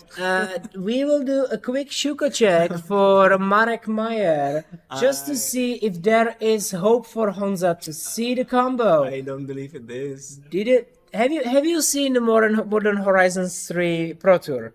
Yep. Did you get enough of the Shuko? Not really. Not because enough. I'm doing it to other players on a regular basis. My. What a Shuko you are. Unfortunately, there is no Shuko in the list. Yeah, I don't. Okay. It's I'm not usually. even hoped anymore. Yeah, well, you can. Wait, there is an attack. I believe the Tamiyo blast, so there is no threat from attacking Yoshimaru, I believe, unless there is some trick. There might be a We trick are not coming. gonna see Embercleave though. Well, no, we are not in the colors Because for it, it. it would look like Embercleave from my side. Yeah, but I think it was just an attempt to maybe scare Marek by Martin, because like, what else can you do with the 1/1 legitimate business person? Just be sad. Just be sad, really, because Wish for the number to come back. yeah, wish for them to retire and maybe come to their own self again. And since Martin used the Galadriel's gift, which would ironically be much worse now the Nadu is in play. It's like Yeah. 3 cards again. And this is a curious situation when we either go into the I am trying to ultimate Yeah. Tamiyo, unless there is the Nadu. So yeah, it was a joke. Yeah, the Embercleave was a joke. It was a We joke. saw, Last round Embercleave it was there. multiple times today, Embercleave, and the attack with 0-1 Yoshimaru. Damn! Being cast as an attempt to deal with Nadu without it not- being triggered. Not Yeah. targeting anything that not targeting. Also, importantly, if it resolved, well, big emphasis on the word if, Yeah. is the fact that Yoshimaru could be brought back, though I'm not sure how good would that be in this state. Yeah. For 3 mana, a 1/1 dog. Well, it turns on anything, any like land, legendary land, Yeah. with being a potential threat. It is not good. This is the disadvantage, as I said before, of the 1 mana commanders. Absolutely. They are great because they are turn 1. Suspend. Yeah. That's a great card. I love to see that. Yeah. I love the card. Yep. I And Void. getting Force a of negation. force of negation. Now, now that he's suspended, Yeah. he doesn't want to cast that. Well, the dam can reset the Yoshimaru, so he doesn't probably Does let that does he happen. care? But firing a force of negation for that, no, I don't I think would so. not. Yeah, he's just celebrating. Martin Yeah. is celebrating the fact that he's gonna get this Yoshi back. He basically played a board wipe just to set his 1/1 To commander kill his free. own commander. Yeah. Yes, he I think Martin is trying to say, damn. Yeah, exactly. Now ponder Nadu- on side of Nadu Mark. got the trigger last for turns to come back, and meanwhile the board is clear for the Tamiyo Absolutely. to safely, presumably safely, get to the ultimate. Because next turn, Yoshi comes into play. I think Does it really matter? it is almost time for the game too, I believe. I believe so as well. I don't want to predict. There could be some hasty thread. There could be some interesting thing. We maybe have some clue left, even. I'm clueless on that, but I think there might be just one. Something below the Tamiyo. It looks like And it. 6 mana open, some cards in hand. Regardless, the ultimate is coming next turn, basically. And I'm not really sure if Martin could do removal anything about it. But once the ultimate comes, it is loss of time, basically. It's absolutely to brutal. play the game out. Yeah, and he's got a single card see. in Yoshimaru. Lurus of Okay. the Dream Den. There can be some gas. I No. really cannot believe what, or remember if there's I something don't relevant. remember what exactly is present in the graveyard, but I do not think that there is enough. Nope. Bowmasters. Bowmasters, okay. It's- Pink Tamiyo for once, so it cannot activate. well, it's only during his turn, the ability. Yeah, but you play it, you Yeah. shoot it for one, I and know. you decrease the Or you just let him ultimate. and or you could counter it. Yeah, And it's it true. does It will be nothing. countered. But you could just let him ultimate with the Bowmasters in play. That would be fun. Yeah. I think Marek would not ultimate at that point. Well, it is what 8 p.m. and yeah, we have yeah. played the whole game. It's a bit late, and it would I be fun. was mentioned that one player has already ultimate into the Bowmasters. My lord. Not in ultimate in place, but just the Bowmasters was cast in response. to Yeah, the yeah. ultimate. That's brutal. It was- That's brutal. It is That's not- how you kill people. Yeah, this is ultimate. I win the game. No, you lose the game. Yeah, and I think this is scoop on the side of Martin, actually realizing that Marek resolved the ultimates of Tamiyo. Well, even so, he has a cat in play, and he's supposed to play the dogs. So, That's right. It's a bit unorthodox to bring a wrong cat. creature type. Yeah, that's a wrong creature type. You're absolutely right. Lurus might be, ironically, one of the good cards in the deck. Absolutely. Because, Absolutely. This is the power you get from playing black with Yoshimaru. Yep. You can get access to such a ridiculously good card. Yeah, Lurus is great, even as a card in the deck and not a companion, just because it can recast all your good cards as you see in the form of Bowmasters, and also the every single cheap legendary Right. creature. as It's well. just a lot of value in just one. Well, small. It's still 3 mana, 3/2 with lifelink. It's not that bad. But the ability to just recast it is fantastic. Now, we are going to see game 2. Yeah, this game was decided by domination. Absolutely. Yoshimaru didn't get much attacking. Absolutely. He decided he wants none of it. and Yeah, just- Yoshi chose business, I suppose, instead of fighting. Yeah. And now we are going. Yeah, exactly. He became a legitimate business person. But now Martin is on the play, and we see because now the Tamiyo was on the play, and it kind of helped.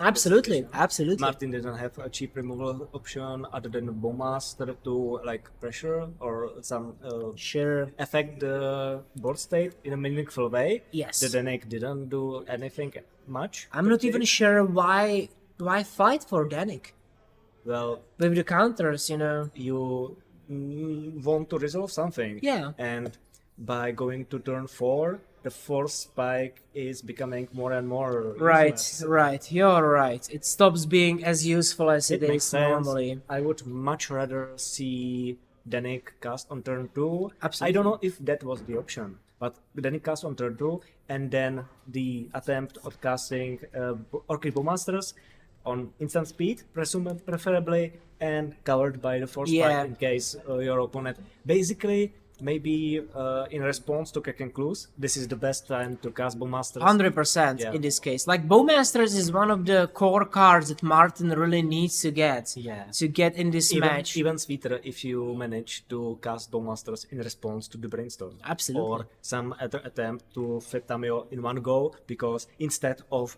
I'm flipping Tamiyo, you get 3 damage to Tamiyo and it dies. Yes, that's absolutely true. And honestly, I love the idea of seeing a lot of different options. But you can see, I see like Teferi for 3 in the hands.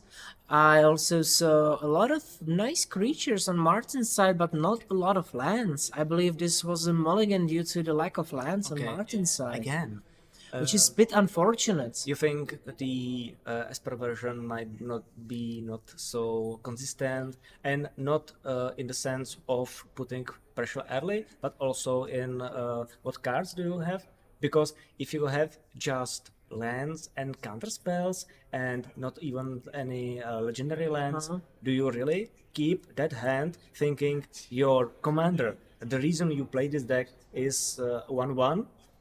Well, yeah, I understand your point in this case. Like, you need quite a specific Because set of if you things. play, for example, the Boros version Yeah. or the Naya version, your whole deck is pressure. Yeah. You have aggressive cards, 100%. aggressive legendary cards, etc. If you have this mid-range control, Yeah, it's more controlling, 100%. your hand might not be good enough, because It's true. Outside of Tamiyo, that or in comparison, Tamiyo provides you with the card advantage from the start. Certainly. And Yoshimaru doesn't. He provides you with pressure, and if he doesn't grow enough, he cannot provide the pressure, so he's not that useful. That's what we saw And in the you first need game. to mulligan in Yes. order to Yoshimaru to be good. So But maybe that- this is the weakness of this version. Exactly, and as I was saying, that's what we saw in the first game so I by just stopping Yoshimaru in his tracks by the witness protection. Completely destroyed the deck. Finito. Okay, Now, this is a again, mulligan. going down to I 5 believe on Martin's it side. had to be one lander, because I be. saw a Mana Confluence and also Shadow Spear. Which Okay. both cards are pretty much a reason to maybe consider They are keeping very the hand, fantastic, but And- it's possible it was one lander on play. since you one lander in play, even if Yeah. you can follow up with the Shadow Spear, that doesn't do enough. Does not do to, enough. justify. Absolutely. You're going against the odds. You might be hoping, but I think that a solid hand of 5 can still be much better than just a weak one-lander. It's going to be slightly tough. but, Absolutely. Having a really good opener beats having 7 cards with just 100%. 100%. And hopefully... Oh man, I see. Yeah, I see I I see see a bad lot things. of I see mental misstep in Yes. there. I also seen Urza Saga on the side of Marek, but definitely there is mental misstep, which means that Martin's initial plan to just get on Yoshi is not good enough. Yeah. But he's going down to 4. I haven't seen a single land That's- maybe that's in 5. the land. It's 5, man. Now it's going down to 4. This is 4? This will be 4. I believe it's 5. This is the third mulligan he's doing. Yeah. Okay. So this is. I believe so, at least. I might have miscounted. You got But if 6, I'm not 5. mistaken, I think I believe you got he's going down to 4 cards. Now in the top 8. In the of top the 8. biggest dual commander. You're absolutely right. Going down to 4 in the top 8 of the dual commander series here in Prague, fighting for the championship now, still trying to survive. And notice that I believe in the previous rounds you could still fight for the as big position as Right possible. now it's single elimination. Yes. this time, if you lose, you're out. You have nice prizes because Yeah. you got top 8. You Right. are Yeah, dual lands are basically certain for you you. are exhausted but happy. But now let's see. Yeah. I think I'm not sure if I miscounted, but he should be putting down 3 cards. And I think I see Bowmasters in there. I'm not really sure. Yeah. Yeah, he's going to put down 3 cards. Bowmaster might seem something that can. Yeah, that's just brutal. Going down to 4, and Marek just kept a solid, possibly solid So hand of possibly 5, so Martin 7. goes to Yoshimaru, gets to mid-step, Marek goes to Tamiyo, and Martin can also maybe play the Bowmasters to some I extent. don't really know what can Martin do in this case, because he will just Look, fetch. look. He'll fetch. Well, certainly. Wait. He's just thinking. He's thinking about fetching, and Marek just is on the edge of his seat. Yeah, Marek is just preparing to to say- go for to it. say Yeah. no. I think he's just letting you like first fetch, please. Yep. To Yeah. put on the The land Yeah. itself. Yeah, like honestly, I do like to shortcut, but if you play 3 colors, I think Yeah. you should show which land you I use. would not want to prolong the pain. But this is just brutal. Yeah. He kept a hand of 4, and now he lost his most important tempo piece Yep. in the matchup, which is his commander Yoshimaru, Ever Faithful. Yeah, you can say the losing the job from the previous round was a bit of a misstep. I think, yeah, absolute misstep. Well, now Yoshimaru can't get a break, honestly. He came back from the retirement from his job.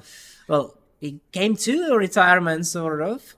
Stopped being a business person, but I now... want to see Bowmasters there's and no option for me. and something. And now- Bowmasters themselves basically deny pretty much the advantage. Here we have is- Flagstones, which is a nice land with Yoshimaru, but it doesn't do much. No, Now, just- Brazen Borrower just bouncing Tamiyo back, Thieving her maybe mentally. just doing a little bit. I'm not even sure how much does this achieve, honestly.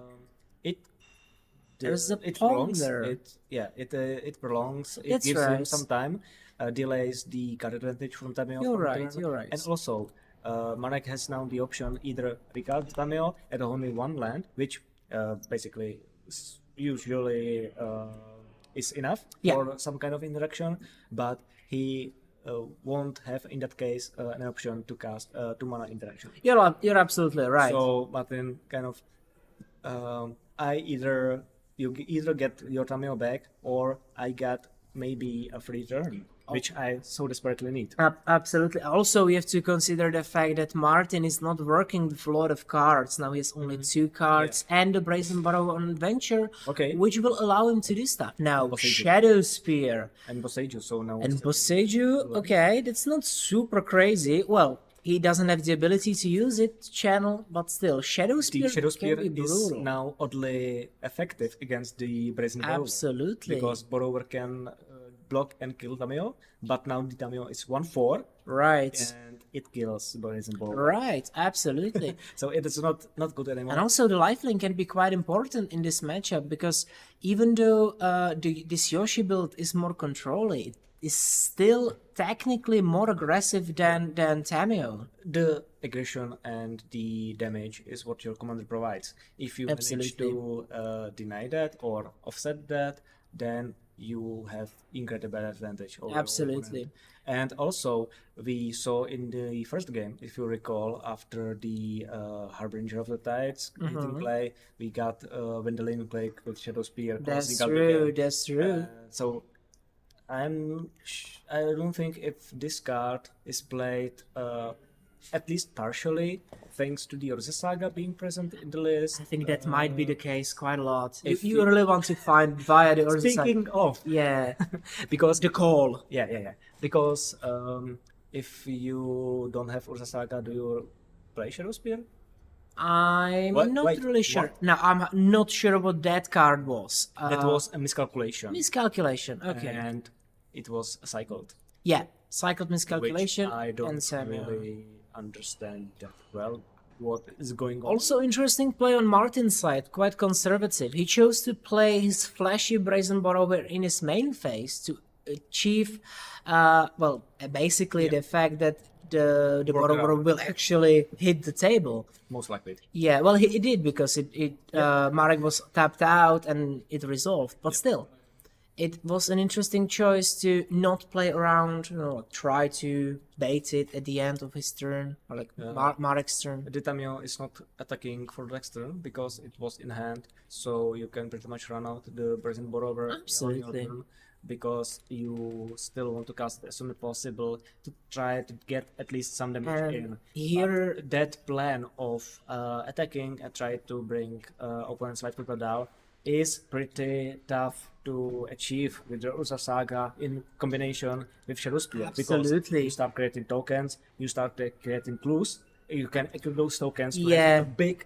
lifelink. and those trampler. Urza tokens will grow quite fast. And Marek can just easily choose to use the Urza Saga twice to make 2 tokens Which and will just most likely be the run case, with the game. because he just has the option to abuse Absolutely. the fact And Martin has very few cards. Exactly. And Martin if even you- had to pay if- Yoshimaru for 3. If Martin would play as a 7 Yes. 7-card hand Yoshimaru, he would play threat after threat. It might be a little different, but we need to remember a keep of 4 cards on Martin's side. It was brutal. And the Marek was the one who missed land drops, not the Martin.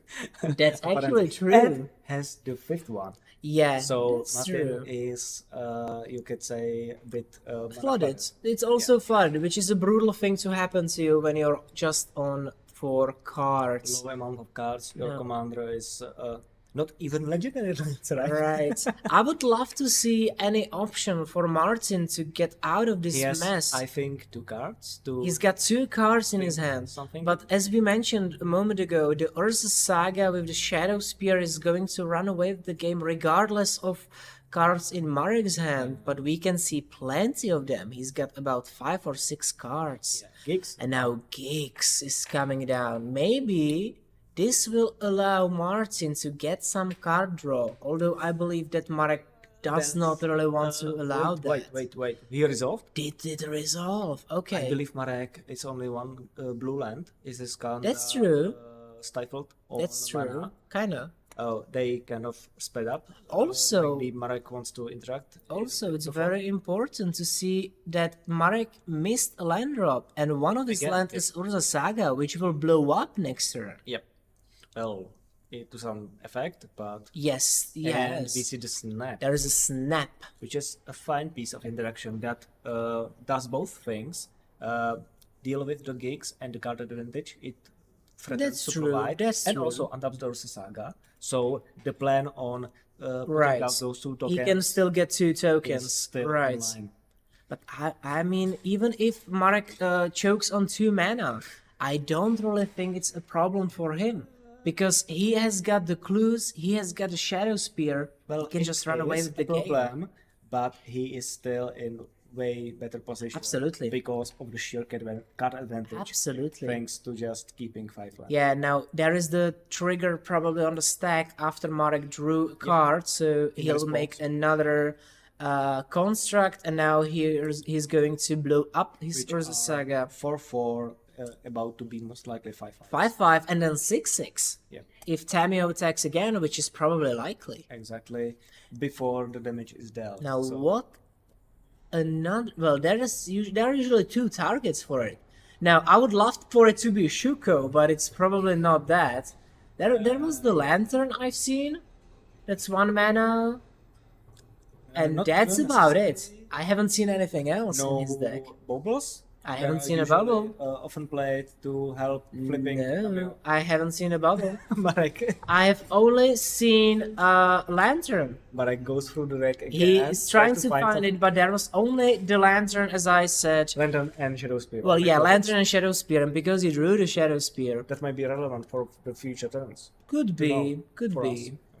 Yeah, If that's you- true. Yeah, like for seeing Marek in yes, you're absolutely right. But the fact is that now there should be blue bubble. What do we mean by blue bubble? Well, no blue bubble can be searched because there finds only generic mana artifacts. Right. Maybe thought about the Mishra's Bubble or Urza's Bubble, which like honestly they are the ones that I would put in the deck because they help tremendously with flipping Absolutely, Tamiyo they as help you fast. flip Tamiyo. Yeah. But Apparently not. Apparently well, there's no maybe you don't have to. good depends. bubble here. But there has been attack, and as we were saying, the constructs are growing very quickly. Notably without Shadow Spear because there's not Not enough for that. mana, but importantly, Marek also drew another lands, so he's stabilizing on mana. Yep. No. There are six construct. They will run with the gigs. game. 6 and gigs. 6 and gigs, but I'm not sure if this gigs is good enough. Yeah. It needs some. I think there has been a miss trigger on Yoshimaru, but that's not really that important for us. Okay. Yeah. It should have gotten a +1/+1 counter. Yeah, but Not the super gigs important. was returned to hand, so maybe he'll have a He'll have a chance to chance. try it again next turn. Yeah. But I don't even know if that's good enough. Wait. That will be coming. Pippin again. Yes. But I don't really see there an we go. option. There we go. There is the counter. Yoshimaru woke up, still kind of dizzy from drop. Yeah. Little sleepy. It's still a good body. Okay, now 8/8. But now I don't really see any 8/8 way lifelink. for him. Yeah, 8 lifelink trample. I Puts don't an end know. to any hopes Yeah, getting tempo up.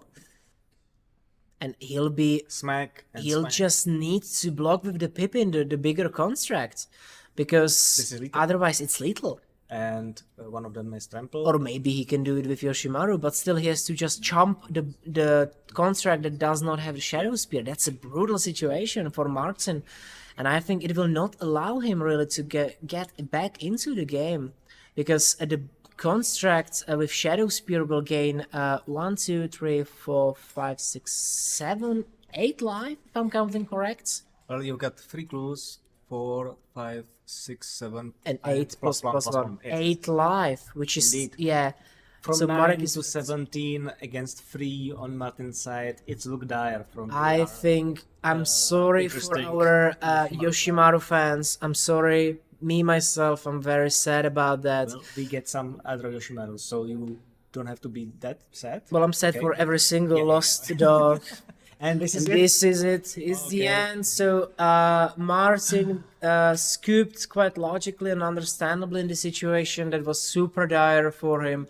And we have Marek Meyer coming up to the semifinals. And notably, another win for the Tamiyo. That's true. It's another win for Tamiyo. Maybe we'll be actually seeing more and more Tamiyo. Yoshimaru as Once well. again against Yoshimaru. So once again, with the Moonfolk bullying the dogs. You heard it here first. You should ban the Tamiyo because it's bullying dogs. Go Peta. Yeah, well, don't call them. they will just put down the dog. But don't call Pira. Sorry for that. But we really need to protect our dogs against those aggressive moonfolks out there. Do something. Are we gonna have some kind of interview? Maybe? I think we can try that. I can ask for that. How many times do we have? Do we have time? We do have time. Okay. So let's have a just a quick few minutes pause. Or there is indeed something spicy. Let me just tell you, we get, I don't know how this round ended up. So those players are might not be in play anymore. But we got Golos, we got the Rograk Silas, and there is a bunch of one-offs. There was only 3 Tamiyos and 2 Slimefoots. Yeah, there is the top 16, thank you. So the meta, as you might see in the stream, is much more diverse than just Tamiyos against other decks. Okay, so here you go. Okay. And we will have Marek here for an interview. Welcome. Unfortunately, Marek, we have to say the unfortunate truth. Twice on the feature match, twice a loser. It's a little sad, but still, I loved your deck. Okay, To be okay, honest, it was okay, very thanks. fine. Oh Now, my God, Mulligan to 4. Yeah. and Mulligans for Yeah, because I got just like one fetch land in the first one. Mana Confluence in second. Yeah, and Mana Confluence in the second, and then Swamp in the third. So Yeah, it was and nothing more. So I really had to. It Or- wasn't yeah. that wasn't Yeah. chance I could keep. Sometimes seconds. Yeah. And the cases, those mulligans were, I think, justified. And if I kept one lander, Definitely. then I would be stuck. As you saw, I got misstep in addition. So We saw that in the Marek's hand previously. Okay. So we fully expected you to be set even more Yeah, yeah. after that will come up. You had okay monsters in 2 of those hands. Yeah, but I got both. in Yeah. the front. Uh-huh. In the game 1, I want to ask you something. Was there an option to cast the Danik on turn 2? Because the Tamiyo player had only 1 mana left, so you might expect that he doesn't have an sort of a counter spell for a creature card. Yep. But you Besides had turn the- scalding yeah, or yeah, the one. Yeah. that you Yes. can. So yeah. Or the spell snare, but the Bowmasters might look, or at least from our point of view, as a more impactful card in the matchup. And I cast actually the Nick. Yes. Instead. Yeah. Yeah. And you have it protected with the force point. Yeah. And the cases, I really thought that I might be able to use Bowmaster later, yeah, just in response to him fetching the clue. Sacrifice. Yeah. So Yeah. sacrificing the clue. Yeah. Because Or ultimating. that's Tamiyo. that's the dream, right? that almost happened in the game 1. Yeah. If he hadn't, he wouldn't probably. We just were saying like now he can ultimate. Yeah, It's an option. That would be something I would really cheer for. But Yeah, actually, he's not stupid, so yeah. He might be tired. It's around 9. yeah. So Magic happens. Yeah, Actually, I never.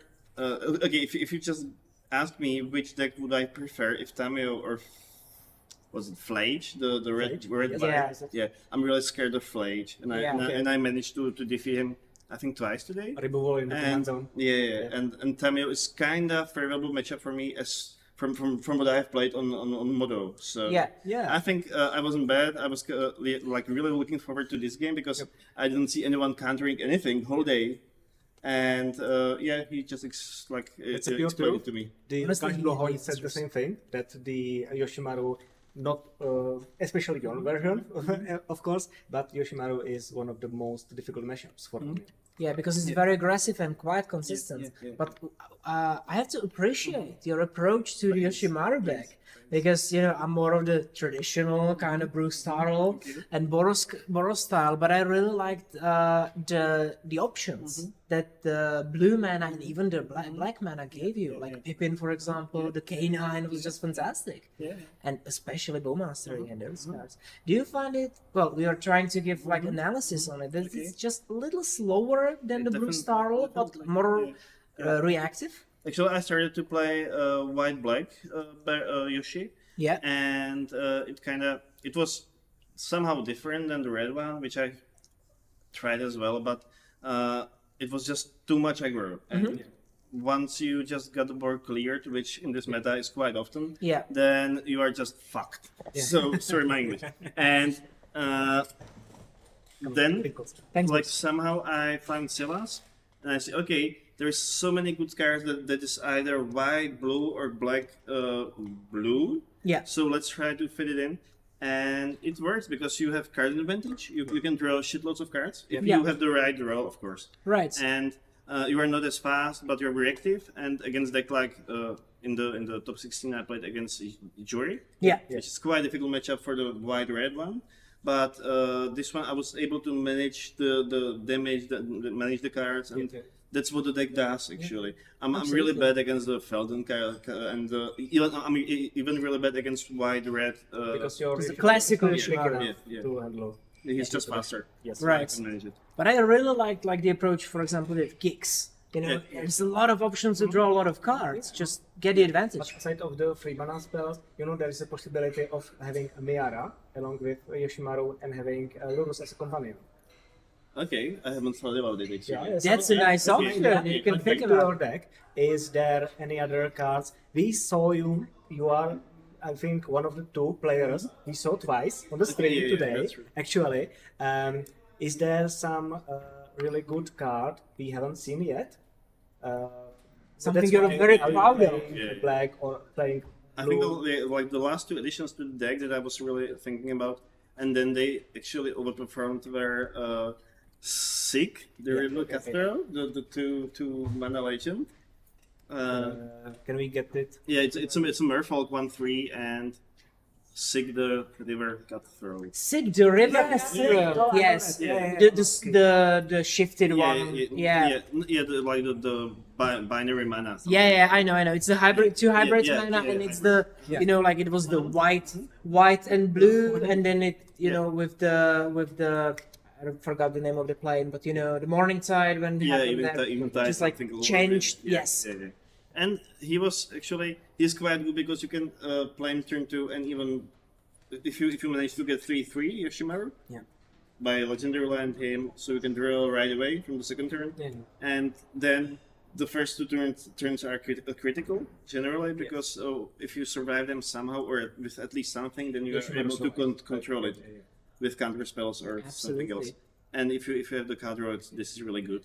And the best card of the deck is, of course, the flowering of the white tree. That's the same for the white red. the card, absolutely. Because you have full legends, so all they get +2, +1, and war. Yeah. It's absolutely crazy. I love the card in my deck. We also seen that's what we have seen perform in one of the matches, the Bessim, the new legendary from the he's Squee. quite good as And well. along with Sig, they are kind of a similar stance in a way that they both provide card advantage, which is a curious approach because most Yoshimaru decks include legends that pressure opponent, but you have an option that conditionally, but they provide card advantage, so you keep the cast going and can guide better. You got Dark Confident as well. If you want to try that was there as well. because he is there. So you just try to stick as many creatures that can provide you the advantage as possible. And really try to. This is fantastic because I usually know when you lose with Yoshi Brews, it's usually because you run out of gas. You can't really put on more pressure. They usually don't win faster than you if it's not Felon, for example. And this solves the problem in a way. It pivots the deck in completely different area, but it's fantastic. And you pay the price by making it slower. Because you don't play rats, basically. It's always meta dependent. If there will be the meta will be full of aggro, I wouldn't pick this one. Right. But in this meta with a lot of Tamiyos and other Slimefoots, stuff, I just showed that it can be as good as I thought. You can lose, that's true, but still, it's a nice miracle. I like that. Have you played Silas? Never ever. I used to play something else, and maybe I used to play him someday before, but not in his deck. But I'm okay. I got like few questions today. Like, is it that I like artifact something? And I play a lot of artifacts, and then Doomsday to finish you off. So you should be really scared. And you can abuse this because again for artifact hate. Like, what is this? And I'm really proud that I was the only one who played the absolutely this combination was singleton, so right? That's something that basically the only version that was really like pivoting towards black, I believe. There was the green splash with Tina. There was also blue splash with Crown. Black. That was white black. Okay, but there was no like 3-color with blue and black as well. So that's the only one we've seen. And as I was saying, a lot of nice things like you've got another bomb in the deck. You've got Pippin, which came quite often actually in your case. It does, and usually it does really good. Because he can attack, he can protect, so that's what you want from this deck. So. It's absolutely fantastic. All right, we are sorry to let you go as a loser, but it was fantastic. I'm really glad I made it. Mulligan to 4. That was just brutal, but it was fantastic performance. We really enjoyed it. Round, right? It was like something difficult. You encountered some Flage. I played Flage. I managed to defeat him like really bad. I'm sorry, it shouldn't be like that. But he got cooked. He got countered actually because I just managed something to put there, and then it was like counter due to the counter, and just like trying to keep the board the deck is clean. supposed to go. Right. So and this was the most like longest match probably, or I don't know how long we played, but the jury in the top 16 was a really great match, which ended by me top decking flowering for the win. Oh, And, That can do that, yeah, definitely. that's what happened. And then it was like, yeah, Flage, Wilson Green, Wilson Blue. Mm-hmm. What else? Some Kruxa, some the black one, Sheldred. But you've seen a lot of different decks. Yeah. Like, as we are saying, especially on the singleton side, there were like 42 singleton decks, which is fantastic. Like a very diverse meta. Even as we said for the top 16. Okay, there are 3 Yoshimarus, but all of them different. And also, 3 Tamiyos, 3 Tamiyos and Anything 3 else two is one. Slimefoots. But yes, everything else is just singleton. So The it's slivers, fantastic. those slivers. Yeah, there are slivers. Are they still here? Or- Well, we don't know how far they got, but I think they got both eliminated, That's or at least yeah. one got eliminated in the top 16. yeah, there was one in the top 16, but we had one on the feature match and we just loved that. Well, especially the Very fact cool that we we got had to- no idea what it's going to do because we both missed the Tybalt's trigger in the list, so we did not really know what was the plan. Okay. Possibly some cascade, but Yeah. for what? Yeah, so cascading into, we'll find Yeah. out. It was fantastic. Now, Martin, thank you very much for being You're with welcome. us. It Thank was you for the commentary. Actually. fantastic. This is awesome what you did today. So, Wow, thank you. yeah, We need to stay humble, of course. Thank you very much. all of us. It was fantastic. So congratulations on your result. It was very nice. And I hope to see you on another event. I will probably try to. give it a Yeah, chance. hopefully top 8 Figure again. out some new brew. Yeah. Yeah, some new meta cards. Okay. Now, we will come back to in a couple of moments and we will continue with the semifinals. Yeah. Getting very close to the end. Now, see you in a moment. Bye for now.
Right, and welcome back with the coverage. Now, here we have Jakub again. Yeah, here we go again. Here we Hello. go again. Now, we are going to go to the coverage of semifinals soon enough. There were some slight problems, so we will see the round 2 of Tamiyo against Tamiyo Mirror in the semifinals. But in the meantime, we bring you back Jakub, which unfortunately I have to say also had some trouble against our beloved Moonfolk. Yeah. Now, can you give us some comments on that? Like, how did you feel in the match? Well, yeah, I guess he had answers for everything. He let me like do something at the beginning, and then he blocked me with Nadu, or then with like a lot of counters. I was like missing some legendary lands to get my dog bigger. That's to true. We like spoke about that. swing. Every legendary land counts when Yeah, and I like basically have none, or in some late game where it wasn't like relevant. So yes, I lost, and It's he played it unfortunate, like we know. perfectly. Like Lukáš is like, I don't know, one of the best players in Czech Republic. As you He's said, a his legend. plays were very sharp. Yeah. So Now, it was do you like- feel it's a bit of a meta call, sort of? Do you feel that Tamiyo is a little too much? I'm not sure. Like, it's really strong. Yeah. Definitely, but it has bad matchup with like really swift aggros like Yoshimaru. Yeah, I you were defeated. favorite in the matchup, absolutely. Yeah, I defeated. I played like 3 games today with Tamiyos. I defeated 2 and Yeah. lost the third with Lukáš. So it looks like you can defeat Tamiyo, but you can't defeat Tamiyo with blowing. So Yeah. Okay, yeah. We had so many Tamiyos in the whole tournament, Right. but only so few Tamiyos in the top 16. So the conversion is not like 50% or something crazy. It is Right. But just we see a very fair good shot. results of those 3 Tamiyos, and basically we have 2 Tamiyo Mirror in the semifinals. So we will 100% see a Tamiyo in finals. Yep, and it is kind of deserved because the deck is very good and performs very well against majority of the matchups. You're As we absolutely talked right. about it in the previous interviews, maybe if you know that so many important matches will be against Tamiyo, would you maybe improve your deck in some way? well, I guess in case of my deck, there is like basically no need or nothing more like to change. Best legendary cards. Yeah, best legendary cards, and I'm playing Mental Misstep. Like Mental Misstepping Tamiyo is like always good. So That's great. I love that. You're basically playing Boros with mental instead. It's fantastic. yes, It's yes, fantastic. yes. I love that. yes. So maybe like for other burrows, let's go just guy with that Mental Misstep for Tamiyo. It's an works. option. Somehow other meta calls like Pyroblast. No. But still, the fact that it's 0-3, so it can block quite a lot. And in the early game where it matters, it blocks and then it goes to the other side and basically lowers your board by 1. Coincidentally, when you miss those necessary land triggers. Yeah, exactly. Have the Yoshimaru too small to be Yeah. That's different right. blocks. Yeah, you need definitely second turn legendary land, legendary creature. Yoshimaru is free, and Tamiyo will not block Yeah, it. So absolutely. We've also seen another, kind of a different build. Just 1 match ago of Yoshimaru, once again, but it was in Esper colors. yeah, I played against it. Yeah, and we remember, right? Yeah. And it was very interesting, even like your matchup in that case. But trying to pivot more to control, sort of, but it was not good enough against Tamiyo. yeah. Well, there was the Mulligan 4. To be Yeah, perfectly it's fair. true, there was Mulligan the deck 4. seemed not that bad at all. What's your opinion? Do you think might reconsider putting Yoshimaru in some other colors? Well, I seen this deck for the first time. It looks definitely interesting, and it will be basically working better against other aggros, where like this Boris Yoshimaru or this fake Jeskai Yoshimaru can have some trouble sometimes. Yeah. For example, with against Slimefoot. Because he's also really fast, and but has bigger creatures. That's right. And turn to 3/3 and 1/1. It's a lot of Yeah, and battles. a lot of removal, so probably your Yoshimaru will not stay there. Right. So There was some variants included, but we see that in some games with we got the Yoshimaru that stayed 1/1 throughout the whole game, Yeah. almost. Yeah. that may Also, happen. if you lower the number of these powerful legendary threats that grow Yoshimaru and put the pressure at the same time, you have to mulligan in a way that grows your Yoshimaru if you don't Well, have the options, because yes. you cannot keep the land